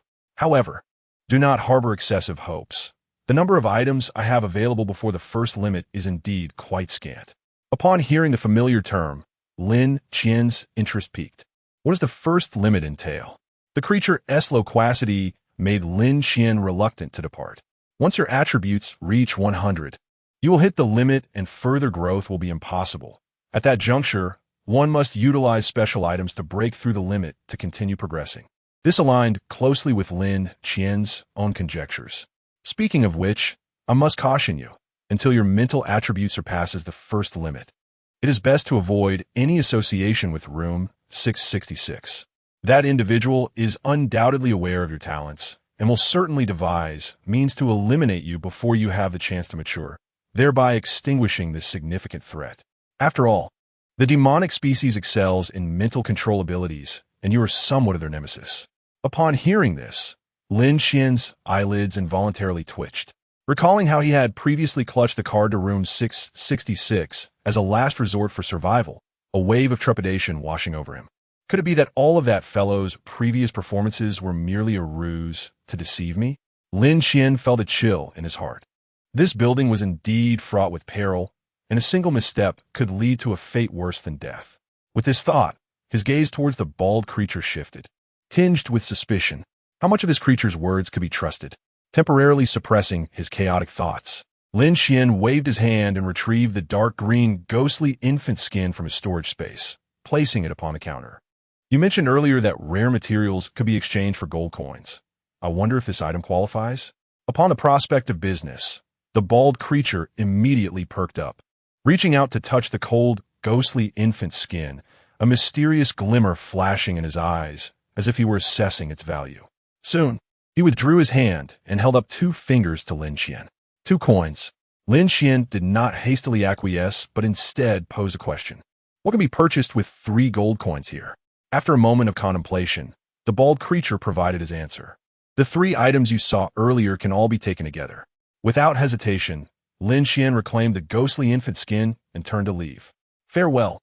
Chapter 56. Regional passage. In light of your exceptional talent, I feel compelled to remind you of a matter of significance. The voice emanating from behind caused Lin Qian to momentarily pause in his action of opening the door. Regarding the cursed weapon you bear. This crude method of isolation cannot entirely thwart the encroachment of the curse. It will gradually seep through, affecting you little by little. Employing that ghostly skin as a barrier would yield far superior results. Lin Qian fell into a brief silence before nodding slightly. Thank you. After expressing his gratitude, he pushed open the door and departed from room 777. The sound of the doorbell gradually subsided, restoring tranquility to the room. Suddenly, a burst of malicious laughter erupted from behind the counter, and with a pop, the figure of the bald creature vanished into thin air. Upon returning to his room, Lin Qian obediently removed the slaughter knife from his possession. He peeled off the dry crocodile skin and replaced it with the ghostly skin, wrapping it meticulously. No wonder he had felt more impulsive than usual lately. It seemed this object had been influencing him all along. He harbored no doubts about the bald creature's final words. Various signs affirmed that this fellow had not deceived him. However, the rest of the statements required careful consideration.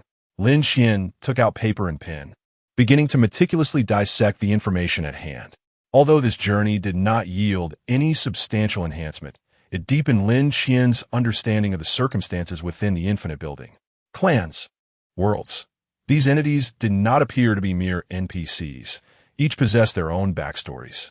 Furthermore, the dark-robed, malevolent spirit in room 666 had seemingly alluded to the fact that many had entered before him. If we are not part of the first group, where have the previous individuals gone? With a large question mark trailing behind this thought, Lin Qian set down his paper and pen, yet did not dwell excessively on it. The information currently available remained scant, insufficient for drawing any conclusions. During the remainder of his time, Lin Qian, with nothing pressing to attend to, began practicing the manipulation of bloodlines within the confines of his room. With the increased space, many previously impractical exercises could now be attempted. He arranged several wooden boards at a distance, aimed, and with a swift motion, dozens of bloodlines shot forth, piercing the boards with a satisfying thud. With a significant enhancement in his mental attributes, the speed and agility of the bloodlines had markedly improved. Though still lacking compared to the attack power of the formidable ghost on the death train, their potency now rivaled that of a thrown spear, effortlessly penetrating flesh. With a flick of his wrist, the bloodlines, along with the wooden boards, soared back, and with a resounding thud, Lin Qian delivered a powerful punch that shattered the board, carelessly tossing it aside. Through continuous practice, Lin Qian's mastery over the bloodlines gradually ascended.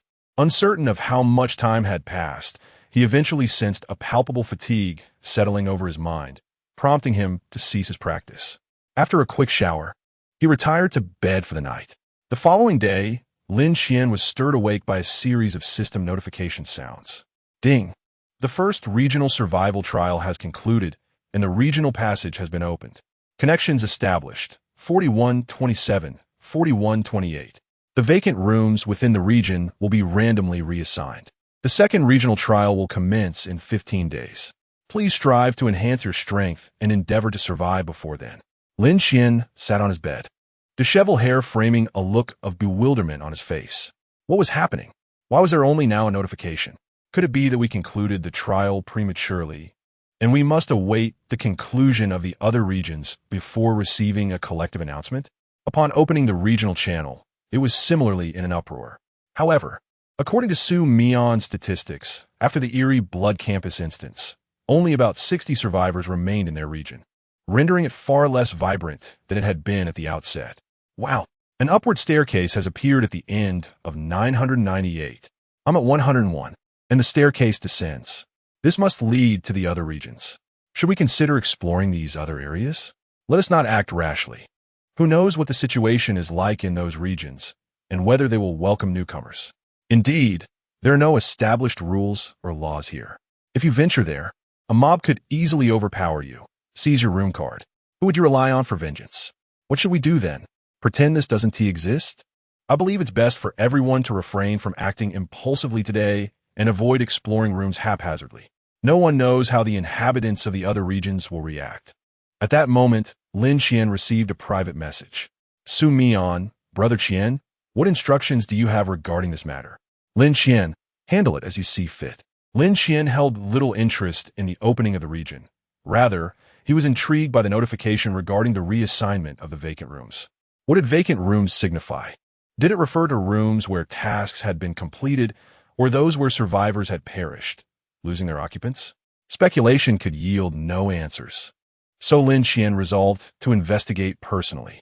Stepping out of his room, Lin Qian was met with an unprecedented bustle in the passageway. Numerous individuals gathered at both ends, preparing for what was to come. In the regional channel, Su Mian was issuing commands.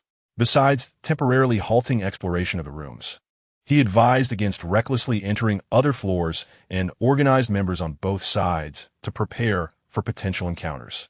With the rule that one could seize all of the opponent's resources upon killing them, it was prudent to approach unfamiliar peers with the most pessimistic and malicious mindset, preparing for all eventualities. Confrontation was not to be feared. Rather, the dread lay in ambushes at the doors. While Lin Qian largely concurred with Su Mian's perspective, he had no intention of involving himself in such matters. As the hidden boss of the entire region, he preferred to leave these trivialities to others, focusing solely on one objective: to rapidly elevate his strength. With 15 days until the next regional trial, half a month was not an extensive period. He casually intercepted a hurried individual carrying a sack. The person initially exhibited annoyance, but upon turning to see Lin Qian, they immediately became compliant. Qian, Brother Qian. Recalling the admonition from the esteemed Su Mian, he forcefully swallowed the word father. Lin Qian, unwilling to squander precious time, pointed towards the door of room 607. Are there any door-opening opportunities left? Please assist me in opening it. During the designated exploration period, Lin Qian endeavored to conserve his door-opening chances as much as possible. Yes, there are some.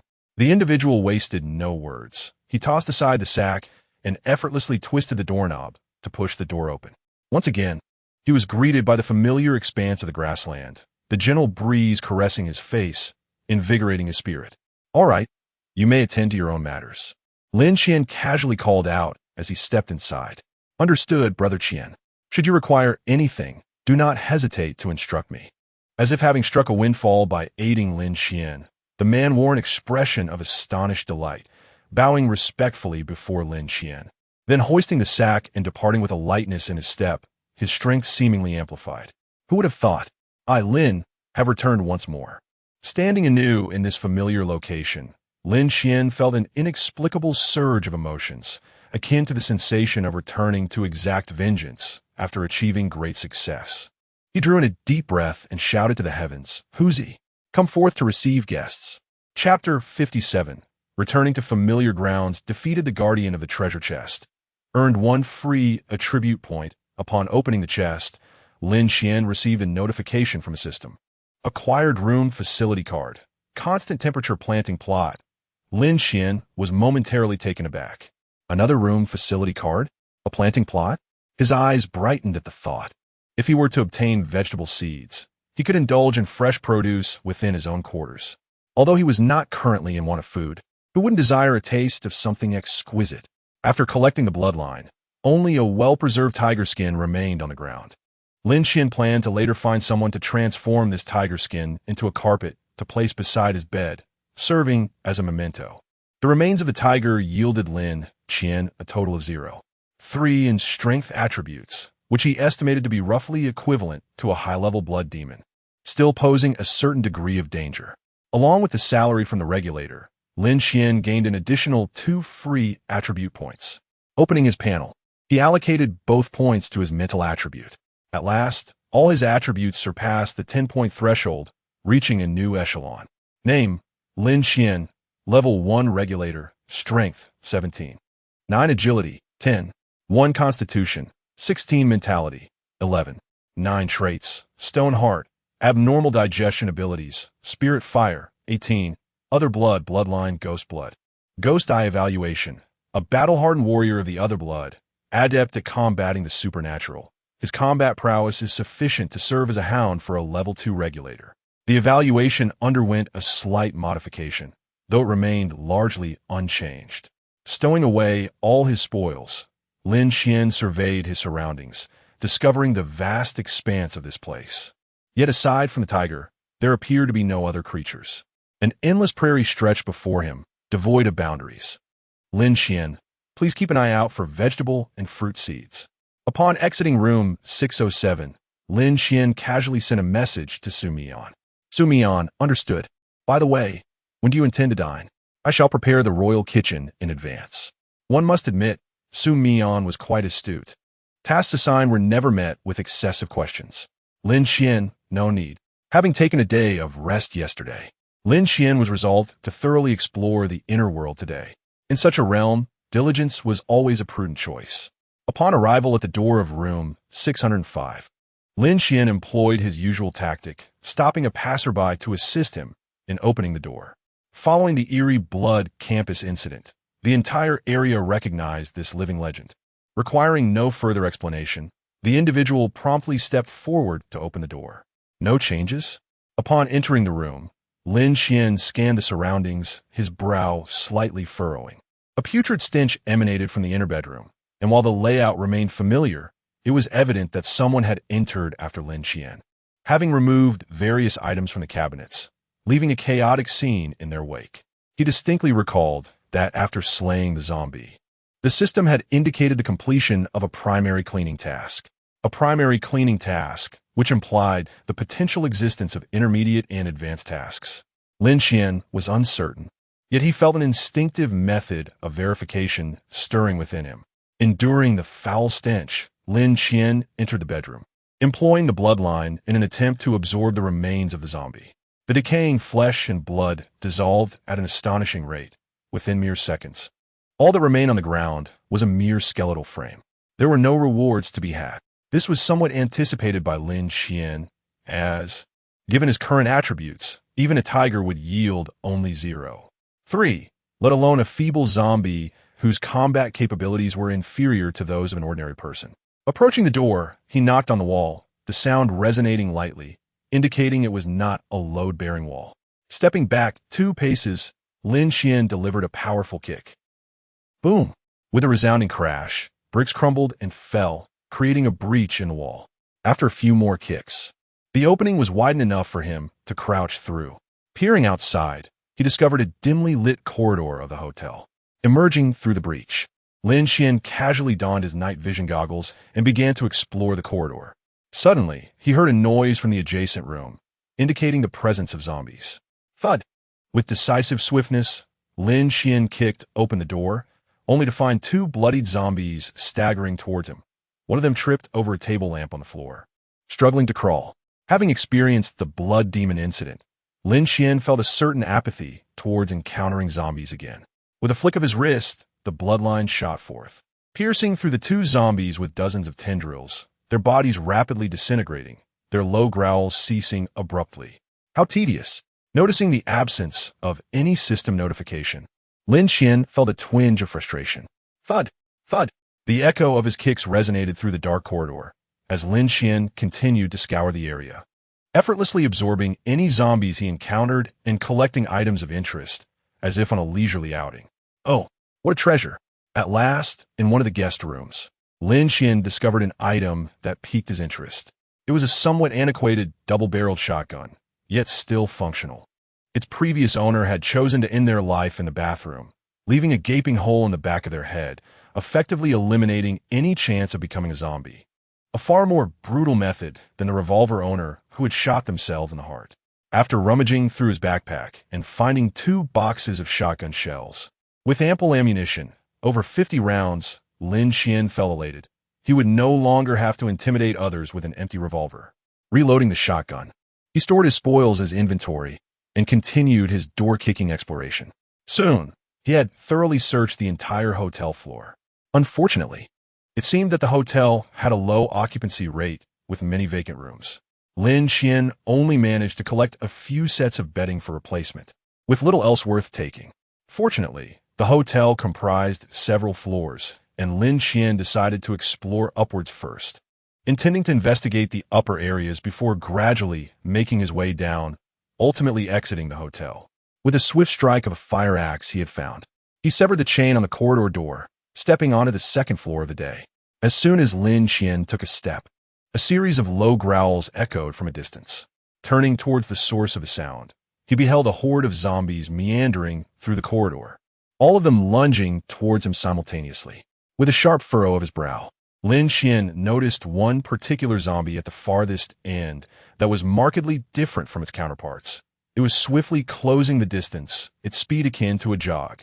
Could it be that this creature is capable of evolution? Lin Qian pondered in astonishment. Raising his hands, he awaited the moment this zombie entered the lethal range, then decisively pierced it through, rendering it a mere sieve.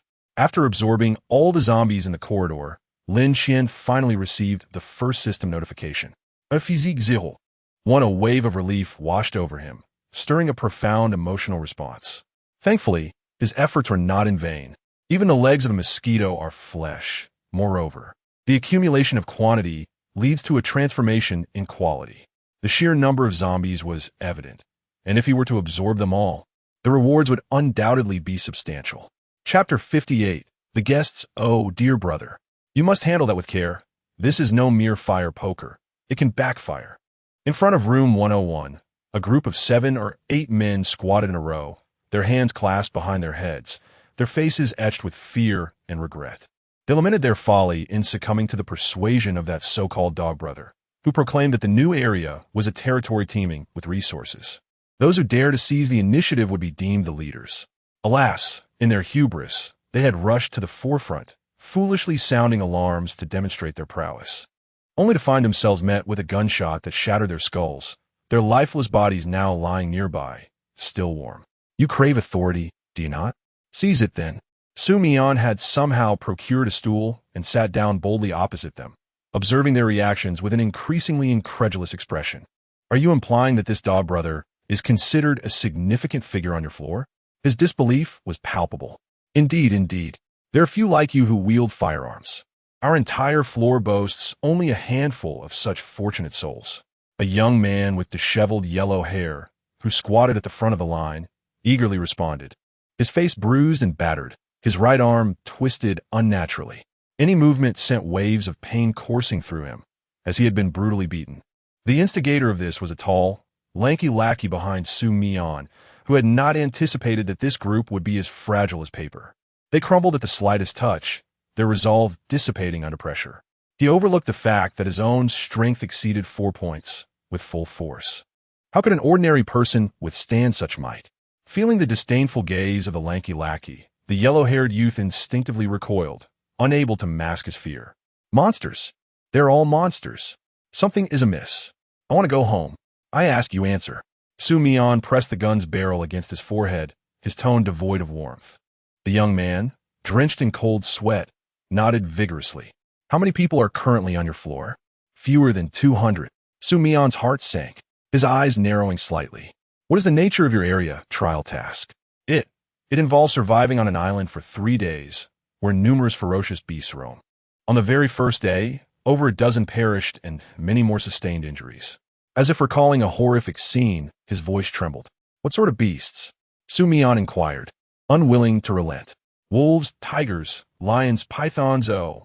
Yes, and snakes, and various venomous creatures. They are terrifying. Moreover, slaying these beasts grants hunting points, which can be exchanged within the system for rewards, including escape cards, temporary strength-enhancing potions, and a singular piece of tiger bone armor. The yellow-haired youth spoke with increasing fervor, until he noticed the altered expressions of his audience, his voice gradually diminishing. Did I say something wrong? He asked cautiously. No problem. Su Mian barely managed to utter those 2 words through gritted teeth. The 2 subordinates behind him exchanged glances, reading the same question in each other's eyes. Why? Compared to the terrifying monsters in school, wolves, tigers, and leopards could almost be considered elegant. If they could exchange the scenario, they might even consider snuggling up to sleep with them. Is losing a dozen lives truly significant? Their entire area now numbered barely over 50. Taking a deep breath, Su Mian suppressed the tumultuous emotions within him and continued to inquire. In the trial task, have you encountered anyone who stood out? Or, to phrase it differently, who is the strongest presence on your floor? The blonde-haired man provided an answer without hesitation. It's Brother Dashin. I've heard he was once a hunter, quite formidable, armed with a gun, and skilled at setting traps. The only tiger bone armor was exchanged by him. Even our dog brother shows him respect and keeps his distance. Su Mian raised a hand to interrupt. Is there anyone else? Well, then there's Boss Gao. However, his personal strength is not impressive, but he is adept at winning people over with a dozen individuals following him. Dog brother looks down on him, claiming he is the type to stab you in the back. Listening to his account, Su Mian rested the butt of his gun against his chin, deep in thought. After a long pause, he suddenly issued an order to his two subordinates behind him. You two, accompany him to verify the situation. As he spoke, he retrieved a grenade from his storage space and handed it to one of his subordinates. Take this. During critical moments, prioritize your own safety and ensure you return unscathed. He then turned to the other individual. You stay at the entrance, observe the situation with binoculars, and if anything seems amiss, report back to me immediately. The rest of you, keep a close watch on these fools. After giving his instructions, he hurriedly made his way to the other side. Brother Mian, what troubles you? The door to room 998 was ajar, and the bespectacled man was inside, adjusting the latest drone he had acquired. Without looking up, he asked as Su Mian entered. A radio communicator hung from his ear. He had heard every word Su Mian had spoken. Closing the door, Su Mian casually sat on the sofa. With your intellect, surely you can deduce what I am concerned about? The bespectacled man, focused intently on his laptop screen, began to speak slowly while typing. I suspect you're frightened, worried that other districts might produce a monster like Brother Qian. Su Mian spread his hands. Why else would I be so cautious? We have been fortunate to encounter a formidable figure who doesn't regard us as a threat, allowing us to benefit without being exploited. But what if another equally powerful and volatile individual like Brother Qian emerges? You witnessed that scene. It should be clear that it would not be difficult for him alone to eliminate us all. Who would T be afraid? As he spoke, he pulled out a cigarette case and a lighter from his pocket. Please do refrain from smoking in my room, the bespectacled man interjected without hesitation. Su Mian fell silent, yet quietly retracted the cigarette box. I resolved to take the initiative. He rose to his feet, finally making a firm decision. It is a gamble that a being of Qianji's caliber is an extraordinary rarity. I refuse to believe that fortune would favor us so greatly out of 3 districts. Encountering another creature of such monstrous prowess seems implausible. Upon hearing this, the bespectacled man finally lifted his gaze. What do you intend to do? Su Mian smiled. I shall gain complete dominion over the other 2 districts, ensuring that Qiangu remains the sole entity above us. After engaging with Dog Gu and his crew, Su Mian recognized the terrifying enhancement that those 3 points of freedom attribute could bring to survivors at this stage. Although they now numbered merely over 50, each individual was an elite among elites. United by the shared experience of harrowing life and death trials and a common object of reverence, the camaraderie among them was formidable. They were tightly bound together, devoid of the rivalries that plagued lower tiers like Huang Mao's, where multiple factions contended against one another. A group of individuals both powerful and united presents a daunting existence to the other tiers during this period. Chapter 59. Fury with a resounding crash. The enormous zombie collapsed before him, accompanied by the unmistakable sound of the system notification. Lin Qian wiped the beads of sweat from his forehead, exhausted, and sank down onto the ground. Finally, it was over. The task of eradicating the zombies throughout the 30-plus floors of the hotel posed no real challenge for him. There was hardly a hint of danger. Even the formidable, boss-level giant zombie on the first floor did not compel him to draw his blade. He could effortlessly manage it with mere bloodlines. However, it was undeniably a labor of sheer strength, and it was truly exhausting. For the first time, Lin Qian understood the concept of piecework compensation. An average of a dozen zombies only yielded a mere 0. 1 in attributes. Fortunately, the sheer volume was satisfying. With nearly 1,000 zombies spread across the 30 floors of the hotel and 6 office levels. After absorbing the last giant zombie, Lin Qian began to assess his gains from this endeavor. First, he calculated his attribute points. To his dismay, he found that with 4. 2 in constitution and 3 points in strength, he had only accrued a total of 7. 2 attribute points. That was from over 1,000 zombies. Thankfully, a number of evolved zombies had bolstered the overall yield. The last giant zombie alone provided 0. 2 in strength, or else the total would have been even lower. Moreover, in his haste to enhance efficiency, Lin Qian had not thoroughly searched each room, resulting in minimal material gains. Nevertheless, he managed to secure several handguns of various models from the zombies, along with a few bulletproof vests and some explosive gear. He planned to have Su Mian send someone to meticulously search the hotel later, keeping only what was useful for himself while leaving the remainder for others to utilize. Casually adding the 3 points of free attributes rewarded by the system to his mental capacity, a refreshing sensation spread through him, instantly alleviating his fatigue. Today, he had employed his bloodline abilities far too frequently, even with a mental score of 11. 9. He was nearing depletion. He then retrieved the Rage Potion awarded by the system and examined its properties. Rage Potion, upon injection, gained the ability of Fury. Lin Qian noted the potion bore a striking resemblance to the peculiar digestion potion he had encountered previously, almost as if produced by the same manufacturer. Without hesitation, he removed the seal and injected it directly into his chest. In the next moment, a searing heat coursed through his body, radiating to every limb. However, Lin Qian remained unfazed, having endured the agony of merging with the core of an anomalous bloodline. This level of abnormal reaction was insufficient to stir him. Soon, the heat subsided, and as the potion was fully absorbed, a new ability appeared on his panel. Fury. Upon activation, strength attributes receive a significant boost. Duration influenced by constitution attributes. After the effect ends, enter a state of weakness. Lin Qian raised an eyebrow. A remarkable item, and it resonates well with his own anomalies.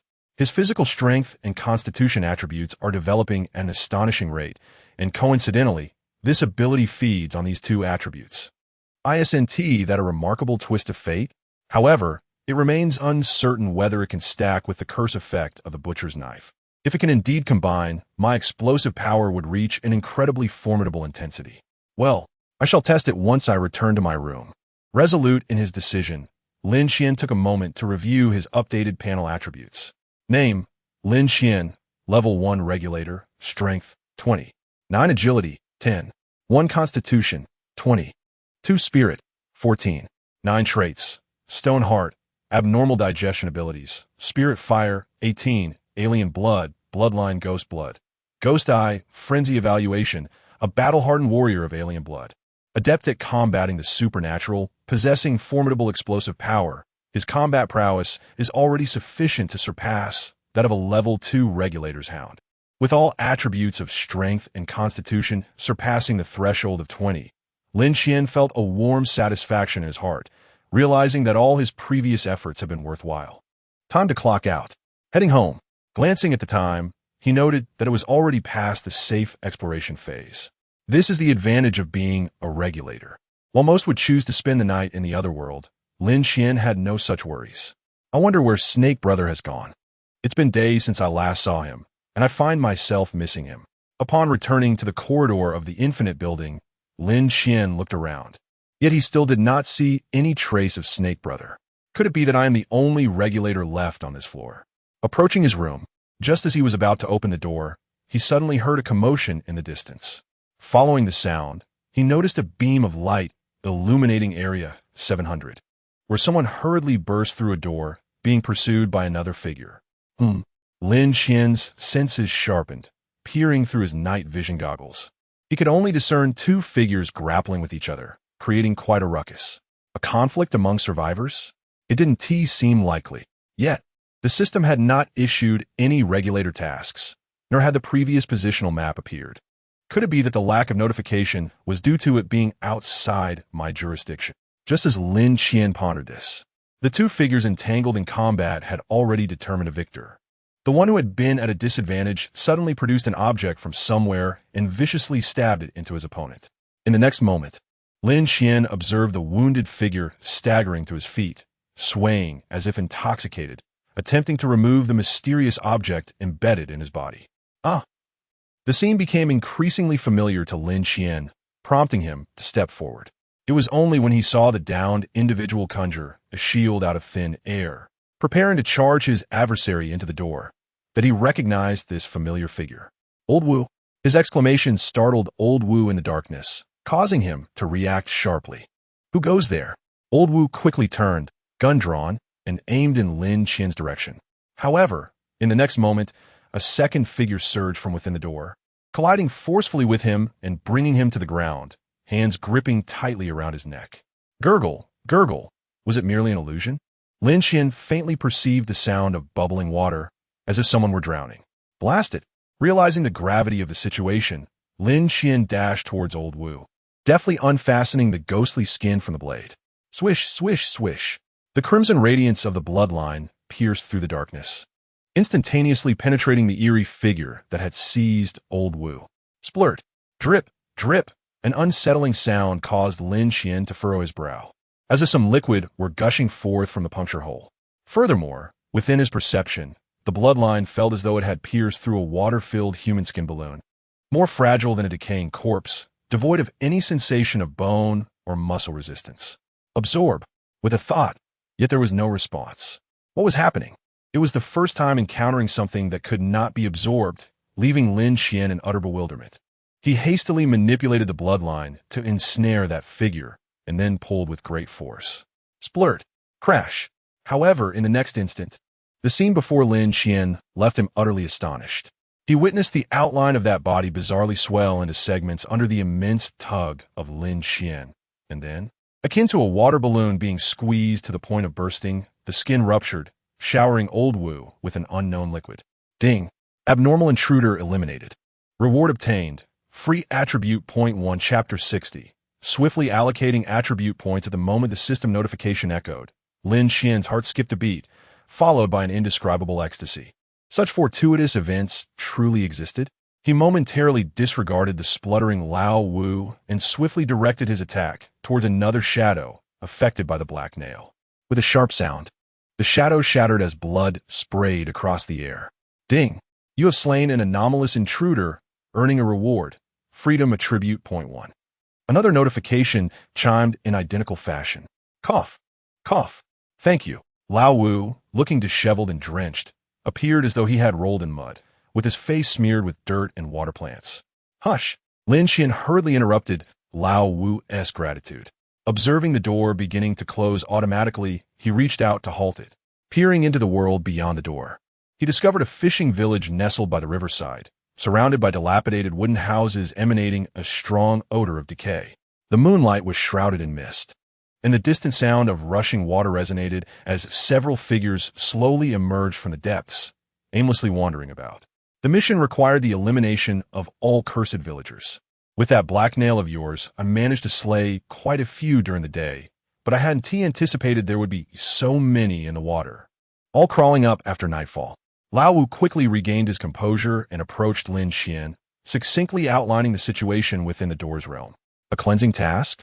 Lin Qian had thought such tasks were exclusive to the zombie world.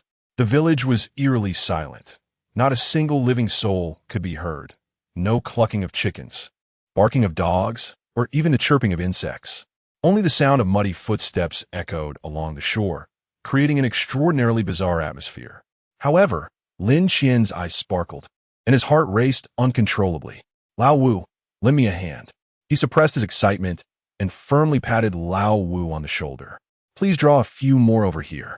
I have some hypotheses that need verification. Without a moment's hesitation, and without the need for further words, Lao Wu dashed into the world beyond the door, his figure gradually fading into the mist. Lin Qian stationed himself at the entrance, casually collecting 2 waterlogged, pale human skins into his storage space.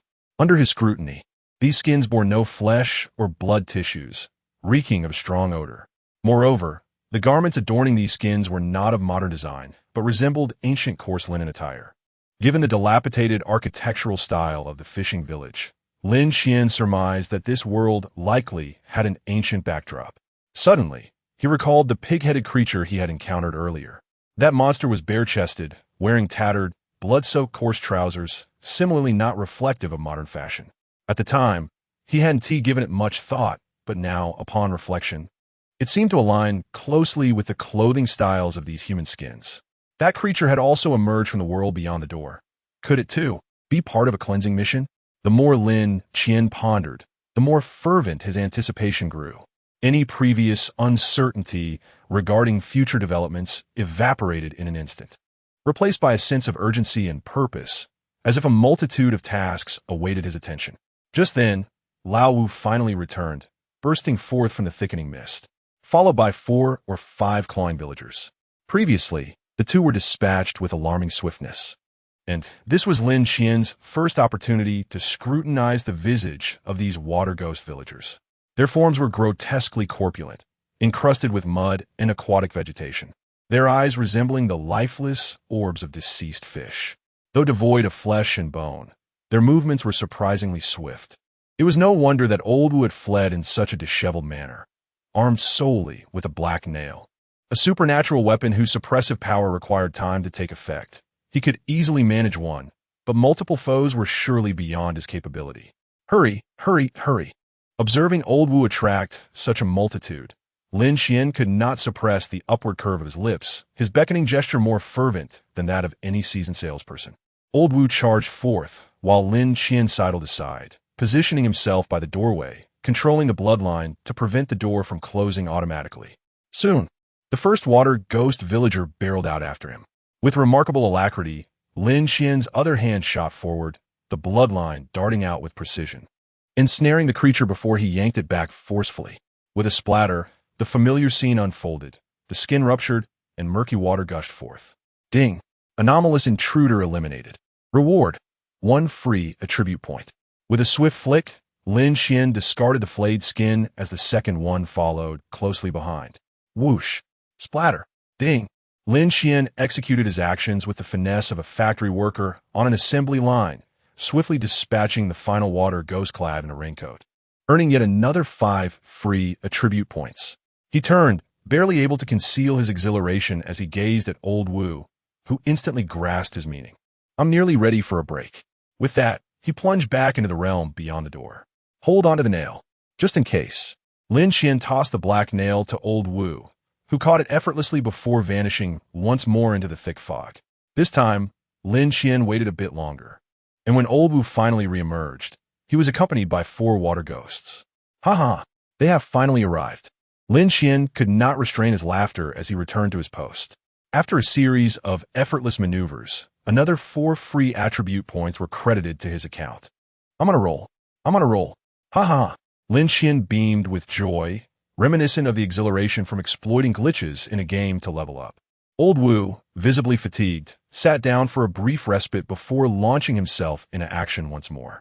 The efficiency had clearly diminished. He could only lure 1 or 2 back at a time. Eventually, after an extended foray into the inner world, Old Wu returned, breathless, dragging a limbless water ghost behind him. With a splat, the system alert chimed.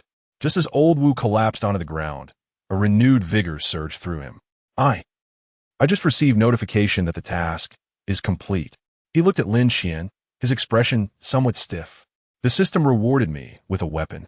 Without hesitation, he waved his hand, and a spear-like weapon, entirely black, materialized before him. Lin Qian, still savoring the moment, found himself intrigued by the spear Old Wu presented. The spear, measuring approximately 1.5 meters in length, felt weighty in his grip.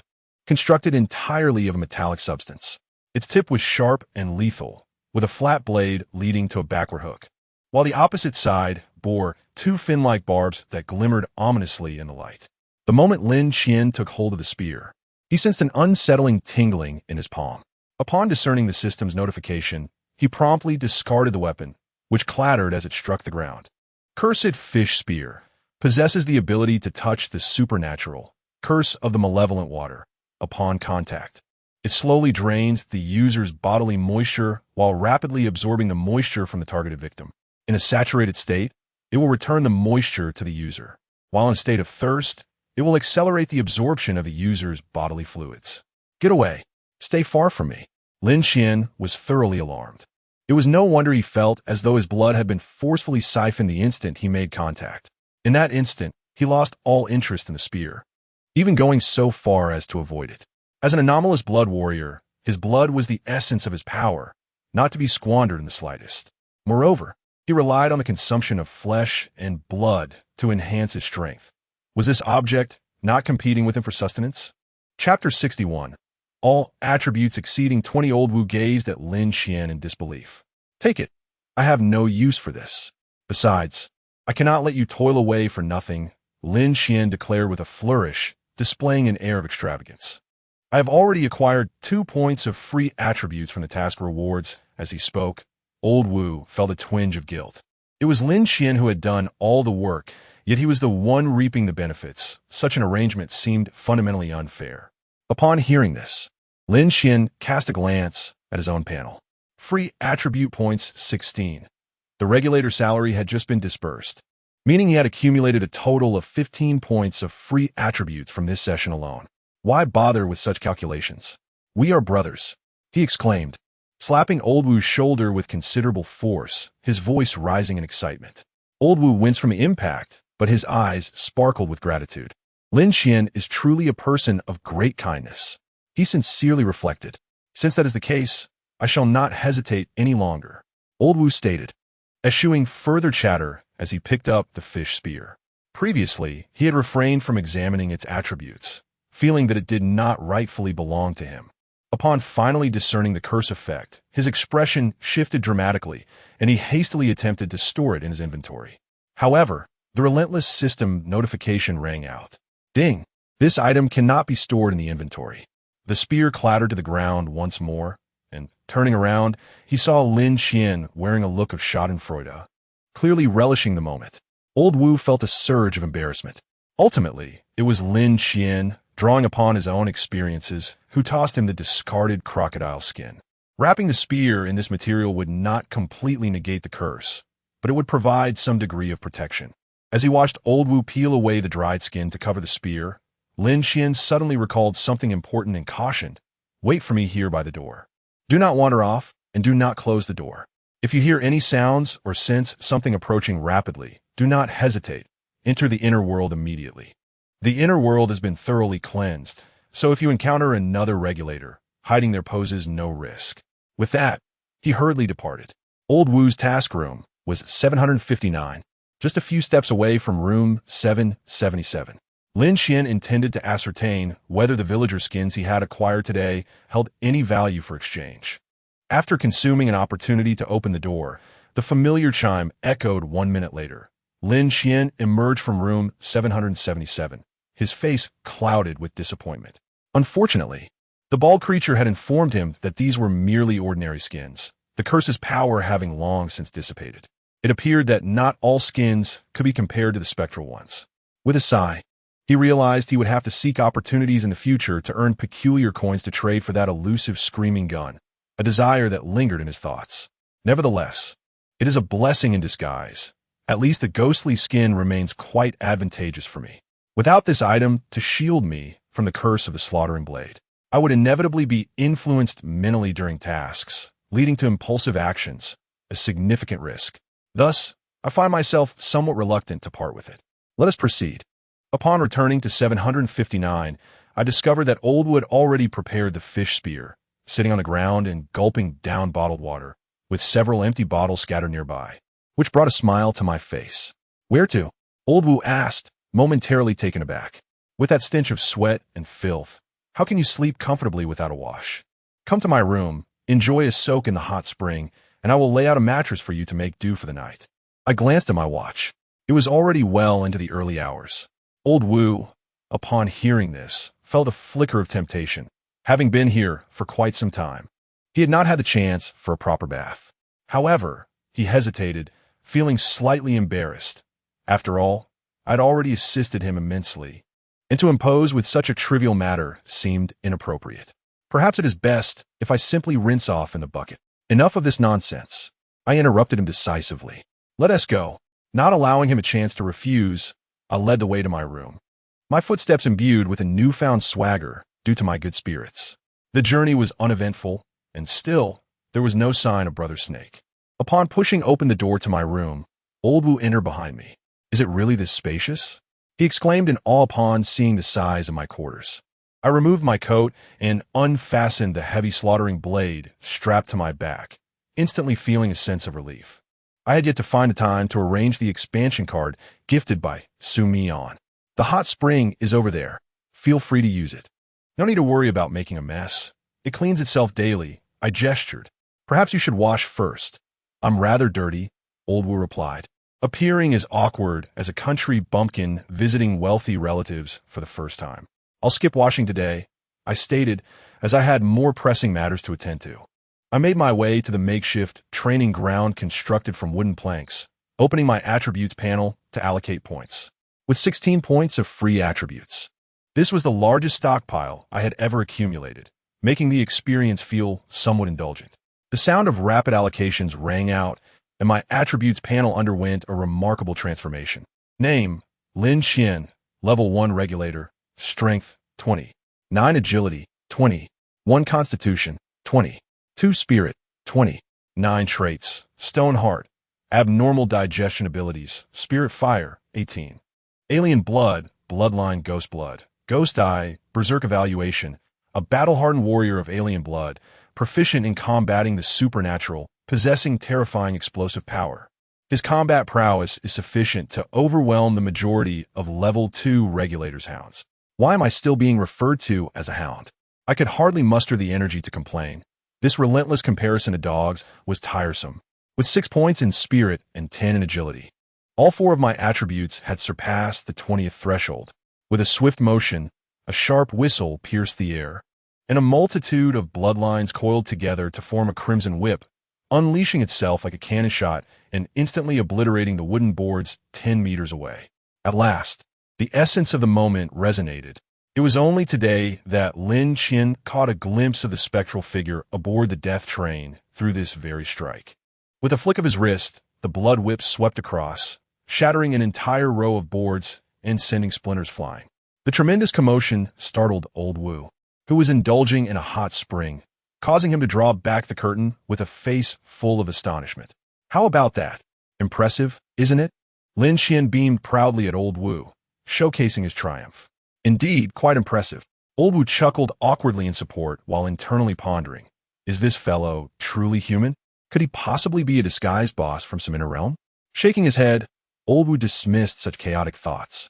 After all, Lin Qian had saved him numerous times thus far, should the day come when he harbored murderous intentions and sought to claim his life. Old Wu would harbor no grievances whatsoever. Ah, how delightful it is to soak in the hot springs. Chapter 62, A New Day. Old Wu is an admirable comrade. He possesses a calm demeanor, unwavering reliability, considerable experience, and commendable strength. Additionally, his character is largely benevolent, although he initially harbors a sense of wariness towards everyone. Never easily trusting others, once he determines that you are deserving of his trust, he will entrust his back entirely to you. However, Lin Qian vowed that if this fellow dared to spend another night in his room, he would undoubtedly deliver a powerful kick to that brick-like face of his. Get up. Stop sleeping. As the time for safe exploration drew near, Lin Qian, who had endured a sleepless night, could no longer restrain himself. He leaped from his bed and rushed to Old Wu's makeshift sleeping area, gritting his teeth as he delivered several forceful kicks to his rear. He had heard snoring before, but such an unpleasant and thunderous sound was indeed a first for him. The noise was akin to someone drilling into his skull, nearly shaking his brain to pieces.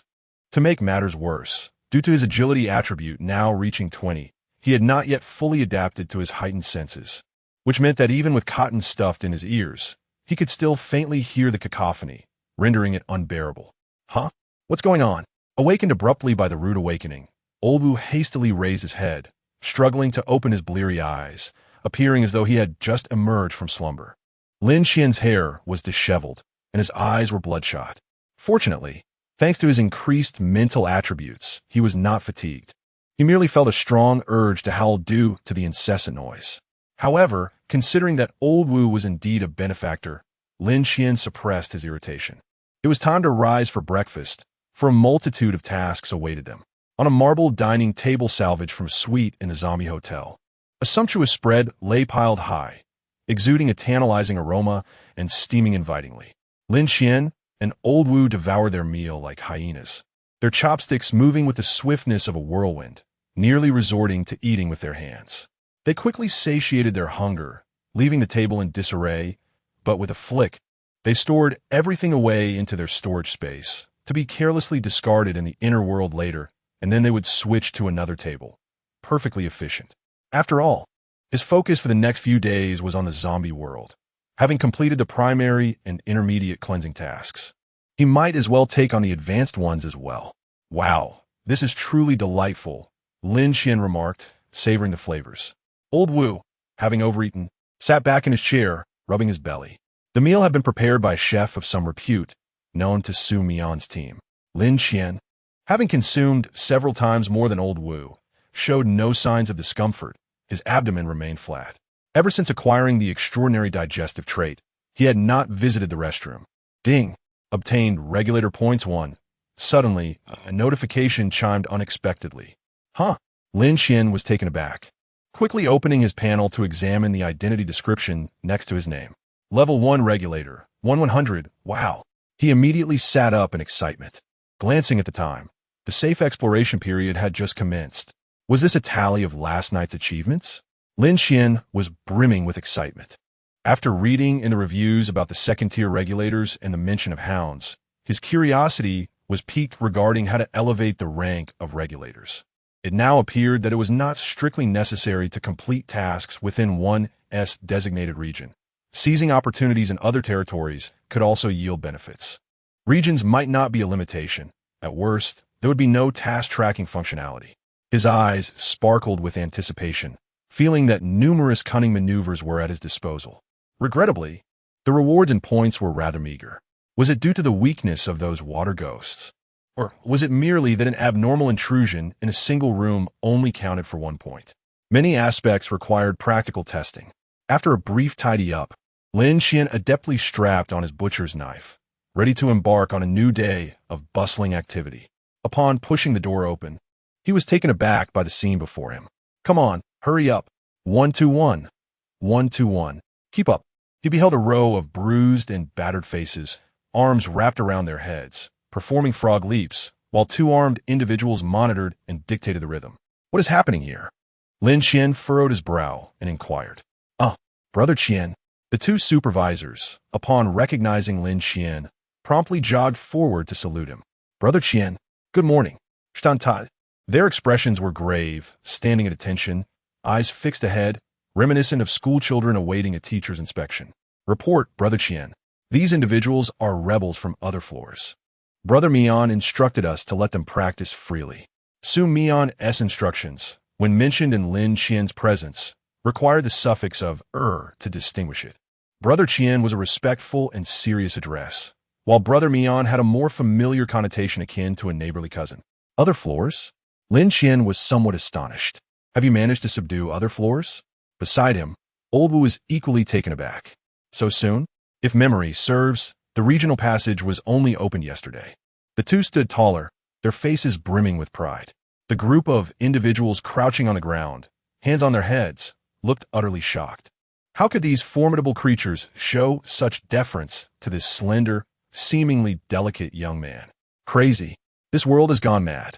Just then, Su Mian's figure emerged from the far passage, accompanied by a tall, muscular man restrained by 4 or 5 individuals. Brother Qian, upon seeing Lin Qian, he promptly saluted with respect, seemingly oblivious to the bewildered expressions of the individuals from other floors. Wasn't he the leader?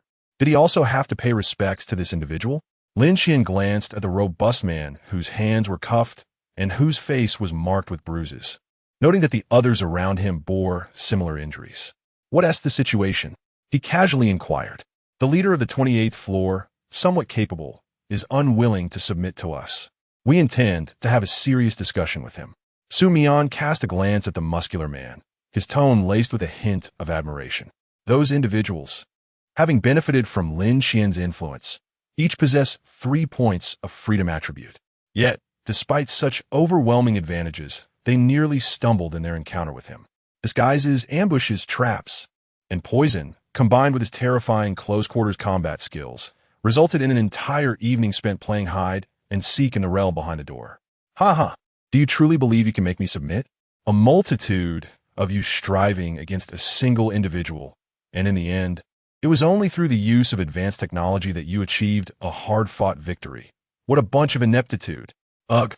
The burly man spat on Su Mian's hair and attempted to headbutt the person beside him, only to be firmly restrained by several others, rendering him immobile. Su Mian wore a somewhat exasperated expression, retrieving a handkerchief from his storage space to wipe the saliva from his hair. Can we maintain a semblance of hygiene? Chapter 63. Borrowed treasures. Lin Qian stifled a yawn, smacking his lips, feeling a tinge of boredom as he glanced over at Old Wu beside him. Should I test him? Upon hearing Lin Qian's words, Old Wu approached with a smile, casually setting down the fishing spear. He gestured for them to release him. He signaled to Su Mian and the others. Su Mian had specifically emphasized the importance of respecting those around Lin Qian, so the group dared not slack off and quickly unshackled the burly man as handcuffs. What's this? Are you the boss? The burly man rubbed his wrists, frowning as he looked at Old Wu. I'm not. He is. Old Wu chuckled, indicating Lin Qian. Are you joking? With a physique like that of a chick, I would fear even a slight exertion might break him. The burly man boomed, causing a ringing in the ears of those nearby. Old Wu's expression hardened. You'd best watch your words. The burly man, keenly sensing the shift in Old Wu's demeanor, immediately became alert. Oh, is that a challenge? Come on then. If you want to be silent, let us spar a bit. He assumed a stance, his lower body firmly grounded, clearly a practiced fighter. Old Wu, unwilling to waste words, surged forward, delivering a straight kick aimed at the burly man's chest. The burly man quickly raised his hands to block. But as he absorbed the impact, his expression changed dramatically. What immense strength! Realizing he could not withstand it directly, he attempted to evade, trying to dissipate the force at the last moment. However, Old Wu's movements were astonishingly swift. One foot was airborne, while the other provided leverage. Using the burly man's hand as a fulcrum to propel himself into the air, twisting his body as his other leg followed in a high kick. The attack was too fierce to avoid. The burly man crossed his arms to shield his head. Crack! The unmistakable sound of a bone fracturing echoed as the burly man was sent flying several meters, skidding across the ground before finally coming to a halt. Hiss! Shaking his head, he grimaced as he struggled to rise, clutching his broken forearm, eyes wide with lingering shock. One strike. Just one strike. It was not merely a display of overwhelming strength. Every move he attempted had been completely anticipated. A master, a rare sight indeed. The burly man's demeanor shifted from flippancy to respect as he painfully managed a fist salute. I concede, senior. Old Wu looked up at him, casually returning the gesture. What else could it be? Otherwise, would I have lost? He returned to Lin Qian's side, retrieving the fishing spear. Quite spry for your age. Have you practiced ballet? Lin Qian jested. Interested? I could learn, Old Wu replied. Having spent time together, the two had grown more familiar. Old Wu had discerned Lin Qian's temperament and realized he was not difficult to deal with. Qinggu, I almost forgot about this. At that moment, Su Mian suddenly approached, extending his hand to retrieve 2 items from his storage space. In his left hand was a bundle wrapped in paper, while his right held a golden glass orb. What is this about? Lin Qian asked, a hint of curiosity in his voice as he reached out to take them. The paper package appeared rather unremarkable until the moment he touched the golden glass orb, at which point his system prompt immediately materialized. Golden fruit seed, matures 30 days post-planting. The fruit rapidly restores mental energy consumption. Lin Qian, who had been disinterested just a second before, suddenly widened his eyes in astonishment. Where did you acquire this? He exclaimed, turning his gaze towards Su Mian, who innocently replied, I obtained it. Su Mian's expression was one of utmost innocence. Did you not ask me yesterday to find some seeds? Here they are. The package contains various common vegetable and fruit seeds, which I had dried and bundled. This particular one was acquired from another floor. Lin Qian frowned. Do not let me hear you say such things again. As he spoke, he returned the seeds to his inventory. Upon hearing Lin Qian's words, Su Mian felt a sudden jolt of fear, lowering his head, beads of cold sweat forming at his temples. Acquire? That is something a thief would do. We are merely borrowing. Is it the same? Lin Qian declared with righteous indignation. Su Mian's heart raced, realizing he had not informed Lin Qian about his conquest of other floors. As he frantically searched for a way to make amends, he felt a wave of relief wash over him upon hearing Lin Qian's words, quickly offering a sheepish smile. Yes, we are borrowing. Hey. Quietly wiping the sweat from his brow, Su Mian, As a distinguished youth of the new era, experienced for the first time what it meant to navigate the treacherous waters of courtly favor. Oh, Brother Qian, there are further rewards. Seeing Lin Qian seemingly intent on returning to his room, Su Mian hastily spoke up. With a swift motion, he retrieved 2 items from his storage space. What? There's more. Lin Qian raised an eyebrow, excitement illuminating his features. Each day brought forth delightful surprises. He reached for the topmost translucent card, and the item message appeared. Summoning card. Input number to summon a designated survivor. Upon agreement, they will be instantly transported to the current area. Well, what is this? Lin Qian marveled, examining it closely, attempting to input Lao Wu's number. Oh, in the next moment, Lao Wu received a notification. Summon failed. The recipient declined. The card remained intact, indicating that a failed attempt did not deplete the item. He tried inputting Lao Wu's number once more, but this time, Lao Wu did not receive a notification. There's a do not disturb feature? How intriguing. Lin Qian tucked the card away, turning his attention to the other item. It was a pure white bone armor. Its bone fragments intricately connected by thread, with 2 sharp tiger fangs adorning the forearm guards, quite distinctive. Lin Qian picked it up and shook it, the bone fragments producing a crisp sound. Brother Qian, this item is the ultimate prize from trials in other regions. After storing it, you can choose to wear it directly upon retrieval, Su Mian whispered, leaning in closer. Lin Qian's eyes brightened, intrigued by the possibility. He immediately attempted to store the bone armor and retrieve it again. Where? Tiger bone armor. Yes. In the next instant, a flash of white light enveloped him, and Lin Qian felt his body tighten as he raised his hand, discovering the tiger bone armor was now perfectly donned. The connecting cord of this item seems to possess the remarkable ability to automatically adjust its size. Lin Qian flexed his muscles and felt no hindrance. It fit him perfectly. As for the weight, for Lin Qian at this moment, it was akin to running naked. He unfastened the slaughtering knife and pulled out the ghostly hide ensnared by the tiger bone armor, producing a crisp, snapping sound. What a splendid item. Lin Qian offered a satisfied appraisal. As long as Brother Qian is pleased. Su Mian chuckled apologetically. By the way, could you send some personnel to wait for me at the entrance of room 605? Inside is a hotel from the zombie instance. I have cleared it out, but due to time constraints, I couldn't search it thoroughly. Retrieving the bone armor, Lin Qian recalled this matter and, fearing he might forget, called out before returning to his room. A thoroughly cleared zombie hotel. Su Mian's eyes sparkled. This was a primary source of firearms at this stage. The thought that Lin Qian had single-handedly eliminated all the zombies in the hotel made his heart race. That was close. This man, who exudes such humanity, almost made me forget the monstrous nature of the reality we face. I must be vigilant in the future. Chapter 64. The rules of experimentation, the temperature-controlled planting plot diverged somewhat from Lin Qian's imagination. Approximately 1 square meter of soil was enveloped in a membrane resembling a bubble, with a light bulb the size of an egg suspended above it. As he reached in, penetrating the membrane, he could distinctly feel the moist warmth. Would you like to sow seeds, golden fruit seeds? Yes. Upon confirming his selection, the seeds in his hand vanished instantly, replaced by a small mound of soil rising in the center of the plot. Ah, how intriguing. I did not anticipate that the system could plant seeds automatically. This certainly alleviates a considerable amount of work. He retrieved the seeds from the paper packet, casually selecting a few, and scattered them around the outer area. As for whether they would bloom and bear fruit, that remained to be seen in a few days. Upon arriving at room 605, he found a dozen individuals already waiting, with several unfamiliar faces sporting bruises. Brother Qian. Upon seeing Lin Qian, a few individuals immediately straightened up, prompting others to mimic their posture. Is there a shortage of personnel?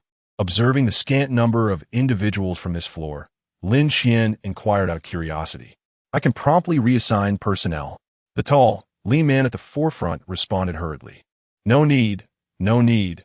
Lin Qian waved his hand, signaling him to relax. I was merely curious about what everyone else was doing. I haven't seen many in the corridor. Report, Brother Qian, they are all exploring rooms on other floors. Lin Qian was momentarily taken aback, puzzled. What are they exploring other floors for? According to Brother Mion's assessment, the rooms on our floor generally present a higher difficulty, and the supernatural instances predominantly prevail. Thanks to your influence, Brother Qian, our attributes have significantly outpaced our contemporaries. However, tackling supernatural instances requires a substantial threshold. To mitigate casualties, we chose to explore other floors. Lin Qian raised an eyebrow. Is that so? I hadn't considered this aspect. Reflecting on it now, just last night, Olbu encountered that group of water ghost villagers. Even with his superior attribute points, he struggled to fend them off with a black nail. It's evident that others would fare even worse. Not to mention, the strength of those water ghosts undoubtedly exceeded 5 points and were immune to most physical attacks. Apart from Lin Qian, who possessed a bug-like advantage, anyone else would find themselves in dire straits. Are the instances on other floors significantly easier? He inquired. Indeed, entering with our attributes poses little challenge. And since everyone operates in small teams, even when facing beginner-level supernatural instances, the survival rate remains quite high. That's good to hear. Lin Qian nodded, gesturing for the door to be opened. A battered individual hurried forward to expend a charge and unlock the door. Lin Qian led the way, followed by the others. The incessant act of killing inevitably grew tedious. Particularly as the returns on attribute points dwindled, Lin Qian found himself increasingly apathetic. Rather than scouring each building for loot, he opted for a vehicle equipped with speakers, parked it across the street, cranked the volume to maximum, and awaited the arrival of zombies to meet their demise. Bang! Bang! Standing atop the vehicle, Lin Qian indiscriminately fired his handgun at the building, the glass shattering in response. As clusters of zombies plummeted to the ground, some meeting their demise upon impact. With an increase in agility, his marksmanship had noticeably improved. After a bit of practice, he was nearly hitting his target with great accuracy. Unfortunately, firearms only proved useful in the early stages, becoming rather ineffective in the supernatural dungeons. Suddenly, with a thunderous crash, a car in the distance was crushed under a heavy object as a colossal zombie leaped from the upper floors, landing firmly on the ground. Was it an evolved specimen? Lin Qian instantly felt invigorated. This zombie towered over 2 meters, its muscular legs devoid of skin, revealing dark red flesh exposed to the air.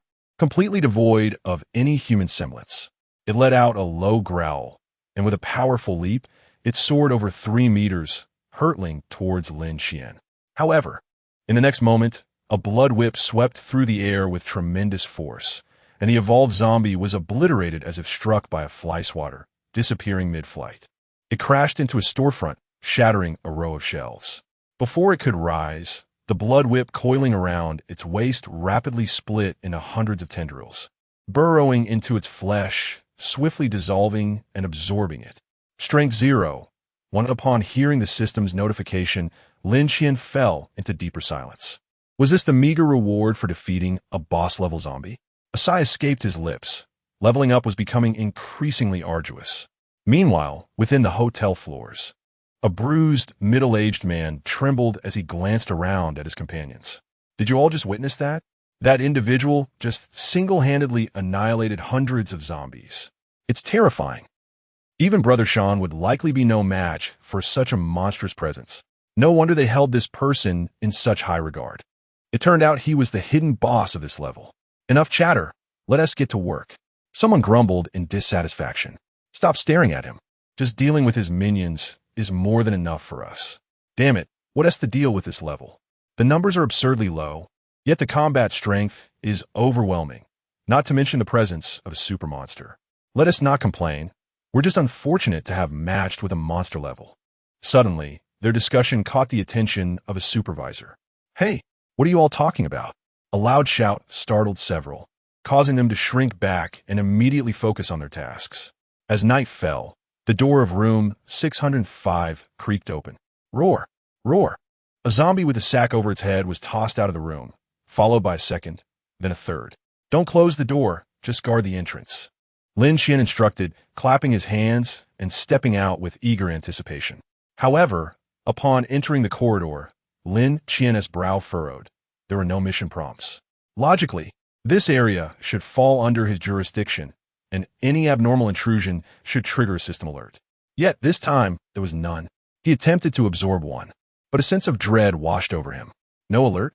Lin Qian, undeterred, gestured towards the individuals inside. Coolme. The group had already prepared, using a riot control fork to subdue a zombie and push it outside. The creature flailed its arms wildly, yet could not escape their grasp. Still no alert. Lin Qian furrowed his brow deeper. Could it be that he would no longer be able to accumulate points as he had the previous day? Had the system detected cheating? How astute. No, I must try again. Relentlessly, he ventured back inside as the door to room 605 closed behind him, leaving only a few zombies ensnared in sacks, emitting low, desperate growls in the corridor. Chapter 65. The Cleaner. After a considerable time, Lin Qian once again opened the door and stepped outside. Behind him, a massive, evolved zombie was tightly bound by bloodlines, roaring and struggling in vain. Ding! Anomalous intrusion detected, issuing regulator task. At the very moment Lin Qian dragged the zombie out of the room, the system notification chimed. Finally, it had arrived. Lin Qian's eyes brightened, and without hesitation, he dispatched the zombie and absorbed its essence. Ding! Anomalous intruder eliminated, reward obtained, freedom attribute point x1. With a sigh of relief, Lin Qian felt an immense weight lift off his shoulders. Delightful. Though it had required considerable effort, the outcome was quite satisfactory. At least it confirmed that grinding points was feasible. The system was not as intelligent as he had imagined. Suddenly, Lin Qian glanced around. Something was amiss. He uttered a soft exclamation. Where were the other zombies?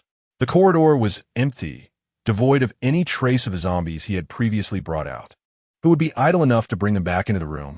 Lin Qian chuckled at the absurdity of the thought, not to mention the fact that, at this hour, who would dare venture out? Even if they did, why would anyone tamper with those zombies? He meticulously examined the area with his flashlight, only to discover that not only had the zombies vanished, but even the blood-stained footprints on the floor had been thoroughly cleaned. This was rather peculiar. Lin Qian suddenly recalled a question that had puzzled him before. After the encounter with the pig-headed man, the bloodstains left in the corridor had been wiped away as if nothing had ever transpired. Moreover, the murky water and debris from the villagers' explosion last night had also disappeared without a trace. Could it be that the infinite building possessed an automatic cleaning function? Intrigued, Lin Qian decided to investigate further tonight. Returning to his room, he carelessly tossed two unfortunate zombies into the corridor, then took a seat on a chair to wait, while casually snacking on some food. It seemed that triggering the regulator task had certain prerequisites. Ordinary zombies were too weak to meet the task requirements. Only evolved zombies would suffice. As Lin Qian contemplated over his meal, he realized this posed a significant challenge. Evolved zombies were inherently rare, and those in the vicinity had mostly been eliminated by him. If he wished to maintain a steady supply, he would need to venture further afield, which would incur a substantial time cost. However, with the diminishing returns from eating, if no alternative methods arose, he would be left with no choice but to resort to this cumbersome tactic for grinding attributes. In this light, attribute points were not something one could easily grind. The dungeon that Old Wu encountered last night had been a fortuitous windfall, weak monsters that met the task criteria and were plentiful. Alas, he could only wonder if he would encounter a similar dungeon in the future. To accumulate points, the type of dungeon task must be a cleaning task. Otherwise, he could not freely open doors and lure monsters out. Treasure rooms were also an option, yet the guardians typically numbered only one, and it remained uncertain whether the regulator task and the reward for slaying the guardian could overlap. If not, it would be a laborious endeavor with little reward. After all, defeating the treasure guardian already yielded a modest attribute reward. Hastily finishing his meal, Lin Qian carelessly tossed the lunchbox into the corridor and promptly accessed his attribute panel to allocate the two newly acquired attribute points to his mental acuity. 1 point was awarded for completing a regulator task, and the other was part of his remuneration. Once his mental attribute surpassed 20 points, its formidable strength gradually unfolded. Not only did his health and other abilities experience a significant enhancement, but with the boost from the stone heart trait, Lin Qian could suppress the brutal curse of the slaughter knife for at least 10 minutes, remaining completely unaffected in terms of sanity. However, during his experiments, Lin Qian discovered that if he chose to suppress the curse, the enhancement of strength would only maintain a minimum limit of twice its usual capacity. To attain greater strength, he would have to willingly relinquish resistance. Yet, with his current strength attribute and the additional benefits from activating his berserk ability, even a twofold increase proved to be an immensely terrifying force. He experimented with maintaining a state of clarity, and, at this stage, his maximum strength attribute could reach approximately 60 points, albeit for a brief duration, without triggering the brutal curse. His 20 points in Constitution could sustain the berserk state for nearly 5 minutes, but should the curse activate, it would last no more than 60 seconds. After a long day of toil, it was time to tally his gains. Name: Lin Qian, Level 1 Regulator, Strength, 24. 4 Agility, 20. Une Constitution, 23. 3 Mental, 22. 9 Traits: Stone Heart, Aberrant Digestion Abilities, Spirit Fire, 18. Alien Blood, Bloodline Demon Blood. Ghost Eye, Berserk Evaluation, a battle-hardened warrior of alien blood, adept at confronting the supernatural, possessing an explosive power that cannot be underestimated.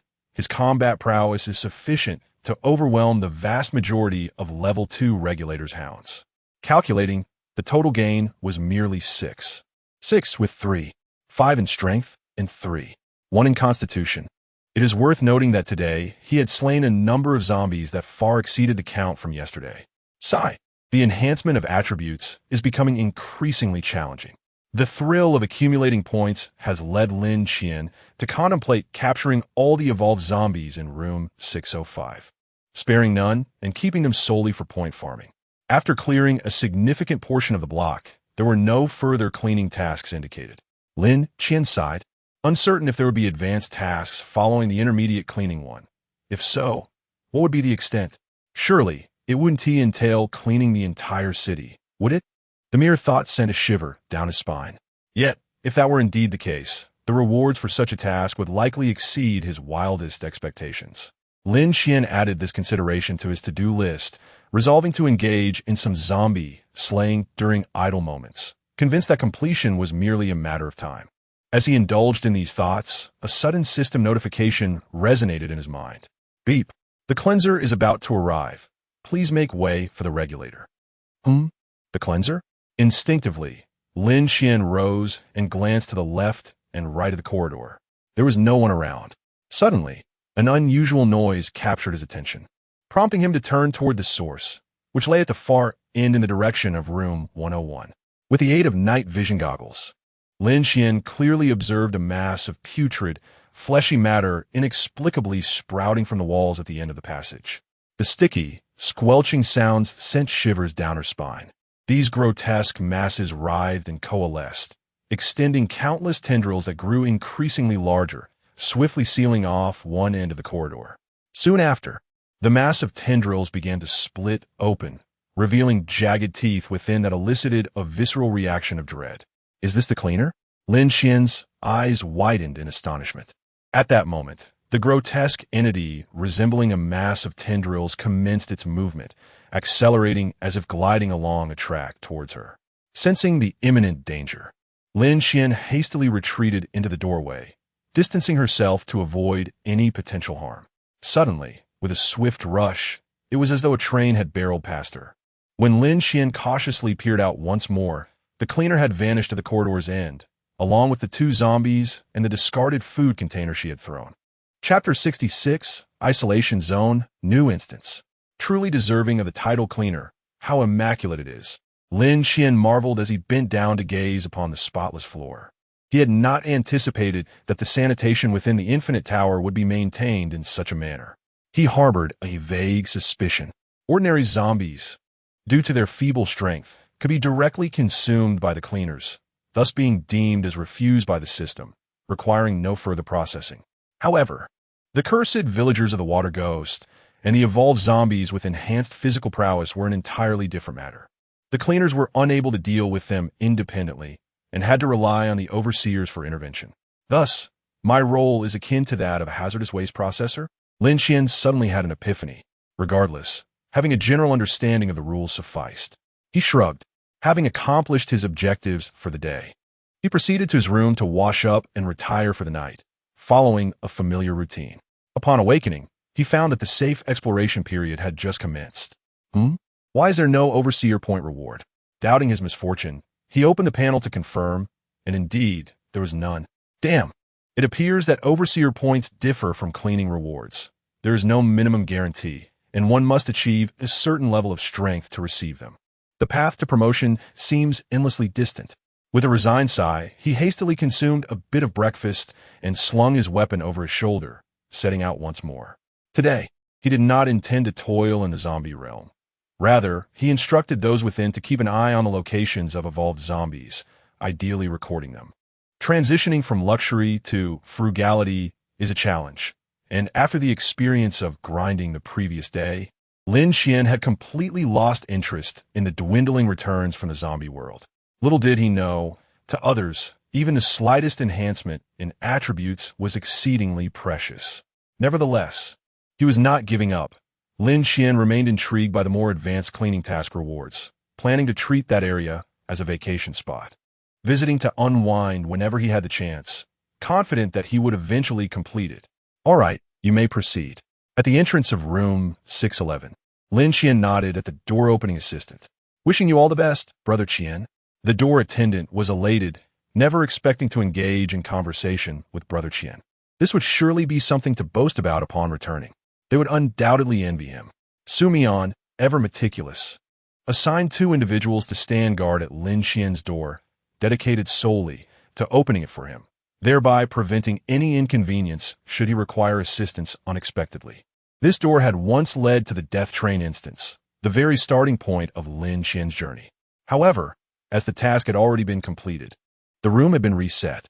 According to Su Mian's investigative report, scenarios such as the death of the dormitory's inhabitants, the completion of task rooms, or the opening of treasure chests would all be classified as blank rooms, with content randomly assigned after each round of regional trials.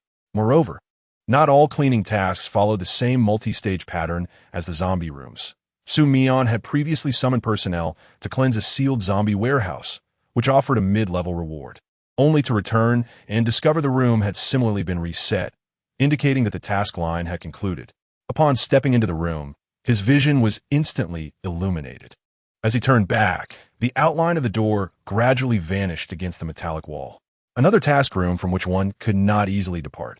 Lin Qian sighed, not out of fear for danger, but rather out of regret for encountering a task that was not a cleanup mission, thus missing the opportunity to exploit a bug for points.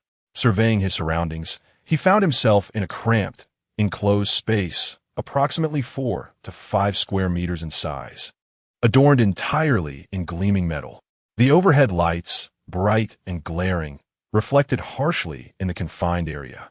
The room contained a bed, a metallic toilet, a sink, and a mirror embedded in the wall, with a barred window above the door and an exceptionally heavy lock. Was this not a prison cell? Lin Qian furrowed his brow, taken aback that this time his starting point was indeed a jail cell. Peering through the bars, he discerned a vast indoor space outside, with an enormous elevator door directly ahead, surrounded by identical prison cell doors. 20 or so cells, all occupied. Thanks to his agility, Lin Qian's observational skills were remarkably acute. He noticed 2 individuals, much like himself, peering through the gaps, observing their surroundings. What was going on? Were these 2 also survivors? Suddenly, an alarm blared, and the elevator doors slowly opened, revealing a squad of heavily armed soldiers. Clad in full gear and masked, their faces obscured, they wielded futuristic firearms, each adorned with a glowing cylindrical object containing a flowing blue liquid. In the next moment, the prison cell doors sprang open automatically.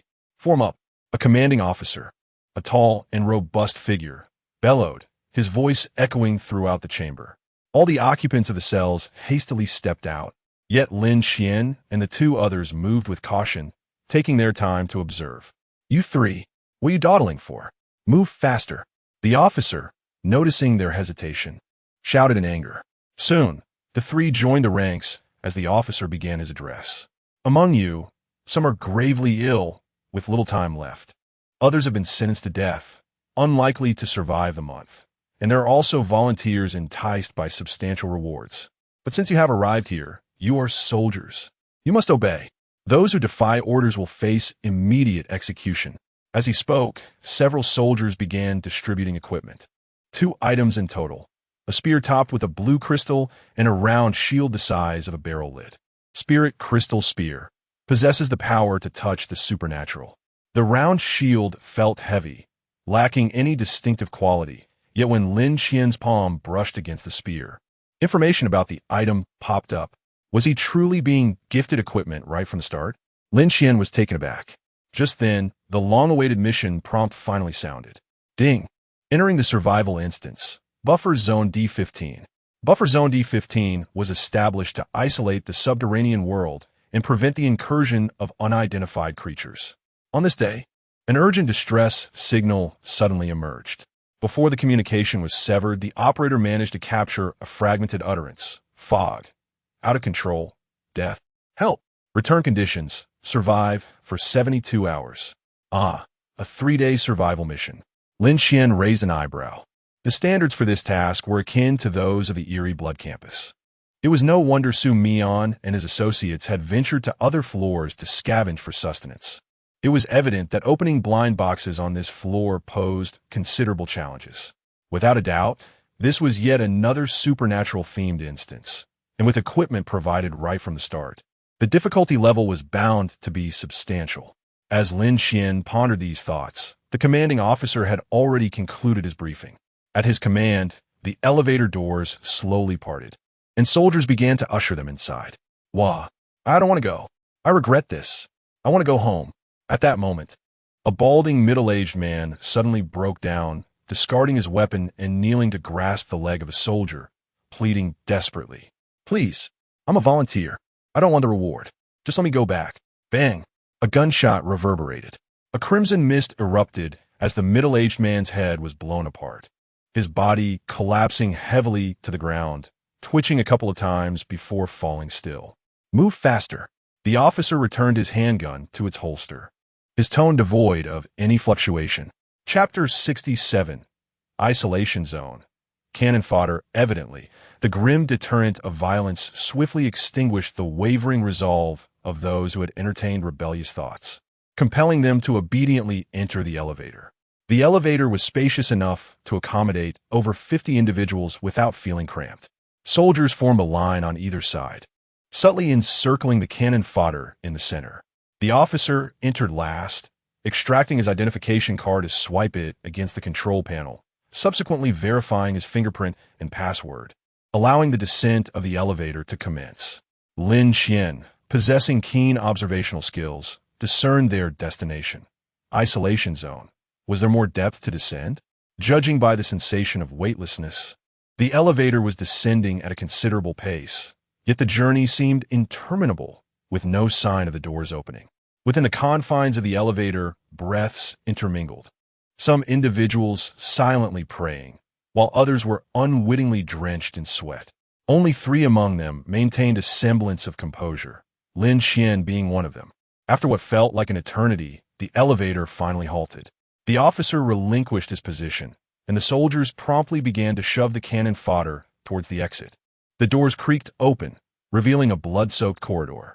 The floor was strewn with dismembered limbs, entrails, and dried blood, with numerous crimson handprints marring the elevator's entrance. The nauseating stench of blood caused the faces of all present to pale, rendering them hesitant to step forward. Move! Quickly! The soldiers, growing impatient, resorted to forceful pushing, swiftly expelling all the cannon fodder from the elevator. You, gather 5 individuals and proceed this way. The officer began assigning tasks. He led a squad of soldiers himself, while the others paired off, escorting various groups of cannon fodder to disperse. Coincidentally, Lin Qian found himself teamed with one of the survivors, both being prodded forward by the soldiers, caught in a moment of silence. The survivor appeared to be in his 30s, sporting a slight beard, with a stature that was not particularly tall, but arms that were remarkably robust. His countenance bore a somewhat dull expression, yet his demeanor was notably calm, with a glint of coldness occasionally flickering in his eyes. As each small team diverged at the fork in the path, distancing themselves from the main group, the 2 soldiers behind finally relaxed. Damn it. We're the ones doing the dangerous work while they reap the glory. One soldier spat bitterly. Shut up. Watch for listening devices. Caution the other. What are you afraid of? There's not even a signal here. Otherwise, we wouldn't have gathered no useful intel at all. Likely, the receiving equipment is damaged. These short-lived fools, look at their cautious demeanor. They can't possibly think they'll walk out of here alive.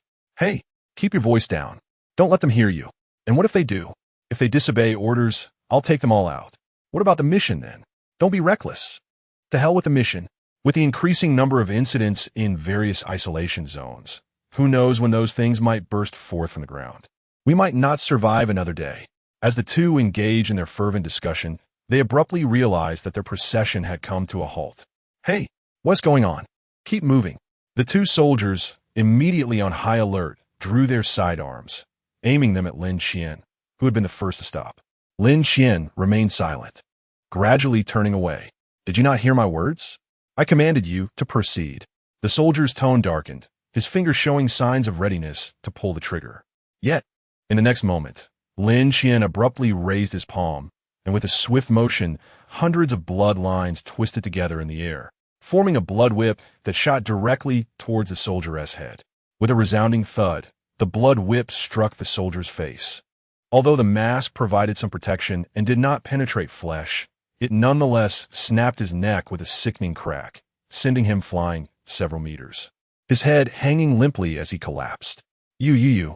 Another soldier, paralyzed with fear at Lin Qian's bizarre display of power, hastily discarded his handgun meant for ordinary foes and clumsily grasped his energy gun. You are one of the underground dwellers. When did you infiltrate? He trembled as he pressed the communicator. Anomaly detected. Requesting reinforcements. Lin Qian traversed past several stun cannon fodder teammates, inching closer to the soldier. Save your efforts. Did I not just say there is no signal? Moreover, if your objective was truly to eliminate the monsters, why would you split your forces? If I'm not mistaken, your mission is merely to divert the monster's attention, is it not? Come, enlighten me.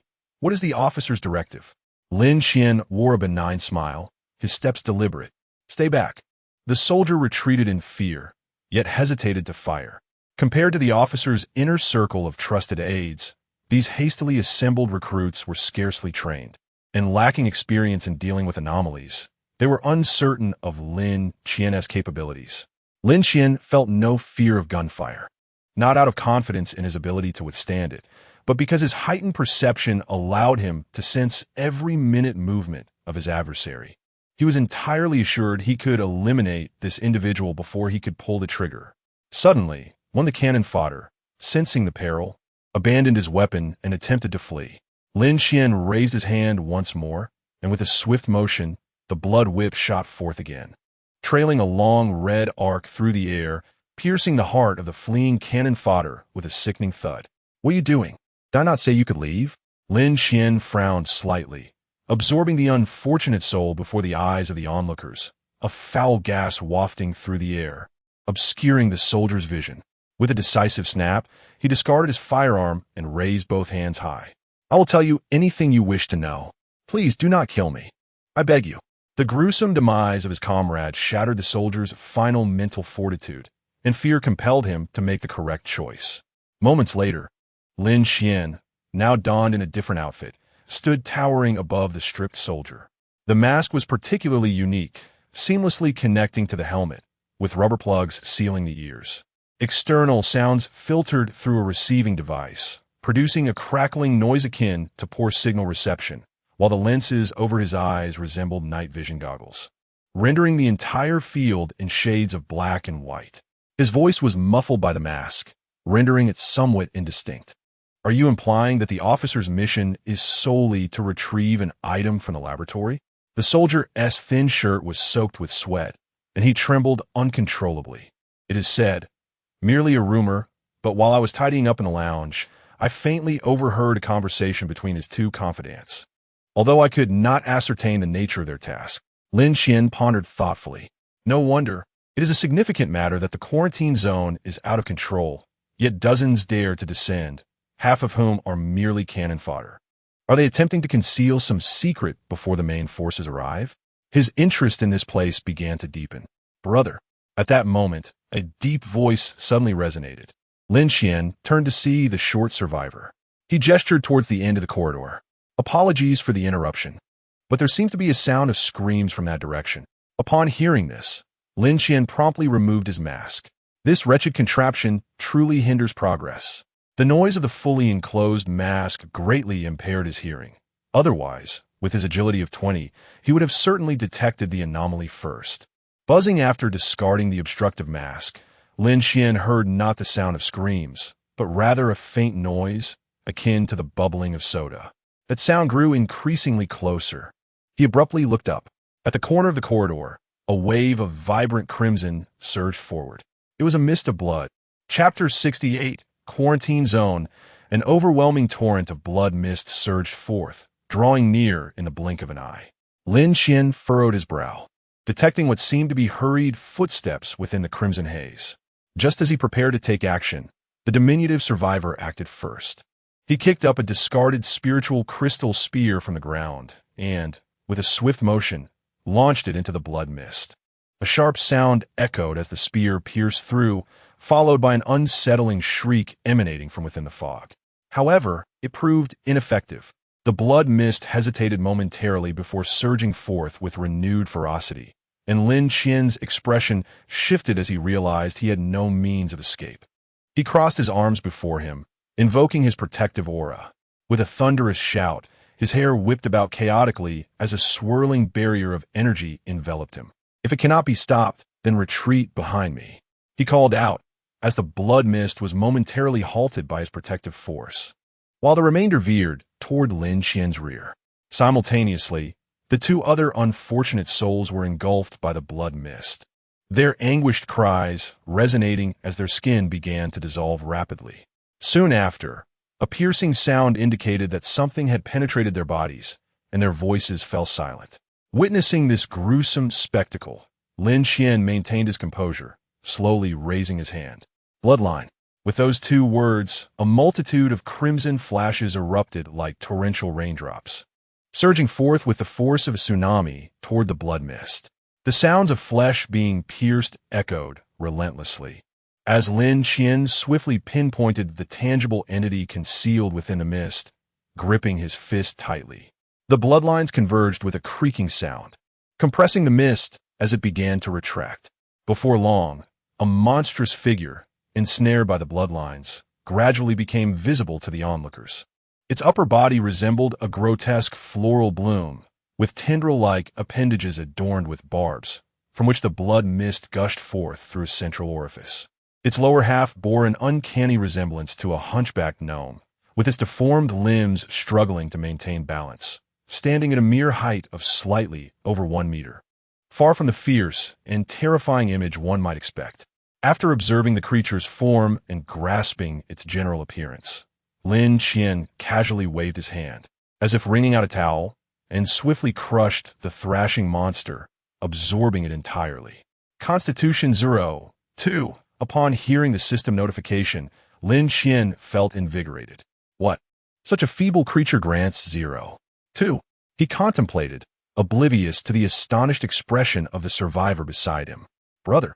The short survivor, having regained his composure, gazed at Lin Qian from a distance.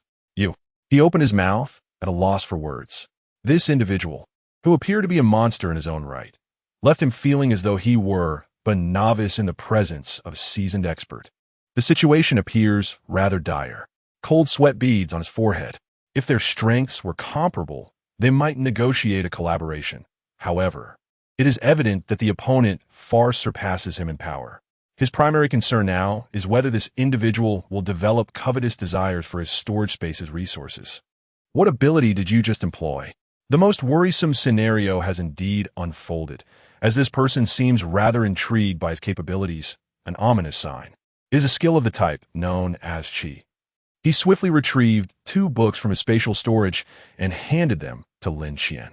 Lin Qian was somewhat surprised by this individual's straightforwardness and accepted them without hesitation. After perusing the contents for a while, a system notification chimed in.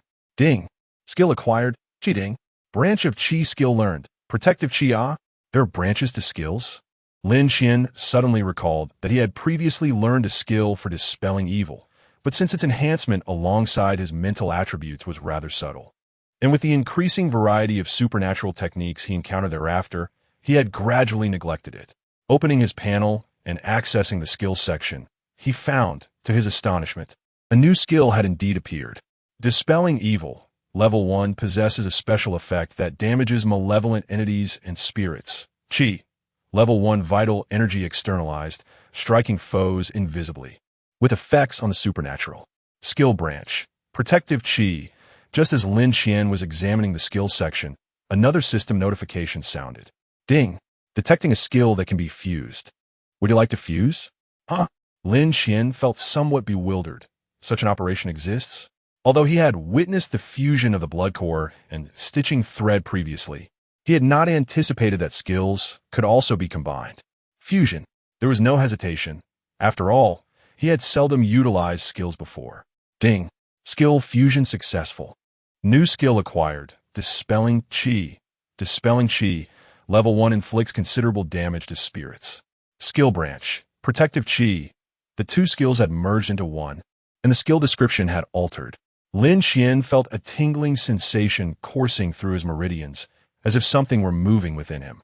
He attempted to activate the skill, striking forth with a palm.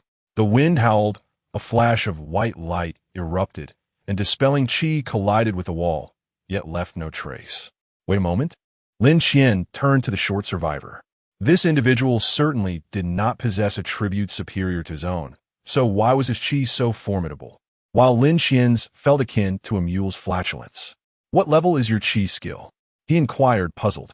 Level 3, the man replied, somewhat nervously. How did you elevate it to level 3? Lin Qian asked, even more perplexed.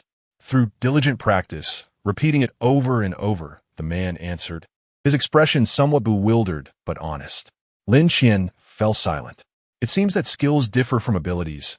They do not advance alongside attribute points. No wonder dispelling had not seen significant enhancement all along. Who could have imagined that proficiency played such a role? Regarding the slight enhancement of mental acuity, it now appears more akin to a natural aptitude for this particular skill. The higher the attribute points, the greater the advancement with each level gained. All right, thank you. Lin Qian expressed his gratitude, making a motion as though to return the book. You may keep it, my friend. I possess another set, the man gestured dismissively. Observing his tense and defensive demeanor, Lin Qian could not help but smile slightly. Do not be so rigid. I'm not one to take lives without cause. Besides, if I truly intended to strike, no amount of your vigilance would afford you a chance of survival. The man's agility attribute must be considerable, as he could sense the formidable pressure emanating from Lin Qian, a response rooted in primal instinct. Chapter 69, Quarantine Zone. Interception. The man named Luo Quan bore the regional identification number 74536, which was one digit higher than Lin Qian's.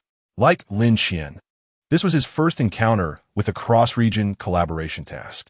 However, there was one striking similarity between the two. Whenever they personally unsealed a blind box, the difficulty of the encountered scenario invariably exceeded that of others by a significant margin. He speculated that the challenges within the door were likely closely tied to the attribute points of the one who opened it. Moreover, the trials he had experienced in his region were not trivial. Fewer than 100 had managed to survive. If my assumptions hold true, the difficulty of these trials also relates to the attributes of the regional members, possibly taking an average or focusing solely on the strongest among them.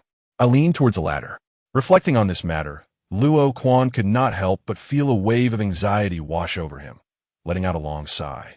Alas, my strength attribute has already surpassed 10 points. I shudder to think what terrifying scenario awaits in the next trial. Unbeknownst to him, a diligent youth nearby, whose attributes had all surpassed 20, had quietly shattered. Lin Qian's expression darkened slightly, for based on the information he had gathered, he surmised that Luo Quan was likely correct. Yet, such concerns were unavoidable. One could not refrain from self-improvement merely out of fear of excessive trial difficulty. It was indeed unfortunate for Su Mian and others. They must have endured an eternity of misfortune to end up in the same region as himself. Sigh. Lin Qian also sighed, his emotions somewhat complex. However, Brother Qian, are we simply to wait here? Luo Quan, being considerably older than Lin Qian, still courteously addressed him as Brother Qian, a mark of respect for his prowess. Did he not mention that there was only this one elevator? Lin Qian pointed at the trembling soldier beside them. This area is vast. I fear that a moment's inattention may allow the officer's team to slip away. They do not possess the authority to activate the elevator. And if the officer's team completes their task and returns to the surface via the elevator, we would be left without recourse. After all, the task deadline is a full 3 days. There is no need to rush. Lin Qian discerned that Luo Quan sought to eliminate the source of danger for a doubled reward, so he offered a casual reassurance. Finally, there was someone with whom he could share a common topic, and Lin Qian's spirits lifted. The two engaged in a leisurely conversation, occasionally encountering blood mist, which Lin Qian effortlessly dispelled. As time gradually slipped away, they were unaware of how long had passed until, at last, the distant passageway echoed with hurried footsteps, accompanied by the growls of monsters and the crackle of energy weapons. Roar! Rustle! Rustle! Lin Qian yawned and slowly rose. Finally, they have arrived. At the far end of the passage, a thick mass of blood mist was in pursuit of the remaining 7 members of the officer's team. The combat prowess of these individuals was evidently superior. Facing an imminent threat, they maintained a composed and orderly response. Grenade! The officer at the forefront held a sleek black briefcase in one hand while retrieving a blue grenade from his belt with the other and hurled it into the blood mist. Boom! In the next moment, a surge of azure energy erupted, forcefully repelling the blood mist a considerable distance away. Seizing the opportunity presented by the dispersal of the blood mist, Lin Qian keenly discerned a particularly large and robust creature among them.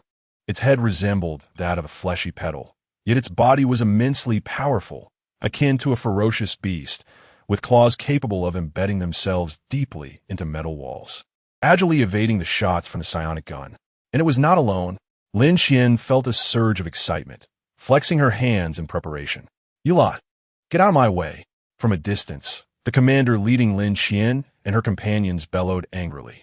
If you value your lives, do not obstruct me. As he spoke, he drew out his pistol. Clad in military gear, yet absent from the designated mission route, he had already revealed too much. Bang! Noticing that the group showed no intention of retreating, the commander hesitated no longer and fired his weapon. Lin Qian casually sidestepped, the bullet grazing past her. What? The commander's eyes widened in shock, and before he could fully comprehend the situation, he was suddenly enveloped by a multitude of red threads shooting forth before him. Do you dare to strike first? Lin Qian's voice resonated ominously, and in the next instant, a chorus of screams erupted. Crack! Crack! The commander had no time to react before he felt his legs shatter beneath him, and amidst a whirlwind of chaos, he was propelled several meters away, coming to a halt as he opened his eyes to find not only his box missing, but also his hands vanished without a trace. Hey, monster! He gazed in terror at the silhouette that charged into the blood mist, stepping over the corpses of his fallen comrades, blood gushing from his mouth and nose. His voice hoarse. Roar! Boom! Bang! Quite vigorous. Amidst the cacophony of intense combat, Lin Qian's voice could faintly be heard, astonished. I'm utterly ferocious. Taste my blade. Splat! The blood mist rapidly contracted as a creature devoid of its petal-like head collapsed slowly. Soon after, 2 resounding crashes echoed. As another monster's corpse was kicked out, trailing a torrent of blood mist akin to exhaust fumes, crashing heavily against the wall. Following this, a fierce wind howled, as a colossal cleaver sliced through the air, embedding itself accurately into the creature's head, the blade tip sinking deeply into the metal wall, causing it to struggle a few times before falling silent. As the blood mist dissipated, Lin Qian grasped the corpse of a third creature with one hand, while forcefully yanking the bloodline entwined around the handle of her cleaver back in her grip. The bloodline spread, beginning to absorb. Constitution 0, 6. Constitution 0, 5, Strength 0, 6. The gains were quite decent. These creatures were formidable, their surfaces coated in a layer of translucent scales. belonging to a level that could not be instantly slain by the bloodline. Yet, they ultimately lack the extraordinary vitality of a blood demon. Their weakness is evident. Decapitation led to demise, making them relatively easy to kill. After absorbing the three creatures, the side effects of the frenzy and the cleaver began to subside, and Lin Qian's previously furrowed brow gradually relaxed, the discomfort dissipating. He approached the blood-stained black box, tugging at the handcuff that was still firmly attached to the severed hand. "What is the code?" Lin Qian inquired as he stood before the struggling officer, brandishing the black box. "What kind of monster are you? How did you get in here?" The officer questioned harshly, yet the terror in his eyes betrayed him. A creature possessing both human intellect and appearance was unprecedented. "TSK." Lin Qian frowned, growing somewhat impatient. With a swift motion, the bloodline ensnared the officer's severed legs, penetrating the flesh through the gaps. The flesh began to dissolve, smoke wafting into the air as the officer's body arched violently, convulsing like a boiled shrimp. An indescribable agony spread throughout his being, beads of sweat falling in torrents. I will tell you. I beg you. Please stop." At last, he could no longer endure the excruciating torment and chose to surrender. Chapter 70, Quarantine Zone. The laughing elixir with the correct password, the black box sprang open, releasing a rush of cold air that was imbued with a sense of advanced technology. As I lifted the lid, I was greeted by a neat arrangement of hundreds of test tubes filled with various elixirs. I extracted one and examined it closely. The vibrant red liquid swirled with dark, fibrous particles that moved independently, as if imbued with life. Suddenly, the system displayed the item information. The laughing elixir, upon consumption, grants 2 to strength, 2 to agility, and 2 to constitution, but it will inflict irreversible effects on the user's psyche, the severity of which depends on their mental attributes. Consumption limit 1. I was somewhat taken aback, surprised that this concoction could provide such information. It bore no digestion requirements, yet it had side effects, an unprecedented occurrence for me. Based on mental attributes, was it? I hesitated for a moment, then resolutely twisted open a vial and tilted my head back to drink it. If each attribute offered a 10-point increase, I would likely have refrained from taking the risk, as the balance of risk and reward is typically proportional. However, given the modest gain, the potential side effects seemed negligible. Furthermore, this elixir was clearly a product of the laboratory, and the mission of the officer's squad was to procure these potions, likely intended for other soldiers. If ordinary individuals could withstand it, what harm could come to me? A being whose attributes had surpassed 20 points? I drank. A chill coursed down my throat, accompanied by a strong metallic taste that filled my nostrils. My face contorted in response. It was utterly foul. I hastily retrieved a bottle of mineral water to cleanse my palate. Just then, an eerie laugh echoed in my ears. But in the next moment, a wave of coolness surged through my mind, silencing the laughter as if someone had choked it off. What was that sound that passed by so swiftly? I felt somewhat dazed as I glanced around, scratching my head. After my mental attributes surpassed 20 points, the qualities of my stony heart began to manifest, acting like a firewall that rendered ordinary mental disturbances ineffective. Noticing Luo Quan's expression of curiosity, I tossed him a vial of the laughing elixir. Take a look at this attribute. An elixir that could enhance attributes by 6 points without any digestion requirements. Despite its side effects, it was certainly not lethal, and thus, I would not part with it freely. Luo Quan understood this well. He hesitated for a moment before rummaging through his storage space. Soon, he produced a grotesque, tumor-like object and presented it to me. Brother Qian, I would like to exchange this for a vial of the laughing elixir. The flesh-like tumor pulsed slightly, appearing rather repulsive. I accepted it, and upon contact, an item prompt appeared. Blood and flesh relic of the demon monk. Digestion requirement, Constitution 20. Upon consumption and digestion, grants 5 to strength. But there is a probability of being influenced by the lingering thoughts of the demon monk, with the severity depending on mental attributes. My eyes lit up. A fine item indeed. Although it bore side effects, it also had additional digestion requirements. Its overall attribute enhancement was slightly less than a laughing elixir, indicating its value was somewhat diminished. However, there was one aspect that Lin Qian was particularly concerned about. This substance seemed to have no limit on its consumption. Luo Quan cast a hesitant glance at Lin Qian, awaiting his response. Fine, it's changed. Lin Qian replied decisively. Moreover, you needn't hold on to that card so tightly. If I were to contemplate murder for treasure, you would hardly have time to teleport. He spoke the truth. Should he truly entertain thoughts of violence and plunder, Lin Qian would undoubtedly initiate with the control of the ghost eye to ensure absolute certainty. Luo Quan forced an awkward smile and casually tucked the card hidden in his palm into his storage space. The fact that the other party could detect such a subtle motion demonstrated an alarming level of agility, rendering any need for caution unnecessary. It was merely that he valued something the other did not. Lin Qian gripped the pulsating lump, feeling nauseated, and decided against ingesting it. The bloodline extended from his palm, swiftly absorbing it entirely. Upon closing his eyes to sense any peculiarities, he found none. Suddenly, a resounding chime erupted in his ears, followed by an incessant chanting. Initially, the sound was solemn and sacred, but gradually it became distorted, culminating in an endless frenzy. A familiar chill spread through his mind, and the chanting abruptly ceased. Lin Qian wiped the beads of sweat from his forehead. This substance was indeed far more potent than the laughing potion. It appeared that one could not simply calculate side effects by adding up attributes. Single attributes were far more fearsome than multiple ones. He shook his head, dispelling the dizziness. Fortunately, the stone heart trait provided protection. Otherwise, it would have been overwhelming.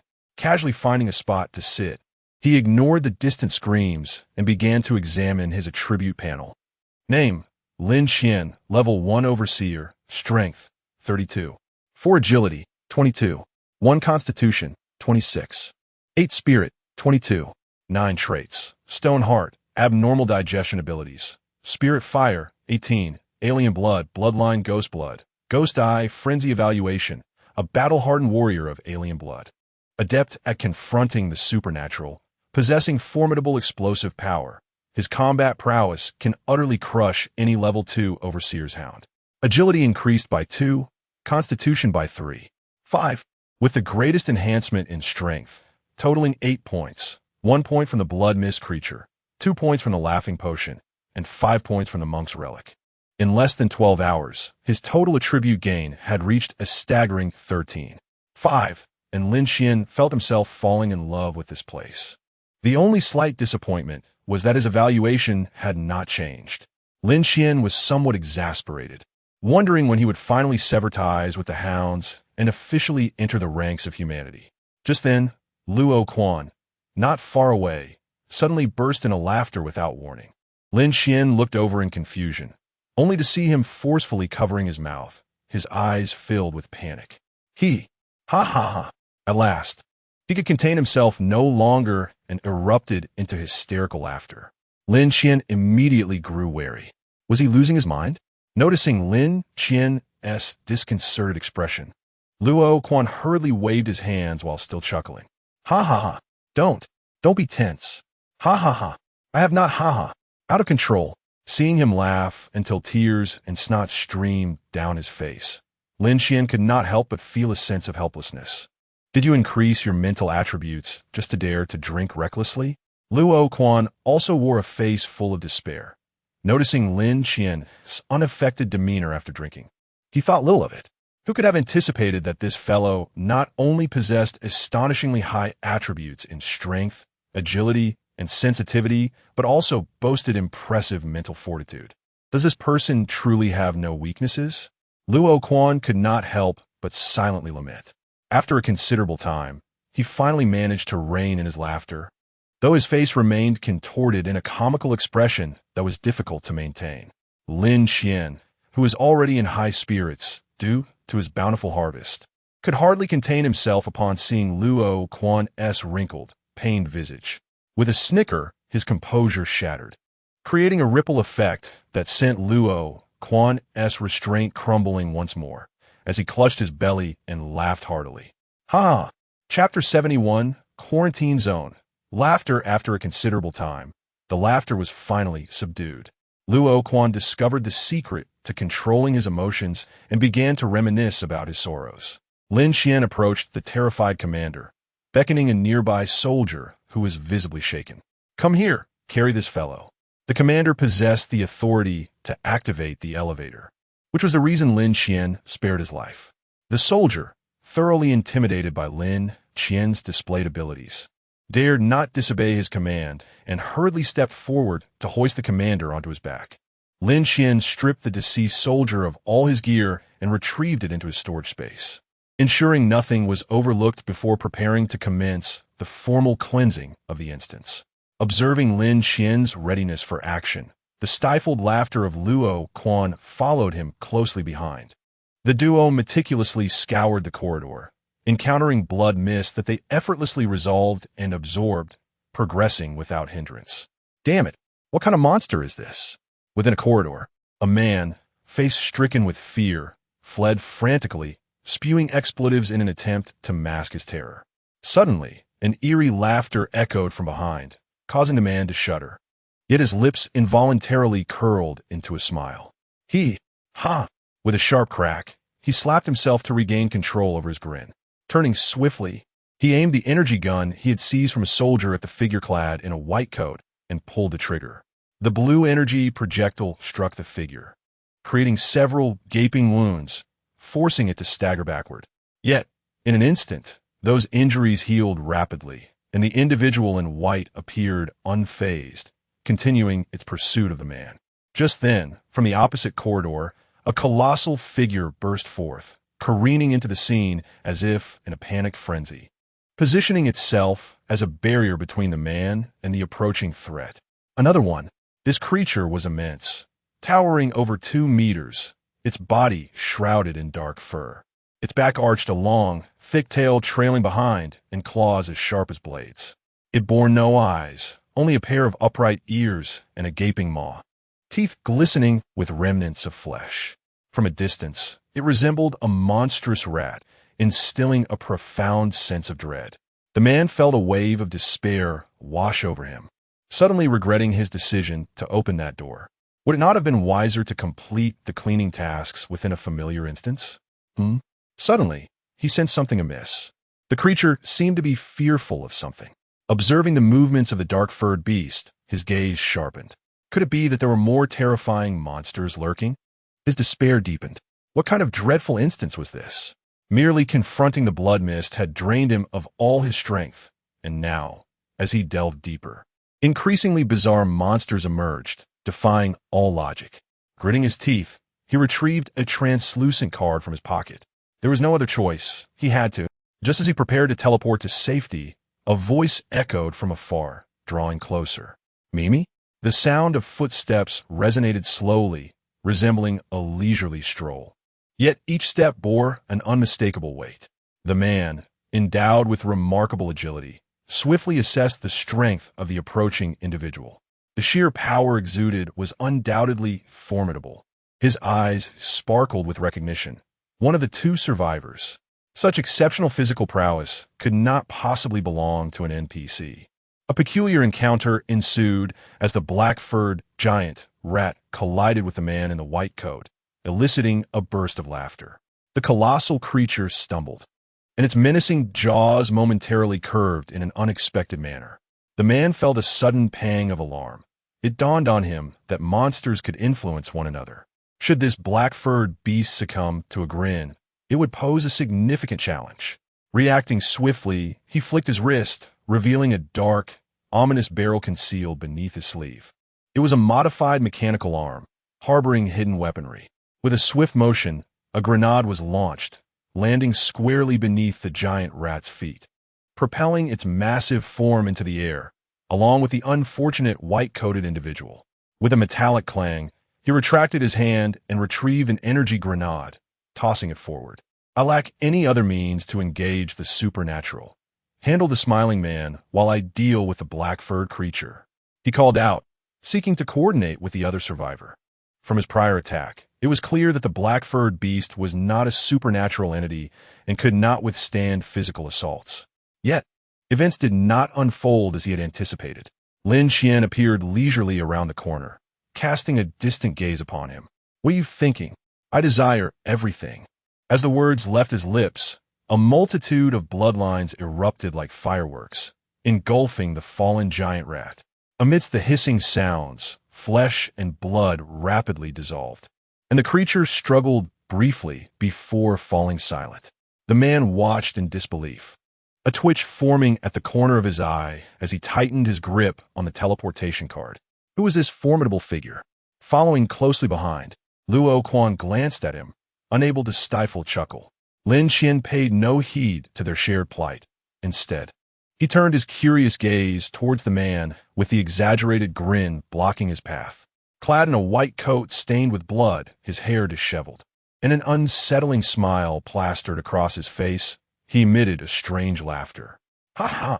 Lin Qian leaned in closer, straining to hear. What did you say? Yet, the response remained laughter. Ha ha ha! Perplexed, Lin Qian scratched his head, struggling to comprehend the situation. Unbeknownst to him, this scene appeared utterly astonishing to the man observing from a distance. Why was he unaffected? The man's eyes widened in disbelief, his astonishment palpable. Luo Quan cautiously approached, trying to suppress his laughter, but the man, on high alert, stepped back, frowning at him. Can you still be influenced from such a distance? Luo Quan paused, taken aback by the question, intending to explain, but finding himself at a loss for words. Meanwhile, Lin Qian had already begun to scrutinize the smiling man before him. A researcher? He gazed at the name tag on the white coat. Had he transformed into this state due to an unusual infection? Lin Qian reached out and grasped the other's chin, rendering his laughter increasingly indistinct.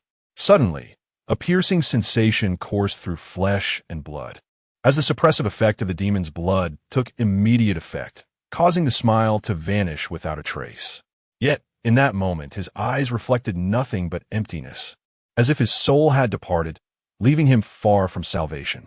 Lin Qian, unfazed, adhered to the principle of not wasting, and proceeded to absorb every last drop. A physique 0. Lin Qian raised an eyebrow, somewhat surprised. The rewards were indeed impressive. His spirits lifted. He found himself increasingly eager for the forthcoming sweep. Indeed, this dungeon proved to be quite exceptional. Chapter 72, Quarantine Zone. After a brief moment of levity, Lin Qian soon found himself devoid of cheer. His prior accumulation of power points had been excessively rapid, leading him to nearly cleanse the entire quarantine zone. Yet, he was met with a mere notification of a power increase, a meager 0.1, which drastically diminished his gains. In contrast, the benefits from his physique were somewhat better, though still not substantial. Having dispatched more than a dozen researchers tainted by laughter, he garnered less than 3 points. Through the stark variance in the physical conditions of these polluted researchers, Lin Qian speculated that the laughter contamination possessed a degree of severity. The longer the exposure, the more profound the bodily alterations. Regrettably, Lin Qian was pressed for time and could not await their development before reaping the rewards. The expanse of the quarantine zone was astonishingly vast. After sweeping through all the corridors, he realized it was already the next day. Noting that the system still had not indicated the elimination of the danger source, he reluctantly continued to scour the sealed laboratories. With a beep, access authorization was successful. Emergency lockdown lifted. As the door to a laboratory creaked open amidst a humming sound, a thick mist of blood surged forth. Lin Qian frowned slightly, his enthusiasm waning. Yet he stepped into the blood mist, which shot forth like a crimson line. Beside him, the man and Luo Quan wisely retreated a few steps, only entering after the blood mist had completely dissipated. The soldiers and the officer had perished, victims of a giant rat tainted by laughter. Lin Qian felt a twinge of regret, as he had intended to utilize the officer's privileges to access the elevator for further exploration of other floors, which was why he had spared the officer's life. Surprisingly, the newly encountered survivor identified himself as a technological talent, claiming he could decipher the majority of access codes. The man's name was Jiang Jinshan, and like Luo Quan, he was among the strongest in the area. To Lin Qian's astonishment, Jiang Jinshan's primary attributes were mental acuity and agility. His prosthetic arm was the ultimate reward from the regional trials, derived from a realm predominantly characterized by technological marvels. Based on Lin Qian's observations, Jiang Jinshan's attributes were undoubtedly lower than Luo Quan's, but in a life-or-death duel, it was hard to predict who would emerge victorious. Given the terrifying lethality of technological creations, 3 individuals, each embodying a distinct prowess, one wielding martial skills, another mastering technology, and the last specializing in the uncanny, all hailed as formidable figures within their respective domains. This served as a tacit validation of the hypothesis that the attributes of the gatekeepers correlate with the difficulty of the realms they preside over. Why didn't TU procure an eye that can scan, thus sparing us the trouble of searching each laboratory individually? Luo Quan engaged in casual banter with Jiang Jinshan. He appeared much improved, though a smile still occasionally flickered across his face. Believe it or not, such a device does exist. But my mental attributes are insufficient for the transplantation, Jiang Jinshan replied, while gathering the access cards left behind by the researchers in the laboratory. The laboratory was expansive, even featuring designated rest and testing areas, complete with beds and accompanying sanitation and kitchen facilities. It seemed these individuals were unable to come and go freely, as only the administrators possessed the authority to unlock the main doors. Jiang Jinshan swiftly gathered the data and offered his assessment. Alas, they're all pitiful souls. Luo Quan felt a complex mix of emotions as he surveyed the surrounding devastation, envisioning the researchers in their final moments, struggling amidst the dried bloodstains. Lin Qian entered the experimental zone, frowning as he scrutinized the various apparatuses. In the petri dishes, enormous organs continued to pulsate, while the remnants of grotesque creatures were encased in glass. At the center, a particularly massive flesh-and-blood flower thrived, rooted in the head of a skinned giant rat, which was riddled with instruments, its bloom already decaying and pallid. What kind of experiment is this? Lin Qian felt a wave of nausea and, lacking any interest in speculating, released his bloodline to consume all the absorbable flesh and blood. Onward to the next room, finding nothing of value, Lin Qian turned and departed hastily, as if racing against time, unwilling to squander a single moment. Luo Quan and Jiang Jinshan followed closely behind, and the trio soon entered a larger laboratory. After I had discreetly shed the escorting soldiers, I'd been quietly trailing the command team and witnessed them entering this laboratory, emerging with a black box. As the laboratory doors swung open, eerie laughter echoed from within, some low, some boisterous, and others frenzied. The 2 men exchanged glances, alarmed, and quickly stepped back. Lin Qian, however, remained unfazed. His curiosity piqued at the sound. Those affected by such laughter tended to gain considerable benefits. Once more, he ventured inside alone, and before long, the laughter ceased entirely. When the 2 entered, they found Lin Qian standing before a gruesomely bloody giant head, entranced. The head appeared skinned, its visage terrifying, adorned with an eerie smile, and behind a glass protective shield, 2 bloodshot eyes fixated intently on Lin Qian. As Lin Qian shifted to the left, the eyes followed suit. When he moved to the right, the gaze mirrored his. "What are you staring at?" Lin Qian frowned, voicing his irritation. The head seemed to become incensed, its smile growing more grotesque, as if exerting itself to accomplish something. At last, fragmented laughter echoed in Lin Qian's mind. Yet it was disjointed, as if the signal were poor, failing to coalesce. Emotionless, Lin Qian engaged in a silent stare-off with the head through the glass. After a prolonged moment, he finally made a move, slowly raising his hand to scratch his cheek. Upon witnessing this, the expression of the head shifted suddenly, appearing astonished and perplexed, its smile diminishing slightly. Bang! Crash! In the next instant, Lin Qian struck with sudden force, shattering the glass, and placed his palm atop the head, seizing it with unyielding strength. The giant head's eyes darted in apparent panic, yet its smile became all the more pronounced. Ding! This item cannot be stored in the inventory. The system notification rang out, and Lin Qian raised an eyebrow. Indeed, it is a peculiar entity. After pondering for a moment, he deftly unfastened the butcher's knife from his back and securely enveloped the disembodied head in ghostly hide, fastening it around his waist, resembling a swaying basketball.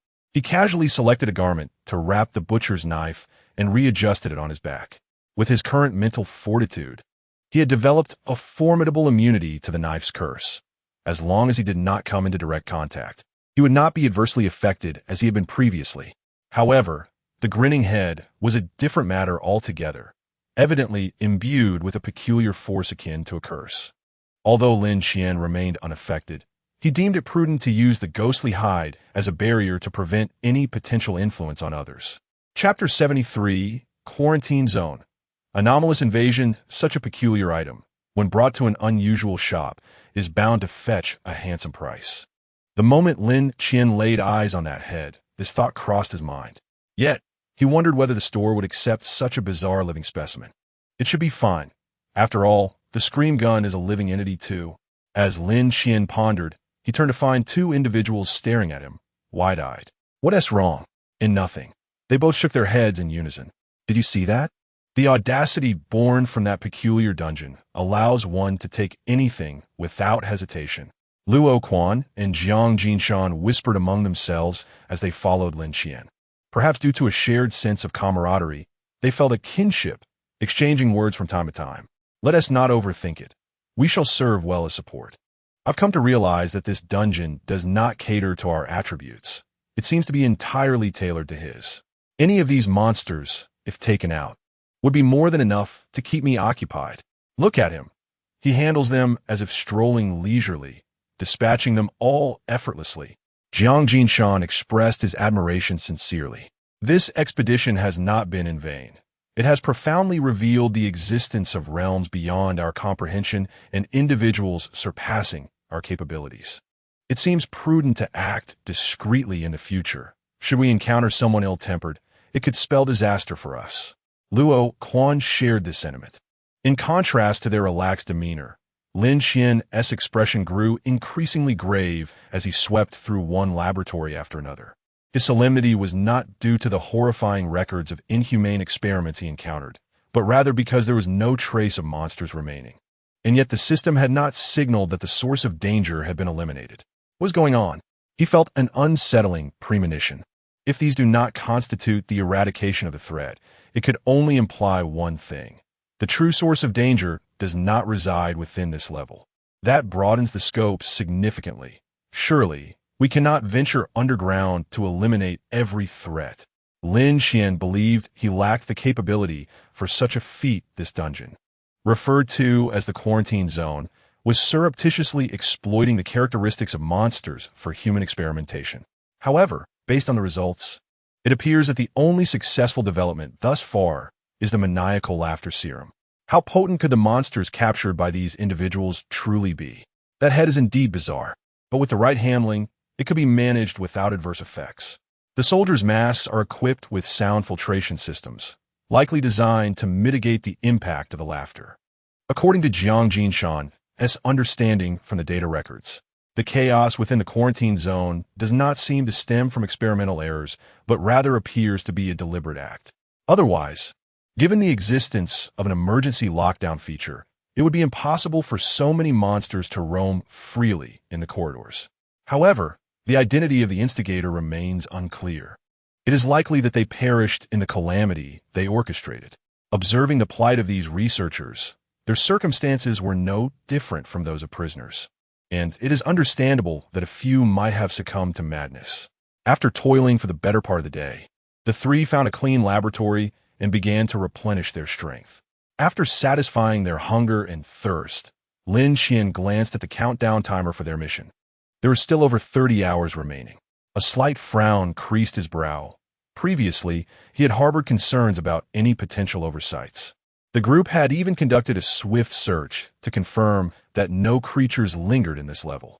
Could it be that the creature had not been slain? Lin Qian cast a sidelong glance at the grotesque, grinning head ensconced in ghostly skin, filled with doubt. If this were indeed the cause of their predicament, he would have no choice but to forsake the peculiar gold coins, as the rewards from a mission would undoubtedly yield more direct benefits to his advancement. Just as he hesitated over whether to eliminate the oddity, an unexpected turn of events unfolded. Beep, beep. A jarring alarm blared, and red lights flickered above. Intrusion detected. Intrusion detected. Please evacuate immediately. Lin Qian and his companions were startled, quickly rising to their feet. What on earth was happening? Luo Quan's eyes widened, a smile uncontrollably spreading across his face. The entire isolation zone had spiraled out of control. It had never incited such a ruckus before. Jiang Jinshan's expression darkened. This was the highest level of alert, signaling that an unidentified creature had seen through the camouflage below and discovered the existence of the isolation zone. It seems we may have been correct. This instance of the dungeon is not calibrated according to our attributes. Jiang Jinshan turned his gaze toward Lin Qian. For us, merely an isolated zone going haywire is already sufficient challenge. There is no need to escalate the difficulty further. He produced a semi-transparent card, indicating his stance. I apologize, but if it is confirmed afterward that the dungeon's difficulty is indeed tailored to your attributes, I must contemplate relinquishing the rewards of this mission. Jiang Jinshan cast a somewhat apologetic glance at Lin Qian. Similar to the escape cards used during regional trials, if one teleports out of a mission midway, no rewards will be granted. This also meant that all his prior efforts would be in vain, as Lin Qian had effectively scavenged nearly all the gains within the dungeon, leaving Jiang Jinshan with naught but the 2 sets of equipment and a spear obtained from the initial soldier he had slain. However, he was a man of self-awareness, understanding the importance of relinquishment. Lin Qian remained largely unfazed, merely nodding in acknowledgement. In the next moment, Jiang Jinshan tossed over a privilege card. I have hacked the commander's access. With this card, you can operate the elevator without needing identity verification, even in my absence. Lin Qian reached out to accept it, storing it in his inventory. Thank you. Luo Quan received a similar card, though this was merely a precaution Jiang Jinshan had prepared in advance, not an indication that he was set to depart immediately. Lin Qian surmised that the means of escape possessed by these two were likely akin to his own, obtained from other mission rewards in the form of rune cards or tickets, fraught with uncertainty, and would not be employed unless absolutely necessary. Nonetheless, he admired Jiang Jinshan's forthrightness, as he candidly conveyed the possibility of fleeing in the face of danger, urging Lin Qian not to place undue hope in him. It was a display of honesty. After all, their bonds were not deeply forged, and prioritizing one's safety was entirely justifiable. With danger looming overhead, it was evident that lingering in this place was ill-advised. Under Lin Qian's leadership, several individuals swiftly approached the elevator. The corridor lay desolate, its silence punctuated only by the jarring sound of alarms and the hurried footsteps of the group. Almost there, as the elevator loomed closer, Luo Quan could not help but exhale in relief. Jiang Jinshan, too, felt a sense of liberation. He certainly did not wish to forfeit the rewards of their mission. However, Lin Qian's expression suddenly shifted, his pace faltering. Goosebumps rose along his neck as the acute danger instinct, honed by his agility, screamed a warning. He slowly turned, casting his gaze toward the encroaching darkness. Withdrawing the butcher's knife from his back, Lin Qian braced himself for confrontation. The strobing alarm lights began to fade, and the darkness surged forward like an overwhelming tide. Chapter 74, Quarantine Zone. The woman in the black skirt, damn it. Something is about to happen. At the elevator entrance, beads of cold sweat began to form on Luo Quan's forehead as he frantically pressed his access card against the identification panel. Beep. Insufficient permissions to unlock. The chilling tone intensified his anxiety. Hadn't he been hacked? He shouted towards Jiang Jinshan. Damn it. Someone has blocked the program. Even a commander-level access isn't sufficient. Jiang Jinshan hurried over, fiddling with the controls, only to erupt in anger. Those bastards above never intended to let anyone escape alive. With his mechanical arm, he violently pried open the panel and yanked out several data cables to connect them. I need a moment. Keep an eye on the situation for me. If it gets too dangerous, just withdraw. Luo Quan turned to observe Lin Qian's silhouette. Confronted by the encroaching darkness, the figure stood resolute, wielding a knife with an unwavering stance, revealing no sign of retreat. Is this what a high-level player looks like? So composed, Luo Quan offered a candid appraisal. The curse was activated, and a crimson glow flickered in Lin Qian's eyes. His gaze, steely and intense, penetrated the depths of the shadows. An overwhelming sense of danger enveloped him, like a serpent caressing his instincts. He was far from the calm that Luo Quan perceived. Is it coming for me? Cold sweat trickled down his cheek. This was the first time he had felt such an intense threat since his attributes had explosively increased. A lethal threat.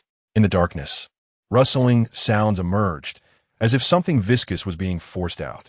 Soon, a vague silhouette began to rise slowly from the ground. It was a lithe figure, with an alluring silhouette, yet towering in stature. Beneath the slender waist, a vast skirt spread outwards, accompanied by the faint sound of something viscous dripping. Drip, drip. The figure began to advance towards him, moving slowly and silently, like a mollusk in motion. Lin Qian positioned the butcher's knife before him, his muscles taut, prepared for an instantaneous eruption of all his combat power. However, as the figure gradually emerged from the shadows and came into view, Lin Qian found himself momentarily stunned. He had envisioned this entity to possess an exceedingly terrifying appearance and had even mentally prepared himself, yet he could never have anticipated it to resemble this. A door? A genuine sense of bewilderment arose within him. Indeed, it was a door. The eerie woman emerging from the darkness stood over 2 meters tall, her inky skirt expanding around her while dragging a viscous sound as she moved. Her excessively pale arms elegantly rested at her sides, delicately holding her skirt, as if she had stepped out of a classical painting. Yet, that face which should have been beautiful was devoid of features. It bore only a door. An old, yellowed, and weathered wooden door. Click! In the midst of his stupor, a clear sound suddenly reached Lin Qian's ears. In his line of sight, the doorknob gently turned. The lock clicked open. Creak, squeak, the jarring sound of the door hinges echoed, reminiscent of something that hadn't been oiled for decades. The wooden door creaked open slowly, drawing Lin Qian's gaze uncontrollably towards it. What lay beyond the door? An intense curiosity surged within him. As the door swung fully open, the scene inside gradually came into focus. He beheld a tall, slender silhouette that felt hauntingly familiar. Is it not myself? Confusion welled up in Lin Qian's heart. Soon, his gaze advanced forward, revealing a woman clad in a black dress standing before the silhouette. On her face, another door began to slowly creak open. Creak! The sensation of weightlessness washed over him as Lin Qian's consciousness traversed through the second door, unveiling an identical scene. He stood before the woman in the black dress. As her wooden door also began to open. Creak! He seemed to be ensnared in an endless loop, the pace quickening as his awareness raced through the tunnel like a high-speed train, until the sights before him began to blur, his soul caught in a vortex, being gradually drawn out. Suddenly, a chill exploded in his mind, forcibly yanking him from the cycle. The properties of his stony heart once again came into play, saving his life. Gasping for breath, he became acutely aware of the cold sweat drenching his body. Looking ahead, there was no trace of the woman in the black dress. In her stead was a chilling sensation from behind. Lin Qian widened his eyes in shock and glanced down, only to find a pair of exceptionally pale arms slipping beneath his ribs, gently encircling his chest, reminiscent of a lover's embrace after a long separation. Yet, he felt no warmth, only an indescribable dread. As hissing sounds filled the air, Lin Qian's skin seemed to burn and decay rapidly. A viscous black substance began to erode his body. The suppression of the ghostly blood had completely lost its effect, crumbling under the relentless assault of the dark, sticky material. Ghostly eyes, spirit fire, bloodline. The disparity in levels was far too great. Lin Qian felt as if he were pinned to an execution platform, all his abilities suppressed, unable to employ any means of defense. He sensed that he was gradually losing control over his own body. In a final struggle, Lin Qian's heart sank to the depths of despair. Summoning his last ounce of strength, a semi-transparent card materialized in his palm. Ticket to the Infinite Boxing King Tournament. In such dire straits, there was no chance for resistance. The only option was to flee. Just as he prepared to use the card for a forced teleportation, a system prompt suddenly echoed in his mind. Ding! Survivor ID 7453618 8-1 has used a summoning card on you. Do you accept the summoning? Without a moment's hesitation, disregarding who it was that summoned him, Lin Qian clutched at the last straw of hope and made his choice. Accept. In the next instant, his body transformed into a streak of light. Vanishing from the spot, the woman in the black dress was left empty-handed, her arms crossed in front of her, a look of perplexity crossing her face. She then slowly turned to face the direction of the elevator. In the elevator, which had just been successfully activated, Lin Qian found herself awkwardly seated in a corner, drenched in cold sweat, her countenance as pale as parchment, and her expression still lingering with terror. Do not look at her face, she urgently warned as the woman turned around. Before the control panel, Jiang Jinshan was drenched in perspiration, his mechanical arm moving with frantic speed to execute the commands. Hurry! Hurry, hurry! The elevator doors slowly began to close, obstructing the silhouette of the woman in the black dress from view. Goodness, you frightened me to death. Finally, as the elevator commenced its ascent, the two of them exhaled with a sense of relief, collapsing onto the floor. However, at that moment, the lights within the elevator flickered, and the shadows in the corner suddenly expanded in an eerie manner, the darkness once again surging like a tide. It's here. It's coming again. Chapter 75, Quarantine Zone. Panic gripped the group. Even Lin Qian, in his weakened state, jumped in fright. Shadows. Beware of the shadows. Lights. Illumination. Amidst the chaos, it was Lin Qian who first grasped the crux of the situation. With a sudden blaze, long-forgotten spiritual fire erupted from his palm, dispelling the surrounding darkness. It worked. As the shadows retreated, a wave of relief washed over them. In a swift motion, Jiang Jinshan retrieved a floodlight seemingly meant for construction sites from his storage space. Upon pressing the switch, Lin Qian nearly believed he had entered paradise. Set it up. Place it at all four corners. One light was insufficient.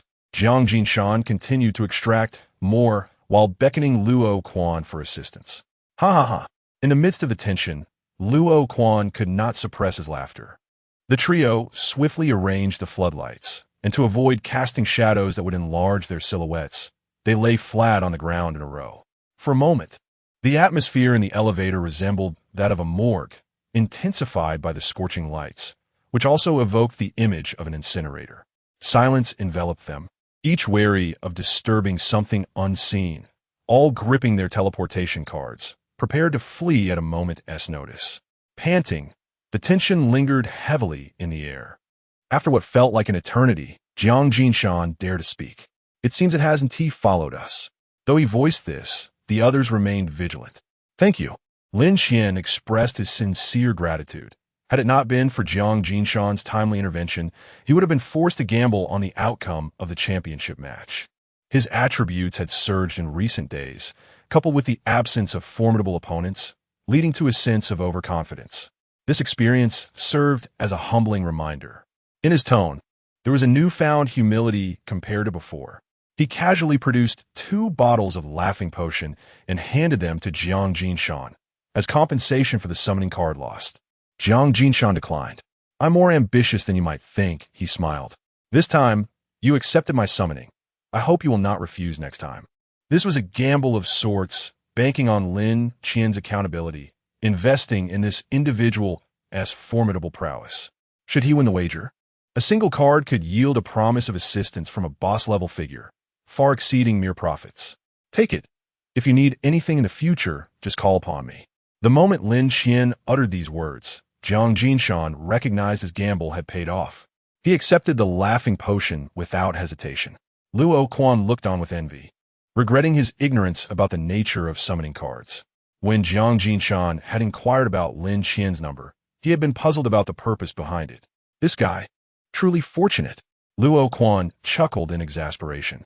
As the elevator ascended rapidly, their breathing gradually steadied. Realizing that the woman in the black dress would not catch up with them anytime soon, Lin Qian began to assess his injuries. The sight was utterly ghastly. Lin Qian's back was almost devoid of healthy skin, with darkness having infiltrated the flesh, adhering to him like tar. Gritting his teeth, he meticulously peeled away the sinister substance with his bloodline, simultaneously retrieving crocodile meat from his storage space to commence the healing process. Regrettably, given his current physical condition, the blood and flesh of the crocodile could scarcely provide sufficient energy. Even after complete absorption, it would amount to little more than a drop in the ocean. He inquired with the other two, but they both shook their heads, indicating they had no raw meat in their possession. Just then, a chime resonated, and the display screen signaled that they had surpassed the initial prison floor and were rapidly approaching the ground. The elevator jolted, and the lights flickered. They were attempting to forcefully halt the elevator. Jiang Jinshan produced a translucent tablet, a cold smirk playing on his lips. If I am not mistaken, a welcoming ceremony must have been prepared for us. Lin Qian casually tore away his tattered shirt, corroded beyond recognition, revealing muscles as solid as if sculpted from stone, and swung his butcher's knife. Just perfect. He had a belly full of rage with nowhere to unleash it. Ding! At last, they reached the ground, and the elevator doors slowly opened. A sea of armed soldiers came into view, all poised and directing their weapons at the trio. Can we have a word? Jiang Jinshan raised his hands high, a smile adorning his face, making one last attempt. The response was a relentless barrage of gunfire, with both energy weapons and conventional firearms. Jiang Jinshan was instantly forced back, his shield warping under the pressure. Damn it! Seeking death. He cursed, suddenly swinging his mechanical arm. Boom! Boom! A few grenades were launched, their terrifying power carving a breach through the dense wall of fire. Seizing the fleeting opportunity, he forcefully swung his palm. In the next moment, a scene that struck terror into the hearts of all soldiers unfolded. A massive shipping container inexplicably materialized before them, rolling towards the formation with the force of inertia. Sparks flew as the container scraped against the ground, and the three seized the cover to dash out. Watch out! They're coming out! Annihilate the monsters! With a hum, a blue laser suddenly shot forth from a distance, aimed directly at the trio.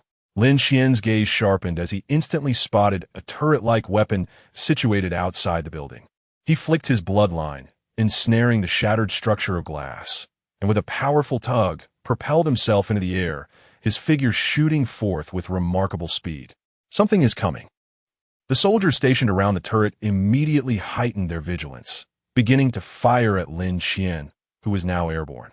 Yet in the next moment, whoosh, crack, sizzle. Lin Qian spun mid-air, wielding his butcher's knife with precision, striking directly at the luminous core of the turret. The energy supply of the spirit crystal was disrupted, causing the turret to abruptly lose its offensive capabilities. In that instant, several strands of blood tautened in the air, and Lin Qian, harnessing this momentum, descended like a meteor, crashing directly into the throng of soldiers. A monster! A cacophony of anguished cries erupted as crimson light flickered, mercilessly reaping the lives of the soldiers. Meanwhile, Lin Qian's injuries were swiftly mending. Within the confines of the building, Jiang Jinshan had ascended to a container where a futuristic, massive machine gun was already set up before him, its base firmly embedded in the metallic container. I can't deal with these bizarre creatures. Yet I can't handle you either, he bellowed, simultaneously squeezing the triggers. Hot.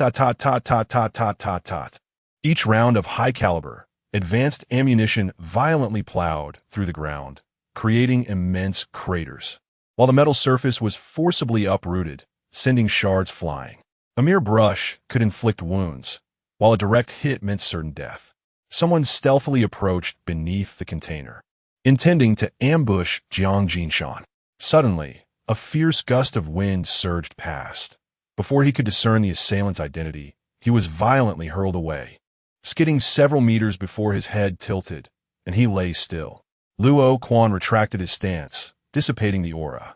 He glanced at the seemingly frenzied Jiang Jinshan above, and then at Lin Qian, who was slaughtering outside, and a sense of despondency washed over him. In comparison to these two, he felt as powerless as an ordinary citizen. I remember being quite formidable. Reluctantly, he continued to search for a target, and with a swift step on the ground, his aura erupted, causing his figure to vanish in an instant. Chapter 76, Quarantine Zone. Away from a scene in the aftermath of the fierce battle, the scene lay in utter disarray. The three had nearly annihilated all the soldiers. In the end, only a handful of terrified individuals remained, yet they refrained from pursuing them. There was no necessity for such action. Their objective had merely been self-preservation. Had they not been mistaken for monsters, the conflict could have been avoided, sparing many lives from needless demise. However, according to Jiang Jinshan, this group of soldiers could hardly be deemed virtuous. They had forcibly or deceitfully sent numerous researchers and test subjects into the quarantine zone, with few managing to escape. Lin Qian methodically cleaned the battlefield, adhering to the principle of waste not, want not, using bloodlines to obliterate the evidence, while skillfully collecting intact combat suits and firearms. Jiang Jinshan, on the other hand, was far more intrigued by the damaged spirit crystal cannons. If these were transported to my technologically advanced world for modification, their power could potentially be augmented several-fold. He called out to Lin Qian, preparing to dismantle the spirit crystal cannon for transport. Lin Qian had no objections, as he lacked the expertise to repair such devices, rendering them useless to him. There are plenty of reserved ammunition and bombs. Luo Quan's voice echoed from a distance, where numerous supply vehicles were stationed. The personnel inside the building had long been dispersed. These soldiers seemingly intended to obliterate the site, burying the quarantine zone beneath the earth. Thankfully, they had arrived just in time, and the cleanup team had yet to commence their operations. Otherwise, they might have encountered dire consequences. The three divided the spoils. Lin Qian took the majority of individual equipment, armor, psionic firearms, and spirit crystal ammunition, while Jiang Jinshan opted for several large devices, including the raw materials for spirit crystals. This fellow possessed an astonishingly vast storage space, ultimately managing to load 2 supply trucks. Don't worry, once we achieve results, I'll contact you. We can all benefit from the good fortune. His excitement was palpable, as if he could hardly wait to return to his research. The trio had already exchanged identification numbers, yet they could only add each other as friends upon returning to the Infinite Building. For now, they were uncertain if they could communicate across regions. Nevertheless, the existence of summoning cards ensured that they would eventually reunite. Before long, as they sorted through their finds, their storage spaces brimmed with various trophies. Glancing at the time, they noted that over 20 hours remained until the mission's conclusion. A large force is approaching. Shall we withdraw? Jiang Jinshan inquired, having received feedback from the drone he had previously dispatched, casting a glance at Lin Qian. They could continue to slay if they wished, but it seemed unnecessary. Lin Qian's injuries had healed, and his storage space was full. The flesh and blood of ordinary soldiers held negligible value for him now. Let us go. With a nod from Lin Qian, the trio swiftly vanished from the scene. When the armed forces arrived, they found only devastation and an absence of life. Report. The source of contamination has escaped. Request a lockdown of the area. A heavily armored officer descended from the transport vehicle, his heavy footsteps leaving deep imprints in the ground. Where are the bodies? Where have their corpses gone? Someone shouted, but received no response. Information was obstructed, and all surveillance footage was eradicated, leaving only fragmented accounts from terrified deserters. Whispers of red strings, man-eating monsters, and martial arts masters echoed nonsensically. They were tainted, their minds clouded, and were all isolated for observation. Following a directive, the deserters were taken away, their fates destined to be anything but gentle. Several hours later, within a bustling chain restaurant at a gas station, Jiang Jinshan navigated through the throng, laden with a plethora of dishes. Excuse me, coming through. The atmosphere was vibrant, with every seat occupied, some even opting to dine on the steps at the entrance. Although they had only recently entered the Infinite Building, Lin Qian felt as if he had traversed epochs. It had been ages since he had experienced such a lively ambience. Much like on the death train, each individual here radiated vitality, devoid of any NPC semblance. I'm quite all right. Having spent time in that cybernetic world, the sewers were teeming with people. Far more bustling than here. Jiang Jinshan set down his tray and took a seat across from Lin Qian. Where did you get the money? Luo Quan inquired, eyeing the lavish spread before them with curiosity. Just swiped a card. It's quite easily hacked. Jiang Jinshan waved a black card playfully. Among the 3 of us, I seem to be the least useful. Luo Qian grumbled, stuffing his mouth with a hamburger to mask his discontented smile. Lin Qian wasn't particularly hungry, yet he was the most voracious of the group. They swiftly devoured the food and departed from the gas station. Thank goodness there are no regional restrictions. Otherwise, we would have been in quite the predicament. Jiang Jingshan had stealthily acquired a vehicle, and the group drove towards the city, deliberately steering clear of the D-15 quarantine zone. The haunting image of the woman in the black dress lingered in his mind, still sending shivers down his spine. As the only one among them who had faced the horror directly, Lin Qian understood its formidable power. Had it not been for the critical moment when his stone-hearted trait activated, restoring his sanity, Lin Qian would likely have met his demise within this scenario. It appears that this area should pose no further danger. I am intrigued by the technology in this world and intend to explore it. What about you two? Upon entering the city, Jiang Jingshan parked at a random spot and posed a question to Lin Qian and Luo Qian. From his prior information gathering, he had noted that quarantine zones were typically established in remote areas to prevent uncontrollable incidents from affecting nearby residents. I'll pass. I'll just wander around nearby. Lin Qian replied, disinterested in the technology and opting to exit the vehicle. After all, merely biding his time would suffice to complete the task, leaving little worth contemplating. He was curious about the backdrop of this world. Judging by the level of technology, it was somewhat akin to his original world. Yet the influence of the subterranean realm had augmented the technological aspects related to spiritual energy. Naturally, this kind of technology was entirely inaccessible to the average individual.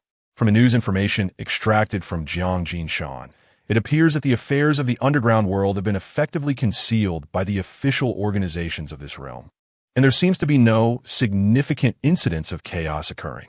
Luo Qian has chosen to accompany Jiang Jingshan, feeling that his abilities are vastly inferior to those of Lin Qian, leaving him somewhat at a loss for conversation. Meanwhile, Lin Qian strolls alone through the streets of the city, navigating through narrow alleys where the familiar surroundings fail to evoke any sense of belonging.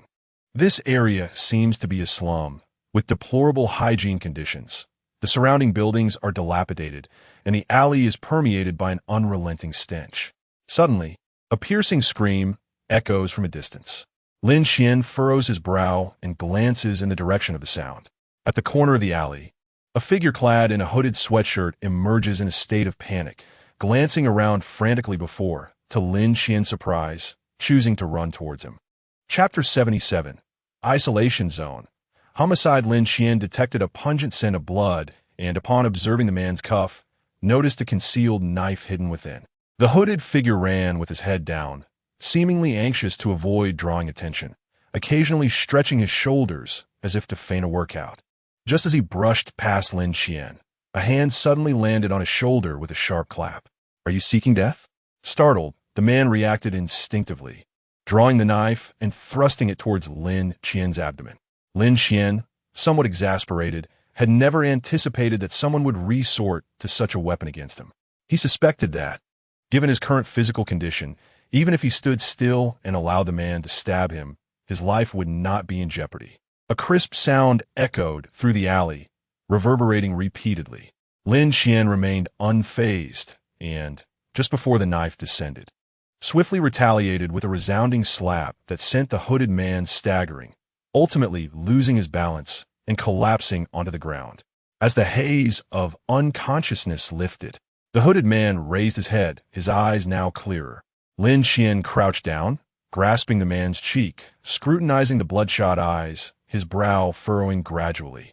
The man's pallor was striking, his cheeks gaunt, and his teeth yellowed, presenting the visage of an addict. What peculiar aura surrounds him? Lin Qian pondered to himself.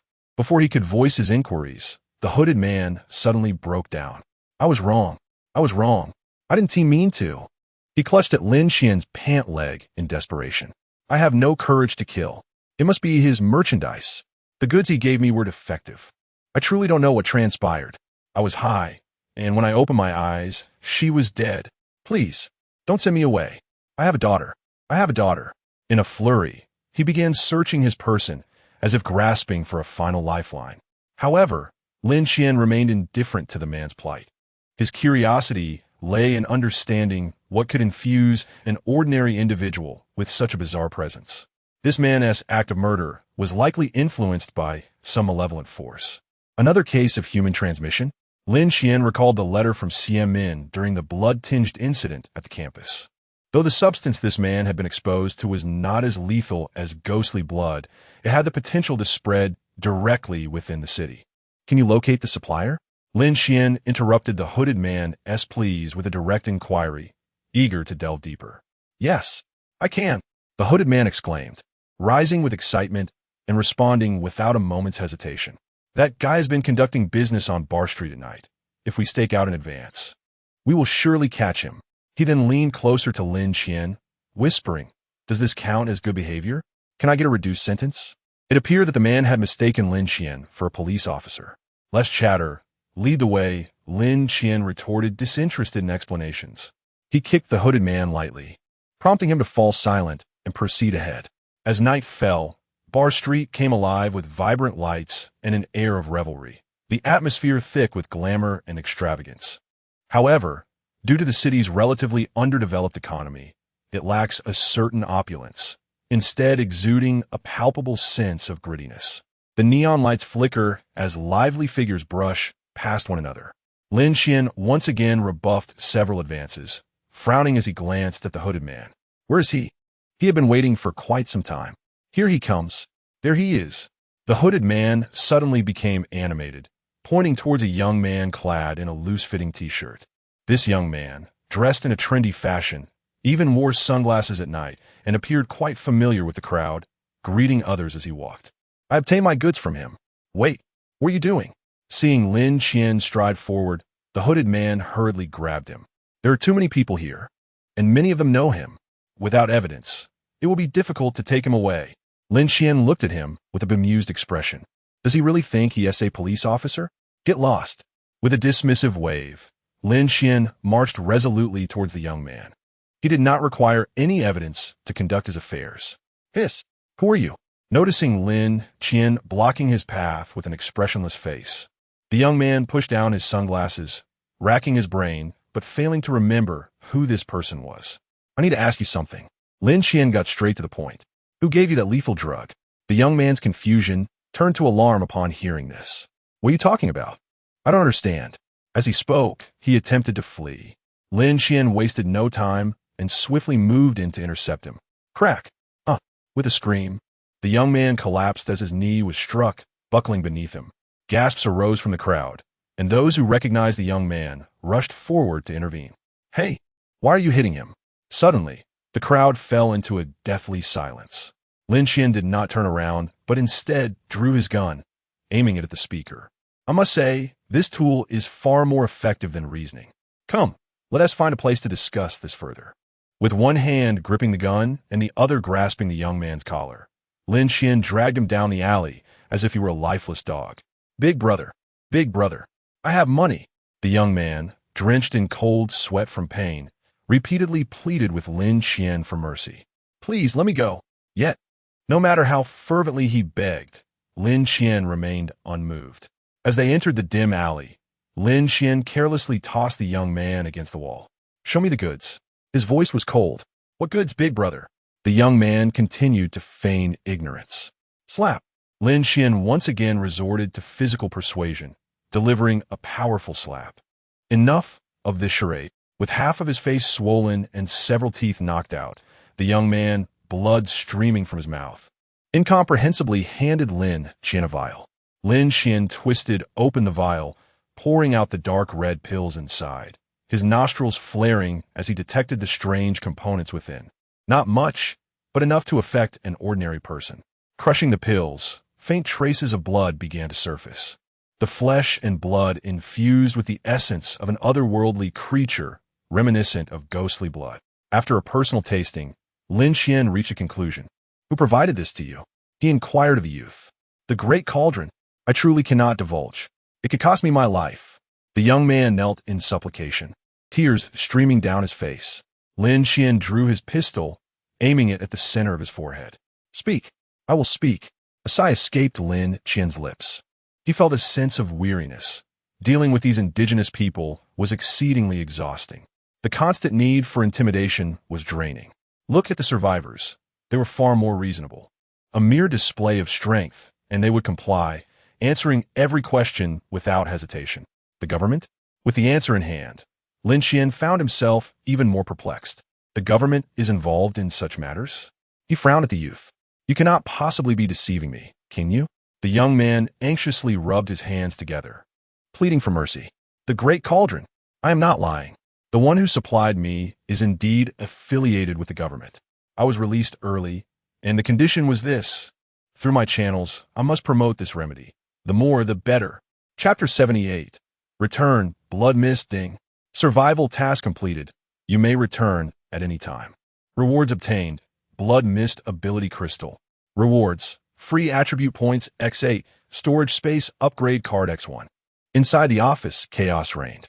Upon hearing the system notification, Lin Qian slowly lowered his weapon. The bald, middle-aged man across from him sighed in relief, believing he had narrowly escaped.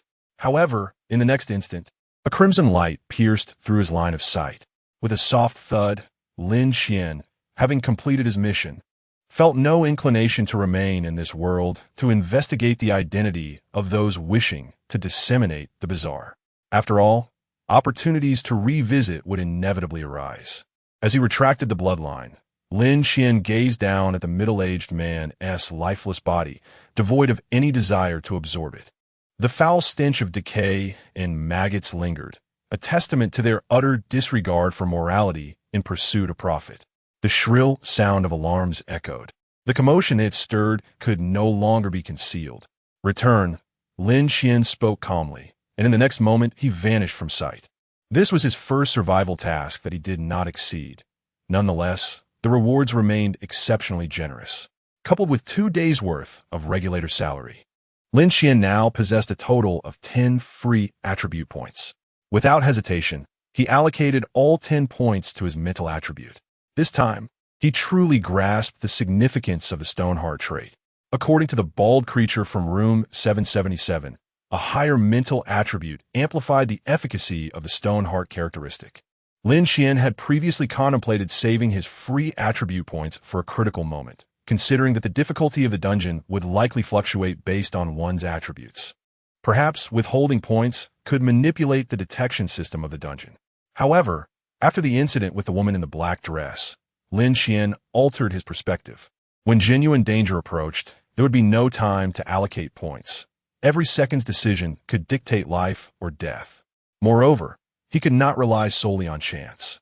Some cleansing tasks existed in an open world and might expose him to peril beyond his level. Even more crucial was the fact that his understanding of the Infinite Tower remained shallow, and the threats outside the dungeon were uncertain. Ultimately, Lin Qian preferred to embrace challenges from the outset rather than perish with a vast inheritance. After all, he could always utilize the card for transportation. Opportunities would arise. This expedition had indeed yielded substantial rewards, and post-attribute allocation, his stats experienced a transformative surge. Name, Lin Qian, Level 1 Regulator, Strength, 33. 1 Agility, 22. 1 Constitution, 31. 5 Mental, 32. 9 Traits. Stoneheart, Abnormal Digestion Abilities, Spirit Fire, 10. Blood of the Unholy, Bloodline Ghost Blood, Demon Eye, Frenzy Evaluation, a battle-hardened blood warrior. Adept at confronting the supernatural, possessing formidable explosive power. He can now triumph in direct confrontation against 2 Level 2 Regulator Hounds. Good news, the evaluation has improved. The level has ascended from 1 dog to 2. Lin Qian had grown accustomed to this, too apathetic to even scoff.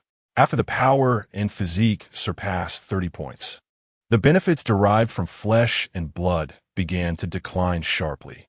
The creatures in the laboratory yielded a meager 0. 1 in rewards, while the ordinary soldiers fared even worse, collectively providing merely a fraction of a point. Lin Qian surmised that he had crossed a certain threshold to attain greater rewards. He would need to seek out more formidable sources of flesh and blood. Ding! Storage space upgrade card used successfully. Having utilized the upgrade card awarded from a task, Lin Qian's storage space expanded significantly once again. After witnessing Jiang Jinshan's remarkable maneuvers, Lin Qian suddenly gained a new understanding of the storage space. This item not only served as a repository for goods, but, if utilized adeptly, could yield unexpected benefits. He resolved to encourage Su Mian to pay closer attention to the storage space upgrade cards in the future, aiming to maximize their capacity, so that he could ultimately create advantageous terrains at will. Blood Mist Ability Crystal. Without needing to glance at the item description, Lin Qian could already infer its purpose. The contribution rewards were likely calculated based on the number of monsters slain, implying that the other two individuals would probably not receive this particular reward, as he had single-handedly dispatched virtually all the creatures. Lin Qian placed the ability crystal in his palm, and the bloodline swiftly enveloped it, initiating rapid absorption. Soon, the absorption was complete. Ding. Fusion characteristic detected. Blood Mist. Do you wish to proceed with fusion? The prompt for fusion of the anomalous blood ability reappeared. Yes. The fusion was completed in no time, and an additional characteristic, Blood Mist, was added to the anomalous blood abilities. Anomalous blood, bloodline, ghost blood, blood mist. Blood Mist transforms blood into mist, significantly enhancing perception within the coverage area. Upon triggering absorption capabilities, it can gradually erode and dissolve weaker life forms, flesh and blood, converting them into a part of the blood mist, thereby increasing its range and concentration. However, no attribute points are rewarded. After glancing at the ability description, Lin Qian chose to unleash the blood mist to personally experience the effects of this new power. He closed his eyes and spread his arms wide. In the next moment, a torrent of blood mist surged forth, swiftly enveloping the entire room. Lin Qian reached out, and the blood mist instantly transformed into a gigantic hand, mimicking his movement. With the enhancement of his mental attributes, abilities like the bloodline, which required mental control, became significantly more agile, shedding the previous clumsiness that rendered them unmanageable. When fully exerted, the blood mist easily covered the entire room. With his eyes closed, Lin Qian sensed as if a holographic map had materialized in his mind, revealing the precise locations and contours of all items within the space. This was a gift from the blood mist. As a part of Lin Qian's being, the blood mist seemed to possess a certain tactile awareness, allowing it to thoroughly comprehend the terrain within its enveloped area, even more comprehensively than mere sight. The nooks beneath the bed, the crevices of wooden boards, the gaps in furniture, every inch that the blood mist could permeate was laid bare before him. Lin Qian casually tossed a wooden block from his storage space, and instantly, the trajectory of the block's descent appeared in his mind, along with its bouncing angles and eventual resting position. He opened his eyes, retracted the blood mist, and his expression radiated delight. Excellent. This ability is remarkable. With this newfound ability, he felt as though he possessed a second pair of eyes, enabling him to navigate even the most dismal environments with remarkable ease. His agility attribute, enhanced by the perception granted by the blood mist, allowed him to perform extraordinarily, instantly detecting even the subtlest of movements. Glancing at the time, he noted that there were still over 3 hours left until the safe exploration period concluded. In good spirits, he stepped outside, once again greeted by the familiar sight of the building's corridor. Oh, Qian, Brother Qian. Two individuals stationed at the entrance were engaged in hushed conversation when they suddenly noticed the door opening, their demeanor turning solemn. Where is Su Mian? Recognizing their faces, Lin Qian inquired directly. Brother Mian is on another floor, likely engaged in a dungeon run. I will summon him immediately. Without hesitation, one of them produced a summoning card. All right. It's nothing urgent. Lin Qian quickly interjected, understanding the importance of not wasting such resources. He cast a curious glance at the two individuals. Are you both specifically waiting to open the door for me? Chapter 79. The Screaming Gun. Storage Space Upgrade Card 2. Summoning Card 2. Room Expansion Card 3. Room Facility Card. Floor to Ceiling Window 1. Room Facility Card. Scenic View. Cyber Nightscape 1. Door Access Permission Card 1. Observing the two individuals busily unloading items as if pouring out beans, Lin Qian disregarded the various trivial objects and picked up a stack of cards that resembled a deck of playing cards, scrutinizing each one meticulously. The storage space upgrade card was straightforward. He chose to activate it, significantly enlarging the available space once more. Subsequently, he selected the most distinctive golden card. Door Access Permission Card. After use, increases the number of daily door openings by 1. What the hell? Lin Qian exclaimed, looking at the two with surprise. Where did you acquire this? They shook their heads like a pair of rattling drums. We're not entirely sure, but we heard it was snatched by Brother Mian. Recently, we've encountered survivors from other regions in the world behind the door, leading to several conflicts where many were killed, but the loot was quite substantial, they explained. Ah, I see. Lin Qian was not particularly taken aback. He casually sifted through the pile of spoils. There were numerous items including firearms, grenades, and various weapons, as well as equipment and armor complete with system descriptions, most of which he found unnecessary. The tiger bone armor, for instance, had only been tried on once and never used again. The opponents he faced were invariably extreme in strength. They were either easily crushed by him or he found himself similarly overwhelmed, with rare instances of balanced encounters. This was a characteristic of the bizarre instances. Initially, one had to contest their strange abilities, and if they could not prevail, fleeing was the only option. I have no use for these items.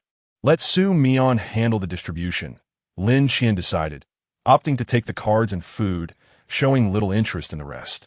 Upon using the door access permission card, the remaining number of daily door openings indeed transformed into 2 after the card dissipated in a shower of golden light. Have Su Mian come find me. I have matters to discuss. After relaying this to the two, Lin Qian made his way toward room 777. Qiange. Hello, Qiange. As he passed the zombie-infested room, Lin Qian noticed several unfamiliar faces busily transporting items, including firearms and numerous cans of food. It appeared that this group had scavenged quite extensively within. Ding-ling. The familiar chime resonated as Lin Qian stepped back into room 777. The counter was unstaffed, and Lin Qian was in no hurry. He casually untied the ghostly skin from his waist and placed his belongings atop the counter. The next moment, with a puff, the familiar scene unfolded once more as the bald, furry boss emerged from the shimmering light, plopping down onto the chair behind the counter. He gazed at Lin Qian. I didn't expect you to visit so frequently. What brings you here this time? Lin Qian unwrapped the ghostly skin, revealing the bloodied, bizarre head within. Will you accept this? The bald, furry boss immediately seized the grotesque head, leaning in closely to inspect it. Ah, the cursed aura. Lin Qian's eyelids flickered ever so slightly, for he keenly observed that the smile upon the head's visage vanished the moment the bald creature made contact, replaced instead by an expression of palpable terror. This fellow is utterly unfazed, is he? He gazed at the bald creature, inspecting the head as if it were a playful ball, and couldn't help but feel a sense of lamentation. Indeed, none of the beings in the leopard room are benevolent. This one, although not as fearsome in appearance as the sinister figure from room 666, possesses an enigmatic strength that remains uncertain. Previously, when he mentioned room 666, his tone bore no hint of trepidation, rather resembling a casual jest aimed at an unliked colleague. 3. After a considerable pause, the bald creature completed its inspection and extended 3 wrinkled fingers towards Lin Qian. Lin Qian raised an eyebrow. Along with the ghostly skin, that totals 5. I wish to acquire that scream gun. Lin Qian pushed the ghostly skin forward. I anticipated this. The bald creature swiftly snatched the ghostly skin, and in an instant, both items vanished from sight. Following that, it placed the scream gun, resembling a trumpet, upon the counter. It's yours now. Lin Qian reached out to accept it, surprised by its unexpected heft. Ding! You have obtained a peculiar item. Scream gun. The system notification chimed. Scream gun, a large-scale psychological assault device crafted from juvenile screamworms. Caution.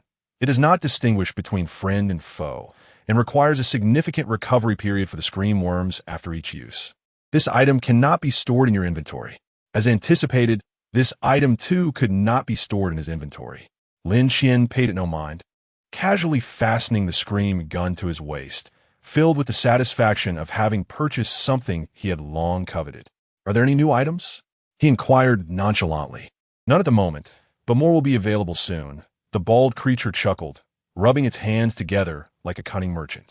Very well, I shall return in due time. Lin Qian turned to depart. We look forward to your next visit. The bald creature's voice echoed behind him. It was only after Lin Qian had exited and the door closed that the bald creature's smile faded, its enormous eyes glinting with intrigue. A second shadowy aura? This lad certainly garners attention. After murmuring to itself, with a puff, the light dissipated, leaving the counter once again devoid of presence. Doctor! 2 doctors, quickly! As Lin Qian had just exited room 777 and was preparing to return, he suddenly heard a cacophony of cries from behind. The familiar clamor caused him to turn, just in time to see Duan Feng sprinting out of the room, carrying a blood-soaked individual. Soon after, 2 others rushed over, retrieving a stretcher from their spatial storage, and assisted Duan Feng in laying the injured person down. In the corridor, a team of medical personnel, meticulously arranged by Su Mian, stood ready to respond at a moment's notice. Led by a familiar face, they engaged in life-saving efforts alongside several newcomers from different floors, all possessing medical skills. With the addition of various therapeutic tools produced by the system, the likelihood of successful treatment was astonishingly high. Not only was Duan Feng present, but Lin Qian also recognized the individual on the stretcher. It was the very person who had been reprimanded by Old Wu previously. If memory serves, his name was something like Deshawn. How did these two end up together? Curiosity piqued. Lin Qian approached Duan Feng.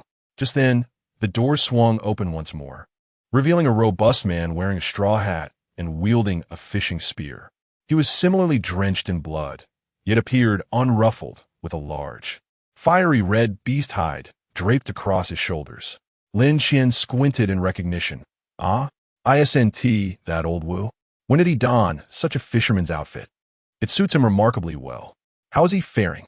Old Wu furrowed his brow as he gazed at Deshawn, who was being carried into the room not far away. He was still grunting, clearly alive. Duan Feng waved his hand, suddenly noticing Lin Qian approaching. Wow. Qiange. Chapter 80, Division of Spoils. Wow. Brother Qian, your home is magnificent. The view outside the window is absolutely stunning. Duan Feng exclaimed, gazing at the vibrant, tech-laden nightscape through the expansive floor-to-ceiling window, unable to contain his awe. Wow, there's even a hot spring. Since entering, he had been marveling like a child experiencing a hotel for the first time.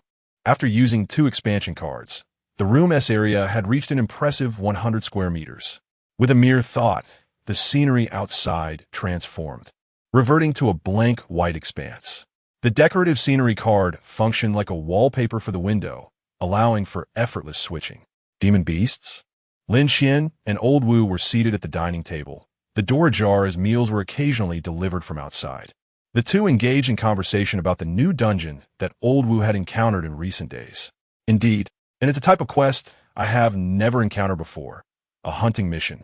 Furthermore, I feel this dungeon shares the same world background as the Cursed Villager's quest. During the past few days, I've gathered numerous rumors regarding curses from the villagers I passed by. Hunting missions? Lin Qian recalled seeing mentions of hunting grounds in the channels occasionally, yet he had never personally encountered such quests. I heard from Su Mian that another floor has several hunting mission dungeons, but most targets are mutated beasts, Old Wu added. What is the combat capability of the demon beasts you've encountered? Lin Qian inquired, curious as he was currently in dire need of high-quality flesh. Very formidable. Old Wu replied gravely. We were in a place called Song Mountain, where it is said that 5 powerful demons reside. We spent several days setting traps and lying in wait, ultimately paying the price of 1 serious injury among us to barely slay one, and it was the weakest of the lot. He retrieved a desiccated, skinned corpse from his storage space. It was evident that the cursed fish spear had drained all moisture from its body, resulting in a pitiful demise. Old Wu had kept it aside for Lin Qian, knowing he could absorb flesh. This is a red-skinned fox demon, reputed to possess decades of cultivation and the ability to beguile the hearts of men. That fellow from Mountain fell victim to its enchantment, resulting in his grave injuries. However, its primary mode of attack is still close combat, and firearms can also be effective against it, making it far easier to handle than those peculiar life forms. Lin Qian was somewhat surprised that Old Wu had considered this aspect. Without hesitation, he reached out to absorb the remains. By the time only a bare skeleton remained on the table, he had yet to receive any system notification. Too weak, he lamented in disappointment. Yet, it was to be expected. A creature that could be dispatched by Old Wu and his companions could hardly be formidable. Is it possible to lure them out? Lin Qian began to ponder another question. Difficult. Old Wu shook his head. Demon beasts possess intelligence. It is said that some with profound cultivation can even speak human language and take human form. Lin Qian nodded, a vague plan forming in his mind. Brother Qian. At that moment, a voice suddenly echoed from the entrance. Looking up, he was astonished to see Su Mian. The man had donned a sleek, jet-black protective suit, exuding a strong sense of advanced technology, completely transforming his appearance. Ah, you've arrived? Please come in, Lin Qian beckoned. Su Mian entered the room with a smile. I heard Brother Qian was looking for me, so I hastily set aside my tasks to come. Wu and Brother Duan were also present. Su Mian displayed utmost courtesy towards those accompanying Lin Qian. I wonder what instructions Brother Qian has for me today? Su Mian was genuinely curious, given Lin Qian's previous conduct. He typically left messages for private discussions, making this face-to-face summons a first. Feeling somewhat anxious, he feared that the items he had recently supplied did not meet Lin Qian's standards, and he quickly began to explain. Brother Qian, there have been frequent encounters with survivors from other regions recently, resulting in a rather chaotic collection of resources. I have yet to organize everything. Just as he was halfway through, Lin Qian abruptly interrupted him with a wave of his hand. I am not here to reprimand you, Lin Qian stated flatly, disinterested in further trivialities. With a swift motion, a multitude of items cascaded from his storage space. Energy guns, individual protective suits, energy crystal spears, shields, energy ammunition, grenades, and a hodgepodge of other equipment, leaving Su Mian momentarily speechless. This, he stammered, feeling somewhat flustered. Yet that was not the end. Lin Qian produced a sleek black box, placing it on the table. With a swift beep of the password, the box opened to reveal an array of neatly arranged potions. He tossed one to Su Mian for him to examine its attributes, not forgetting about Old Wu and Duan Feng. Upon discerning the characteristics of the frenzy potion, the typically composed Su Mian suddenly exclaimed, Brother Qian, this. His hands trembled momentarily as he stared wide-eyed at the nearly 100 identical potions within the box. Indeed, they're all the same, Lin Qian confirmed with a nod. Su Mian took a deep breath, quickly regaining his composure. What instructions does Brother Qian have? Yet, his eyes still shimmered with barely concealed excitement. As a leader, he was acutely aware of the immense value of these potions at this stage. After numerous interactions with survivors from other regions, everyone had felt the oppressive force of those 3 points of freedom attributes, particularly the members who recklessly piled on strength, displaying the most pronounced effects. These potions could enhance each individual's total attributes by 6 points. Such a prospect was beyond the realm of mere horror. The pressing question was, what price would he have to pay to obtain such treasures from Lin Qian? Su Mian firmly believed that there was no such thing as a free lunch. Under Lin Qian's protection, their cost had merely been to surrender a portion of resources, which he considered an immense boon. For this reason, whenever it came time to select items, Su Mian never entertained thoughts of keeping anything for himself. He felt compelled to offer the finest goods to this influential figure behind the scenes. Ordinary items would never catch Lin Qian's interest.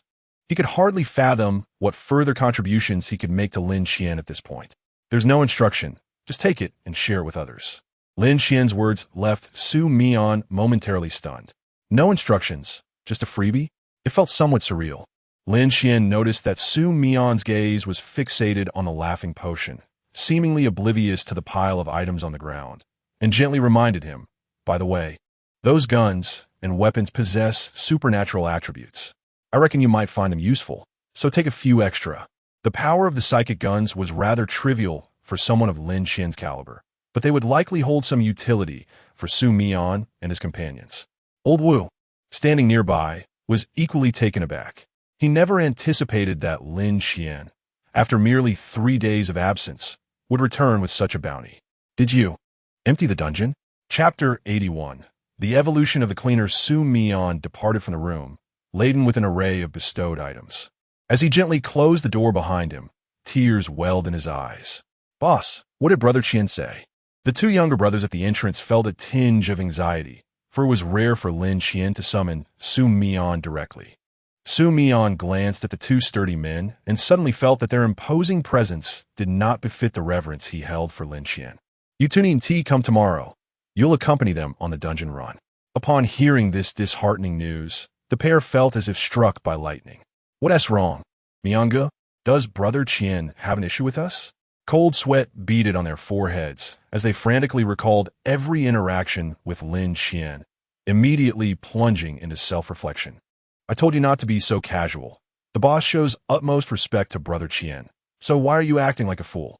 Suddenly, they began to bicker.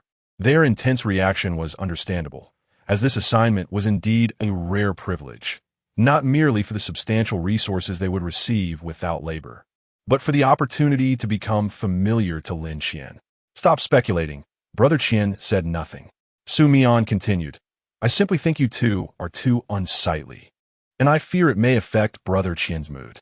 At this, the two were struck dumb, their expressions dimming as they instantly transformed into shadows of their former selves, overcome by an indescribable sense of loss. "The side effects of this potion are not fatal, but I still recommend that you both bolster your spirits a bit before consumption." Lin Qian advised Lao Wu and Duan Feng within the room. The image of Luo Quan's strained attempt to suppress laughter flashed across his mind, prompting Lin Qian to smack his forehead. He nearly forgot. He hurriedly opened the interface and navigated to the private chat section. Two application requests lay quietly awaiting his attention, and upon checking the identifiers, they were from Jiang Jinshan and Luo Quan. After selecting accept, two new avatars appeared in his chat interface. It appeared that even within different areas of the building, communication was possible. He noted that Jiang Jinshan's avatar appeared dimmed, indicating he was not currently in the area. "This fellow is quite busy. Has he returned only to plunge back into the dungeon? Most likely to study those psychic weapons," he mused. After closing the interface and allowing Duan Feng and Lao Wu to select two sets of equipment, Lin Qian gathered the remaining laughing potion and weaponry. Though he had no use for them, they could serve as valuable trade commodities should he encounter survivors from other areas. However, compared to investing in Su Mian and his companions, the return on investment was far more promising. Once these individuals grew stronger, they would undoubtedly seek out resources from various sources. For this reason, Lin Qian felt no remorse in parting with a considerable amount of resources. Additionally, the next trial task would inevitably escalate to a hellish difficulty due to his involvement, and he wished to minimize potential casualties among this group. As night fell, Lin Qian resumed his former pursuit, racking up points. The door to room 605 swung open, and Lin Qian, as if pulling a string of candied hawthorns, forcefully dragged one evolved zombie after another out of the room. A total of 10 creatures, both large and small, including a grotesque zombie bear covered in repulsive growths, exuded immense strength. With a thunderous roar reminiscent of a howling wind, the bear's throat was rotten, as if a chunk of flesh had been bitten away by some beast. Yet this did not diminish its vitality in the slightest. Gripping the bloodline, Lin Qian commenced his grim task of slaughter. With a soft squelch, the surrounding noise diminished slightly. Ding! Free attribute .1. Upon hearing the system notification, Lin Qian's spirits soared, and he casually dispatched another creature. However, a frown creased his brow. Something was amiss. This zombie was markedly more powerful than the one he had encountered days prior. How could there be no notification? Doubting his own suspicions, he killed 2 more, yet still received no response. Only the giant bear yielded rewards, the others did not. This was illogical. Had the standards been raised? As he pondered this perplexity, a sudden system alert announced the imminent arrival of the cleanser. He retreated to his room, gazing intently towards the 101 direction. Before long, a familiar scene unfolded. Massive, fleshy tendrils began to emerge from the walls at the end of the corridor.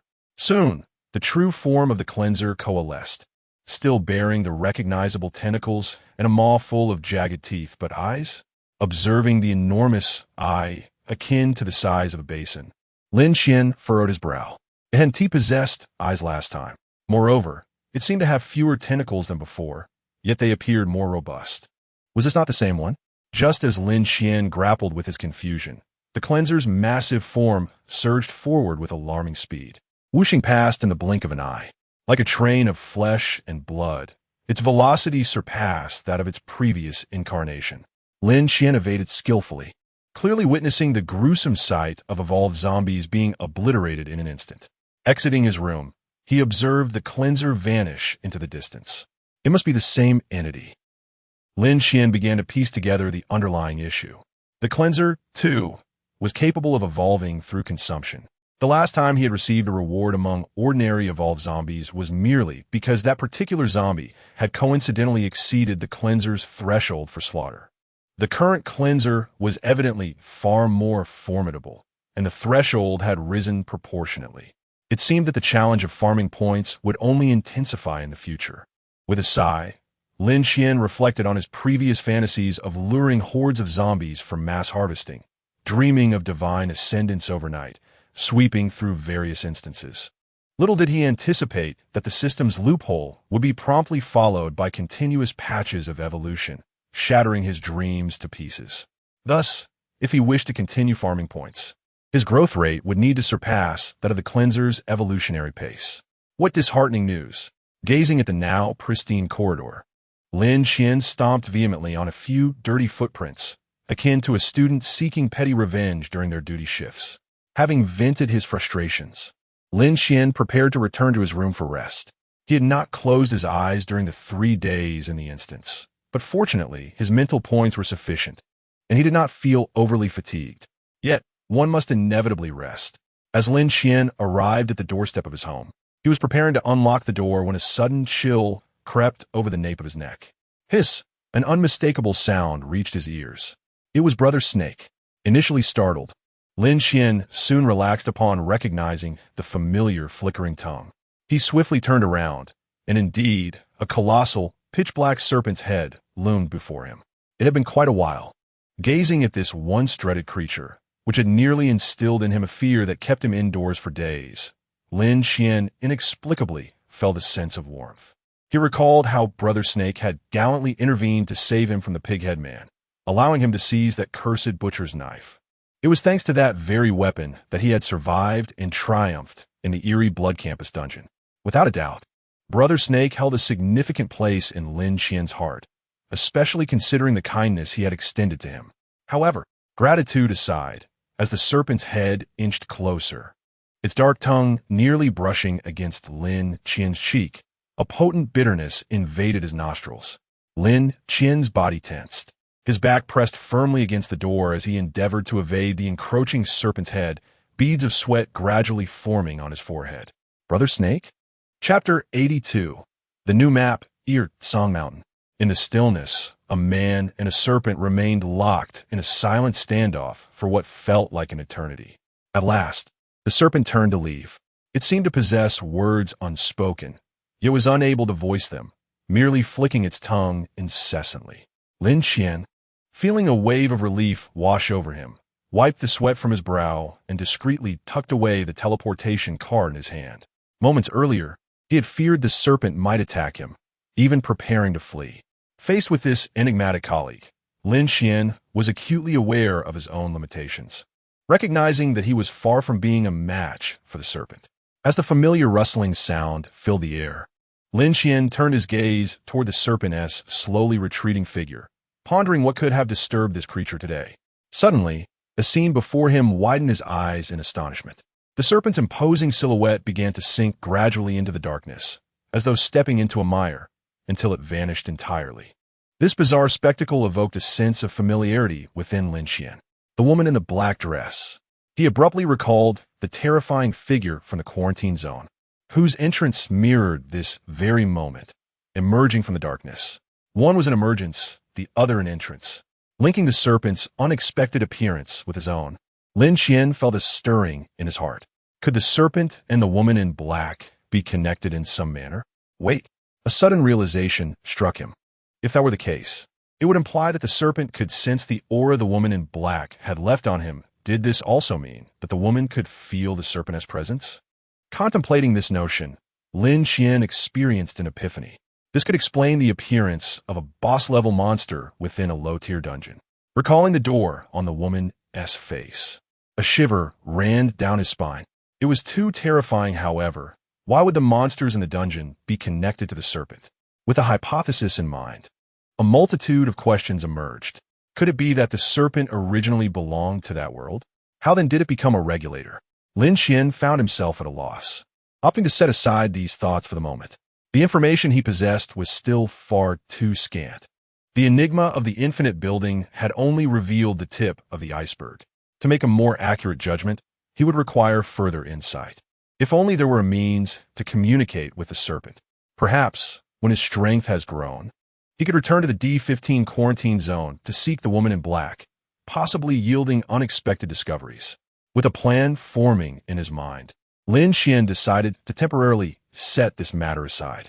Upon returning to his room, he indulged in a relaxing soak in a hot spring, washing away his fatigue before retiring to bed. Upon waking, he glanced at his watch. His safe exploration time had just commenced. Lin Qian took his time, first enjoying a hearty meal before stepping out with his weapon in hand. Brother Qian.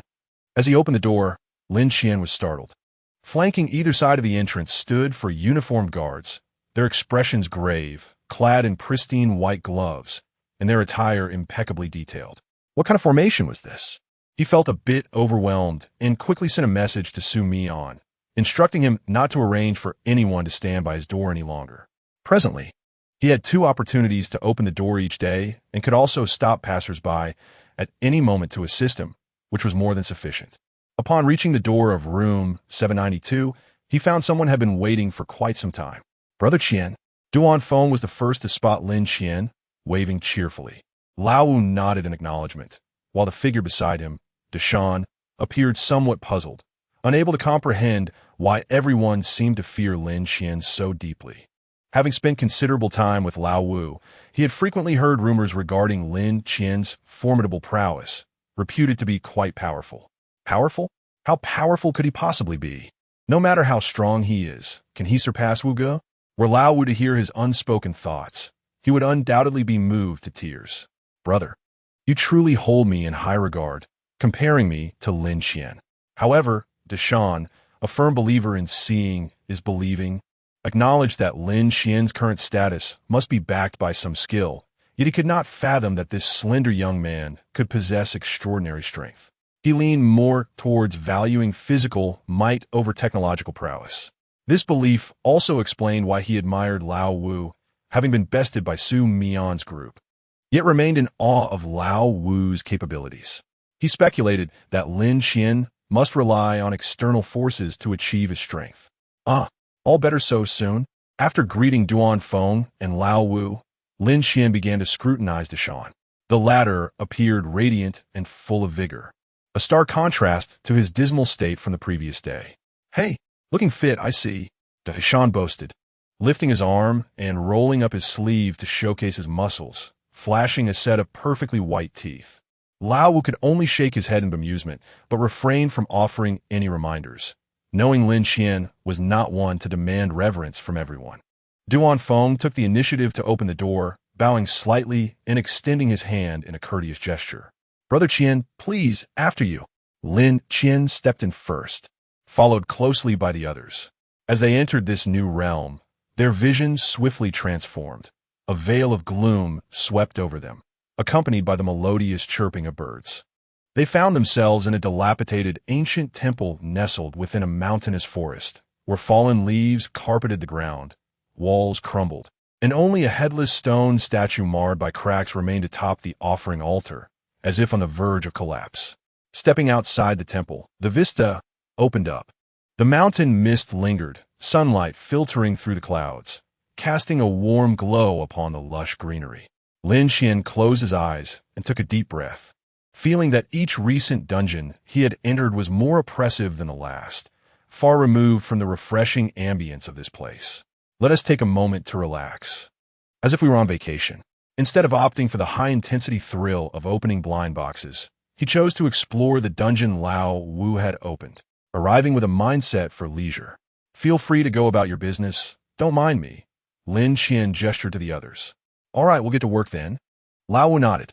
They had long since formulated a plan to hunt the second beast, which Lin Qian initially intended to assist with but was politely declined. Lin Qian was pleased with this outcome.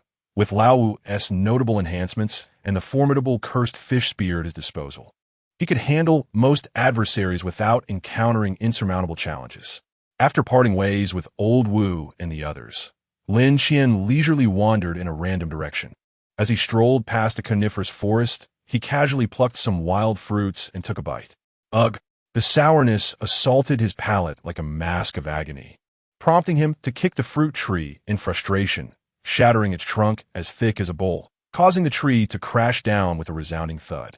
Suddenly, a fierce tiger's roar echoed from a distance, startling a flock of birds into flight. Intrigued, Lin Qian gazed toward the source of the sound, confirming it was not the commotion caused by Old Wu and the others. Curious, he quickened his pace. Chapter 83. The Tiger Demon and the Bloodthirsty Blade. In the valley, a chilling wind howled, accompanied by the incessant wails of tormented spirits. A young man clad in black wielded his sword with an impenetrable precision, unleashing torrents of crimson energy that forced the floating specters to retreat once more. However, it was evident that he was nearing his limit. At this rate, his demise was merely a matter of time. Cursed be it!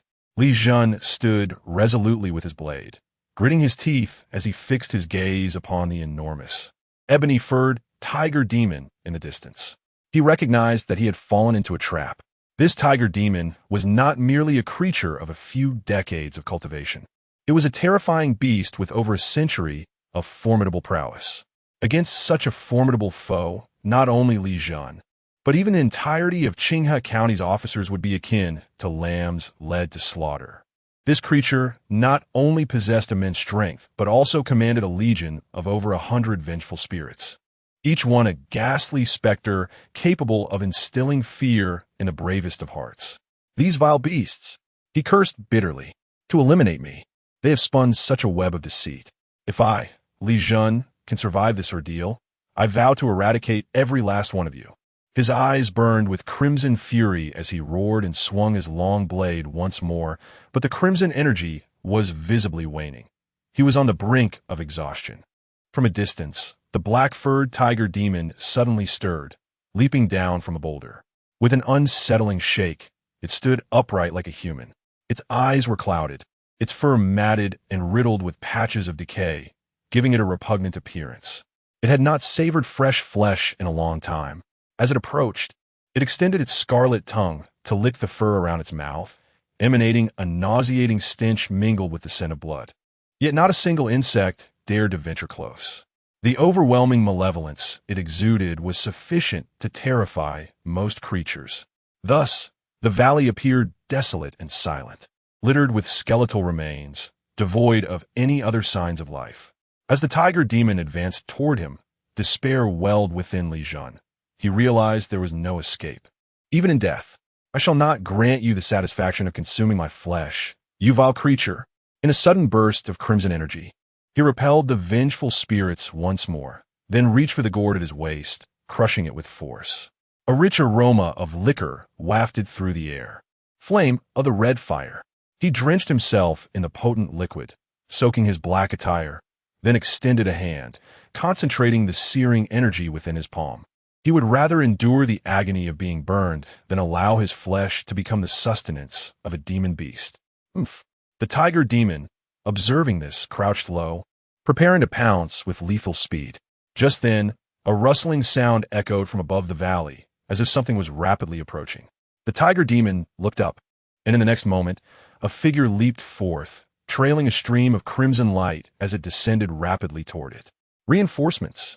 Li Qian also noticed the figure in the sky, a flicker of surprise crossing his eyes as he hastily dissipated the scorching energy in his palm. The figure landed gracefully, its garments billowing in the wind, until the tension of the crimson light caused a nearby branch to snap with a crack, hastening the descent of the shadowy form. Thud! With a dull thud, Lin Qian plunged into the ground like a nail, his feet sinking 2 inches deep. Boom! Behind him, a broken tree trunk crashed to the earth, producing a resounding noise. Dust billowed as Lin Qian stood upright, his expression serene as he surveyed the tiger demon and Li Qian amidst the chaos of vengeful spirits. Indeed, this was the place. In the distance, Li Qian's eyes widened in disbelief, nearly bulging from their sockets. Wait, did this person not use any lightness skill? He just dropped straight down? One intimidating level of body refinement. The tiger demon also sensed a faint hint of threat emanating from Lin Qian. Who are you? It demanded. Oh, you can indeed speak. Lin Qian raised an eyebrow, having only heard about this from Old Wu and the others. This was his first time witnessing it firsthand. Seeking death, are we? Angered by Lin Qian's unabashed contempt, the tiger demon erupted, roaring as it swiped a paw toward Lin Qian's throat. Lin Qian narrowed his eyes, noticing the pitch-black malevolent energy enveloping the tiger's claws, and swiftly reacted. He ducked under the swipe, drawing out the butcher's knife from his back, and delivered an upward slash to the demon's jaw. The tiger demon reacted with remarkable speed, leaning back just in time to narrowly evade the blade, and quickly rolled away to create distance. Such swift skill. Both the man and the demon thought simultaneously, their attitudes shifting to one of caution as they entered a true state of combat. The tiger demon, being astute, could not decipher Lin Qian's depths, so it resorted to its usual tactics. With a roar, the multitude of vengeful spirits immediately redirected their attacks towards Lin Qian. How tragic. I'm so unfortunate. Don't eat me. Don't eat me. In an instant, Lin Qian was bombarded by layers of mournful wails, crashing against his mental defenses like a tidal wave. However, Lin Qian's reaction was entirely unexpected for the tiger demon. He remained unfazed, even nonchalantly digging in his ears. What was happening? The tiger demon's heart began to race. How could a body refinement martial artist possess such formidable spirit cultivation? As an old demon who had survived for many years, it understood the wisdom of preserving strength for future endeavors. Sensing the shift in circumstances, it contemplated retreat. Yet, just as it prepared to flee, it suddenly saw Lin Qian raise his hand. The tiger demon tensed, fearing the man was about to unleash a deadly move, only to find Lin Qian merely rubbing his fingers together, making a sound akin to calling a dog. TSK, the tiger demon was momentarily stunned, then furious. Never had anyone dared to demean it so brazenly. Seeking death, roaring with a thunderous cry that echoed through the valley, the tiger demon crouched low, its back muscles taut and its form swelling.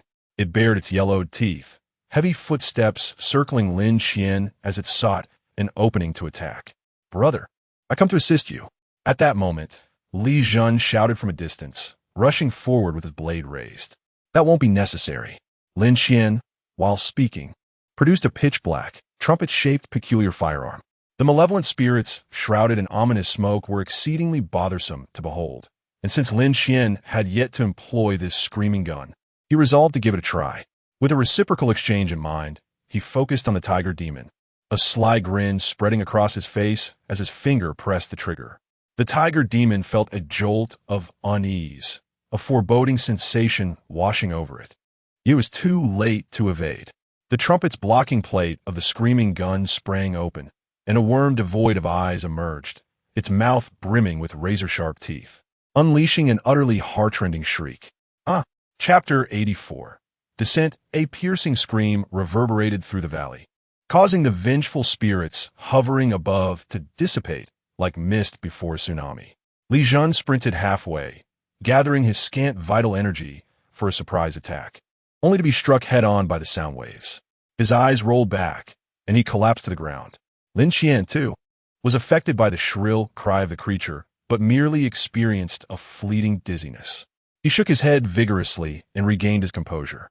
As for the tiger demon, it swayed unsteadily, struggling to maintain its balance as if intoxicated. Lin Qian, unwilling to wait for its recovery, swiftly darted forward, his cleaver slicing through the air with a fierce whistle. With a ferocious roar, blood splattered as the tiger demon was jolted back to awareness by the excruciating pain. It emitted a mournful growl, fear evident in its eyes as it beheld Lin Qian, who was poised to strike again. In the next instant, A surge of dark, malevolent energy erupted from its body, enveloping it in a protective shroud.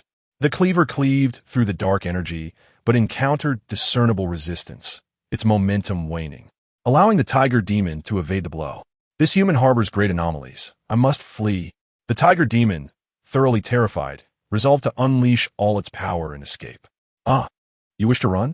Lin Qian discerned its intentions and wasted no time. He activated his control skill. Ghost Eye.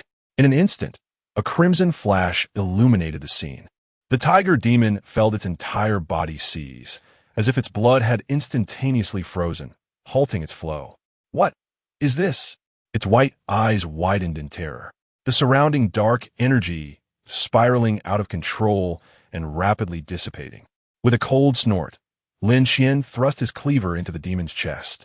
With a sickening sound, it pierced through flesh, and without hesitation, he plunged his hand inside, the blade protruding from its back. Bloodline. With a mere thought, the bloodline detonated within the demon's body, spreading wildly and voraciously, consuming its nutrient-rich flesh. Li Qian, groggily awakening and recalling the battle, suddenly raised his head to witness the tiger demon quaking violently in Lin Qian's grip. Before long, its filthy fur visibly shriveled, collapsing entirely. What arcane power is this? Such a terrifying technique. He swallowed hard, astonished that the once formidable tiger demon was now utterly at the mercy of the individual before him. Li Qian hurriedly rose, brushing off the dust from his clothes, sheathing his blade, and taking a couple of respectful steps forward to bow deeply. I am Li Qian from Qinga County. I thank you, Senior, for your life-saving grace. As he spoke, he inclined deeply in reverence. However, Lin Qian paid him no mind, engrossed in examining the system notification. Ding! Hunt target eliminated. Tiger Demon. Hunting reward. Free attribute points 3. Tiger Demon Essence Blood 1. Tiger Demon Essence Blood. After digestion. Gain Pure Yang Physique. Digestion requirement. Constitution 10. Pure Yang Physique. Lin Qian raised an eyebrow, momentarily taken aback. He casually extracted the drop of Tiger Demon Essence Blood, the bloodline coiling around it, and absorb it instantly.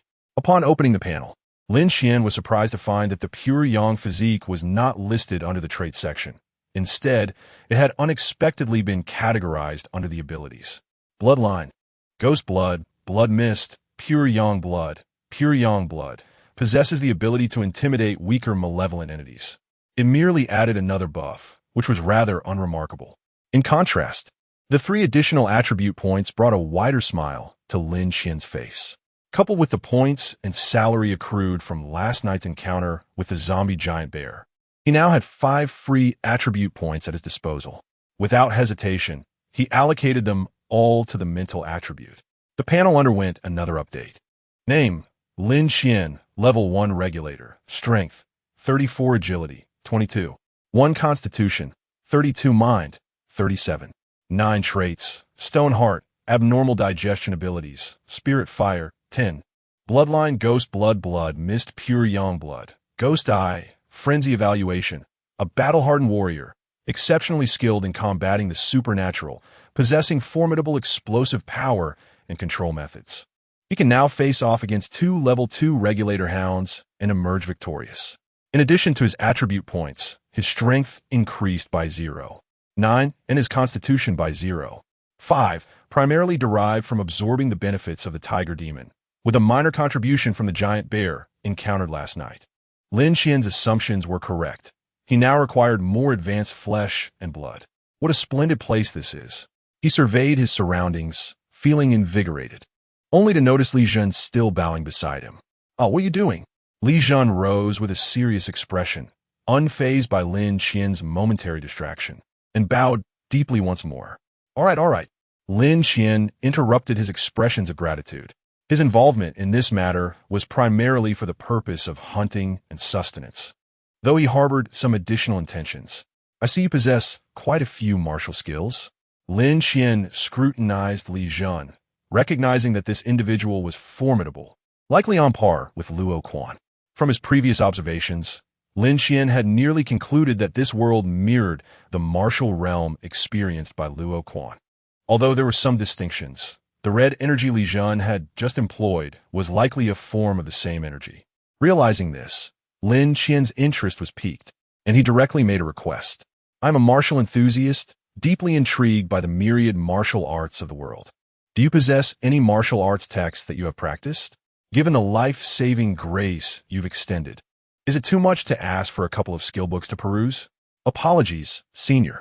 I am currently on an external mission and have not brought any texts with me.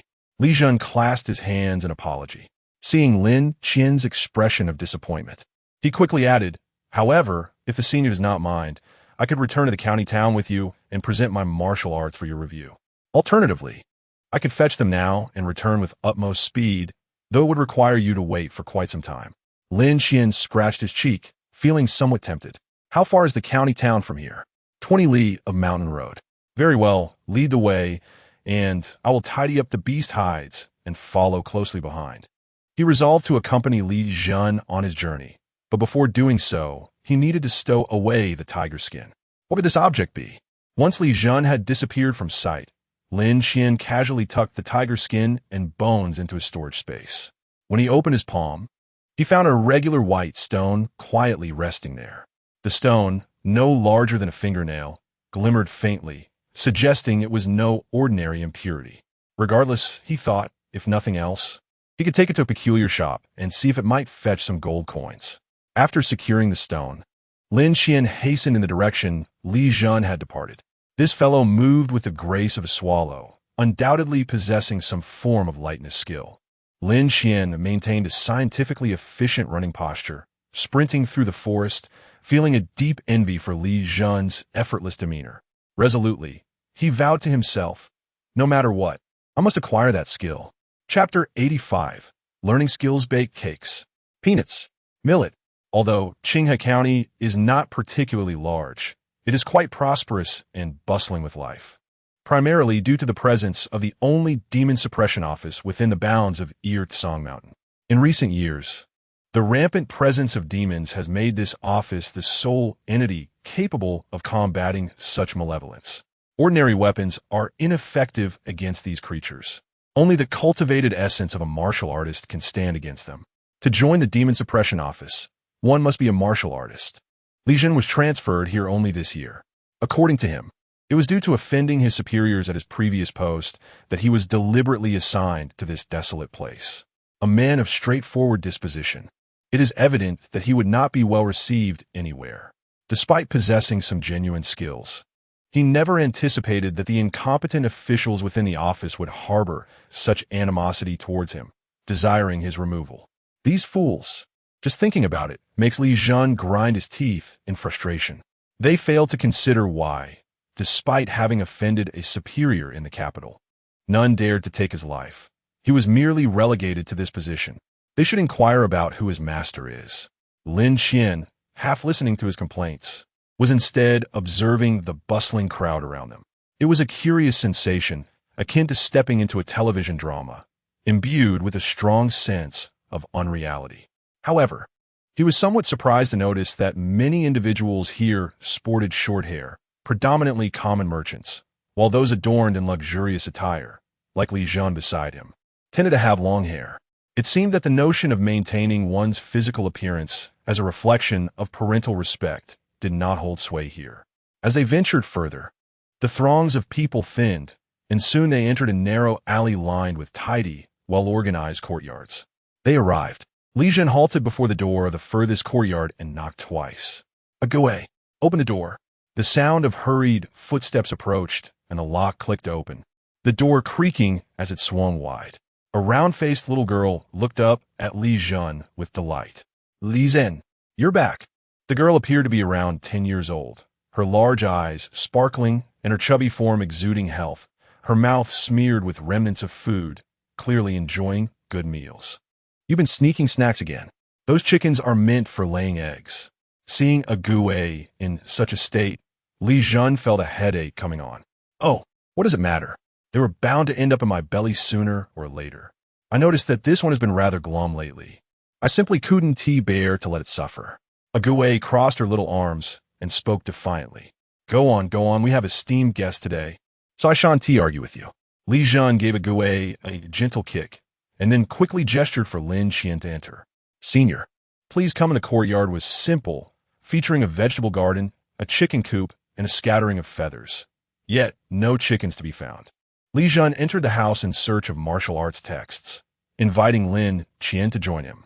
However, Lin Qian chose to remain outside, intrigued by the surroundings. Snap! He plucked an unappealing cucumber, rinsed it in the water tank, and took a bite, savoring its refreshing flavor. As I turned around, I caught sight of the plump girl, a Gouet, curiously gazing at me with a chicken leg in her mouth. I inquired, "Are you a high-ranking official?" She mumbled a response, then shook her head.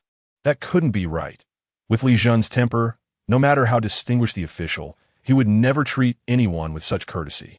Her eyes sparkled with realization. I know, you are a master. Li Qian holds the utmost respect for those stronger than him. Ha ha ha, I am quite clever.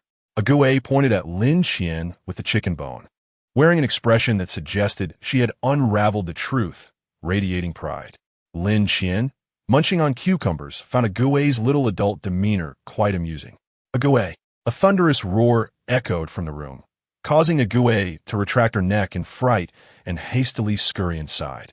Moments later, Li Qian emerged, holding several books, his face filled with apology. I apologize, Senior. A Gouet's parents passed away early, and I've been too preoccupied to properly guide her. Not a problem. She is rather endearing. Lin Qian waved his hand dismissively, settling down at the stone table to wipe his hands and peruse the books. As Li Qian prepared to pour tea, he suddenly noticed Lin Qian flipping through the books at an astonishing speed, rendering him momentarily speechless. Senior, what were you doing? Quantum reading method. You wouldn't understand, Lin Qian replied casually without turning his head, quickly finishing one book. Ding! Acquired skill. Wind step. Wind step. Level 1 mobilizes internal energy to reduce body weight. Steps as light as the wind. His objective was clear. He immediately opted to read techniques related to lightness. Regardless of their practicality, the aim was to learn. Embracing an attitude of acceptance, Lin Qian opened the second book. Ding! Acquired skill. Blood slaughter blade technique. Oh, a blade technique. I wonder if a butcher's knife can demonstrate its might. Ding! Acquired skill. Crimson fire palm. Ding! Detected skills of the same attribute. You may choose to consume fire seeds to alter skill characteristics. Such a thing exists? Lin Qian paused, waved his hand, and a crimson flame materialized, which he casually slapped against the ground. With a whoosh, a wave of heat spread, igniting the dry grass beneath. How weak! Even if it were transformed into spiritual fire, it would barely tickle a strange creature. Lin Qian's assessment was quite objective. This technique was less potent than a Molotov cocktail. However, skills can be upgraded. Whether they undergo a qualitative change as they develop remains to be seen. His casual experimentation startled Li Qian, who was nearby. Say, Senior. Li Qian's eyes widened, his voice trembling slightly. What? Have you never seen a genius? Lin Qian asked nonchalantly, his tone dismissive. Don't be so astonished. There are many geniuses like me. I'll introduce you to them someday. He was not lying. Everyone in the Infinite Tower possesses the ability to learn skills in an instant. Aren't they geniuses? What? Upon hearing this, Li Qian stood up in astonishment. There are many more? Lin Qian, uninterested in explaining further, casually flipped through the last book. Ding! Acquisition of skills, blood slaughter chi. Another chi skill? He quickly summoned the skill panel and discovered that beneath the original breaking slaughter chi, a new entry, blood slaughter chi, had appeared. Blood slaughter chi. Level 1, the essence of murderous intent materialized, capable of tearing through energy defenses, inflicting considerable damage and intimidation upon malevolent entities. Branch, blood slaughter blade technique. After a prompt sound, the blood slaughter blade technique automatically merged into the branch of blood slaughter chi. Energy defenses? Lin Qian recalled the layer of dark malevolent energy on the tiger demon, which had indeed obstructed the swing of his butcher's blade. Had he possessed this blood slaughter chi at that moment, perhaps the outcome would have been different. He refrained from testing the skill further in front of Li Qian, lest he frighten the man. After thoroughly reading all 4 tomes, his skill panel had become significantly enriched. Yet, Lin Qian remained unsatisfied. He had other plans. By the way, I have a small request. As he spoke, he retrieved a digital camera from his pocket. Chapter 86. The Assassin Crack. Crack. At the stone table, Lin Qian was diligently capturing the essence of martial arts, page by page. Li Jun, utterly bewildered, could not comprehend the activity before him. A gust of wind rustled the pages, and suddenly, a chubby little hand, glistening with grease, reached out from the side, pressing down on the fluttering sheets and leaving behind unmistakable fingerprints. Ah, a perceptive child, Lin Qian remarked with a hint of surprise. Ague, with a nonchalant flick of a chicken leg, gestured for Lin Qian to continue with his task, exuding an air of maturity that belied his youth. Meanwhile, Li Jian's eyelids twitched anxiously. That was a rare manuscript passed down by his master, now sullied. How could he possibly explain his condition upon return? Gay. Allow me, he said hastily, stepping forward. Yet, rather than scolding, he simply replaced Gue and assisted Lin Qian in pressing down the pages. After a considerable time, the recording of all the pages was complete. Li Jun's expression was conflicted, despite his ignorance of the mysterious clicking device. He surmised that Lin Qian was transcribing the texts. Senior, the other techniques were obtained from the Demon Suppression Division, so their dissemination is inconsequential. However, the Blood Fiend Vitality and the Blood Fiend Blade technique are my master's exclusive skills. While he never explicitly forbade their sharing, it would be prudent to keep them from becoming widely known. Lin Qian waved his hand reassuringly, only to suddenly pause, struck by a realization. Wait a moment. He focused intently on the crux of Li Jun's words. Obtained from the Demon Suppression Division. Are you implying there are other martial arts manuals within the division? Li Jun blinked in surprise and nodded. Indeed, the entirety of the Demon Suppression Division is composed of martial artists. Naturally, there exists a repository of techniques. This should be common knowledge, yet this formidable senior seems unaware. How many? Lin Qian's excitement was palpable. At least 100, though most are introductory levels. The 2 volumes I borrowed are among the finest, Li Jun quickly added, discerning Lin Qian's thoughts. Not an issue. I am not picky.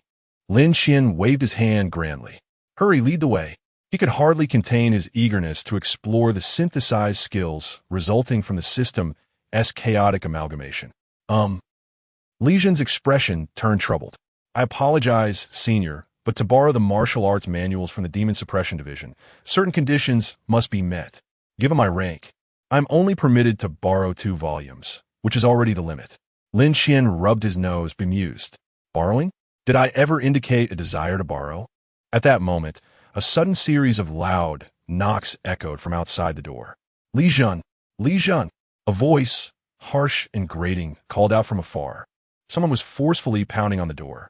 Upon hearing this, Li Jun furrowed his brow, stepping forward to open the door. Oh, you truly returned? The visitor, clad in a black uniform similar to Li Jun's, seemed to be part of the Demon Suppression Division. However, his appearance was rather unappealing, with conspicuously yellowed buck teeth that starkly contrasted with Li Jun's handsome visage. Perhaps it is precisely for this reason that the gaze this fellow directed at Li Jun was always tinged with a hint of jealousy. Sergeant Han, what brings you to me? Li Jun's demeanor was decidedly icy, indicating his evident disdain for the man before him. The newcomer bore the surname Han, and Sergeant was his rank, just like Li Jun, who had recently been assigned to the same position. In the Demon Suppression Office, official titles were exceedingly straightforward. The number indicated how many individuals one could command. For instance, a squad leader could oversee 10 individuals, while a 1,000-man leader could command 1,000. These numerical designations should not be underestimated. Unlike ordinary soldiers, those under their command were all martial artists, and the greater their numbers, the exponentially stronger the team became. However, despite being called a sergeant, Li Jun had just arrived and had no subordinates, which was precisely why he had to venture alone to Irtsong Mountain, nearly losing his life to a tiger demon. This Sergeant Han, on the other hand, had spent over a decade entrenched in the Qinghe County Magistrate's office, building deep connections and colluding with other officials to thrive in corruption. The entire demon suppression office in Qinghe County boasted fewer than 10 martial artists, and the court showed no interest in intervening. Thus, they lacked the capability to deal with the surrounding demons. Yet here came Lin Qian, a stubborn idealist, disturbing the status quo and making life uncomfortable for everyone. While others enjoyed their corrupt practices, exploiting the vulnerable and reveling in vice, he insisted on being different, which could only lead to his own downfall. What do you want? Sergeant Han scoffed. I wish to inquire, Lord Li. You have taken on the task of eliminating the tiger demon. Why then do I find you here? Have you perhaps fled in fear, overwhelmed by the demon's strength? He pointed an accusatory finger at Lin Qian, hurling insults. You coward! To save your own skin, you disregard the lives of thousands of Qinghe County citizens, and you dare to remain in the demon suppression office. Lin Qian, splattered by the spittle from Han's tirade, felt a surge of murderous intent flash in his eyes, his hand discreetly reaching for the hilt of his blade. Witnessing this, Sergeant Han instinctively recoiled. He had heard whispers of Lin Qian's fierce reputation, knowing well that he was unrestrained in his actions, and hastily took 2 steps back. What are you doing? Are you truly going to draw your blade against a colleague? Regret coursed through him as he realized he had overstepped. Though both were sergeants, their strengths were worlds apart. Lin Qian was a formally trained martial artist, far superior to the likes of Han and his ragtag associates. The tiger demon is already dead. Lin Qian gritted through clenched teeth, struggling to suppress his inner fury. What? Sergeant Han's eyes widened in disbelief as he stared at Lin Qian, unable to accept the news. No, that's impossible.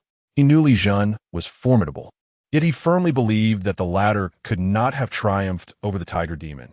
They were simply not on the same level. You cannot have defeated that tiger demon. His words inadvertently acknowledged his own culpability in undermining Lin Qian. At that moment, Lin Qian could no longer contain the rage boiling within him. He drew his blade in a swift arc, aiming directly at Sergeant Han's face. With a swift, slicing sound, Han barely managed to unsheath his own weapon when Lin Qian's blow severed his head, blood and brains erupting forth in a gruesome display. The expression in Sergeant Han's eyes reflected an overwhelming terror. His throat emitted a final, indistinct gasp, and his body collapsed limp onto the ground. Lin Qian stepped forward in astonishment, glancing at the corpse outside. He truly killed him? He gave Lin Qian a thumbs up. Quite efficient. Lin Qian, with a cold demeanor, wiped his blade and sheathed it, casting a disdainful glance at the lifeless body. A pestering existence. I had previously deemed him unworthy of my time, yet he dared to conspire against me. My master once instructed me, grievances should not linger overnight. He turned to Lin Qian. I apologize for the spectacle. Lin Qian observed him, then looked at a Gue, who remained unfazed, munching on a chicken leg in the courtyard, and suddenly felt that these 2 individuals were rather extraordinary. Their temperament suited my taste, though their strength leaves much to be desired, he silently assessed. Chapter 87. The Elder Shizhong. Elder Shizhong is a native of Qinghe County who left his hometown in his youth, returning with a wealth of martial prowess that ensured decades of peace for the region. His presence was the cornerstone for the establishment of the Demon Suppression Department. Regrettably, he has now grown frail with age, relegated to a life of maintenance within the department, overseeing the lore repository and the armory. At the entrance of the Demon Suppression Department, Lin Qian quietly began to elucidate the inner workings to Lin Qian. Lin Qian was struck by a revelation. He had previously been perplexed by Lin Qian's ability to effortlessly dispatch his peers, yet his profound respect for the department's rules stemmed from the venerable elder's authority. It was not fear of the elder's might that commanded respect, but rather admiration. A man like Lin Qian feared no power, yet held Elder Shizhong in the highest regard. Upon entering the courtyard, Lin Qian even adjusted his attire. However, as he turned back, he noticed Lin Qian suddenly frozen in place. Senior? Lin Qian halted, sensing an intense wave of murderous intent that swiftly dissipated. Not a malevolent spirit. A faint, aged voice emerged from within the room. With a creak, the wooden door slowly opened, revealing a white-haired elder who stepped down the stairs with his hands clasped behind his back. Lin Qian squinted, scrutinizing the aged figure. His hand instinctively moved towards his back, poised to draw his blade. In that fleeting moment of perception, Lin Qian realized Li Jun's words were mere fabrications. The notion of a feeble elder, relegated to mere sustenance within the office, was far from the truth. While uncertain about many matters, he was certain that someone as weak as Li Jun would be effortlessly dispatched by a mere slap from this elder. What a hidden gem this small town harbors. As the elder retracted his hostility, Lin Qian gradually lowered his guard, yet he did not approach. Li Jun hurriedly stepped forward, supporting the elder as he leaned in to shout excitedly in the elder's ear. "Master Lu, the tiger demon has been vanquished." His tone was exuberant. "Huh? What are you doing sleeping at this hour?" The elder, addressed as Master Lu, furrowed his brow, his eyes nearly disappearing as he shouted in response. "It's not sleeping. It's the tiger demon," Roar Li Jun exclaimed, gesturing with his hands to mimic claws. "Huh? What? The tiger demon? What happened?" Master Lu, slow to grasp the situation, inquired further. Li Jun, undeterred, repeatedly clarified the matter. Lin Qian could only shake his head in disbelief. The elder was indeed convincing in his guise. Having sensed something amiss the moment Lin Qian entered the courtyard, clearly he was no ordinary martial artist, yet here he was, engaging in childlike banter. "Borrow books? What books? Did you not just borrow two? Huh? If it's not you, then who?" "Oh, it was he who killed the tiger demon. What position does he hold? Not a member of the demon suppression department? That won't he do?" Seeing the difficulty in communication between Li Jun and the elder, Lin Qian could no longer contain himself. "Li Jun, you attend to your matters. I shall converse with the elder." He stepped forward, interrupting Li Jun's attempts to continue his explanations. With a sigh, Li Jun shook his head in resignation. As Lu, an elderly man, grappled with his diminishing hearing, he sighed and bore with the situation. "Just kidding, you foolish boy," he muttered as Lin Qian, uninterested in providing explanations, seized a bamboo stool and sat down with a thud. "Grandpa Lu, I'm off to take care of a few matters. I shall return shortly. What would you like for lunch? How about I bring you a couple of sesame cakes?" After exchanging greetings with Lu, Li Jun departed the courtyard. Observing the young man's upright figure, Lu shook his head in resignation. Alas, this lad exudes a palpable aura of violence. It seems today some lives in the county will be claimed. Once Li Jun had left, the old man dropped his pretense. His voice lost its hoarseness and became clearer. He turned to Lin Qian, his murky eyes glinting with a barely perceptible sharpness. "Are you a practitioner of the dark arts?" Lin Qian was taken aback. Could this old fellow truly sense the peculiar aura surrounding him? "Do not be alarmed. I am not one of those obstinate so-called righteous individuals. As long as one does not rely on human lives to amass power, I consider them part of the martial fraternity." Upon hearing this, Lin Qian scratched his head. In truth, he had taken many lives, but compared to the number of monsters he had faced, it was relatively minor. "What brings someone of your caliber to this place?" Lu posed the pivotal question. "Martial arts manuals," Lin Qian replied candidly. A faint smile graced Lu's lips as he shook his head. After all these years, these individuals still covet those few techniques. You, too, and that young man, albeit he is blissfully unaware. It is his associates who wish to sway me with his untainted nature. I suspect they have indulged in too many tales or believe that an old man like me, in my frailty, could be easily swayed. Lin Qian understood now. This elder harbored profound skills, but was reluctant to impart them. If he was unwilling, so be it. Lin Qian had little desire to waste time. Skills, to him at present, were merely embellishments rather than urgent necessities. After some contemplation, he decided to be forthright. "In truth, I do not know you, nor am I familiar with any techniques. I have come merely to peruse the inventory of the Demon Suppression Division." Lin Qian gestured towards the room. A gentle breeze swept through, momentarily freezing the air around them. After a prolonged silence, Lu awkwardly chuckled. "Ah, so that is the case. But I shall not lend you anything." His expression suddenly soured, as if his pride had been wounded, and he erupted in frustration. "TCH, no lending then?" Lin Qian, feeling his temper flare, stood to leave. The world of the dungeons was vast. Why must he seek permission from this old man?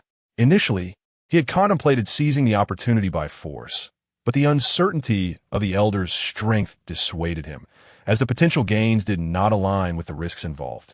Wait, don't go. Seeing Lin Qian resolutely prepare to depart.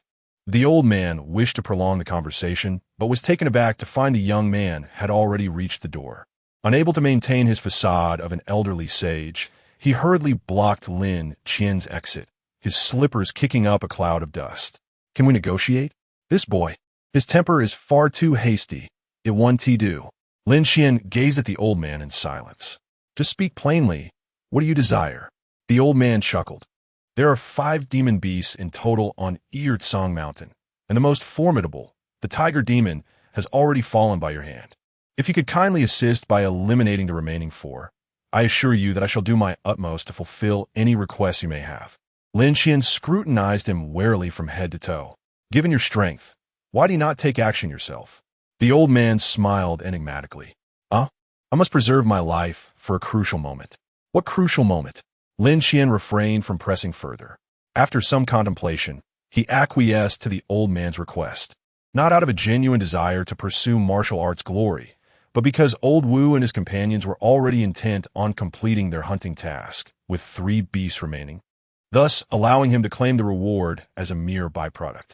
Beyond this, Lin Qian harbored additional plans. He pondered whether old Wu and the others were in need of assistance, as he was struck by a bold idea. Chapter 88. He brought trouble upon himself in the dense forest. 2 figures darted swiftly through the trees. Lin Qian employed the technique of Qingfeng Bu, weaving adeptly among the treetops, as if engaged in a lively game of hopscotch. Suddenly, with a crack, the branch beneath him could no longer bear his weight and splintered. Lin Qian lost his balance but reacted with remarkable speed, casting out a bloodline that ensnared a nearby tree trunk, propelling him downwards with a forceful swing. Li Zhen landed closely behind, his expression one of astonishment. The pace was astonishing. His progress had accelerated at an extraordinary rate. It was not long ago that Lin Qian had merely begun his journey, yet now he navigated with such finesse, his speed surpassing Li Zhen's own. Such profound internal strength. Little did he know that Lin Qian's prowess had little to do with internal energy. It was purely a testament to his physical conditioning. Even without employing lightness skills, he could easily match Li Zhen's speed when he